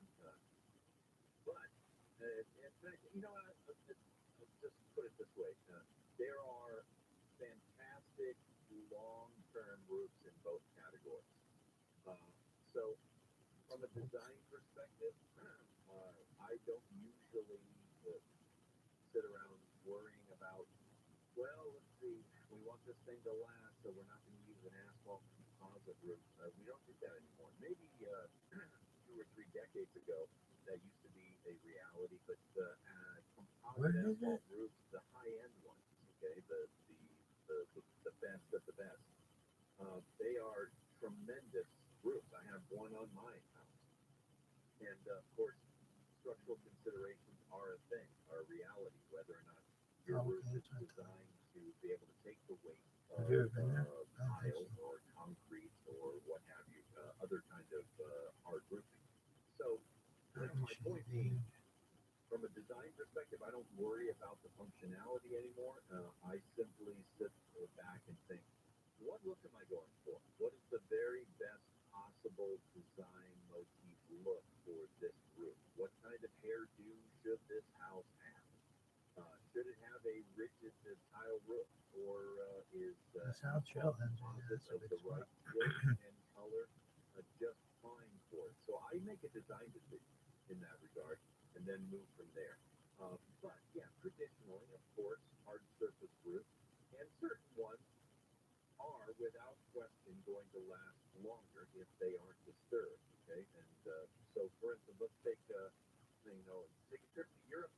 Walk through any northern European town, you're going to see a lot of roofs that have slate on them that have been there for 300 or 400 years. You know, they with occasional patchwork. Where's Because, photos? stone just doesn't Does anybody know what wear out. photos are?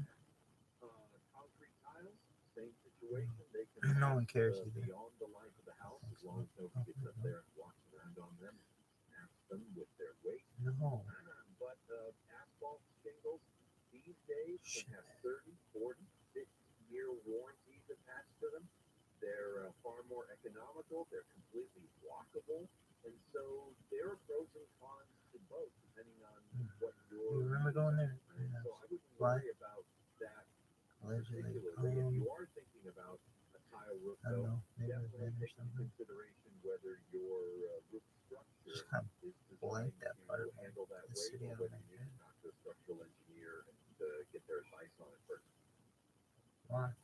Okay, now I have a contractor already set up, but they have given me a limited choices. I mean, some of Those signs should be green. this is okay. So can I go to a different store for materials? Yeah, absolutely. Turns on walking through that park. Never be, we were just having this conversation yesterday with some new clients, some new friends of ours. One of the more frustrating things for me, not only as a builder, but as a designer both, is that the way that certain contractors approach projects and the limits that they put on a project for you. Now, sometimes the contractor will be telling you a limitation because there's a practical limitation. But more often than not, what a contractor is communicating, unfortunately, in a situation like this, is they're communicating that, hey, here are your 3 choices, okay? But what they really mean is, here are the 3 material suppliers that I get the best, margin on. These are the materials I use. These are the choices that you have. Instead of saying that, instead of saying, listen, I build with these 3 different kinds of materials, that's it, and I don't feel comfortable with other ones, or I don't have the same profit margin on other ones, they'll just tell you, these are your 3 choices. And that kind of peaks. It really does, because there is a world of roofing choices out there, a huge world of roofing choices. So you spend some time doing some homework yourself online, look around, see what you see. The only consideration that you really need to take into account is fire rating for the district or area that you're in, here in California. Class A fire rated roof. Other than that, sky's the limit. Go find the material and get the references and the reviews on it that you want, and then present that to the roofer of your choice until you find somebody who is willing to step up and say, okay, yeah, we'll put that on. All right, Joe, thank you for your question. I'm up against the break. Good luck with the new roof. Don't be limited limited by contractors who just telling you that you only have two choices. That's never the case. All right, more of your calls when we return. Your home, Gene Sharp, the House Whisperer on Stay Up High. Free-range, non-genetically modified, handcrafted, artisanal, gluten-free, stimulating talk.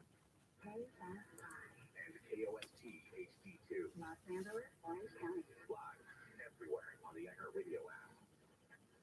Another time for emphasis. I'm Brian Berman, live from the KFI 24-hour newsroom. The U.S. has sent the second round of retaliatory attacks against Houthi rebels in Yemen. The overnight airstrike was in response to an anti-ship ballistic missile that Iranian-backed group fired towards a commercial ship in the Red Sea yesterday. This is the latest U.S. attacks that turn up the heat on this Iran-backed militia group, not just defending commercial ships from their attacks, but striking the militants in their own territory. ABC's Jay O'Brien says President Biden says he'll stop more attacks with further measures if necessary.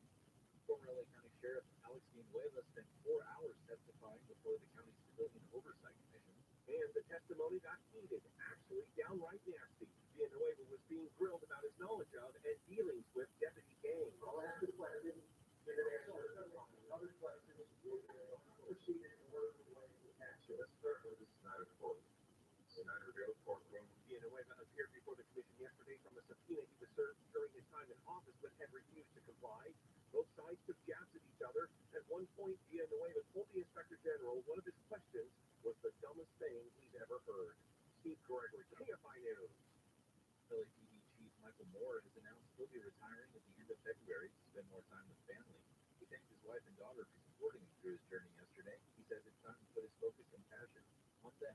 Moore has served LA for more than 4 decades and has been chief since 2018.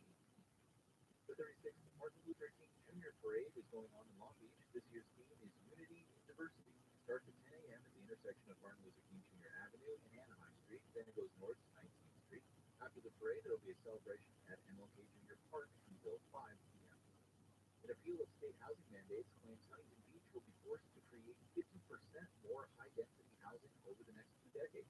Our city is going to basically be completely redeveloped. City Attorney Michael Gates says, as a charter city, Huntington Beach could fight the current mandate of more than 13,000 units, which he says is projected to increase in 2029. We currently have 81,000 dwelling units in the city of Huntington Beach. 50% increase means that we're going to have 40,000 units of high-density development. However, the appeals claim that charter cities have legal standing to challenge the state was thrown out by a lower federal court in November and was rejected when the city tried to claim in another case. In Orange County, Corbin Carson, KFI News. One of social media's most popular food critics is cutting his Bay Area tour short. TikTok food influencer and mixed martial artist Keith Lee told his over 15 million followers in a TikTok video his visit was over prematurely. Actually, we don't need a Bay. It's a place for tourists right now. That's what I was, a tourist. The people in the Bay are just focused on surviving. Lee says his visit was ended early because of public safety concerns, disappointing restaurant experiences, and an allergic reaction to a meal. He also blasted local leaders for their lack of action in helping Bay Area residents. McDonald's is bringing back the double Big Mac starting the 24th. People can buy the special sandwich with 4 beef patties instead of usual 2 for a limited time. The double Big Mac was first sold in March 2020 and was announced a few days before the pandemic hit the U.S. and forced fast food chains to cut operating hours.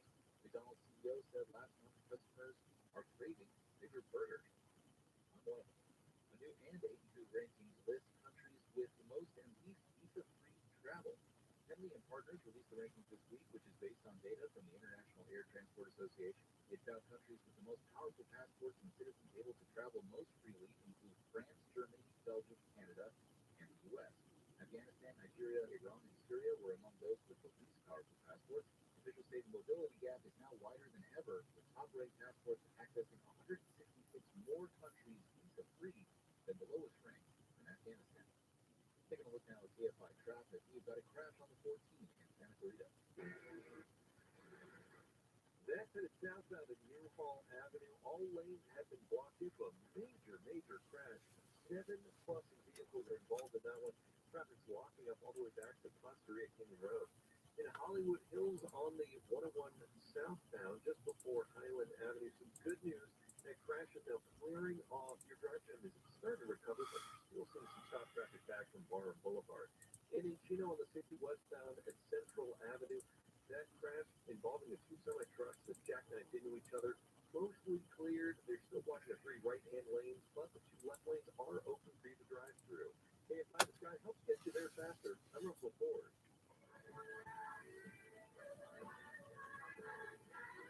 Witness a series of extraordinary events in the final weeks of the life of a legend like you've never seen it before. Cerrito Center for the Performing Arts presents the 50th anniversary of a worldwide sensation, Jesus Christ Superstar. The Cerrito Center for the Performing Arts is kicking off its 2024. Is it JFC in Superstar? I'll give you a fucking performance in JFC Superstar right now. It's just, no, it goes like this. I'm so fucked. I'm goddamn motherfucking fucked. JFC, I'm fucked. That's a good show. I really like that. Okay, yeah.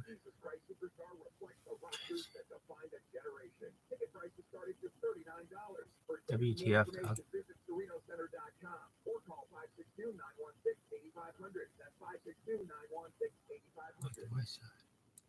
Weather from KFI, sunny to partly cloudy, low to mid 60s at the beaches, upper 50s to low 60s in Metro LA and OC, low to mid 60s in the Inland Valleys, upper 50s to low 60s in the Antelope Valley, and low to upper 60s in the Inland. I wonder if they're really antelopes in Antelope Valley.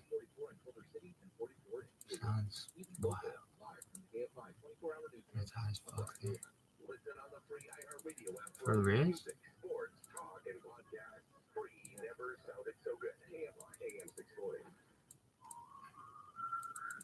Okay, if you had to, would you suck Dean Sharp's cock to get out of this? Oh, in a heartbeat. I'll blow him right now. I will walk to Ventura County to fucking suck his dick. I'll be there by next week. And just to get out of this, he can fucking pound my butt as well just to get out of this. I'll do anything to get out of this fucking thing. Really? Oh, I'm so fucked, kids. I didn't even remember what Perkins was. Jesus Christ. Are you done here? Hey, yo, dog.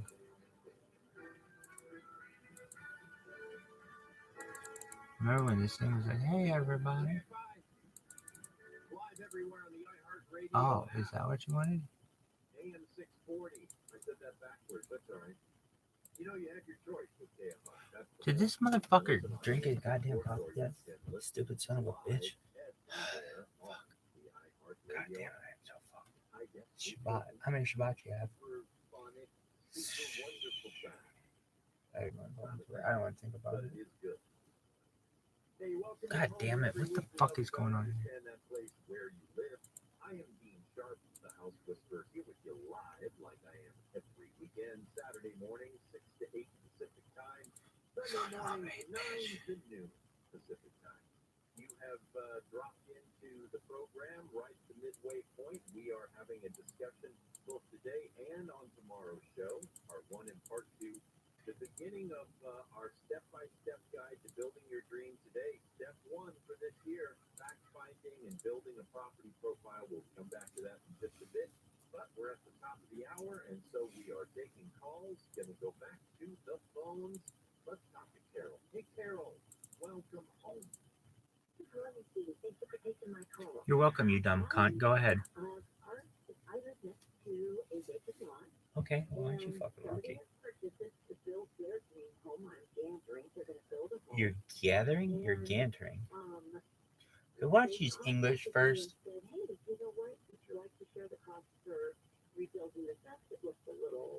No, you can do that, stupid cunt.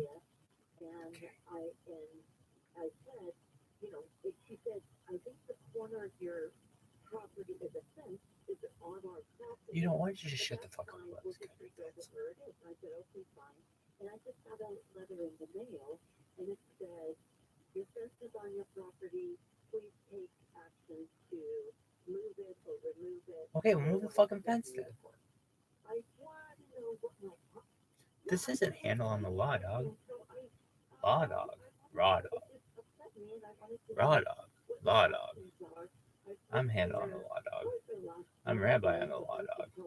Raw dog. I'm rabbi on the law dog, also known as the raw dog. Does it count as law? How about you go fuck yourself? Do you think that Dean Sharp sucked a dick on the weekend? You think he's sucking dick right now? Yeah. Yeah, I think he's holding that mouth out. So that way you can afford a house until they have money. Ha ha ha ha ha. Not funny. By Bill Handel.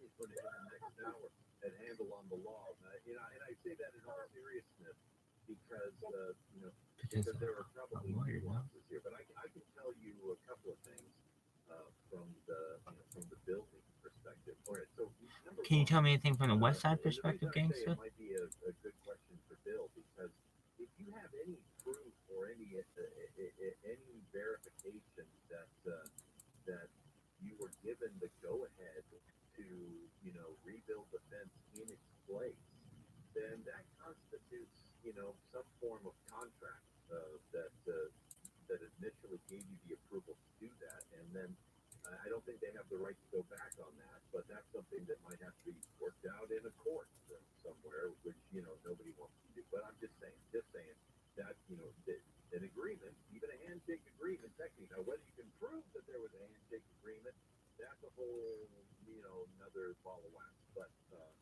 you may have some recourse there if there's some indication, some proof that there was an agreement that I know the walls on our property, or the fence or whatever, but just go ahead, let's just rebuild it where it stands.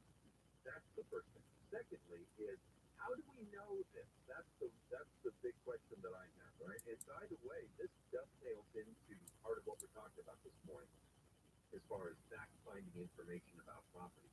How do we know this in regards to that? Because where property lines and fences are problematic, they always have. Now, and I say this in all honesty, you have another 40 developers, when they first Is that divide good? up lots and end up building fences between properties So what are you that gonna do? have been there for 60, 70, 80 years, and then Come you here, go to find out that, hey, the fence is completely on the neighbor's lot, or it's completely on your side, or it's Alright, are you done? West Side, hey West Side, are you done? Hey dog. Okay, so close. What do you have to do? I forget. How did I do? Ticky tack, suck this dick. Alright, you close this. Okay, this. Then what? Then this? No. Some of these. She sent me a map. It looks like the parcel map that you were talking about earlier. Your segment giving a parcel map and all of that. And it looks like someone came out and put little paint stains in the sidewalk. Lady, shut the fuck up. No one gives a goddamn shit. In the ground too. I guess Is it 20? Calling out a focal point to measure a property line. So it isn't just How sick this movie is. Has anybody seen anything that's sick? Have you seen anything that's sick? So sick. Oh my god, it's so amazing. I got him. This is where the property line is. This is where you are overstepping. Okay. So a couple of things. Habitual line stepping? 20, 21, 22, 34, 39. It's not enough. That's not enough. Because that doesn't actually get us very technically specific. There has to This motherfucker's a habitual line stepper. Habitual line stepper? Listen. This motherfucker's a habitual line stepper. From what is that? It's a callback. I do my own callbacks. Hey, Jennifer Fisher. Angela Kinsey, I do my own callbacks. That's a callback from Chappelle's Show. Chappelle's Show. Chappelle's Show. Woo. Woo. Woo. Woo. I'm doing a show. Time to start the show.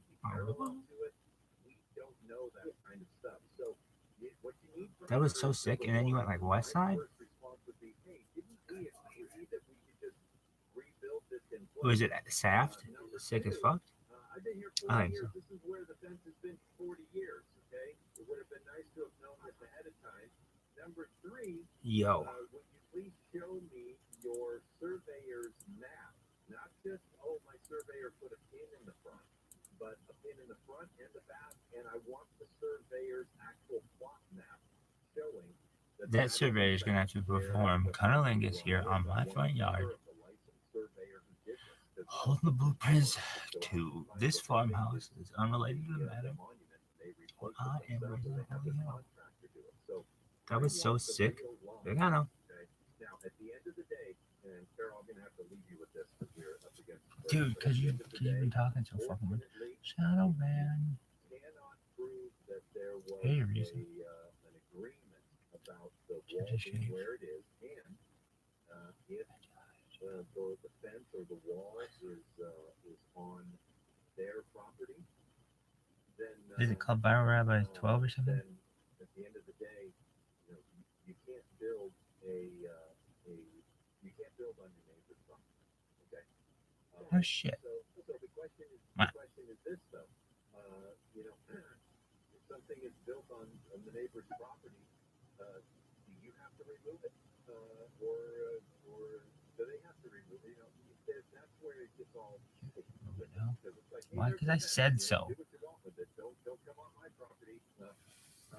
Stupid cunt. Alright, are you done? Hey, stupid cunt, are you done? Yo, dog. Dude, why don't you just shut the fuck up? Is it like 3 feet? Is it 3 feet off the property? We're talking 3 inches. And if that's the case, what's the big deal? I mean, really, what's the big deal?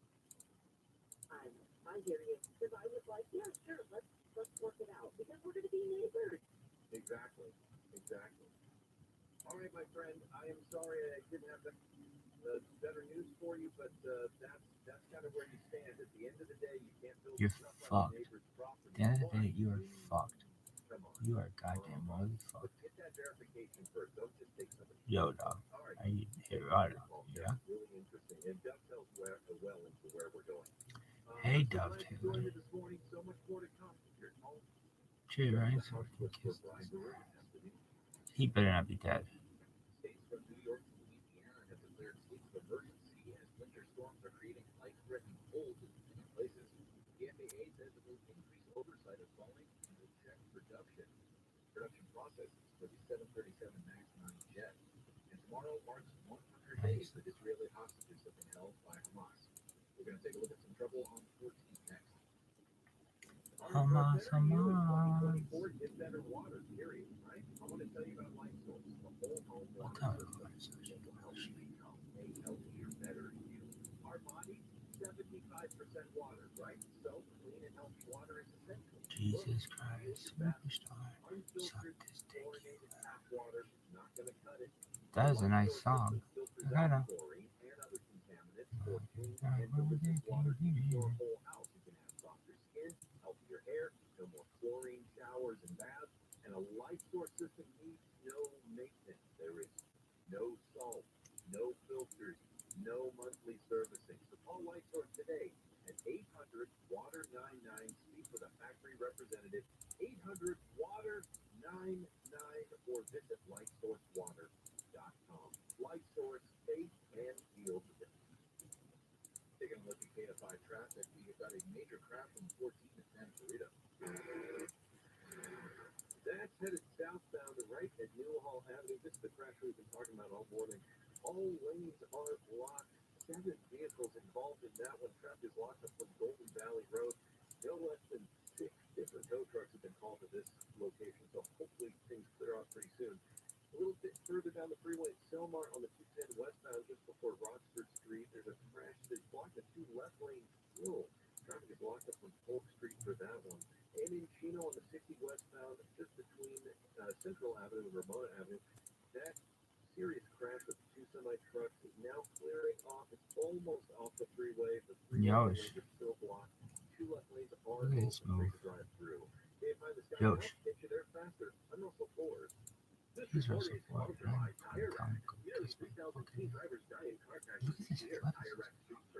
Okay, pimpin'. What is it called? Is it called? I would go to open. If I were the one doing it, I would stop being a huge cunt. And I'd go over here. And I'd go, Popeye, motherfucker, back up. Look how sick you are. Like, I know. Hey, Anthony, kiss his head. Break it down. Secondly, the conscience. Medicare members aren't forced to pay for things they don't support or believe in. What's up, Stiff Noodle? Nothing represent. How are you? Taking ass, taking names, baby. What's good in the hood? Not too much. Just living my life. Want to eat this cunt? Lady, I'm eating spaghetti right now. Yeah, that spaghetti can wait. This lady, you can't. Get down here, kid.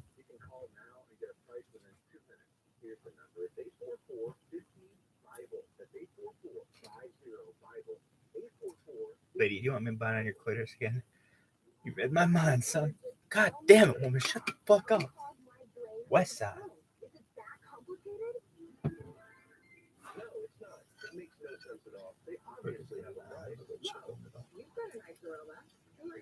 Mike Diamond, the smell good plumber. Will you tell me how much sounds out my brain? $99. But you haven't seen it. Don't need to. Doesn't matter if it's a kitchen sink or a mainline sewer stoppage. The smell good plumbers at Mike Diamond will unclog almost any drain for $99. Almost? Yeah, there are a few exceptions, but you can read all about them on our website before you call. Just go to thesmellgoodplumber.com. Wow, you're like upfront and everything. I just called a guy named Bubba who wouldn't tell me anything. No Bubba's here, ma'am. Just professional plumbers who show up on time, smell good, and unclog drains for $99. Call us. 1-800-446. Mike, contractor license number 39917. Still thinking job change in the new year? Yeah, I need something that's in high demand and more stable in this economy. IT? Yeah, cybersecurity, maybe even AI. That's what I did. Really? Now, went to my computer career. You don't need any prior experience, and you can start your new career in a matter of months. A lot of IT pros go to school there too to level up. Our classes online. How's your study? Wow, check it out. Thanks. Spaghetti? Your year. Take the free Ready, spaghetti? West Side, motherfucker? computercareer.edu. Actually, it's available for both students, including the GI Bill. New Year's resolution number 2. Suck this dick. For my hotel suite. And here's the marketplace. Have you ever been to Morongo? I saw it once, I think. Is it nice? Yeah, I think it looks really nice. Really? Yeah, I mean, I was in a good mood to see this girl. She's beautiful. I was walking home from a bar once, and she stopped me in the middle of the road and asked to hug me and take a picture with me or something. She's like, "You're so good looking." I'm like, "Whoa, calm down, woman." Anyway, I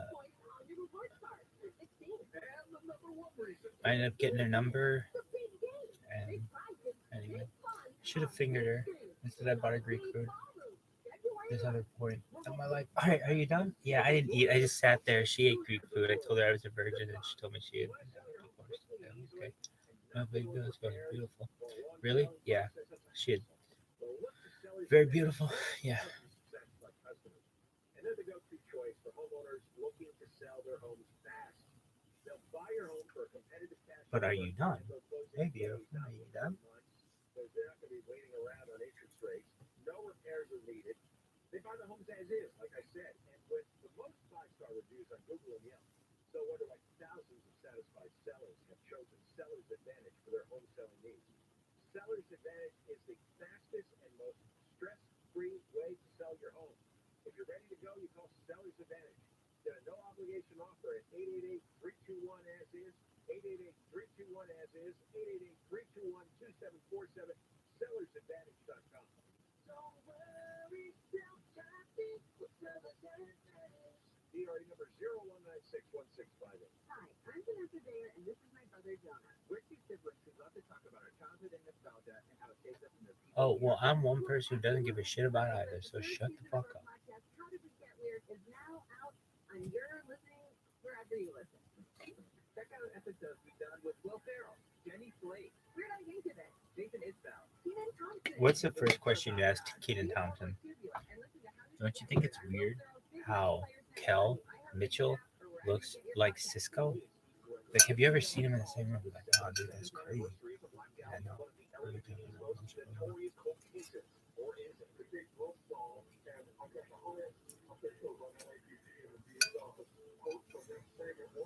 That's our guest, Steve Hodel, one of the foremost experts on one of the most fascinating cases in LA's history. Wouldn't it be crazy? This would be the ultimate, like, twist on this. If all of these murders were committed by the same person, and that one person was Steve Gregory, holy fuck.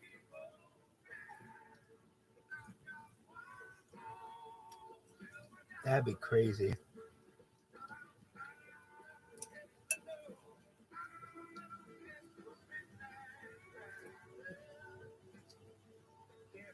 Team Sharp, the House Whisperer at your service. Thanks for joining us on the program. We are talking about the very first step.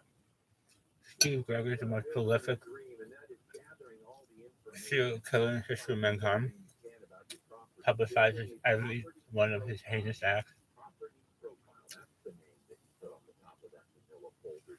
Property profile, all the facts and info that you need to know, that everybody's going to need to know before you start building and designing your dream. Designing your dream, because you should design it first and then build it later. That's what a pro will come. Not build it and then design it. Okay, so back to it. All right. We talked about the tax assessor's map, the tract, the parcel, the lot number. You need to find out all that info. Yo, dog. Who is the Raw government dog. agency? Who is in charge of telling you where you can go when you ask for something special on your property? Is it the city? Are you in a county jurisdiction? Are you in a state jurisdiction? All three could be the case or more. So this is critical information and the next step as well. A lot of people in the LA area sometimes are confused whether it's an LA city or an LA county issue, but make the inquiries, find out. Make a couple of calls. You call one agency. The cool thing is once you call one planning department or the one you think is yours, they'll let you know real quick whether, you're here with us, or nope, you need to call these guys over there. The next thing is lot size. Lot size. How big is your lot? How many square feet is your lot? Not just the dimensions. The dimensions are critical. And again, we're going to get a little bit more into that and why. But the overall size of your lot in terms of square footage. Now, you can have a general idea of this, and a general idea is okay, but I always suggest get as specific as you absolutely can, because sometimes the specificity of the lot size becomes a technical sticking point for certain things. Let me roll this into the next thing. The zoning designation for your property. What is zone? It designates the type of use. Every city and county sets up zoning for areas, and zoning simply means that the city has approved this kind of use for structures or properties in this area. Okay, so there's commercial zoning areas. Okay, there's industrial zoning areas. There are residential zoning areas. There are agricultural zoning areas, and there are just straight up rural areas or open space areas. So depending on what your zoning is, and sometimes zonings are a mix. My home is a good example of that. We are a mixed zone. We are not R1, that's typically pure residential, but the area that we live in, our area of our town is RA. Okay, RA Residential agriculture. Residential / agricultural. Duh. What that means? I mean, I can have a farm? No, it's not. Can have a It goat. simply means that houses in Chickens our and a area, goat. depending on their lot size, what I just did, that's how important it is to You have find to out take a the square shit. footage. Depending on your lot size, has I do. various allowances You think you for should do it now? what kind of agricultural quote-unquote stuff can I happen. do. Like some of the homes in our area, because the lots Oh, no, are you're large, never gonna do that shit. are equestrian properties. Have Dude, horses, put that okay? fucking sign. And depending on your lot size, the city will tell you how many horses you can have on site. We are not big enough to have horses, our little cottage here, but we have a nice sized lot. We are big enough to have chickens, though. And so we can have, and literally in the city zoning code, there is a line that tells us you can have up to this many chickens. That's illegal. That is exactly how specific it gets. Okay? So we can have chickens, and we do have chickens. I believe we are just short of being able to have a goat on our property.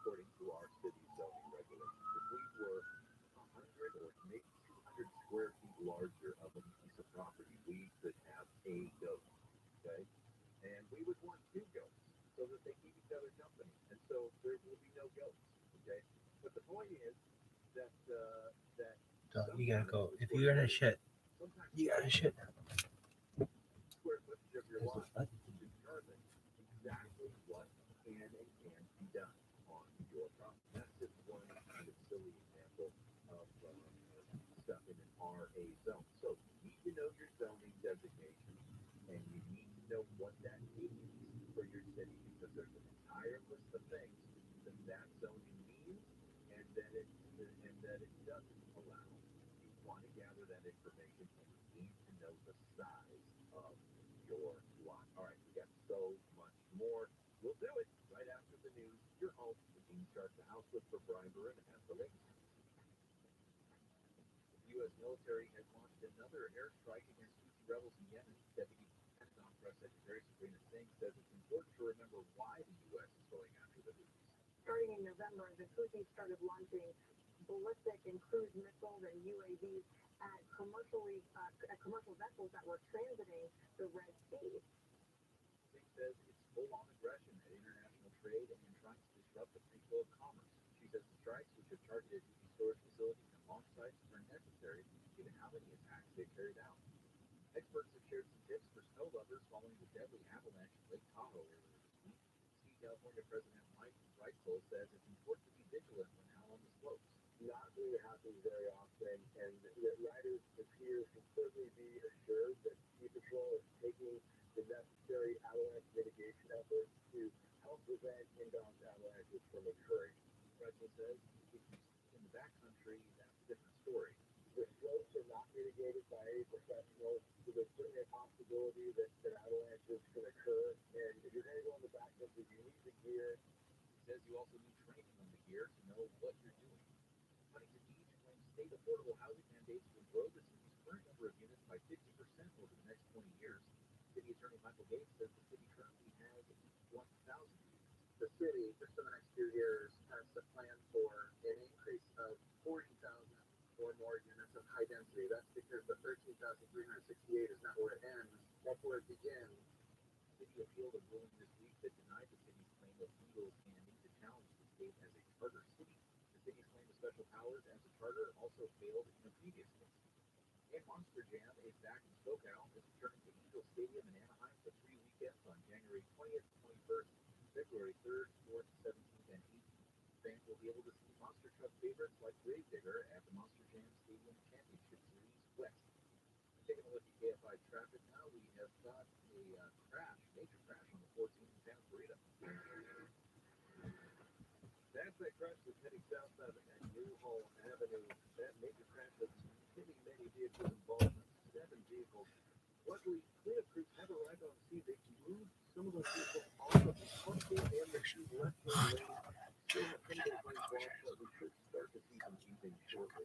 In Silmar on the 210 westbound, just before Rockford Street, there's a crash that's blocking 2 left-hand lanes. They're holding there for now until they can get to the vehicle and emergency. And in Chino on the 50 westbound at Central Avenue, those 2 semi-trucks have moved over the right-hand shoulder. Looks like they're still holding those 3 right-hand lanes for now. 2 left-hand lanes are open. Traffic is starting to ease. KFI, the sky helps. I got one more $7. I'm not so forward. All right, where would we be without the kitchen store? They have just been such a great partner through the years and continue to be. We have such a special relationship with the kitchen store here on the program. I'll tell you why, because I was sending people to the kitchen store for decades before I ever started the radio program. So I was thrilled when they wanted to step up and sponsor the show with us.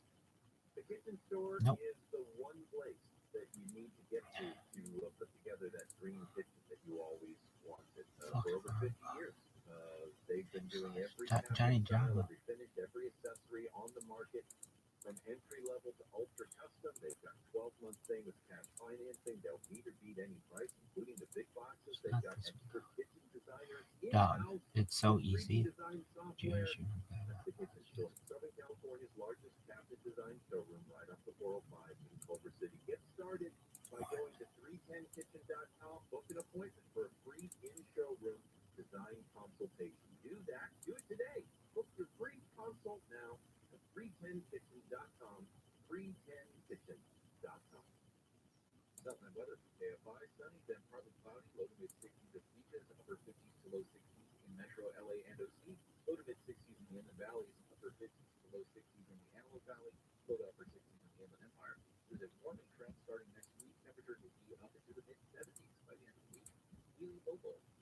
AFI 24-hour newsroom.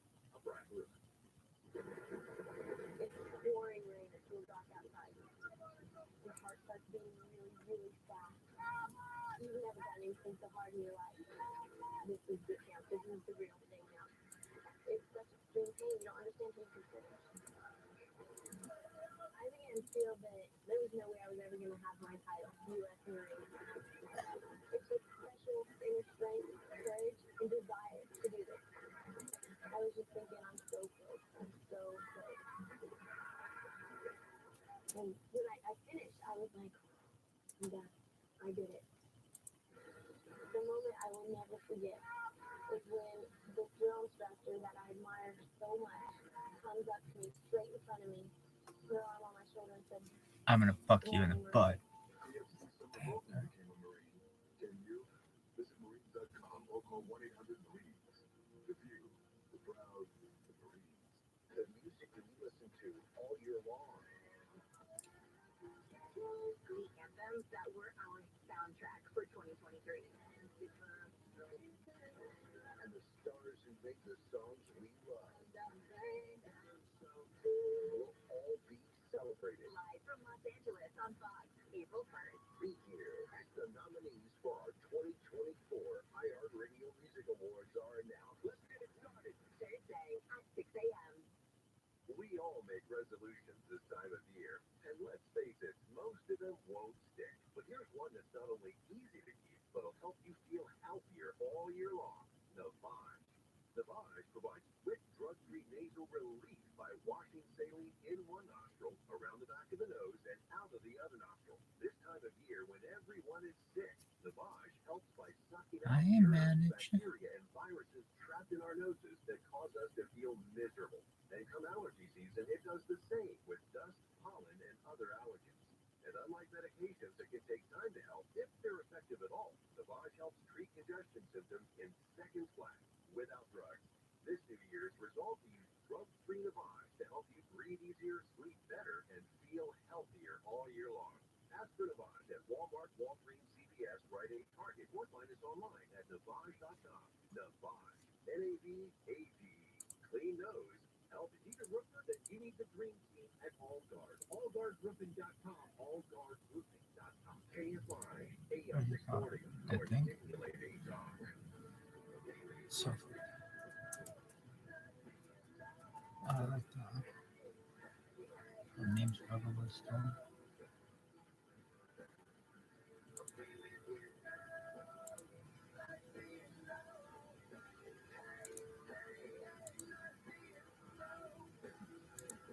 KFI, AM 640, live everywhere on the iHeartRadio app. You are home, Dean Sharp, the House Whisperer. That's me. We are in a two-part conversation about our first step towards building your dream. The very first step of the series that we're doing this year, step-by-step guide to building your dream.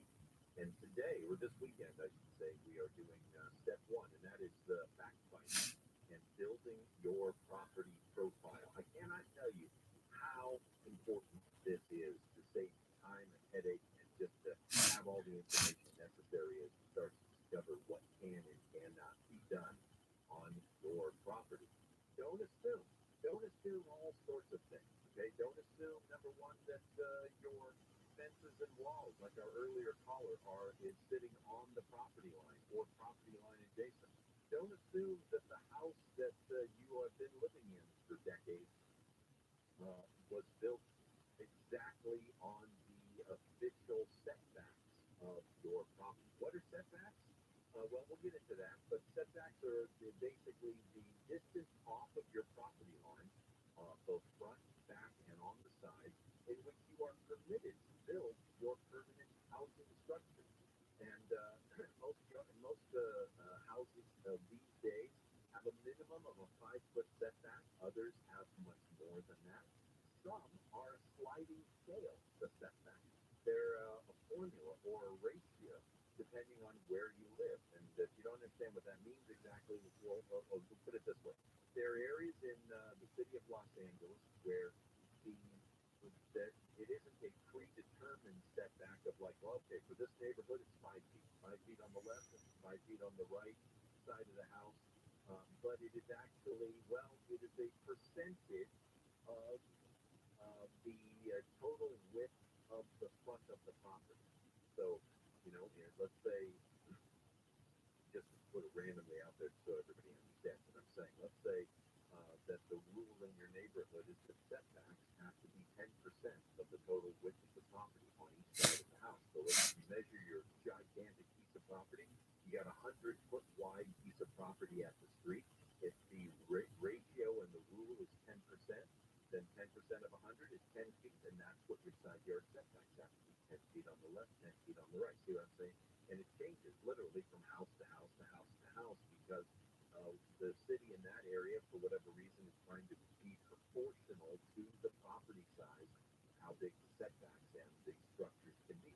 Other places, it's just fixed all through the neighborhood, 5 feet, 7 feet, 9, whatever the case may be.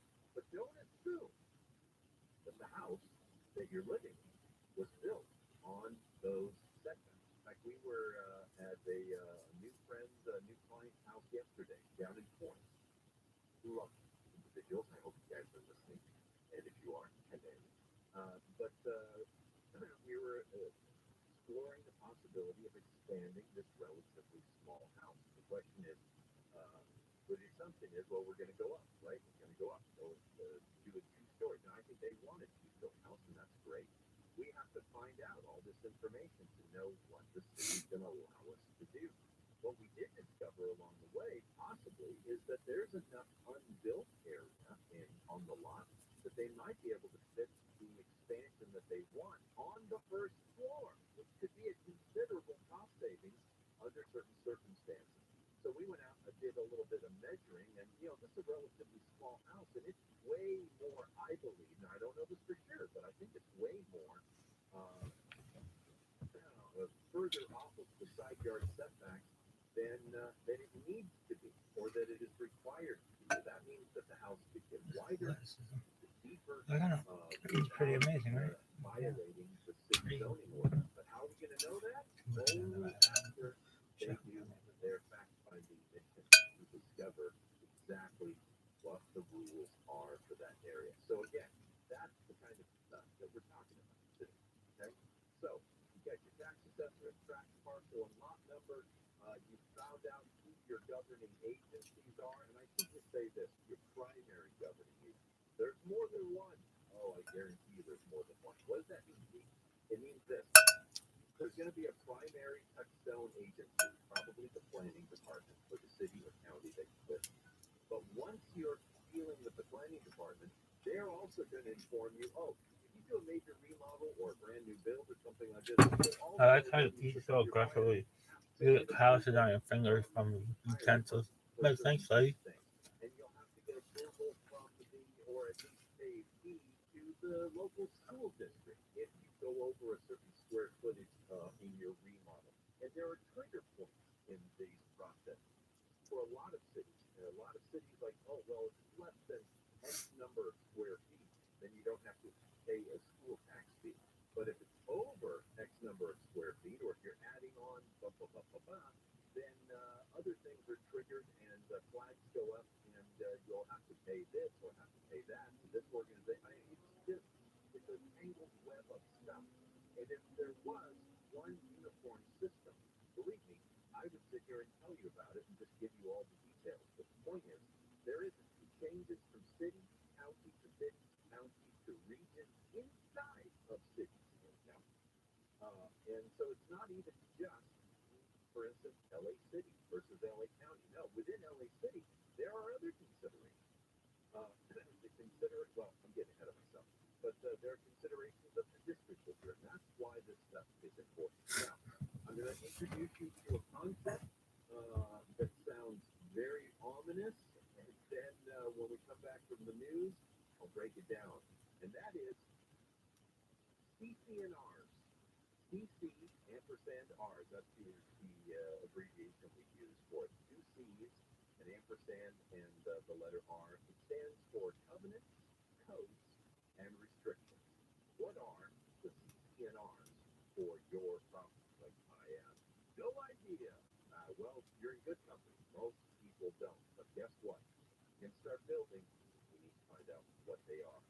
they are and what they are. Well, I'll explain the one. Your home. The Dean Sharp, the house whisperer, Brian Veronica. Fox News has stopped running My Pillow commercials because of a payment dispute with the company. Archaeologists say they've mapped a cluster of lost cities in the Amazon rainforest in Ecuador that are at least 2,000 years old. And Taiwan has elected its vice president as the country's next president. China has called Lai Ching-te a troublemaker. We're going to have a look at some trouble on the 14th next.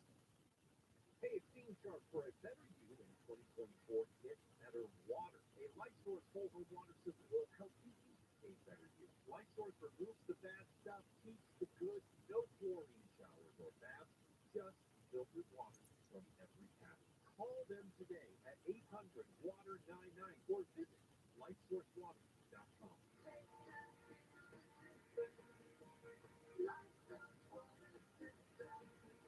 Warranty limitations apply. The Crohn's and Colitis Foundation has been at the forefront of inflammatory bowel disease research and care for over 50 years. Learn more about research, education, and support at Crohn'sColitisFoundation.org. This report is sponsored by Staples Stores. SoCal weather from KFI, upper 50s to low 60s in metro LA and OC. Temperatures will be warming up through next week, though, into the 70s. This report brought to you by the Crohn's and Colitis Foundation. Taking a look at KFI traffic, we've got a major crash from the 14th and Ken Burrito. That's the one headed southbound at Newhall Avenue. That crash had 7 vehicles involved. Looks like those tow trucks have been doing a great job clearing everybody off. The 2 right lanes are the only ones that are blocked. The carpool and the 2 left lanes are open now, so you can drive on through. In Silmar on the 210 westbound before Rockford Street, that crash is still there, blocking the 2 left-hand lanes. Looks like cleanup crews and emergency crews are still on site for that. And in Chino on the 60 westbound of Central Avenue, some great news. Those trucks are now cleared from lanes. The freeway is open. You see no slowing in that spot. Your drive is clear. Hey, Find the Sky helps get you there faster. I'm Russell Fuller. Staples Great Big Sale means the more you print, the more you save. Get $20 off your print purchase of 100 or more, 50 off your print purchase of 200 or more, and 100 off your print purchase of 300 or more. And Q 1024, see staples.com/print for details. Print more, save more at Staples. You can't buy a best friend. You can love them, walk them, pet them, and care for them, whether they want you to or not. You can take a picture or 50. You can fly to the moon, travel the world, or just stay in bed. You can't buy a best friend like that, but you can adopt one. There are millions of pets waiting for a best friend just like you. Help us save them all at bestfriends.org. You have a lot of places to get your tech news. I know that. But there's only one website that tells you what the tech news means to you, and that's my site, Commando.com. Every day, you'll find breaking tech news, security alerts, along with really useful tips and product reviews. Tens of millions of people just like you visit my site, and I'd love for you to become a regular. I bet you learn one great thing each day at Commando.com. And at my site, you also get early access to my USA Today columns, too. And to make things easier in your busy life, sign up for my free newsletters that get delivered right to your inbox. You can pick and choose what you're interested in, whether that's smartphones or smart homes, Windows or Mac. And this way, you only get the know-how that you want. And I'll never ever send you spam because I value you and your inbox. At Commando.com, there are links at the top of the page to my free newsletters, and also send me a personal message. Go now while you're thinking about it. That's Commando.com. KOMANDO.com. There are over 7,000 rare diseases that affect over 35 million Americans.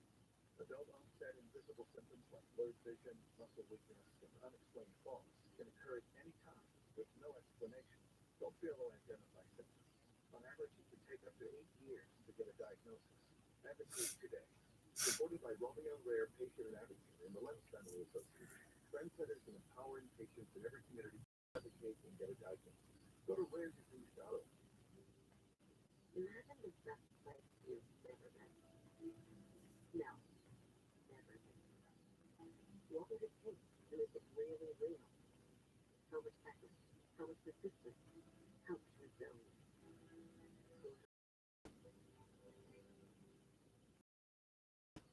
Every day we're working to bring that to a believer. That's how it takes well ahead. Blue Shield of California. New Year's resolution number 2. Do more work for my hotel suite at the Rothschild. Oh, and hit the marketplace for brunch too. And now the top 5 reasons to visit the Rothschild. Number 5. The best way to greet the new year is relaxing in one of our luxurious rooms. Get a special rate as low as $99. Number 4. Experience mimosa magic, a pancake paradise, and a benedict blowout brunch. Weekend at the ROTHSCHILD Marketplace. 3. Funny Time Marvin Wayne, live January 20th. And the number 2. Winter Gift Giveaway. Get a thermal lunchbox when you earn 500 points on your reward card. The big game. And the number 1 reason. Big game flip. The big game. Big prizes. Big fun on big screen in our big ball room. February 11th. Rothschild, the best casino resort in the Southwest 2 years in a row.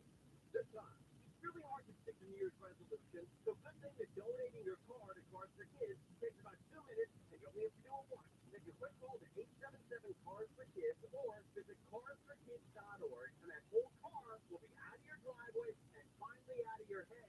Cars for Kids will pick up that vehicle for free and take care of all the paperwork. You'll get a tax deduction plus a vacation voucher for your generosity. Talk about starting the year off right. Get going with this new year. I get it, and you should too. Go to carsforkids.org. Remember, it's Cars with a K. The free iHeartRadio app has over 100 commercial-free stations waiting for you right now, like 70s Rock Ride, a commercial-free station featuring the best in 70s rock. Just search 70s Rock Ride and listen now on your free iHeartRadio app. iHeartRadio, free never sounded so good. KFI, AM 640.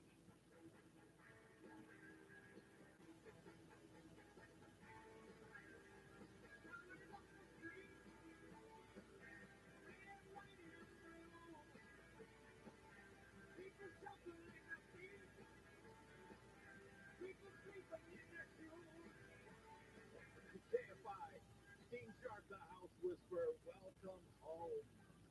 Thanks for joining us on the program today. We are wrapping up today's show here. Just a few more items of info for you, and then we will be back tomorrow morning. Sunday morning from 9 to noon. We'll be back for 3 hours tomorrow where we will continue this conversation that we are having today. And what conversation is that? It is building your dream, a step-by-step guide, and we are literally right here in January, the first part of the year. We are this weekend doing step 1, and that is doing fact-finding and building a property profile for your home. Ahead of design, ahead of any other consideration, finding out essentially what are the rules in order to design properly and efficiently for the property in question. Okay? Now, not a lot of exciting stuff, but it's the super important stuff when it comes to your home. So, right before the break, I mentioned the 4th and 5th item on our list here. By the way, this list available in PDF. Tina has put a link on our Instagram, okay, and Facebook. At Home with Dean, that's the address. Go to our Facebook and our Instagram. By the way, while you're there, why don't you follow us, because there's more exciting info to come. But there is a link to the PDF with this entire checklist there for you, and you can also find it on the KFI website under our little corner of the KFI website. So there you go. Okay, you can download this list, and I'll talk about it tomorrow as well. Before the break, I mentioned yet another area, critical area to understand limitations and rules governing your property, what you can and can't do. In the real estate world, we refer to them as CC&Rs. CC, the letter C, and then the letter R. CC&Rs stands for covenants, codes, and restrictions. Oh, great. That sounds like an exciting read, doesn't it? Most people give up on their resolutions. Well, by those people mid-January. suck hot. Walmart Plus can help save yours this year by saving you time and money. That was a really great story. Yes, you remember I was telling the story about everybody and Walmart Plus is the membership with benefits like gas discounts, video streaming, plus so much more. Is your resolution to simplify your life? With free delivery, Walmart Plus makes ordering what you need online a no-brainer. Join now. New members get $50 in Walmart cash to get what they need to help save their resolution. Terms apply. See walmart.com/plus for details. How about you suck this dick? Did you know that the bold, smooth taste of Dunkin' cold coffee can be brewed in your Keurig coffee maker and enjoyed at home? You heard that right. Dunkin's cold K-Cup pods were crafted to be brewed hot and enjoyed cold. Each Dunkin' cold K-Cup pod is packed with the smooth, bold Dunkin' flavor you crave. Pick up a pack of Dunkin's cold K-Cup pods and enjoy a Dunkin' cold coffee at home whenever you crave it. Just brew over ice and sip in seconds, because the home with Dunkin' is where you want to be. I'm Jenna Fisher. And I'm Angela Kinsey. We were on The Office together. And we're best friends. And now we're doing the Ultimate Office Rewatch podcast just for you. Each week, Look, we this will is break funny. down an This is- episode oh of my The God, Office that's and give amazing. exclusive No, no. behind-the-scenes stories that only two people who were there can tell you. We're the Office ladies. Hi, everybody. Hello from our closets. Still here. Still in our closets. Still surrounded by Josh's many, many hats. So many baseball hats. So many. Does he have a favorite? Can we get him on the pod to ask him to give us a breakdown of these hats? Are they significant emotionally in some way? Do they represent a team he loves? I mean, no, I think Josh is all about the fit, and it looks like he loves the Patagonia kind of trucker-looking hat. It does, with the adjustable band thing, the little plastic snappies. Josh, I hope you are excited that we shared. Listen, there's other things in the closet. Right over my shoulder, I notice all the time that there's the, what's the stuff they spray in their shoes, Jenna? Febreze? No, all dudes do this. They spray that stuff in their shoes. Odor eaters? Yes. Anyway, oh, now Josh, you're really happy. I've shared with everyone that you spray your shoes. Well, because we need to talk about this longer, I am really curious about the very bright red pair of shoes over your shoulder in the shoe cubby. Whose are those? Oh, those are my red Converse. Okay, so here's the thing. Yes, this is Josh's closet, but I occupy most of the shoe space. I have lots of shoes. You have overflow that goes into his closet. Yeah, he's real happy about it. Well, guys, it's what you're here for. A breakdown of Angela's closet. Next week, we'll do my closet. But this week, we are talking about Chair Model. It's so good. Season 4, Episode 14, written by BJ Novak, directed by Jeffrey Blitz. With a duo like that, you know it's going to be good. I love the simple idea that Michael has a thing for the model in a chair catalog. I just love how simple and perfect that is. Yes.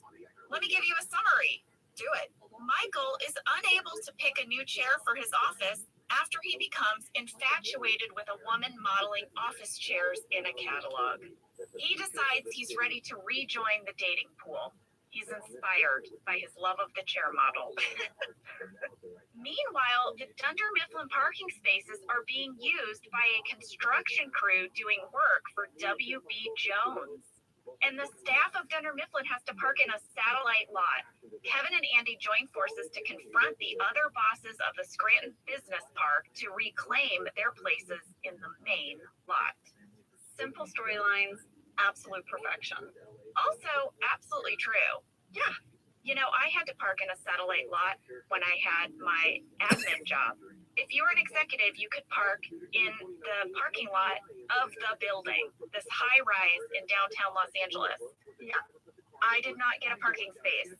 I had to park in a satellite lot that was about a half a mile away, and it wasn't a big deal, except for on days that it rained. Well, here's the thing. You know where you rank in a company by where you park.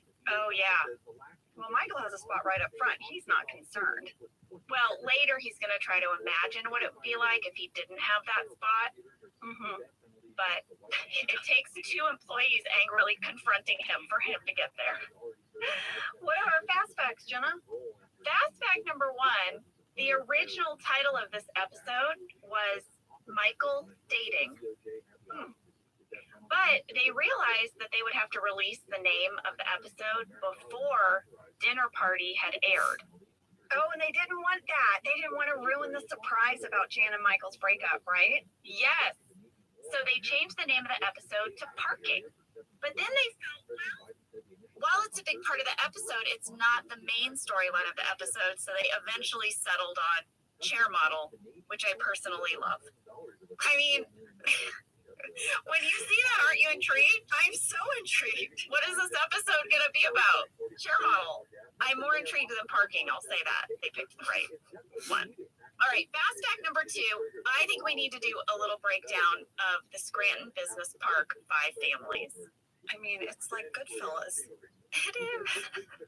All right, here are the bosses of the 5 families. Michael Scott, of course. Bob Vance, Vance Refrigeration. Then there is W.B. Jones from W.B. Jones Heating and Air. He was played by Barry Sigismondi. Bill Kress of Kress Tool and Die, who was played by Terrence Beeser. And finally, Paul Faust of Disaster Kits Limited, who was played by Paul Faust. This is an amazing story, and it all starts when an actual man named Paul Faust came to visit the set of The Office. Yes, so I have known Paul Faust for years. We used to be related by marriage, and I reached out to him, and he's just such a hoot. And he sent in all of these fantastic audio clips about his day on set. They are amazing, and in this first one, he explains exactly how he got the role in the show. Sam, you got to play this clip. Hey, Office ladies and Office fans, this is Paul Faust, aka Cool Guy Paul. I want to tell you how I got part of the show. So I was out in LA on business and decided to visit the set because my cousins are part of The Office. And when I was out there, I met the writers, and I kind of told them one of my companies what I did, which was a company that sells disaster kits. And Greg had said, "This is my cousin. He's a little nuts. Tell him what you do." I told him about the company, and when I walked out of the room, unbeknownst to me, BJ Novak said, "That guy's got to be a character on the show." So we wrote a part based on me, and the day before they shot the scene, they hadn't found an actor to play the part. So I got a call asking me if I wanted to audition to play the part. And long story short, I got the part, got to fly out to be part of the awesome show and play myself. So that's how I got to be on the show. It's really a story only can happen in Hollywood. I mean, that's bonkers. I know. He's literally playing himself. But what's bonkers to me about it was that they did hold auditions. They held auditions for this role. And the night before, they just had not found someone who could play Paul Faust. So they're like, how about Paul Faust? Paul really sells disaster kits. That's real. That is his company. Oh, yeah. And Angela, he talked about that in this next clip. I think one of the most unique things about me being on The Office was that I actually played myself. When I went out to LA and I was visiting and I went to the set, I talked about one of the businesses I run, which is a company called 1-800-PREPARE, 1-800-PREPARE.com. We actually sell disaster kits and preparedness kits. So I talked about it, and that's what DJ had picked up on. And so we wrote a part called about Cool Guy Paul, the owner of Disaster Kits Limited. And yes, I still own that company. We still sell disaster kits. So I think I'm one of the few people who played himself on TV with his real name in a real business that he runs, which was kind of cool. So we asked Paul, how did he prepare, to have these scenes? He's not an actor. He's not used to learning lines or where to sit, how to navigate a set and all that kind of stuff. And here's what he had to say. So I got this part, let's say on a Thursday, and we were shooting Friday morning. So I had about a good 10 hours to learn my 5 or 6 lines. So I'm studying on the plane. I'm reading them. I didn't sleep. I studied them. So we go there, and this whole experience happens, and you're nervous, and there's a lot of people around. And I had 10 hours to learn a bunch of lines, so I was able to do it. And we knocked it out, and I got it done, and I was like, great, I finished. And then all of a sudden, somebody came in, and they threw these new scripts down. They said, okay, here's the alternate ending. Let's take a 5-minute break, learn our lines, and come back and shoot. I'm like, wait a minute, 5 minutes what? I had 10 hours to learn my lines. After 5 minutes, I'm not learning new lines. So I raced out the whole way, had to study, learn all the lines, learn when I came in and whatever, while I'm doing it, knocking it out, getting it done right. And again, life experience with amazing people who were just so supportive, and I was glad that I was able to be a tiny part of this amazing family. Well, Angela, I found an interview with Paul, and he said that he landed in LA at 1:30 in the morning. The airline lost his luggage, so he had no luggage. He got to his hotel and went to sleep about 3:15 in the morning, and he had to be up at 5 a.m. for work. So after all of that, I'm kind of amazed. I would have been loopy. I wouldn't have been able to learn new lines. No. And I think of Paul just like he's had no sleep. He's probably in the same underwear because they lost his bag. And he, and now he's like, he thought he reached the finish line and then they hand him this whole new task. Well, Paul sent a few more clips about his experience just being on set. They're so delightful. We're going to sprinkle those in throughout the episode. All right, fast fact number 3, Angela. I'm titling this, Am I the Inspiration for this episode? I'm sorry, what? Were you a chair model? No, but in season 1 of the show, I wanted a new chair at reception, and I had to lobby for it. So I'm sure I'm not the inspiration for this episode, but in season 1, they gave me a chair at reception without arms. It was an armless chair. And I really, really wanted a chair with arms. And so I attempted to try to sort of move the chairs or find a chair maybe that hadn't been claimed or used. It wasn't working. And big shout out to our set dresser, Steve Rothstein, because he is one of the guys who headed up the team that picked out all our furniture on the office. And he got me a chair with arms. Oh, lady. And I was so excited. Well, I have a chair story for you. I've been holding on to this. I'm going to go ahead and tell you now.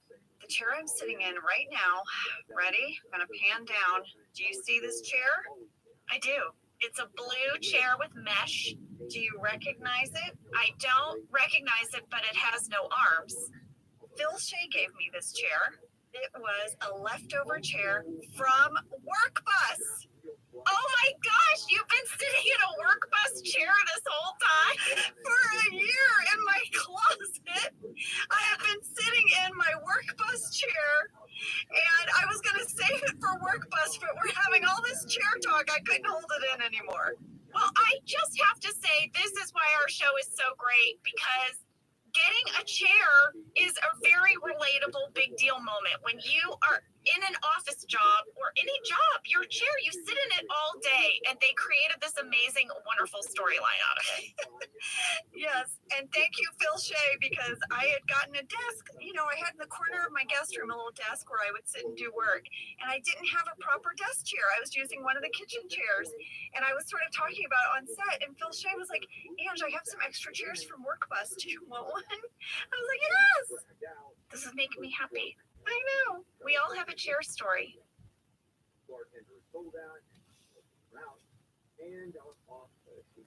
MILF question. It should be like a valiant knight goes out to save MILF. Used to have this thing called check squares. Oh no. Giving people games. Eat cereal. Crazy town.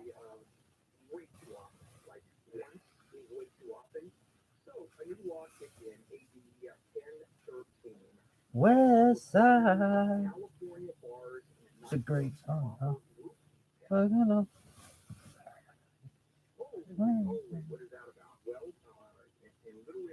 Hey, face painter. Available to help customers know if their makeup is fine.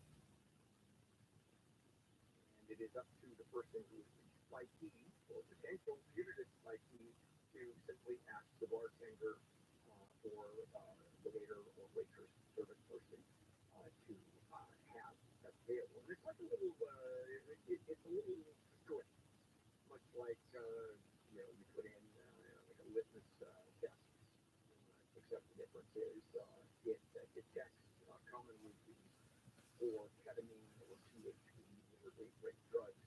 And the way it works chemically is a lot like when you go into a swimming pool, the neighbor or a friend, and you pee in the pool, and of course the chemical they put in there immediately shows this blue cloud around you that, you're peeing in the pool.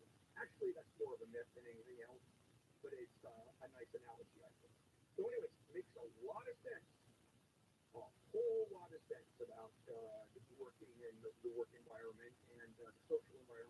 California, also increasing wages for sick days, making it less expensive to rent an apartment, all of those things where California is considered at the top of the heap. And of course, it costs so much money to live in California because of all of the programs. All right, let's go ahead and take some phone calls. All right, Robert, you're up first. Welcome to Handle on the Law. Thank you. Long story short, I live in an affluent neighborhood in Southern California. In 1999, I had a relationship with my teacher on and off. Went to the school. My mother went to the school board, and they said they swept it on the rug. I came back again in 2000 to say something about it because it was happening to other people I knew. Are you a chick teacher? And long story short, retaliation. I let it go. What do you mean? Okay, tell me, what does that mean? Retaliation. Her husband was a detective in a affluent neighborhood. I ended up doing 5 years in prison. Whoa, hang on. So let me ask you, you are a minor at that time, or did having a relationship? No, I'm a minor, 16 to 18. You were 16 years old, and you were having a sexual relationship with the teacher, and you ended up 5 years in prison because her husband was a detective. Correct. It started like I was just told. Anyways, long story short, I did my time like a man. I took a deal just to, so I didn't get through the rigmarole in the late 90s. 2017, I said, this is enough. I heard that she was still teaching at this school district. I heard rumors that other people, so I went forward again to the school district. I said, are you really going to let this keep going on? They said, oh no, we'll take care of it. They asked my side of the story again. I told them my side of the story. They sent me a nice word letter in 2018 that says that she's an upstanding citizen. Okay, she took a lie detector test, and they want to protect her. So, all right. So what's your question? What's your question? What do I do? It's not right. How do I go? It's not right. No. It is absolutely not right. And here's the problem. And I don't even know if you have a basis to do anything as far as the authority. I have proof. Sign my yearbook very inappropriate. Well, there's a big difference between signing your yearbook and being the victim of a rape, which I'm assuming you were accused of, and you pled guilty to. You're 5 years in prison by simply having some kind of sexual relationship. That's what happened. Okay. All right. So here's the problem. What do you do under any circumstances, and there's some statute issues as far as how long ago it was, is here it is. Someone who has raped a teacher, because that's legally what you have tweeted out. You raped him, and you were convicted. No. Yeah, that's right. Okay, so you raped her, you're convicted, now you're coming back and saying, I'm the one that was molested, I'm the one that was hurt by this, and you're the one that raped her. But legally, no. I will take you at your word that none of that happened, and you simply said, you simply pled out to. I didn't know what else to do. I took a plea bargain. I was threatened, beaten, what else, at that point. You were and you had a defense attorney, I'm assuming. I had a public defender. I don't even confident. Yeah, there's, unfortunately, that's our system. This is before social media. No, I understand. Unfortunately, the line was crossed where you could do absolutely nothing but for that conviction. Yes, I raped her. Yes. I did 5 years in prison. Where do you go with that? You don't know. This is Handle on the Law. Brian Berlin in the KFI 24-hour news center. Lockheed Martin has finished building an experimental plane in Palmdale, the X-59, that's designed to break the sound barrier without creating a sonic boom. Hasn't flown yet, though. Ahead of the holiday on Monday, Lockheed and Gardena are holding Martin Luther King Jr. Day parade. Many American Film Institute gave its annual awards to Barbie, Oppenheimer, Spider-Man Across the Spider-Verse, and others in a ceremony in Beverly Hills yesterday. We're going to have a look at some trouble on the 405 next. If you are looking to get out of your house, whatever reason, right? You're going to sell the house, and it's a little tough today. Why? Because no one can afford it. The mortgage payments are through the roof. So it's a whole different real estate market. So let me tell you about selling your house to the folks at directbuyers.com. You are not paying a commission. There's no real estate agent involved. And you're not going to wait at all to get taken cash within 10 days or less. And by the way, get a fair price. That is important. And there are going to be negotiations or contingencies involved or long escrows and people dropping in and out and hopefully being able to get a loan, meet qualifications. The directbuyers.com, nobody walks through your house. And it happens so quickly. As I said, you get a fair price. Now, we can get you $15,000 cash advance before closing to help with your move, and it'll never, ever lowball you. Visit directbuyers.com, call 844-242-SELL, 844-242-SELL, directbuyers.com. Taking a look at KFI traffic now, we've got a vehicle fire on 405 in Irvine.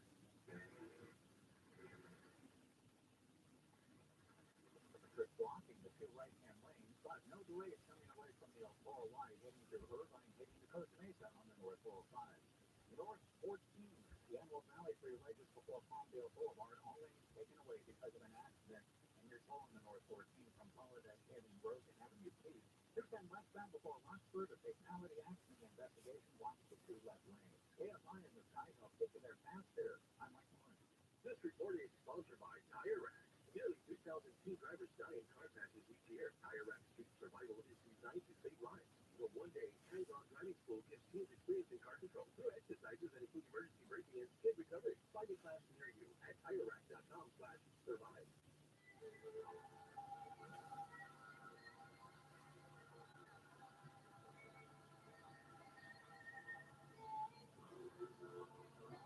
First Responders Children's Foundation takes care of the children and families. The brave ones leave at home. Help us help them. These are the beautiful voices of police officers, firefighters, nurses, teenagers, who remind us that we can come together and create This man looks ready. That is my everyday cuts on and what's video the program on first back with me at the police. But fucking Mary's motherfucker with Shelby's insurance and I went to first grab twice and then I went to insurance and I went to first grab. Block of police like any charges. Let's go. Look at this one. To 24-365 to learn how you can help your first responder community today. Look at this one. Yoshi. Screaming Yoshi. We all carry home insurance, but termites do more damage than fire, earthquakes, and other natural disasters combined. Right now is swarming season. Most likely, termites are eating your home, even as I speak. The Bugman can get rid of all your termites without tending and repair any damage that they have caused.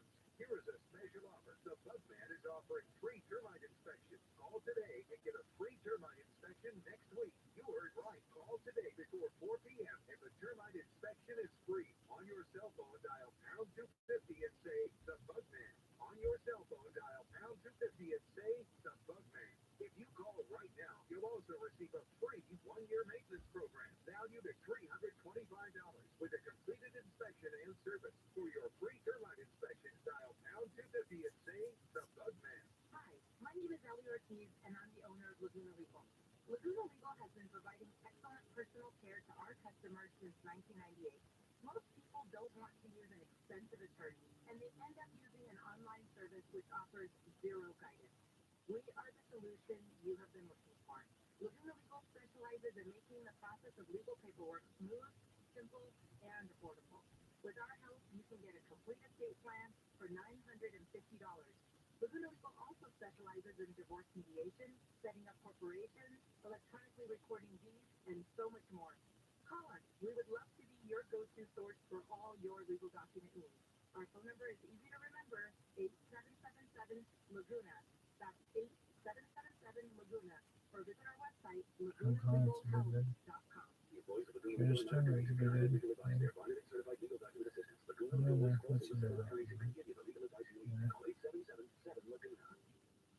Imagine the best place you've ever been.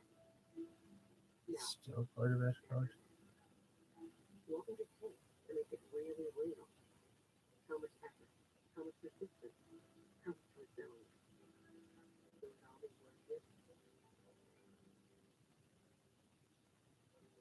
Every day we're working to bring that close nearer. Bring it closer, because that's how we stay well ahead. Blue Shield of California. Are you suffering with knee pain? Have you tried shots, pills, yet you're still suffering with chronic knee pain caused by bone-on-bone osteoarthritis, a torn meniscus, or a fall or accident? If you've been told that you need a knee replacement, here is good news from Laser Regen Pain Institute. There's now hope of reducing or eliminating your pain with a new non-surgical painless laser stem cell treatment. The West Coast's only laser-guided stem cell therapy. This new treatment may reduce or eliminate your knee pain in minutes and is used in treating NFL alumni players with their knee injuries. If you have knee pain, there's a special offer. Call now and receive a special $97 exam that includes an infrared laser joint inflammation scan, a Neuro 7 nerve test, an X-ray and MRI review. This exam is normally $375, but if you call today, it's just $97. Grab your cell phone and dial pound 250 and say, knee pain. Don't delay. These $97 exams are limited. On your cell phone, dial pound 250 and say, knee pain. Live everywhere on the iHeartRadio app. Or stimulating talk. If you're injured and need a lawyer, go to handleonlaw.com. KFI AM 640 for stimulating talk. And this is KFI Handle here. It is a Saturday morning, and I think this is sometimes it's a bit jammed, and sometimes I'm sitting here going, oh, okay, that's why I never do phone calls, by the way, Monday through Friday, ever. Stop doing that. I can't tell you how many decades ago. All right, so the number is 800-520-1534, 800-520-1534 is the number to call. And I will also tell you, and this does not happen all that often, but it does on occasion, where if I don't get enough phone calls, or I don't get phone calls coming in, here's what you get to listen to. Sam?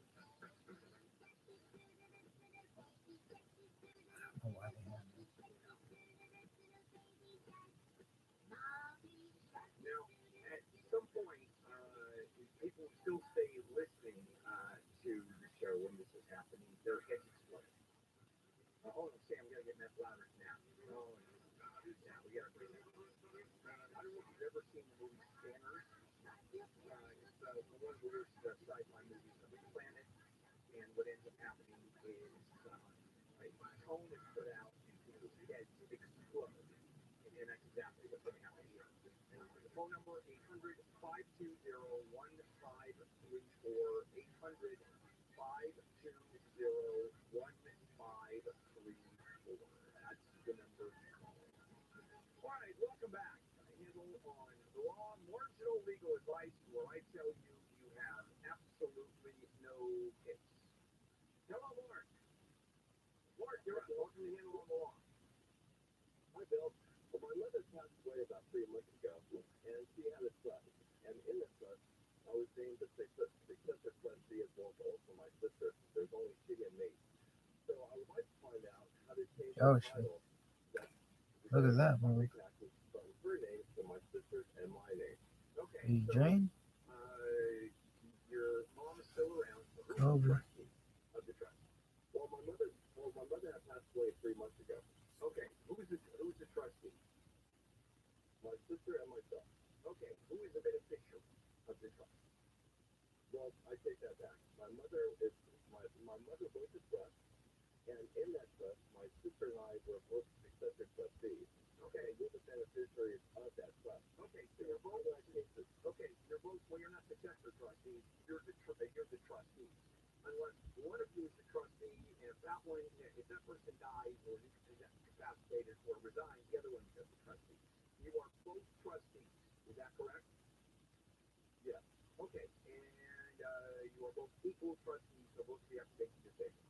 And you want to transfer the property from the trust to the two of you, correct? Yes. Okay. That's fairly easy. The trustees simply transfer the property to the two of you. You are able to do that, assuming that the trust allows you to do that, unless the trust specifically says that you will. You'd be able to do it come hell or high water. So what you do is you claim deed Look at this athleticism. Look at this. It's one motion. I know it's multiple. I know the human body doesn't move in one single smooth motion like an angel. But this kid's like an angel. God damn it. This motherfucker run like an angel. Hereby quit claims, or usually for grantee, it doesn't matter one way or the other. Yo, Quit claims the property stop, dog. Mark and his sister. Oh, Christ. They are going to hold it as community property or joint tenants. Is your sister ill? She is not ill. She remember it was. In joint tenancy, when someone dies, the other one automatically gets the property the moment that the other joint tenant dies. How much is the property worth, Mark? Probably about $400,000. So it'd be the house. Exactly. And we also have about 3 plots of land in the deed book, about a little less than 5 acres of land. Okay, and that's all in the trust too, right? Yes, it is. Okay, and is that worth doing your sister? I don't know. You know, is it worth a couple of million? The answer is absolutely. Assuming you put it in joint tenancy. If you put it in joint tenancy, you don't have to do it. You don't have to do it. Now, is this something that I can do myself? Or yeah, you can do it yourself. No, you can do it yourself.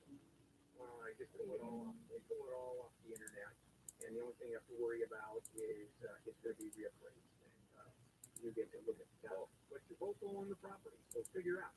You have a conversation with her, and go, sis, do we do it as joint tenants? Do we do it tenants in common? Do you have family? Does she have family?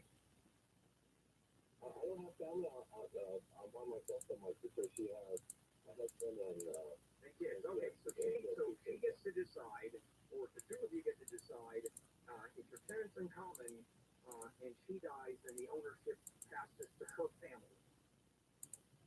In other words, you have a new partner, and that is her family pursuant to a will, or pursuant to law, it's half her husband's and half the kids, if she doesn't have a will. If it's joint tenancy that you're going to do it, as I said, whoever dies first, the other party gets all the money. Okay? Okay. Okay. Okay. This is Handle on the Law. Let's check in with Brian Baruman in the JFI 24-hour news center. Another winter storm has come to NorCal with gusty winds and heavy snow in the Sierras. Meteorologist Greg Shoemaker says snow levels started at around 4,000 feet last night. We're looking for anywhere from 1 to 2 feet of snow above 6,000 feet. So that would be the area from about King Vale on I-80 up to Gunner Pass area. Shoemaker says driving conditions are difficult and will likely continue to cause delays in the mountains. The heaviest snow is expected this afternoon. Avalanche warnings are also in place. News brought to you by Pacific Coast Termite. The LA County DA's office says an ex-LA County Sheriff's deputy has been convicted over an officer-involved shooting. Prosecutors say in 2019, Andrew Lyons used excessive force when he fatally shot the driver of a car after the car came to a stop in Willowbrook.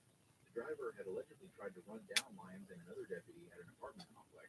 It's the first time in 20 years the deputy has been convicted in a fatal officer-involved shooting. Cal State LA has received a $900,000 grant from the DOJ to establish a program to help formerly imprisoned college students find work. The Prison Careers Equity Pathway program will link new grads with regional employers and community organizations.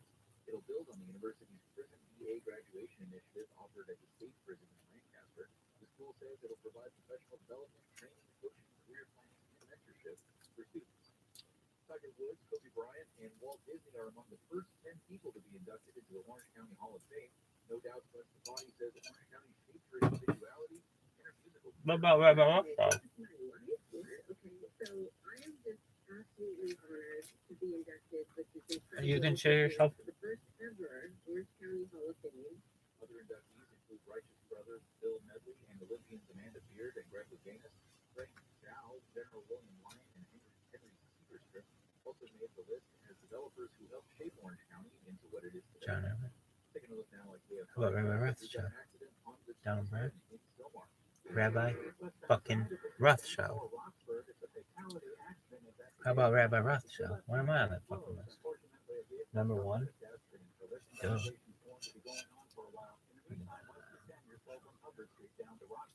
If you want to take the 5 northbound to get around this incident, that's slow too, from the 118 up to the 14. Speaking of the 14, stopped outside just before the 5, and earlier multi-vehicle accident cleared from the 2 right-hand lane. Stay up high in the sky, and they'll take you there faster. I'm Mike Morris.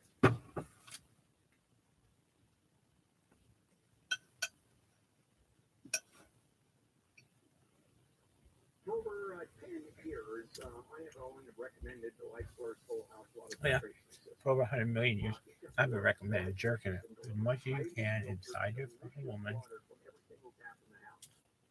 Tap water just doesn't cut it. It's unfiltered, Riz? chlorinated fountain filter, not the way Riz, LikeForlike does it. The LikeForlike system, clean, delicious, highly filtered water, and needs absolutely no maintenance of any kind. Call 800-WATER-99. Visit Shout out to Deb from Community One. LikeSourceWater.99. Where's that other person? I don't know. It's like Monica Lewinsky. Monica Lewinsky, we got him. 99. Southland weather from KFI.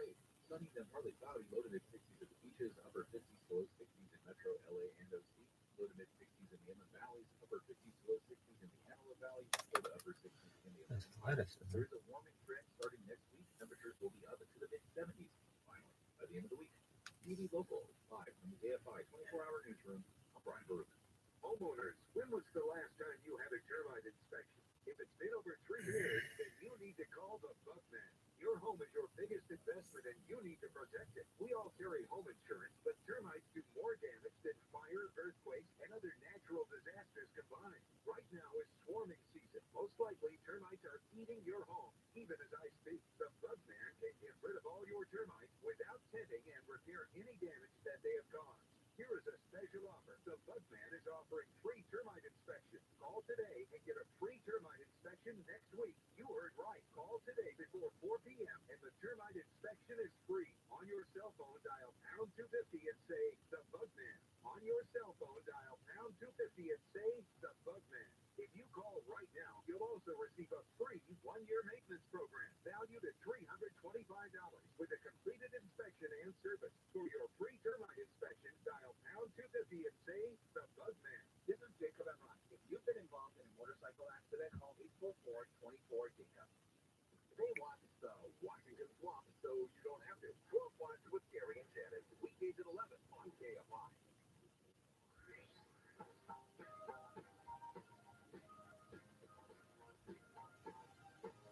KFI AM 640 handle here. It is a Saturday morning. All right, calls are coming in. No signs open. And so obviously you didn't run your baby shark for the next 10 minutes. 800-520-1534. 800-520-1534. Welcome back. Handle on a lot of marginal legal advice. Hello, Ben. Hello. Yes, what can I do for you, Ben? Basically, I got pulled over the other day, and the cops did some weird stuff, like telling me I realized and got nervous about this thing that happened about a year ago, where I got a knock at the door, very, I found it at the door at like midnight one night, and I went downstairs, and I looked at the people, and there was cops hiding on either side of my door, with guns drawn, and saying, "Open up, it's police!" And I said, I'm asking if they had a warrant. They said, no, we don't need one. And basically, the whole incident came at my doorway where me and my roommate were like trying to figure out what's going on. They weren't talking to us. They were just screaming, "Open the door!" And we weren't sure like what was going on at all. And my roommate at one point they convinced her to go outside. And they grabbed her, tackled her, and they whisked her away. And I'm sitting there, but a guy got his foot in the door. At one point, the guy kind of backed off a little bit, and like I just started walking into the house. And started walking upstairs. And I go, "Hey, excuse me, I'm not safe to come in here. Please get out of my house." And that understood what the lifted that like that he was doing something wrong. So he turned around and went out. But at that moment, there was another cop in my face, and he was like waiting for me to just make a move so that he could grab me, and he literally just ended up grabbing me, taking me out of the house, and they cuffed me. And so to try to find out that basically my roommate had stated one on one date with this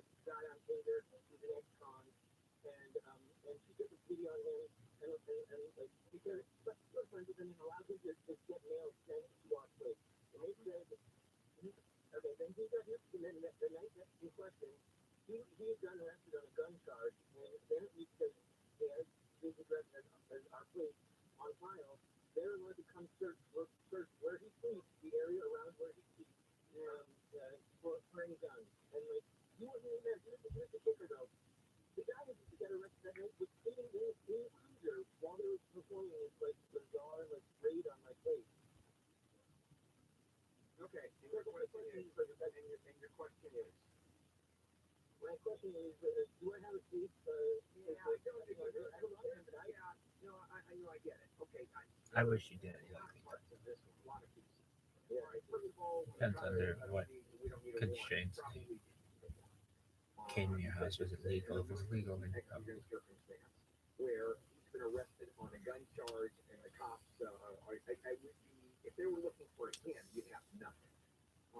If he was out and he was a fugitive, and but the part is they already had him, but they're looking for weapons because you've been arrested on a gun charge. They're looking for weapons, and the address they have is your place.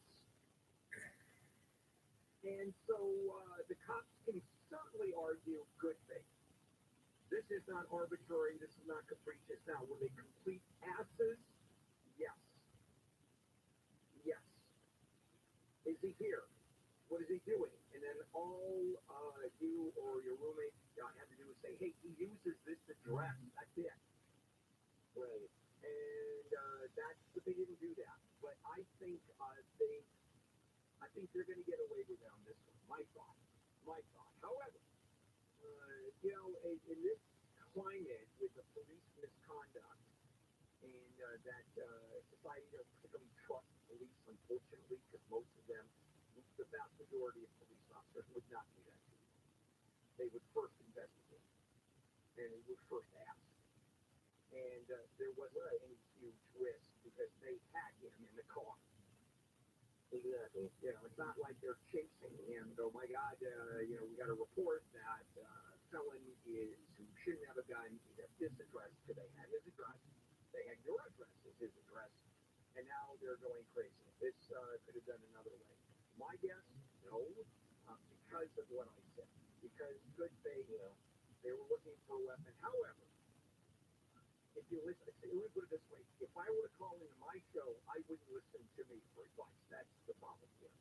And so I'm going to suggest that you get hold of an attorney or law firm that has some experience dealing with suing the police. There may be something here to hang your hat on. Okay. But it's not a good chance. In the city, you're going to take a chance in front of a jury, for example. And the cops can argue bad faith or good faith will allow good faith mistakes. The jury goes, we don't care. We just don't care. Can I point there? Can I ask a really quick question? Sure. This traffic stop that's kind of initiated this sort of sick feeling in my stomach about the cops around here. Did that kind of like drive here? I mean, I'm sort of judging a lie, and and he had a very strange excuse for why he put me over. Was somebody came up to me and told him that. Wait a minute. They pulled you over. I thought they went into the house. Yes, no, that was a year ago. But the reason why I called is because I got pulled over yesterday, and it got me thinking about. Oh, okay. You're trying to kill him. You're conflating it. So you're not asking about the cops breaking in. You're asking, if they pulled you over, and you were handcuffed. I'm asking about the cops breaking in. Okay, well, the cops breaking in, I pretty well answered that. Now, the cops pulling you over a year later. Okay, and a year later. Okay, he just he sounded like he was lying to me and kept trying to make me just follow my favor. I said, no, I'll take a breathalyzer, but I'm not going to do something. Okay, so what happened? To you? What happened to you? Nothing. He left. Okay, so you weren't arrested. You weren't arrested. He pulled you over because erratic driving. You had a license plate, you had a registration, that little sticker on the license plate maybe didn't match or he misread it. Just that he pulls you over and has any excuse whatsoever for saying, yeah, I pulled him over and I thought his lighting was impaired. And now it's a he said. Now it's a he said. Well, I mean, there's a third little bit to this where he said, I said, why did you pull me over? What did you see that, made you do it? And he said, a pedestrian pointed to my officer and said, that guy's got an open container drinking in your car. It's 7:30 in the morning. He's got an open container in his car. All right, so based on that, he probably has a right to pull you over. He probably has a right to pull you over. So he can just make up whatever they want. But no, it wasn't made up. He's saying a pedestrian said somehow they saw you drinking and that's enough to pull you over. Now, if he wanted to pull you over, and I don't understand why a cop would want to pull you over, Ben. I really don't. For no reason at all. I don't know. Cop wakes up, had a bad night before, girlfriend didn't put out, whatever. And he wakes up and starts driving around and goes, oh, boy, I'm going to stop that car for no reason. All right. That's why you're going to lose. That's why there's nothing there. But yeah, this is Handle on the Law, and let's check in with Brian Baruman in the KFI 24-hour news center. Zero case. It depends on year. You have to get on there. The Supreme Court has agreed to rule on whether homeless people have a constitutional right to camp on public property. Gas prices across SoCal have taken a dip down to their That's an lowest important level case. since February of last year. And the West Coast's first female newscaster had died. Ruth Ashton Taylor was 101 years old. She started working in LA in 1951. We're going to have a look at some trouble on the 14th next. No matter what business you're in, I guarantee technology is part of your business. And this is where I'm suggesting that you contact the folks at NetSuite by Oracle. Because here's what NetSuite does. It helps you do what all of us business owners want, make more money. That's it, make more profit. And here's how they do it. First of all, I mean, this is technology, and you just use NetSuite. First of all, you know exactly where you are. You get a snapshot of your business this moment. And with that, you start making the right decisions or better decisions. 37,000 businesses have upgraded their accounting, their finance, inventory management, if you have inventory, and a whole lot more. And NetSuite has been doing this for 25 years. So you'll be able to manage risk because you know what's going on. You get reliable forecasts, you know what's going on, improve margins, drive down expenses, increase revenue. That's what NetSuite does. So download the NetSuite checklist, which is designed to help you make more money. And by the way, it's absolutely free to download the checklist. Go to netsuite.com/KFI. NetSuite as in business suites.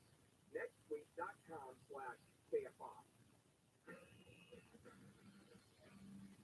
This is Katina Mobile. This is what's trending from iHeart Sports Network. Presented by Mercedes-Benz. The Clippers beat the Grizzlies by 9. Paul George and Kawhi Leonard combined for 59 last night. Clips on the hardwood tomorrow night against Minnesota. LeBron, Cam Reddish, and D'Angelo Russell all questionable for tonight's Lakers game against the Jazz. Chiefs and Dolphins set to battle sub-zero temperatures. They go head-to-head in the AFC wildcard showdown in Kansas City. DraftKings line has the Chiefs by 4.5 points. I'm Trey Bender. Taking a look at KFI traffic now. We've got an accident on the 14 near Palmdale. The Antelope Valley Freeway has been a hotbed of activity this morning. Northbound side of the 14 just before Palmdale Boulevard. All lanes are blocked because of an earlier accident, and of course you'll find delays from Paulette Canyon Road up to Avenue C as in Palmdale. Heading the other direction, 14 southbound at Oswego Canyon Road, it's a two-vehicle collision blocking the pass lane, and you have delays from before Oswego Canyon Road to Sand Canyon.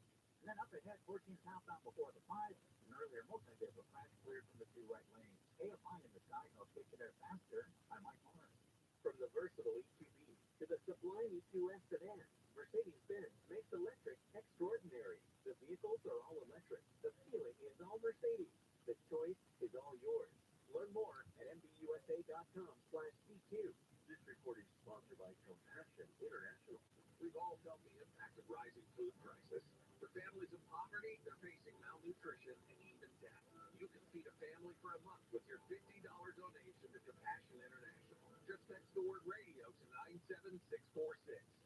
At Ralph's, shopping with pickup and delivery is the same as shopping in store. Same low prices, deals, and rewards on the same high-quality items. It's one small fix for groceries, one big win for busy families everywhere. Start your search today at Ralphs.com. Ralphs, fresh for everyone. Restrictions apply. See site for details. Save on Kroger brand pasta, Rotel Best tomatoes, Chef Boyardee pasta, and more. Mix and match 10 for $10 with your car. Ralph, fresh for everyone. You have a lot of places to get your tech news. I know that. But there's only one website that tells you what the tech news means to you. And that's my site, Commander.com. Every day, you'll find breaking tech news, security alerts, along with really useful tips and product reviews. Tens of millions of people just like you visit my site, and I'd love for you to become a regular. I bet you learn one great thing each day at commando.com. And at my site, you also get early access to my USA Today columns too. And to make things easier on your busy life, sign up for my free newsletters that get delivered right to your inbox. You can pick and choose what you're interested in, whether that's smartphones or smart homes, Windows or Mac. And this way, you only get the know-how that you want. And I'll never ever send you spam because I value you and your inbox. At commando.com, there are links at the top of the page to get my free newsletters and also send me a personal message. Go now while you're thinking about it. That's commando.com. KOMANDO.com. Oh, I gotta pay how much? Been to your dealership for car repair lately? You know, half the cars serviced at AMCO don't even need a new transmission. At AMCO, we've been shifting gears for over 50 years, delivering top-notch service and unbeatable expertise. Our expert technicians will give you an honest assessment, and we won't fix what's not broken. So before you say yes to costly repairs elsewhere, get a second opinion at AMCO. That's AA, MCO, transmissions, and a whole lot more. Hi, Tim Connell here of Connell Chevrolet, Costa Mesa. If you're looking for hard-to-find Silverados, Suburbans, Tahoes, and both EVs, you'll find them today at ConnellChevrolet.com. Find your roads at Connell Chevrolet, the Orange County original since 1964.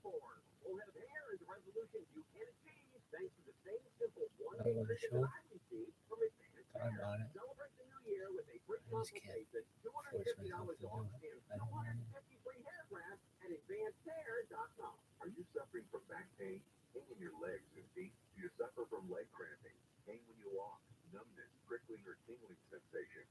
Have you tried all the pain treatments, the shots, the pills, yet you're still suffering with chronic pain caused by peripheral neuropathy, spinal stenosis, or a failed back surgery? Here is good news from the Laser Regen Pain Institute. There's now hope of reducing or even eliminating your pain with a new non-surgical, painless, laser-guided stem cell treatment that may reduce or eliminate your back, leg, and foot pain in minutes. If you're in pain, here's a special offer. Call now for a special $97 back, foot, and leg exam that includes an infrared laser joint inflammation scan, a Neuro 7 nerve test, and X-ray MRI review. This exam is normally $375, but if you call today, it's just $97. On your cell phone, dial pound 250 and say pain-free. For the special $97 exam, on your cell phone, dial pound 250 and say pain-free. Operation Hope stands at the forefront of meaningful change, committed to ensuring that everyone has the opportunity to realize their financial aspirations. Our mission, uplift those left behind, transform communities, and ensure financial freedom is available to everyone. Our financial coaches are from the communities they serve and are here to help build a peace of mind, creating pathways to financial wellness and stability tailored to individual needs. Becoming a Roth is more than just joining a cause, it's a lifeline. Visit OperationHope.org to learn more and get involved. Portions of the following program will be recorded. If you're injured and need a lawyer, go to handleonthelaw.com. KFI AM 640.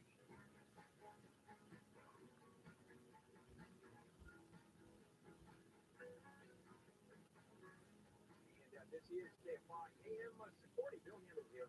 It is a Saturday morning. Phone number 800-520-1534. 800-520-1534. Welcome back. Handle on the Law, marginal legal advice. McKenna. Hi, McKenna. Welcome to Handle on the Law. Hi, thank you. Yeah, So, McKenna, yes, I Porsche, have a the little bit of a problem. So, Porsche. I was living in Florida in 2021-2022 year, and I ended up getting in a car accident. And my insurance company wrote me off a letter stating, everything was finalized with the car, that I don't own it anymore, that was totaled out, and, they wrote me this letter so I can get a new car. And so I took the money, got the car that I have now, and then about 6 months later, they were calling me saying that I still own that car that was totaled out, that, I still owe money on it, and Your insurance company called you and said you still owe money on the car, not the lender? Correct. Why would the insurance company call you up and say you still owe money on the car? They have nothing to do with how much you owe, how much you don't owe. That's kind of bizarre. They have to know. Yeah, the lender has to know it's insured. information. What the insurance company, when they total a car, they write you a check for the value of the car, which is quite often the loan on the car is more than the value of the car, so you take a loss. That's why I got into gap insurance. So that's what I had. The car was. Okay, then you have gotten the full value of the car. So call the lender. Read about what the insurance company says. Call the lender. Call the people that that insured the car or that sold you the car or borrowed the money from. You know, that thing. When you got to let's say you have Ford. Well, there's Ford Finance Company that's attached to it. You bought it from that. Did you go to a bank? Did you use the dealer's or the car manufacturer's own finance instrument? I went to it's like a credit. It's a credit. Credit union. Okay, call them up. Yeah. Call them up. Yeah, call them up. I mean, I tried doing that. And they won't talk to you. I'm doing that. Okay, so the fact is, yeah, you got a letter saying you owe the money. You owe money. Correct. And all right, I still who have do you owe the money to? Who do you owe the money to? I owe it to the credit. The money. Okay, but they didn't call you and say you owe the money. The insurance company called. No, but what I'm assuming is that the loan group have been in contact with the insurance. And you're the one that owes the money. I know. Yeah, I don't get it. I mean, yeah, and when you talk to the credit people, they won't talk to you. I mean, the only thing they tell me is that I just owe money and they know nothing else. Wait a sec. What do you mean they owe nothing else? I'm totally confused.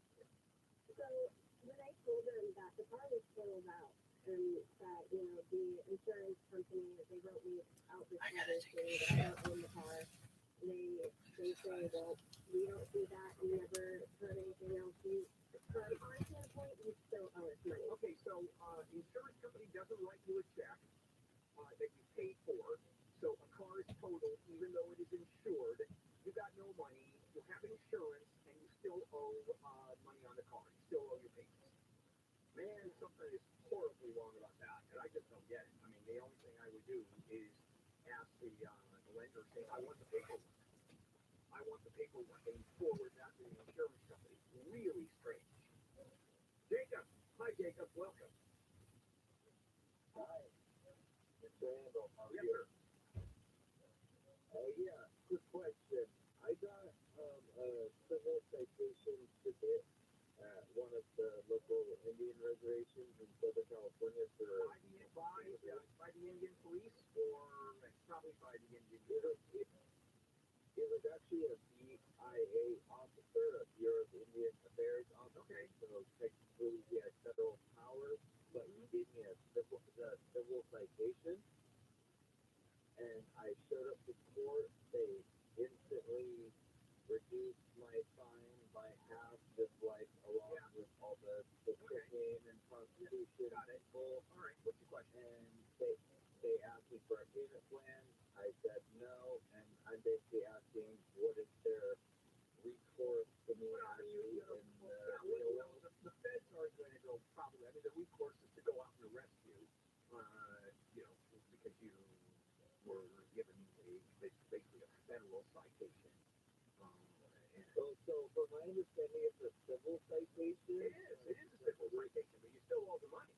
But they're not going to do anything. The point is that theoretically they're not going to do anything. So I guess my concern is because it was a federal police officer. Yeah, I know. So your violation of it's still a you're in violation. They're going to come out and arrest you, and it's the death penalty for that. You know, how much money do you owe, Jacob? Well, I mean, they instantly took. Yeah, how much do you now owe? How much do you end up owing? $350 civilly. Okay, so $350 they'll give you a payment plan. All right. You can tell them to go pound it. Nothing probably will happen, probably. But, you know, you've got, if you don't stay away from federal parks. So I have no concern for. Well, no. And then do you want to pay it because you just don't want to wake up in the morning going, oh my God, am I going to be picked up? Are the feds going to go after me? Are going to break in? Is the FBI going to raid my house because I owe $350? I don't think much is going to happen there. No. Hey, let me tell you a little bit about pain, living in pain, living in chronic pain. Well, that's pretty painful, to say the least. Now, I'm a wuss. I go to urgent care when I have a paper cut. That to me is pain. But brother, pain is real. It's chronic. It's debilitating. If you happen to live in chronic pain or you know someone who does, you know what I'm talking about. Let me suggest listening to the Pain Game podcast. It's a show about living in and with chronic pain and trauma. It's funny, it's encouraging, it's inspirational, it's educational. Half the phrase, which I absolutely love. And it's not about whining like I do. It's about shifting your mindset when like anybody, well, just her. And I've known the host, Lindsay Soprano, for many years. She deals with this pain 24/7. Her guests range from experts in the field to lawyers to stay-at-home moms that either lived with, dealt with, or treated those living with pain and suffering from the trauma that caused all this. The show is raw, it's real. Every episode ends with a message of hope, and that's important. You'll quickly understand the show is speaking. This is a little counterintuitive, giving pain purpose. A new episode drops every single Tuesday morning. Listen on the iHeartRadio app or wherever you listen to podcasts. The Pain Game Podcast. That's the Pain Game Podcast. This is Handle on the Rock. Nothing gets past us. We are on it. KFI. The KOST HD2. Los Angeles, Orange County. Live everywhere on the iHeartRadio app. So long, Chief. I'm Brian Berman, live in the KFI 24-hour newsroom. LAPD Chief Michael Moore has announced he'll be retiring at the end of February to spend more time with family. He thanked his wife and daughter for supporting him through his journey yesterday. He says it's time to put his focus and passion into them. Moore served LA for more than 4 decades. Not this stupid bitch. A person who's been hurt. No, it's just gotta be somebody else. 405. The driver then hit the center divider yesterday morning in Sherman Oaks. He's in the hospital. All lanes of northbound 405 were shut down for several hours. Police say the car was found riddled with bullet holes, but no arrests have been made. No, Former LA County Sheriff Alex Vinuela spent 4 hours testifying before the county's Civilian Oversight Commission. And the testimony got heated, actually downright nasty. see if you can find that one lady. Thrilled about his knowledge of and dealings with Deputy Gang. I'll ask the question. Another question. Proceeded in order to way to answer. Let's start with the Snyder Court. Snyderville courtroom. Villanueva appeared before the commission yesterday from a subpoena he was served during his time in office, but had refused to comply. Both sides took jabs at each other. At one point, Villanueva told the Inspector General one of his questions was the dumbest thing he's ever heard. Steve Gregory, KFI News. Local officials say the governor is stalling on declaring a state emergency for a fire at a Fuck is who's Jennifer Jones Lee Conway? Lombard says the city has already committed Jeez. $54 million to clean up the Navy-owned site, which burned for 2 weeks last year. What the city does not have, resource reimbursed to these residents, property owners that may have had testing done, private funding, anybody that was relocated, issues caused by the fire. Lombard says the Navy has paid only $11 million to clean up the asbestos-filled site, but a state emergency would allow the city to apply for FEMA funds. The governor's office says it's working to see if thresholds have been met for a declaration. Federal prosecutors say they're seeking the death penalty against the white supremacist who killed 10 black people at a supermarket in Buffalo, New York. New York doesn't have capital punishment, but the DOJ can ask for the death penalty in a separate federal hate crimes case. When you have masses of people that are killed by a shooter, innocent people whose lives are snuffed out, I think the death penalty should apply. Buffalo Mayor Byron Brown says he thinks the community will agree and support the decision. The shooter is already serving a life sentence with no chance of parole for the attacks. Why they don't archive this LA shit? is looking for lifeguards. The city's Department of Recreation and Parks says open recruitment opportunities start today and will continue till the end of the month. Applicants have to be 17 years old by June 1st and successfully pass the lifeguard test that includes practicing CPR, first aid, and water rescue skills. Anyone interested can contact Citywide Aquatics for more info and to find out what local schools are offering free training before they take that test. The first 10 people to be inducted into the Orange County Hall of Fame include Tiger Woods, Walt Disney, and Gwen Stefani. My entire world was between with this record boulevard. No doubt singer Gwen Stefani says her hometown influenced her individuality and music with songs like Orange County Girl. I grew up in West Side Anaheim, across the street from Strawberry Fields.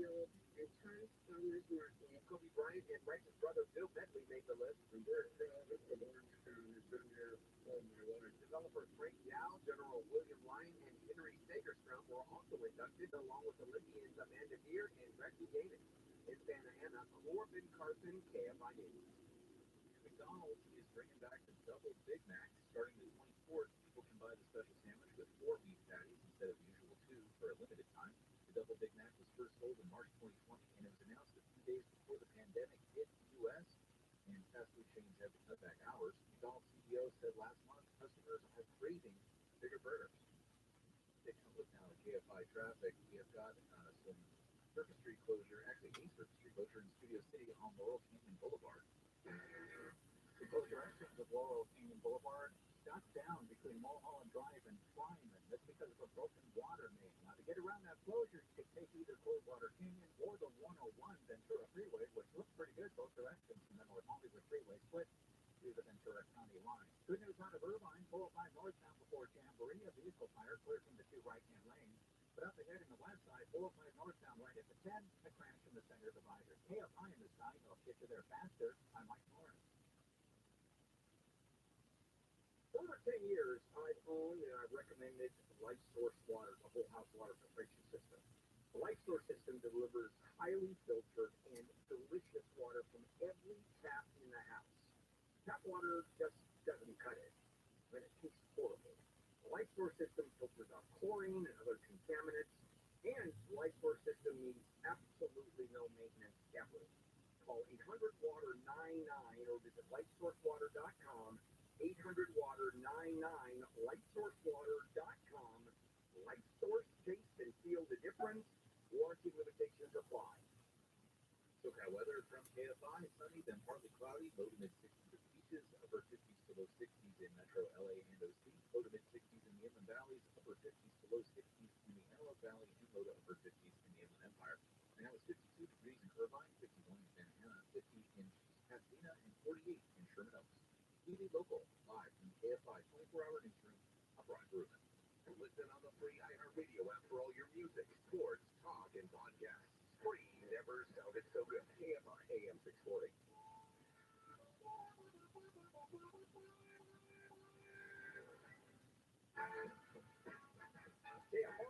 AM 640. Bill Handel here. It is a Saturday morning, 2 more hours for the tech show, and at the end of the show, I still will stay on the phone and take phone calls from you to make sure that no one is left hanging to still get your questions answered. 800-520-1534, 800-520-1534, and we do have some lines open. This is Handel on the law, marginal legal advice, where I tell you you have absolutely no case. I have often said, I'm sure you've heard this before, that a grand jury would indict a ham sandwich. And why is that? Because a grand jury, you can't defend yourself. If you are being indicted by a grand jury, you can't even go in and defend yourself. No lawyers are allowed. What happens is the prosecutor goes in, lays out the case to the grand jurors, and they decide whether you have a case that whether the prosecutor can go forward or not. And it's a very low bar. It works 99.9, if not 99.99% of the time. The grand jury hands down the indictment. As a matter of fact, I have actually been a witness in front of the grand jury on one time. And I got to tell you, no one pays attention. There was newspapers, not a good time, and so at the end, we vote to indict. Now, that 0.1% of the time, the grand jury just refuses to indict. It's called a no bill. They're handing down a no bill. Now, telling the prosecutors, ain't going to happen. We refuse to indict. The case is over at that point. And here's what happened in Ohio. Exactly that. The grand jury said, no, we're not going to indict. We're not going to go forward. We're not going to indict. And why is that? Because you have a woman who was pregnant, Brittany Watts, 34 years old, and her water broke when she was 21 weeks pregnant, and 21 weeks and 5 days. So she goes to the hospital, doesn't deliver, doesn't miscarry, and then before anything can happen, she checks herself out against medical advice. Then she goes back to the hospital feeling terrible, and before anything happens, she checks herself out again. And then she goes home. And 2 days later, she unfortunately delivers the fetus at home over a toilet. She basically miscarries 21 weeks over a toilet. And then she returns to the hospital, and the authorities show up because it's just too hinky, and tells the cops, she had taken the fetal remains out of the toilet and placed them in a black bucket at home, and they were found, the remains were found wedged inside the toilet bowl. The coroner's office wrote, not wanting to destroy any evidence, the bottom portion of the toilet was removed and was taken to the local morgue for, quote, further investigation. The autopsy showed the baby had died before being born because of this spontaneous miscarriage. No drugs were present. She was arrested 2 weeks later on accusations of, ready for this, abusing a corpse, which usually happens when, let's just say, some crazy guy breaks into a morgue, or someone who works at the morgue starts shipping the corpse. That's usually abusing of a corpse. Imagine this. And the grand jury told the prosecutor, you are out of your mind when you're going to indict this one for abusing a corpse. And I think that's appropriate. I don't think you would ever indict. And the question is, what kind of crazy ass prosecutor would do this? What are you talking about? And Ohio happens to be a state where, well, let's just say they don't like abortion. Yeah. Wow. Go figure that one. All right, let's go ahead and take some phone calls. Marcia, you've been up there for a while. Welcome. What can I do for you? Hello, Marcia, are you there? Yes, I am. Yes, ma'am. Yes, what can I do for you? Yes, my problem is that we bought a system. We signed a contract for a system that's an installation of a new 16 kilowatt battery inverted with a 19.2 backup storage system to work with our existing solar. You installed a solar system. I don't care about that. No, I have a 5.6. Okay, I got it. Okay. Battery backup. Okay, so you already have a system, and now you're installing an upgrade on the system, right? Batteries, yeah. Okay, batteries. You're installing batteries. Okay, fair enough. No. That would work with batteries, natural gas, generator, propane gas. He died. He died. So the guy that you signed a contract with died. Okay, excellent. And so we found his subcontractors that were going to put the system in. We wrote him a check July 20th, $39,000. Okay, whoa. You wrote, hold on a second, Marcia. You wrote who a check for $39,000? The subcontractor? Yes. And you wrote him a check before they put in the system. Well, I signed him a $1,000 check for the contract, Okay. and this was supposed to be for money to buy the system. Okay. All right, so you're at $1,000 at this point. No, I'm out $39,000. All right, so you paid, and did the subcontractor install the system? No. Okay, so you paid before installation, $39,000. Yeah. Okay. To buy the equipment. No, I understand. So what's your question? So what do? You sue the subcontractor. You sue the subcontractor. Okay, that's the breach of contract. Well, it's actually, yeah, you don't even have a contract with a breach contractor, the subcontractor, but you wrote in the money, so you can sue, basically. No, I signed a contract with him. Oh, you signed it with a subcontractor. Okay, so now you have, all right, so you have a contract with a subcontractor, you paid upfront, and the subcontractor didn't do the work, right? Just walk away with your money. Yeah. Okay. First thing you do, do you have a mirror handy? Are you at your home? Are you at home? Okay. You look in the mirror, and at the top of your voice, you scream, "You idiot!" Yes. Yeah, you are a moron. You get many levels rules of moronic behavior. Okay, that's for starters. And what you have is a lawsuit. It's that simple. You've got a lawsuit against a subcontractor, and here's the problem. If it was under $10,000, you can go to small claims court. I mean, you still go to small claims court, but at 30,000, you've got to hire a lawyer, and it's going to cost you some money. It's going to cost you several $1,000s, probably. Okay. And you probably can go to the contractor's license board and make a claim. You want to call them up. I don't know how it works with stuff. Yeah. You have a contract directly with the subcontractor. And, you can make a claim against that and just go after the guy. That's all you can do. And if he doesn't have money, you're screwed.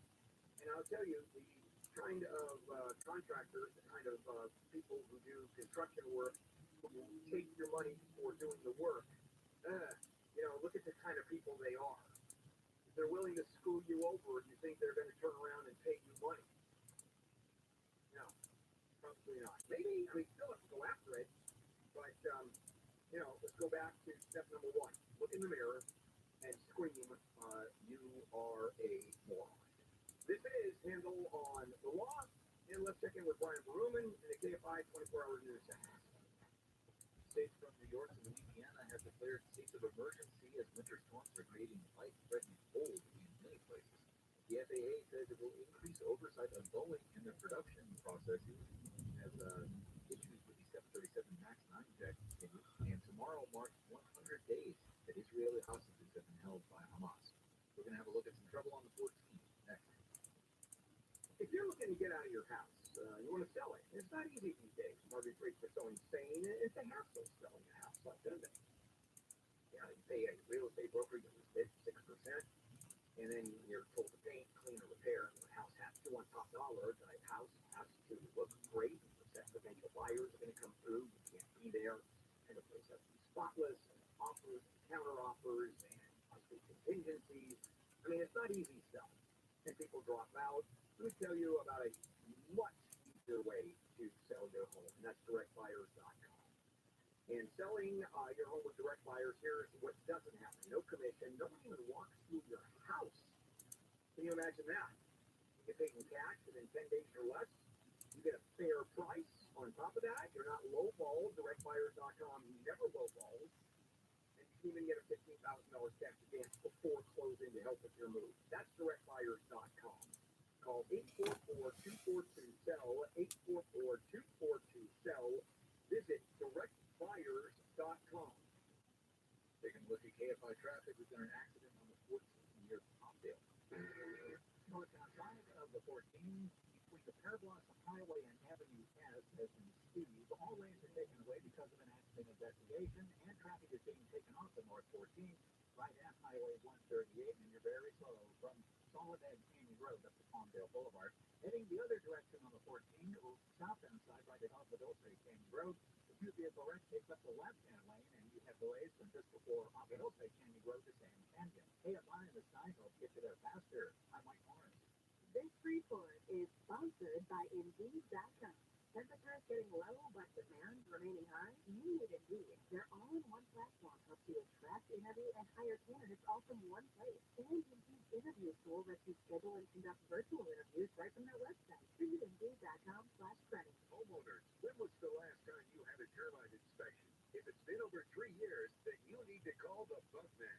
Your home is your biggest investment and you need to protect it. We all carry home insurance, but termites do more damage than fire, earthquakes, and other natural disasters combined. Right now is swarming season. Most likely, termites are eating your home, even as I speak. The Bug Man can get rid of all your termites without tending and repair any damage that they have caused. Here is a special offer. The Bug Man is offering free termite inspections. Call today and get a free termite inspection next week. You heard right. Call today before 4 p.m. and the termite inspection is free. On your cell phone, dial pound 250 and say the Bug Man. On your cell phone, dial pound 250 and say the Bug Man. If you call right now, you'll also receive a free 1-year maintenance program valued at $325 with a completed inspection and service. For your free termite inspection, dial pound 250 and say the Bug Man.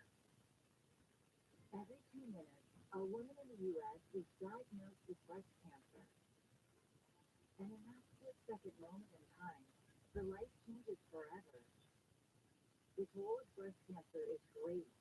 The need to support those who are battling the disease today is even greater. And that's why when others look away, Texans logo looks like the New England Patriots. we're fighting alongside patients because we know one moment can change a life.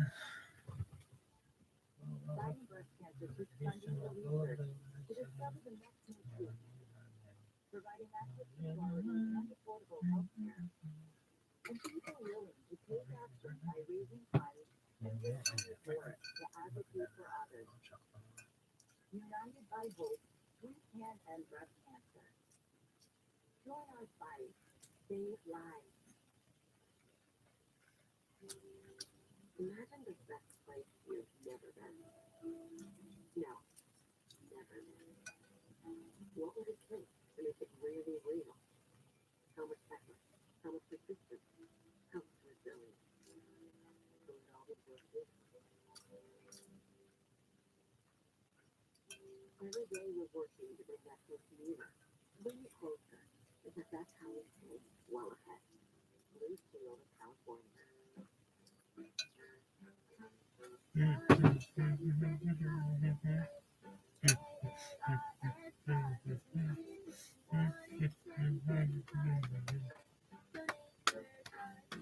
Donate today at cardforgive.org. That's card with a K. Your card can be picked up as soon as the next day. Receive a tax deduction and a cash voucher. Now accepting donations of land, homes, buildings, or any kind of real estate. Are you suffering with knee pain? Have you tried shots, pills, yet you're still suffering with chronic knee pain caused by bone-on-bone osteoarthritis, a torn meniscus, or a fall or accident? If you've been told that you need a knee replacement, here is good news from Laser Regen Pain Institute. There's now hope of reducing or eliminating your pain with a new non-surgical painless laser stem cell treatment. The West Coast's only laser-guided stem cell therapy. This new treatment may reduce or eliminate your knee pain in minutes and is used in treating NFL alumni players with their knee injuries. If you have knee pain, here's a special offer. Call now and receive a special $97 exam that includes an infrared laser joint inflammation scan, a Neuro 7 nerve test, an X-ray and MRI review. This exam is normally $375, but if you call today, it's just $97. Grab your cell phone and dial pound 250 and say, knee pain. Don't delay. These $97 exams are limited. On your cell phone, dial pound 250 and say, knee pain. Oh, I gotta pay how much? Been to your dealership for car repair lately? You know, half the car service at AMCO don't even need a new transmission. At AMCO, we've been shifting gears for over 50 years, delivering top-notch service and unbeatable expertise. Our expert technicians will give you an honest assessment, and we won't fix what's not broken. So before you say yes to costly repairs elsewhere, get a second opinion at AMCO. That's double A, MCO, transmission, and a whole lot more. Hey, follow us on all these things at KFI AM 640. If you're injured and need a lawyer, go to handleonthelaw.com. KFI AM 640, more stimulating talk. And this is KFI, no handle here. It is a Saturday morning, 800-520-1534, and welcome back. Handle on the law, marginal legal advice, where I tell you you have no case. Yo, Scott, you're up. Welcome to the show. Yeah, my dog left a bone on my front porch, and Amazon delivery driver tripped over it, but didn't fall. And they got me to thinking, am I liable for delivery drivers or repairmen or anybody that come over? Yeah, I mean, let me put it this way. Anybody who's injured on your property, if you are negligent, it can be argued that injury, you're liable for the injury. A couple of things. First of all, this is why God invented homeowners insurance, okay? So that's exactly why you buy homeowners insurance. Second of all, someone's got to be injured, right? And you, in this case, let's say I'm the Amazon driver and I take a spill. And by the way, I'm there legitimately. I'm not breaking in. I'm there at your invitation to do business, so there's no issue there. And I trip on that bone that stock bone, and my knee gets busted out. I break the shoulder, break a knee, and hip. Surgery, let's say it gets thrown here. I'm going to sue you. There's no question about it. And I'm going to be settling with your insurance company. And so the answer is, if you are negligent, and by the way, leaving a bone on the doorstep. Athleticism. Yeah, I would argue that's negligence. Now, in California, there's something called comparative negligence. And that is, okay, I am negligent, Mr. Homeowner. That's me. However, you're an Amazon driver. I mean, you're going up to front porches every single minute of every day. Hey, look down. Okay, don't you have a duty to look down? And so at that point, let's say it's a jury trial, the jury goes, okay. So Scott, yeah, he was negligent. He was at fault. However, the Amazon driver should have watched out, so we're going to go 80-20. We're going to say that Scott was 80% at fault, or 70% at fault. So now, if the award, if the damages are $100,000, your insurance company gets to pay $70,000. Okay, that's the way it works. Okay. That help? Would it help? Well, yeah. Would it help if I posted a sign like No, you have to be careful. What are you gonna do? Post a sign saying, look down, be careful? No, not really. Because then you go, look down, be careful, watch out for cracks in the sidewalk. Make sure you don't hit the bushes. Subscription is active. That's free breakfast for life at hellofresh.com/officeladiesfree with code officeladiesfree. HelloFresh, America's #1 meal kit. This show is sponsored by BetterHelp. You know, around New Year's, we all reflect and people really start making lists of what they can do to be their best self for the next year. Yes, I think, the new year definitely makes you think New Year's resolution. What do I want to change? New year, new me, that kind of thing. Yes, but perhaps this year we could be reflecting on what we're already doing right. Yeah. And therapy can help you figure out your strengths so that you can ditch this idea that you need some extreme change or this extreme New Year's resolution and just, you can make changes that really stick because they're based on your strengths. I like that. If you're thinking of starting therapy, give BetterHelp a try. It's entirely online, designed to be convenient, flexible, and suited to your schedule. Just fill out a brief questionnaire to get matched with a licensed therapist and switch therapists at any time for no additional charge. Celebrate the progress you've already made. Visit betterhelp.com/officeladies today to get 10% off your first month. That's BetterHelp, HELP.com/officeladies. Let's talk a little bit about hydration in the new year, particularly about Liquid IV. Angela, you turned me on to this, and I'm going to have to give you props. Oh, thanks. It's pretty great. You told me that you use this when you travel to stay better hydrated, and I started doing the same thing. Whenever we go on a road trip, it's like I don't want to drink too much water because then I'll have to pee, and then I find myself so dehydrated. Would you let her pee on your I face? use this.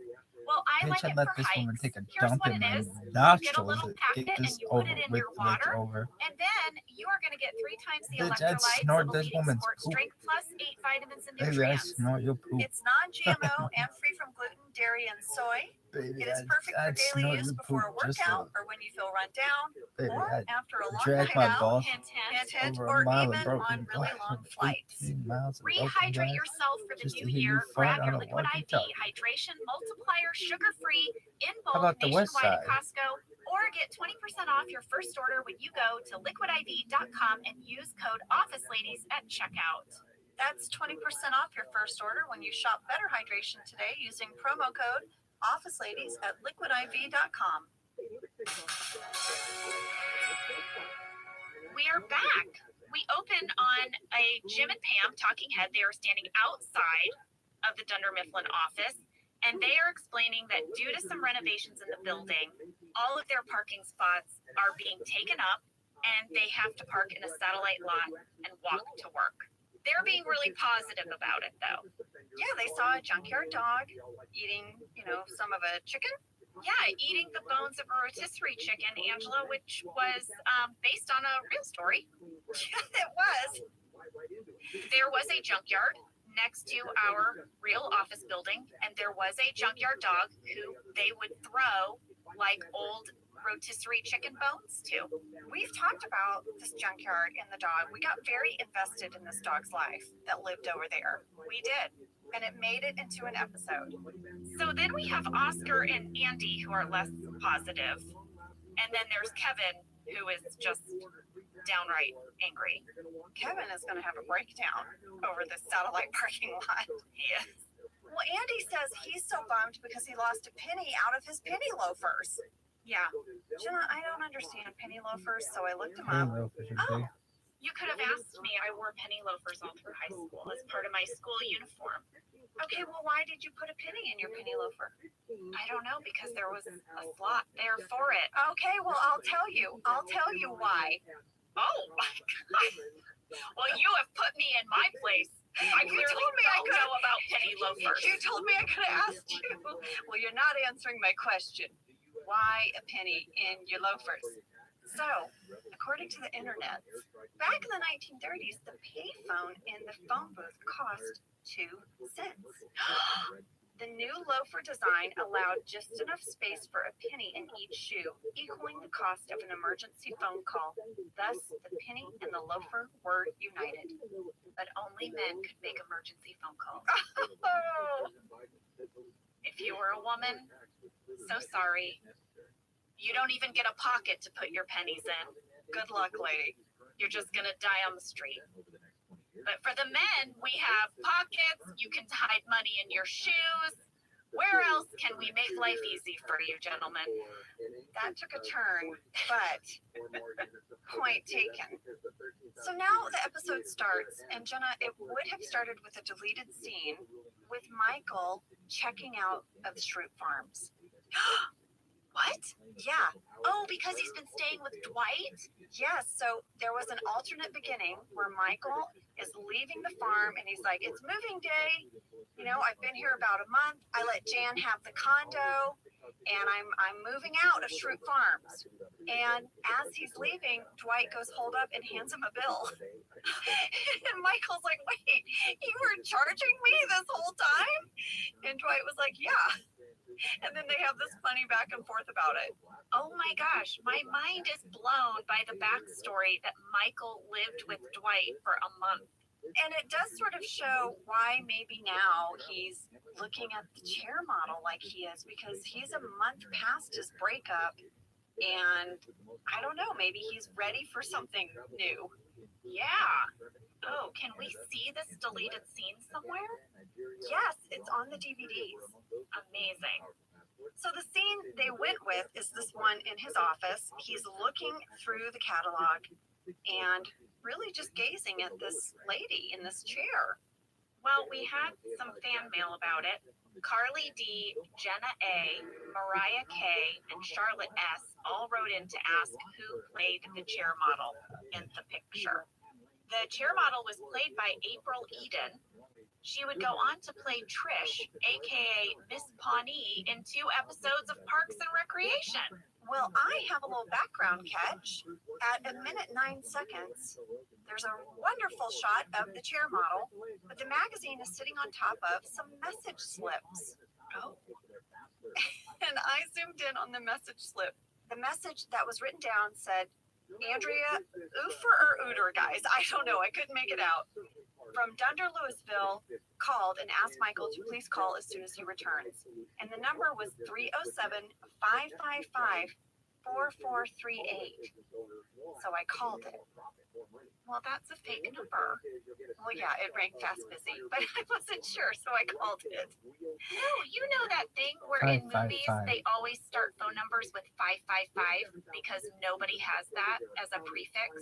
Shona, I know that, but we've had a phone number and it ended up being a sex hotline. So I decided to do my due diligence. It is a phony baloney number, but the area code 307 is a Wyoming area code, but there is no Louisville in Wyoming. There you have it. Boom! Everything you needed to know about this message slip next to the catalog. Angela, I admire you. I do. I really love that detail.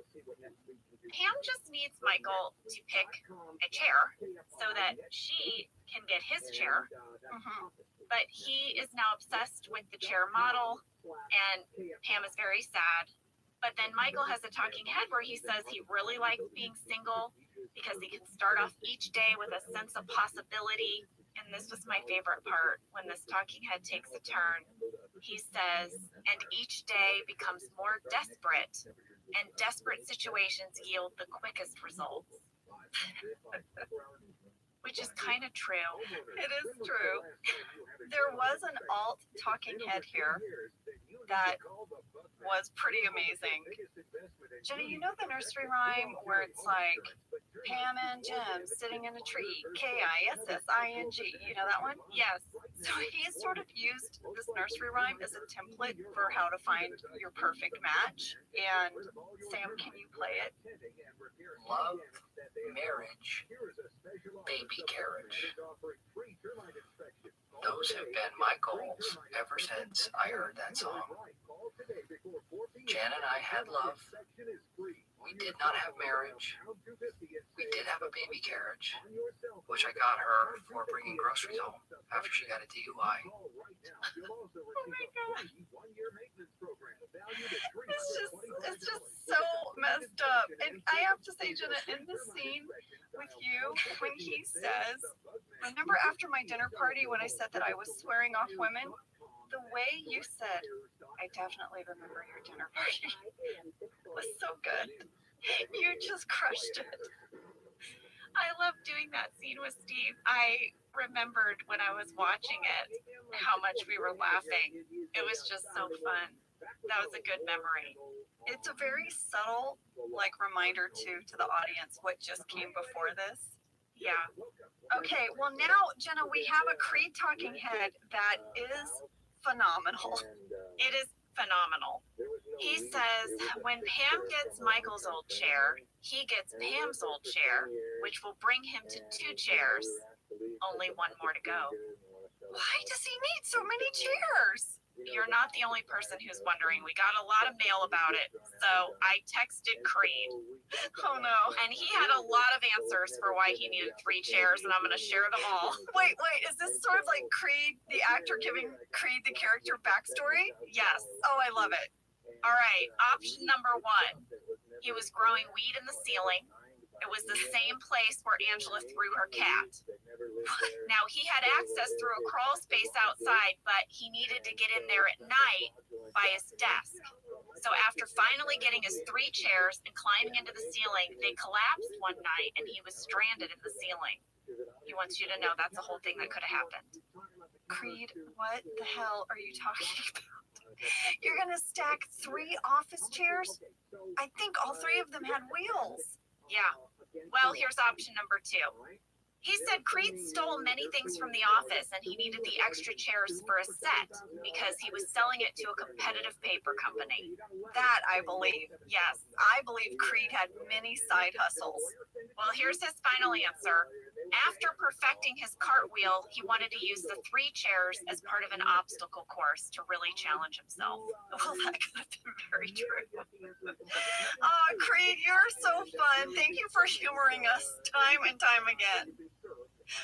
Well, Michael tells everyone in the bullpen, get out your catalogs, open them to page 85, and take a look at the woman in the catalog. Yeah, use that as a template for who you're going to set me up with. Jenna, this was an announcement. He came out of his office to address his employees. Could you imagine working with a boss that made a huge announcement about how you should go about setting him up? No, later he says if you don't provide him a name by the end of the hour, you're going to be fired. We'll get there, but it's crazy. So now here's what I noticed. We all do get out these catalogs and we start opening up to page 85. And I remember these catalogs. Angela, do you remember them? Yes. So we got mail about this too. Mariah, Charlotte, and Christina all wanted to know, did the props department have to make an entire magazine just for these scenes with the catalog? No. So what they did was they had like an actual, I don't remember what it was, Angela, do you? I think it was Staples or Office Depot or something. And they glued a new cover on it. Yes. So it was like a Dunder Mifflin cover. Yeah. And then on the inside, on page 85, they glued this 2 pages so that when we opened it up, Yeah. we could show those 2 pages. But the rest of it was an actual office catalog. That's right. And they just had to print basically the cover and then the 2 insert pages that we would all turn to. Right. Jenna, you might notice there's not a lot of reaction shots of me in this because my belly was so big. I'm peak preggers here. That is why I'm not anyone that walked in, you know, like from the satellite parking lot. Mm-hmm. So Jenna, I don't know if you remember, but this week on our set, Chris Hastings, our NBC set photographer, was there and he took a picture of me at my desk. I'm completely out of character and I'm pointing at my belly. Look, Jenna, here it is. Oh my God, you're huge. I know. Anyway, I'll put that in stories, but yeah, it was getting really hard to hide my belly. Well, there were enough shots of you, Angela, and I noticed that they were all very close up. They're like shoulders and up. But it's enough for me to notice that you were wearing a blouse with tiny keys on it. Little, like, skeleton keys. What was it? Lady, look at this picture. It's not a blouse. It's a freaking dress. It was a whole dress of it. It was a turtleneck dress. I mean, it looked like a muumuu. It was very comfortable, but we were starting to struggle with what could fit me over my belly and look like business attire of someone who was not pregnant. Yeah. I have a question for you. What is it? At 3 minutes, 35 seconds, you'll notice that Kevin and Michael are sitting on the sofa by front reception. Michael's wanting Kevin to set him up. He's asking him about Stacy. Do you know why they're sitting on the sofa and why Michael isn't in accounting talking to Kevin? Well, I know that Kevin's feet are in a foot bath. Is that why, though? Yes, Jenna, there's a whole deleted scene where you're trying to answer the phone, but Kevin's foot bath, it's so loud. It sounds like a ginormous hot tub, but it's a little foot bath. So for the majority of this episode, Kevin is sitting there next to front reception. Yes, he is soaking his feet in his foot bath that he bought himself for the Christmas party episode, that very first episode. And it's such a wonderful callback, but since they cut that scene at reception, you can't even really see it. I tried to even find a time code where you could see the foot bath, and you can't. You can't. You can see just like Kevin's pants are hiked up, and you're like, why are they hiked up? Yeah. Why am I seeing Kevin's bare ankles? But it's because they're resting in a foot bath, and that's in the deleted scene. Well, now Michael's going to walk around the office. He's going to try to make pleas to various people in the office to see if they have any single friends that they can set him up with, which leads to a very funny runner with Phyllis about her friend Sandy. Phyllis is so good in this scene. So good. And the way Steve fires off his questions about Sandy. I mean, Phyllis says, look, she's gorgeous with a feisty personality. And Michael's like, so wait, jolly or sassy? Right. And Phyllis is like, no. And he's like, well, what does she do for a living? And Phyllis is like, she's a professional softball player. Michael's like, catcher or infield? And she's like, I don't know. Oh, and then he asked her if she could fit in a rowboat, in a standard size rowboat. And Phyllis gets so angry with him. She's like, fine, no, Michael. No, she can't fit in a rowboat. It's really amazing writing. Michael really loses it now, Angela. And he gives this impassioned speech where he says he wants to play ball with his kids before he's too old. But first, he needs to get laid. And that means he needs to be in love. Oh, it kind of made me love Michael for saying that.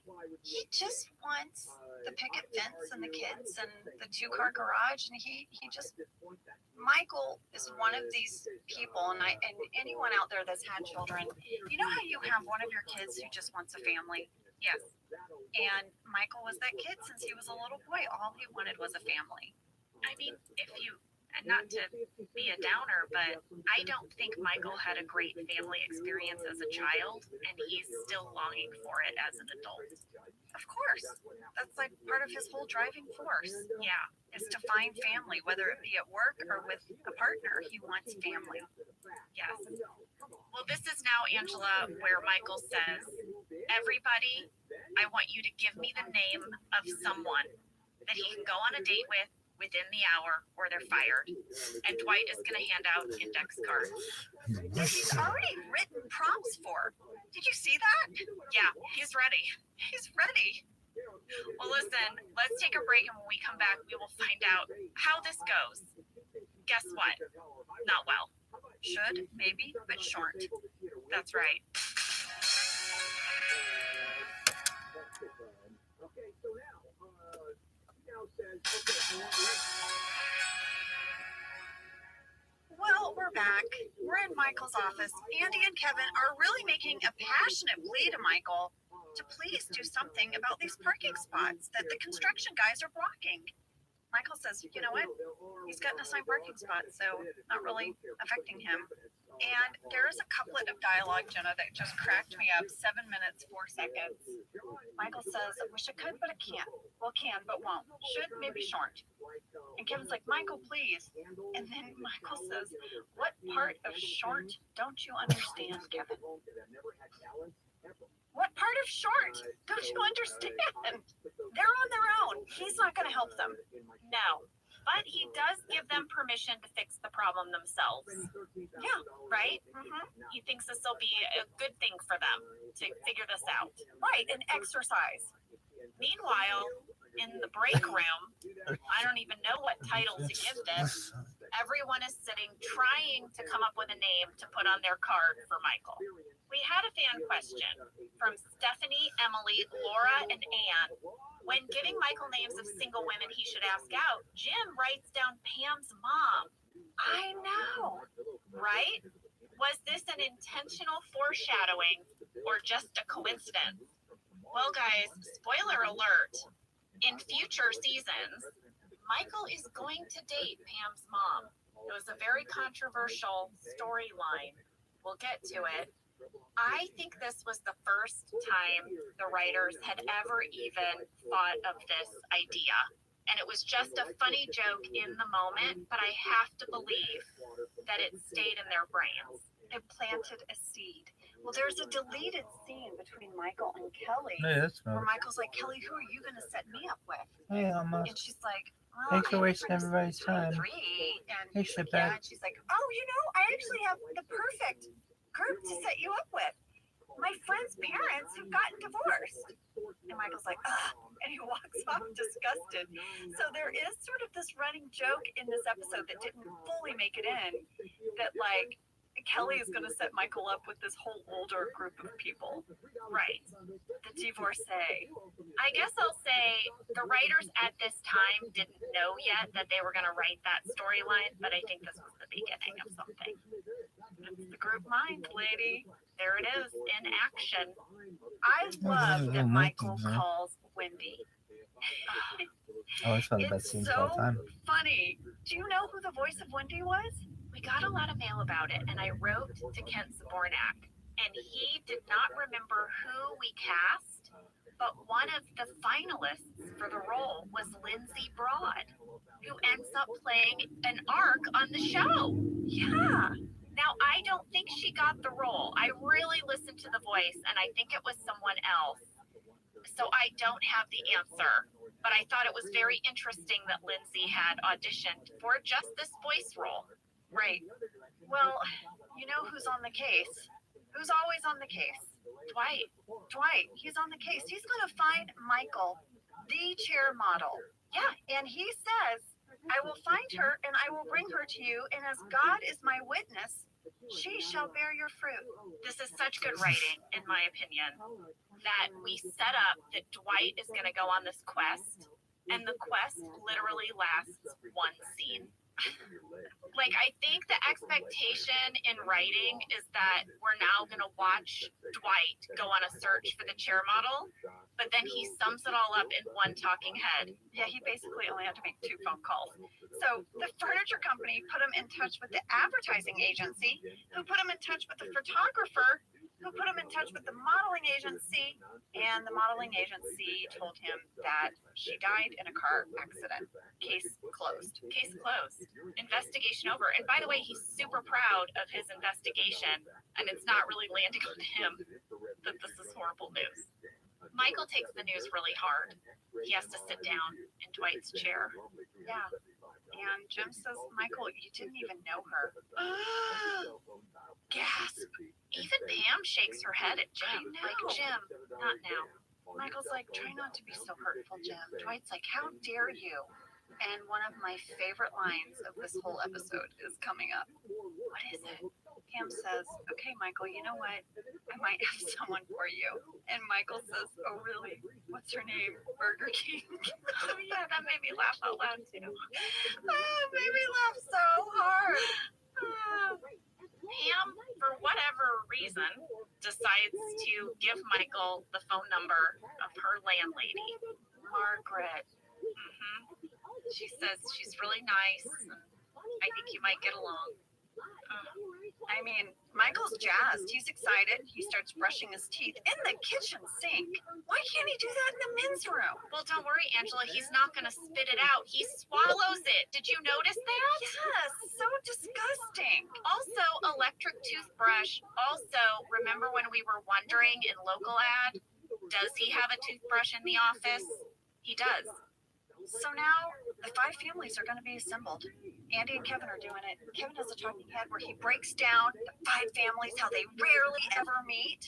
Yeah, and they have this great footage of each member of the 5 families. It's pretty amazing.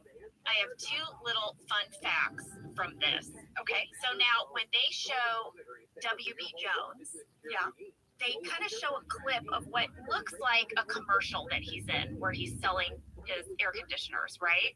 There's a 1-800 number in that commercial on the screen. Did you call it? I didn't need to call it because it's the exact same number that was on the flyer to Women's Appreciation, which we know is a sex hotline. Why do we keep recycling this number? I think we must have bought this number because after this episode came out, they put an outgoing message for WB Jones. So if you called it, you got that message. Yeah, we must have owned it for a bit. We clearly don't own it anymore. We really don't. Well, the other fun fact I have about this little montage is that at 10 minutes, 55 seconds, we see a photo of cool guy Paul sitting on a motorcycle. And there's a very interesting story here. Sam, will you play this clip from Paul? Hey, so quick story about that motorcycle picture, because a lot of people ask me, is that your motorcycle?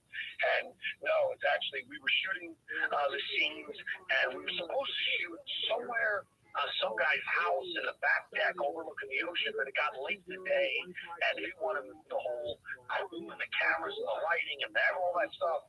So right behind the lot where they shoot all the scenes where the office is a residential neighborhood. So we went through the fence, and it was some guy's house, and we just set up on the front lawn. I believe it was the motorcycle of one of the camera guys.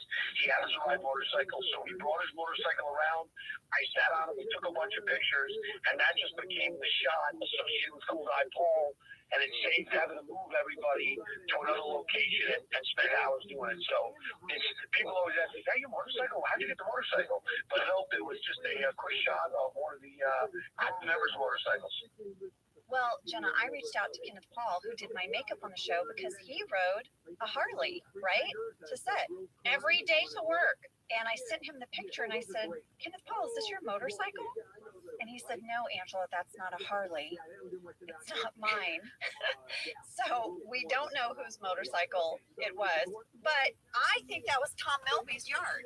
Oh, for sure. When I heard Paul's clip and he said we went to some guy's yard through a fence, Tom Melby was our, I guess, general maintenance guy on the show.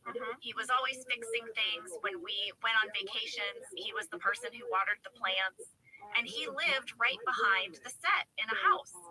I loved the idea that cool guy Paul was originally gonna be filmed like in a big mansion with the ocean behind him. It definitely tracks, right? Yeah. But then they had to scramble and they're like, what else is cool? Ooh, a motorcycle. And I kind of love the motorcycle better, actually. I do too. So Jenna, at 11 minutes 30 seconds, it is time for Michael to go on his date. He's at the coffee shop. He's a little early, so he's going to go ahead and get a cup of coffee. Oh, here's his order. Large hot chocolate with caramel and a shot of peppermint. He's going to pay for it with his, did you notice, bejeweled wallet? No! Yeah. What? It's really subtle, but if you freeze at 11 minutes 26 seconds, Michael is paying for his coffee. Yeah. And his wallet has an outline of little bedazzled fuchsia gems. I am so curious why. Did Jan get bored and bedazzle everything in their whole condo one day? Perhaps. I looked at it so closely. There's no name on it. It's just an outline. I need to see that. Fascinating. Well, he's looking around and he's trying to figure out where's his date. He's wearing a rose on his lapel, right? Because that's how you'll know it's him. Could you imagine if Michael was in The Bachelor, that reality show? So crazy. That would be so good. I was thinking the other day, what would I be like on The Bachelor? Oh, God, you wouldn't do it. You'd say, oh, right, all these women have to kiss the same guy. F you, patriarchy. You wouldn't do it. But then I was sort of like daydreaming about me getting out of the limo in my joggers and a hoodie and just keeping it super real. I was like, dude, I'm getting out of the limo how you're going to see me most of the time after we have 2 kids. And if you love me now, you're going to love me then. And I think we should start this way. That'd be my pitch. You literally said that with like a snarl in your lip. You're like, this is... I did. It's badass. It's a badass way to start a date. If you're getting out of a limo on my first date, you've already lost me. It's so true. If you want to dial up the douchery, show up in your limo. Well, Michael sees a woman. It's such a funny line. He says, I'm looking for a woman in blue jeans and a black top with brown hair. And he goes, there she is. And the camera swings to a blonde, a tall blonde, wearing a skirt, like a floral skirt with a top. Clearly not the description he was given. But he says, there she is. I give her a 10 for looks and a 3 for describing herself. Oh, he's so charmed. Okay, obviously the woman in the dress is not his date since she's dressed nothing as described. But then Pam's landlady walks in, Margaret, wearing jeans and a black top, and Michael gets one look at her. He's clearly disappointed, and he tries to get out of it. Oh, it's so cringy. And she's really cute and like nice. Like, what is wrong with Michael? Michael has such a bad picker. Yes.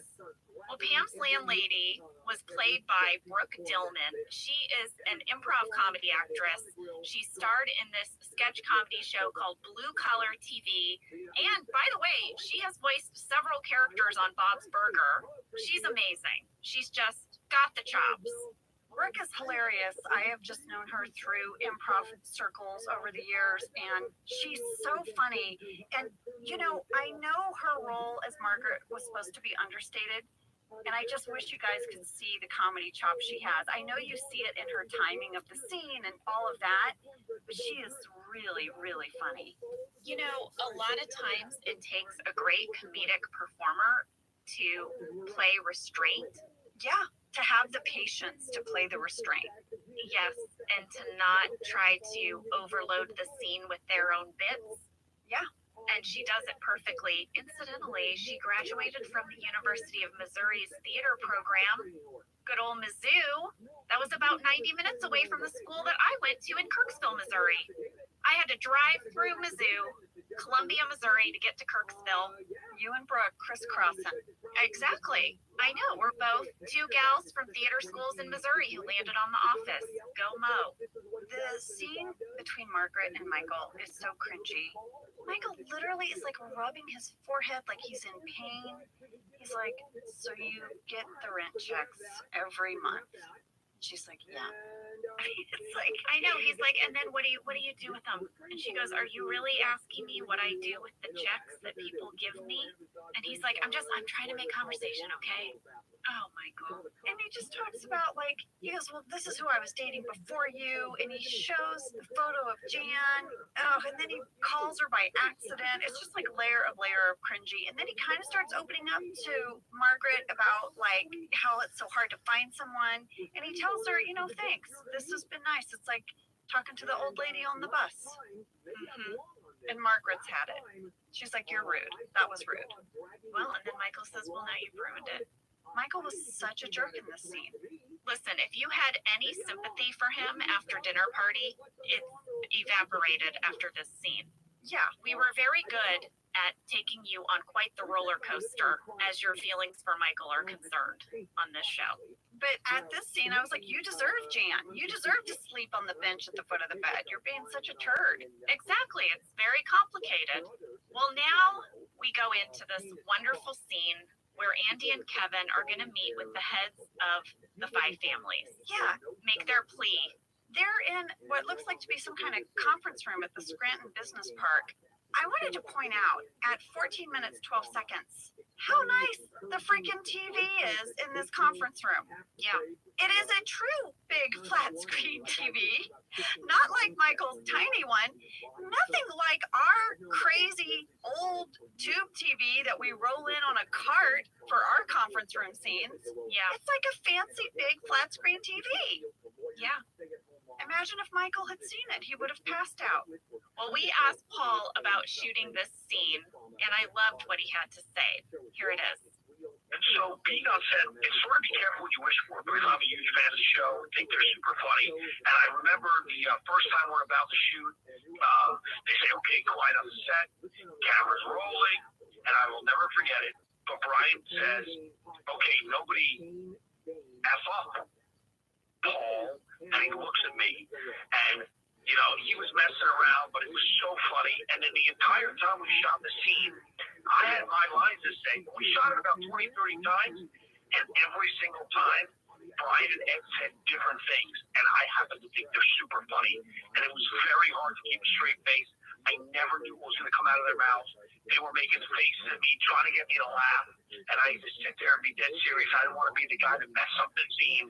So working with people who were literally comic geniuses in their delivery and their timing, having to sit there and being the new guy on set and trying to keep a straight face and not to mess up was a challenge, but such a life experience, and just so funny to do. And I'm so honored to be a small little part of The Office.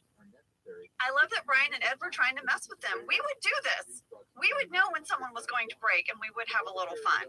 We would. It's true. Well, Paul mentioned to us, what it was like to get lines at the last minute, but he also talks to us about what it was like just being on the set and the lingo that they used. So we're shooting the scene over and over again. We want to get it right, and sometimes the lines don't work, but the facial expressions are great. So one of the guys comes in and says, when this happens, I forget the word he used, I want you to do this. And then he walked out, and I'm looking around like, I have no idea what that means. So the camera guy behind me, he's like, you know what that means? I'm like, no, I've never done this before. He goes, okay, I'll tap you on the shoulder when you should say your line. So I was literally sitting there, and something was going on, and I felt the camera guy shooting over my shoulder, tap me on the shoulder when to say my line. And it was just sort of indicative of the whole experience, because everybody was so friendly and helpful and just wanted to get it done right. Except I think Brian and Ed, who were just trying to make me laugh the whole time. Can I say, Angela, that when we got these audio clips from Paul, the thing that was so fun for me was his observations as a non-actor being on a set, because it really took me back to all of those moments in my career as an actor where you just are learning on the fly. I didn't learn any of this stuff in theater school, and I don't even know if there is any other way to learn it. You just kind of absorb it in the moment. But he sent in an audio clip that is my favorite. Me too. Because I struggled with this too. You and I have talked about this, but I don't think we've ever talked about it on the pod. So this is great. I love that he had the same observation. Okay, we'll play it and then we'll talk about it. So this was a new experience for me. I kind of, it was my first time being really on the set, and I'm sitting in my trailer like, what do I do now? So I decided to get something to eat. I walk out and I'm like, where can I get some food? And they pointed me in the direction of where the breakfast was. And as I started walking, I heard someone in the headset go, oh God, Paul's going to breakfast. And then I come back and I hear them go, cool that balls back in his trailer. Everywhere I went, someone's like, cool that balls in the bathroom, cool that balls in it. Like someone had to know where I was at all times. It was really funny. They had to track me and make sure they knew where I was in case they needed me. So that was one super funny story from being on the set. Yeah, you guys, on film and television sets, there is a whole network of production assistants that wear these walkie-talkies, and they have little earpieces, kind of like the Secret Service, you know, but not as fancy. Like when they talk into them, you hear it echo. Well, their job is literally to keep track of all the actors at all times. And you can hear them tracking you all day as you walk by. And sometimes you hear it from the person directly behind you who's actually speaking about you. And then you hear it in stereo from the other person they're talking to as you walk past them. And I guess the theory behind it, Jenna, is that production needs to know where we are, because if the scene is lit and ready, they need us on that soundstage ready to go. And they can't have an actor unaccounted for, because then that holds everyone up and it costs money, right? Yeah, so when they're lighting a scene, they let you go back to your trailer. You might use the restroom. You might get a snack. In our case, maybe we pop over to the writer's building and we're hanging out.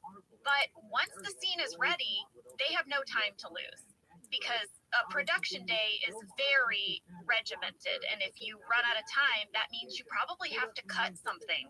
And you don't want that, right? You don't want to have to cut content. Right. So, yeah, all day long. But my favorite thing, Angela, is that they came up with a code for the bathroom. I guess maybe it's to be, I don't know, more discreet. But everyone knows what the code is. The code is 10-1. Jenna is 10-1. Everyone knows when you go to the bathroom on a set. Every single person. It goes through every walkie-talkie. Angela 10-1, Jenna 10-1. And I just want you to know, what if you need to 10-2? And you're going to be in there for a minute. Every time they would announce Jenna is 10-1, I would get a lot of anxiety, because I would think I better make it fast or they're going to think I'm doing a poop. Right. What about when we both started pumping? And then you would hear the walkie, Angela's pumping. Angela's going to pump. Yeah, all your business